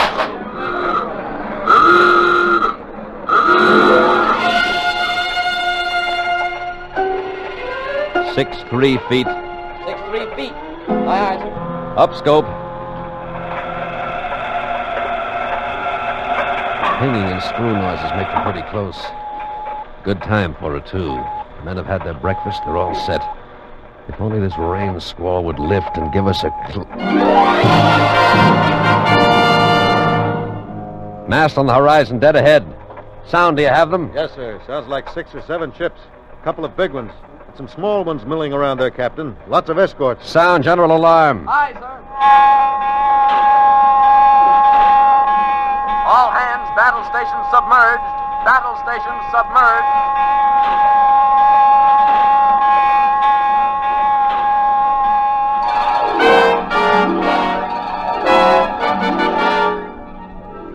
The persistent, frightening, challenging tone of the general alarm sends you to your post.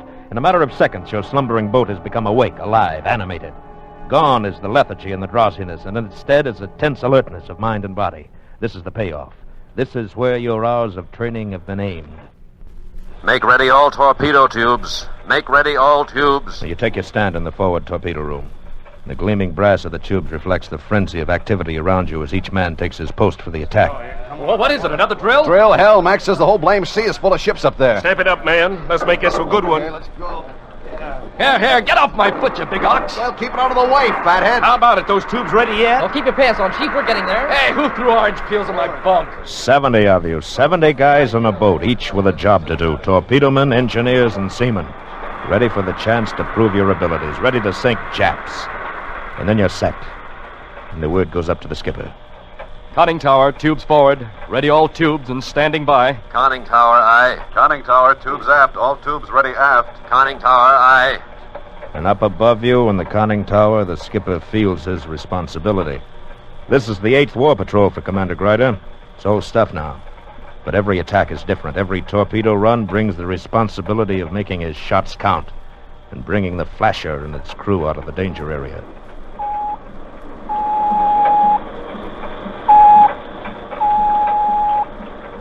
Sound man, how many targets? It's a convoy, sir. At least 6 of them out there. This fool missed. I can't see a thing through the scope. Wait a minute. There, dead ahead of us. Looks like a destroyer. Stand by for a quick setup. Bearing. Mark. Bearing 088, sir. Range. Mark. 2000, sir. Angle on the bow, 30 starboard. Call the speed 15 and pray we're right. Right full rudder. Rudder's right full, sir. Problem set, sir. Torpedoes ready? All tubes ready, sir. We'll run 4 at this baby. Stand by for firing. Phil, I'll spread by scope. Okay, Captain. Sound. Think they've contacted us yet? Don't know, Captain. They're getting close. Okay, good. Let's shoot. Stand by for final setup. God, don't let them contact us for 30 more seconds. Just 30 seconds. Steady on course, 115. All ahead, 2/3. Answering all ahead 2/3. 5 degrees from course. Very well. Sound, what about it? Nearest target bears 020. Sounds like the destroyer. Getting warm. Let's shoot. Ready, Phil? All set, Captain. Angle 70 starboard. Stand by for final bearing. Bearing. Mark. 028. Set. Say a prayer, boys. She's crossing the wire. Steady. Steady. Fire! Fire 1. Torpedo running on bearing 030. 030. 0. Fire 2. Fire 2. 031. 032. Fire 3. Fire 3. 033. 0. Fire 4. Fire 4. More torpedoes fired, sir. Left full rudder, down scope. Take her deep.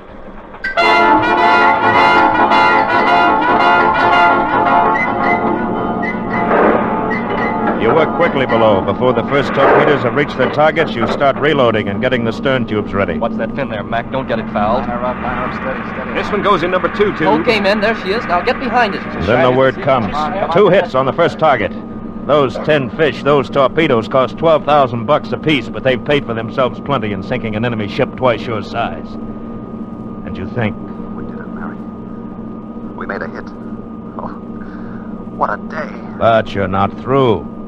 The captain picks another target, a 10,000-ton vessel in the convoy. You fire 2 tubes at it. And then suddenly the captain sights a destroyer boiling down on you less than 500 yards away.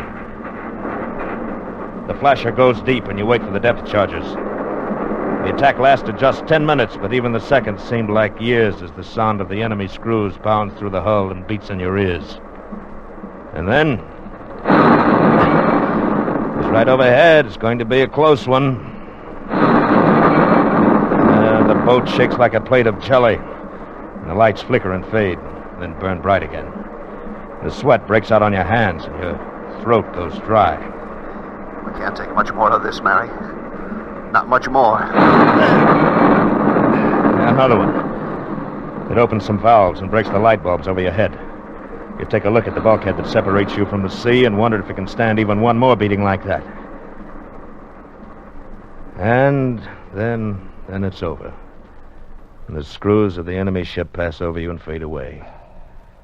And still you sit it out, waiting while the minutes tick by.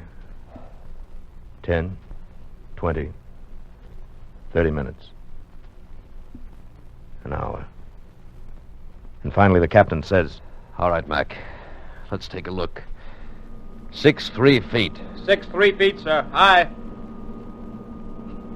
Yeah, the destroyer is gone. Sunk. And that big tanker is in flames, settling by the stern. But your job isn't through.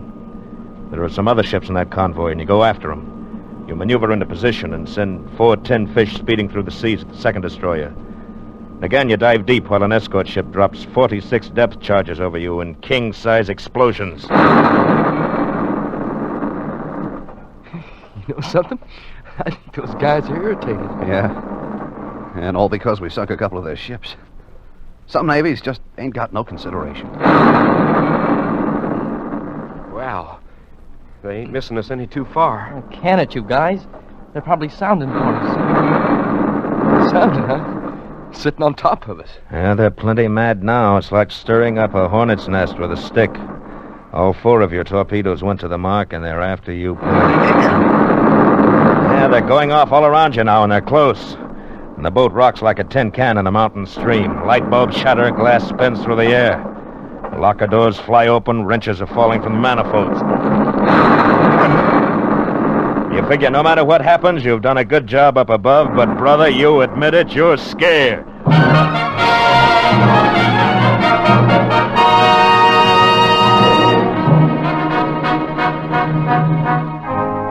Well, the danger's gone now. The day's work is done. And you're getting ready for that bunk you left just 12 hours ago on this December 4th of the year 1944.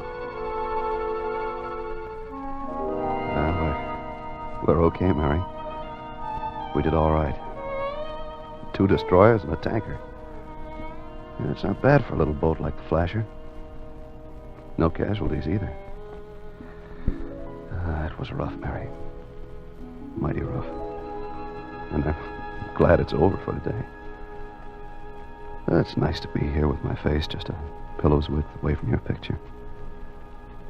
You and the kids. Take care of yourselves. Good night, Mary. Good night. And you're pretty proud afterwards, too. After the war is over, you can say that you belong to the sub that sank the largest amount of enemy shipping. Over 100,000 tons of it. And on the bridge, you pasted 21 Jap flags for the vessels you'd helped send to the bottom. But you feel the best about 2 things. The submarine combat pin you wear over your breast pocket, the insignia of a successful war patrol, and the Presidential Unit Citation for your patrol that read in part, for extraordinary heroism in action against enemy Japanese surface forces in restricted waters of the Pacific. Constantly forced down by fierce and repeated depth charging and threatened by strong hostile air coverage, the Flasher persistently resurfaced to carry on a vigorous and determined offensive against the Japanese. She effected wide coverage of assigned areas far from home base and developed every contact. She boldly penetrated formidable screens to press home her attacks by day or night in glassy seas or foul weather. She placed her hits with devastating accuracy, evaded fierce countermeasures of escort vessels, and inflicted terrific damage on the enemy in vital ships sunk or severely damaged. Ceaseless in her vigilance and daring in combat tactics, the Flasher has served with distinction in thwarting the war efforts of a fanatical enemy, and her brilliant record of achievement is a reflection of the personal valor and superb seamanship of her officers and men.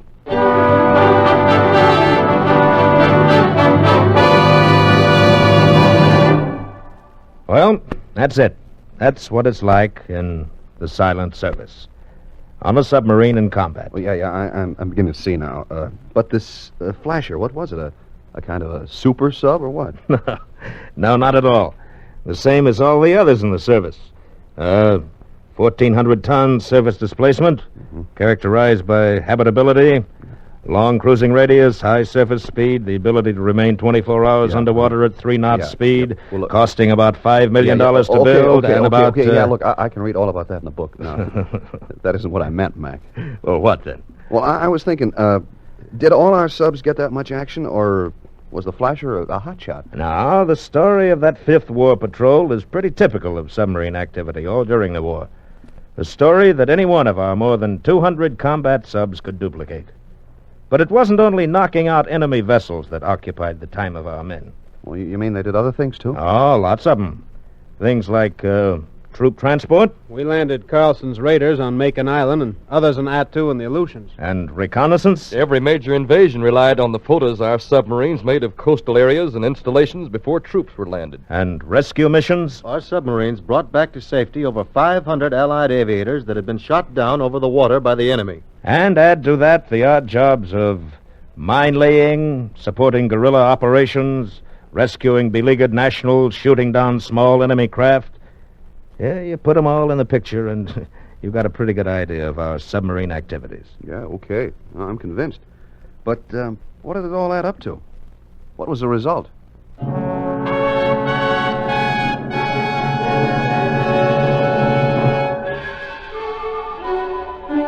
Well, the box score was good. Our submarines destroyed 2/3 of the Jap merchant fleet. We knocked out 1/3 of their vessels of war. We killed 276,000 of the enemy while doing it. But it cost us something, too. In the 48 American subs that lie at the bottom of the ocean, 3,500 of our people lost their lives. 16% of the officers, 13% of the men who served in submarines. While they lived, they made each run count. They breathed a prayer as each torpedo left on its mission of death. They loved their country, and they loved their boats. And somehow I think it's right that now, even in death, many of them are sleeping in the last home they knew in life. The traditions they left behind will grow and increase in future years. In days of rocket warfare and atomic weapons, the submarine becomes more and ever more important as a means of defense or a vessel of war. Yes, maybe it's called the silent service for still another reason. Because it has something in itself that, well, is more eloquent than mere words. A proud history of service and a vital element of our Navy. Well, that's the story I wanted to tell. It's the story of the men who go down to the sea and down under the sea in submarines.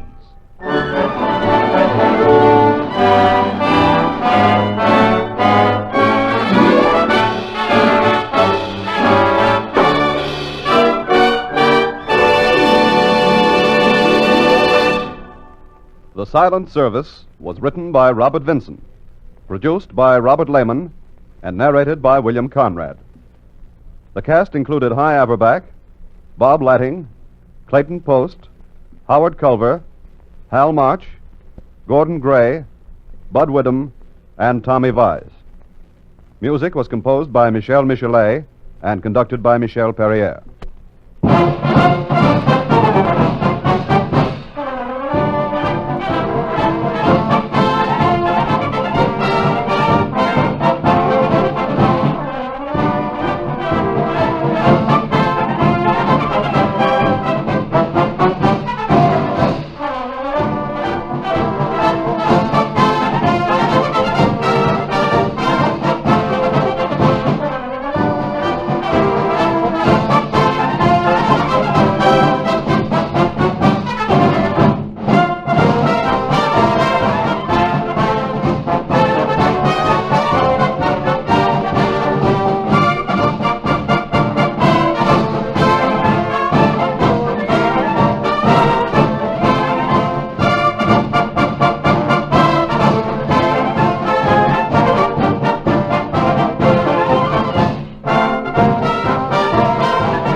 This is the United States Armed Forces Radio Service, the voice of information and education.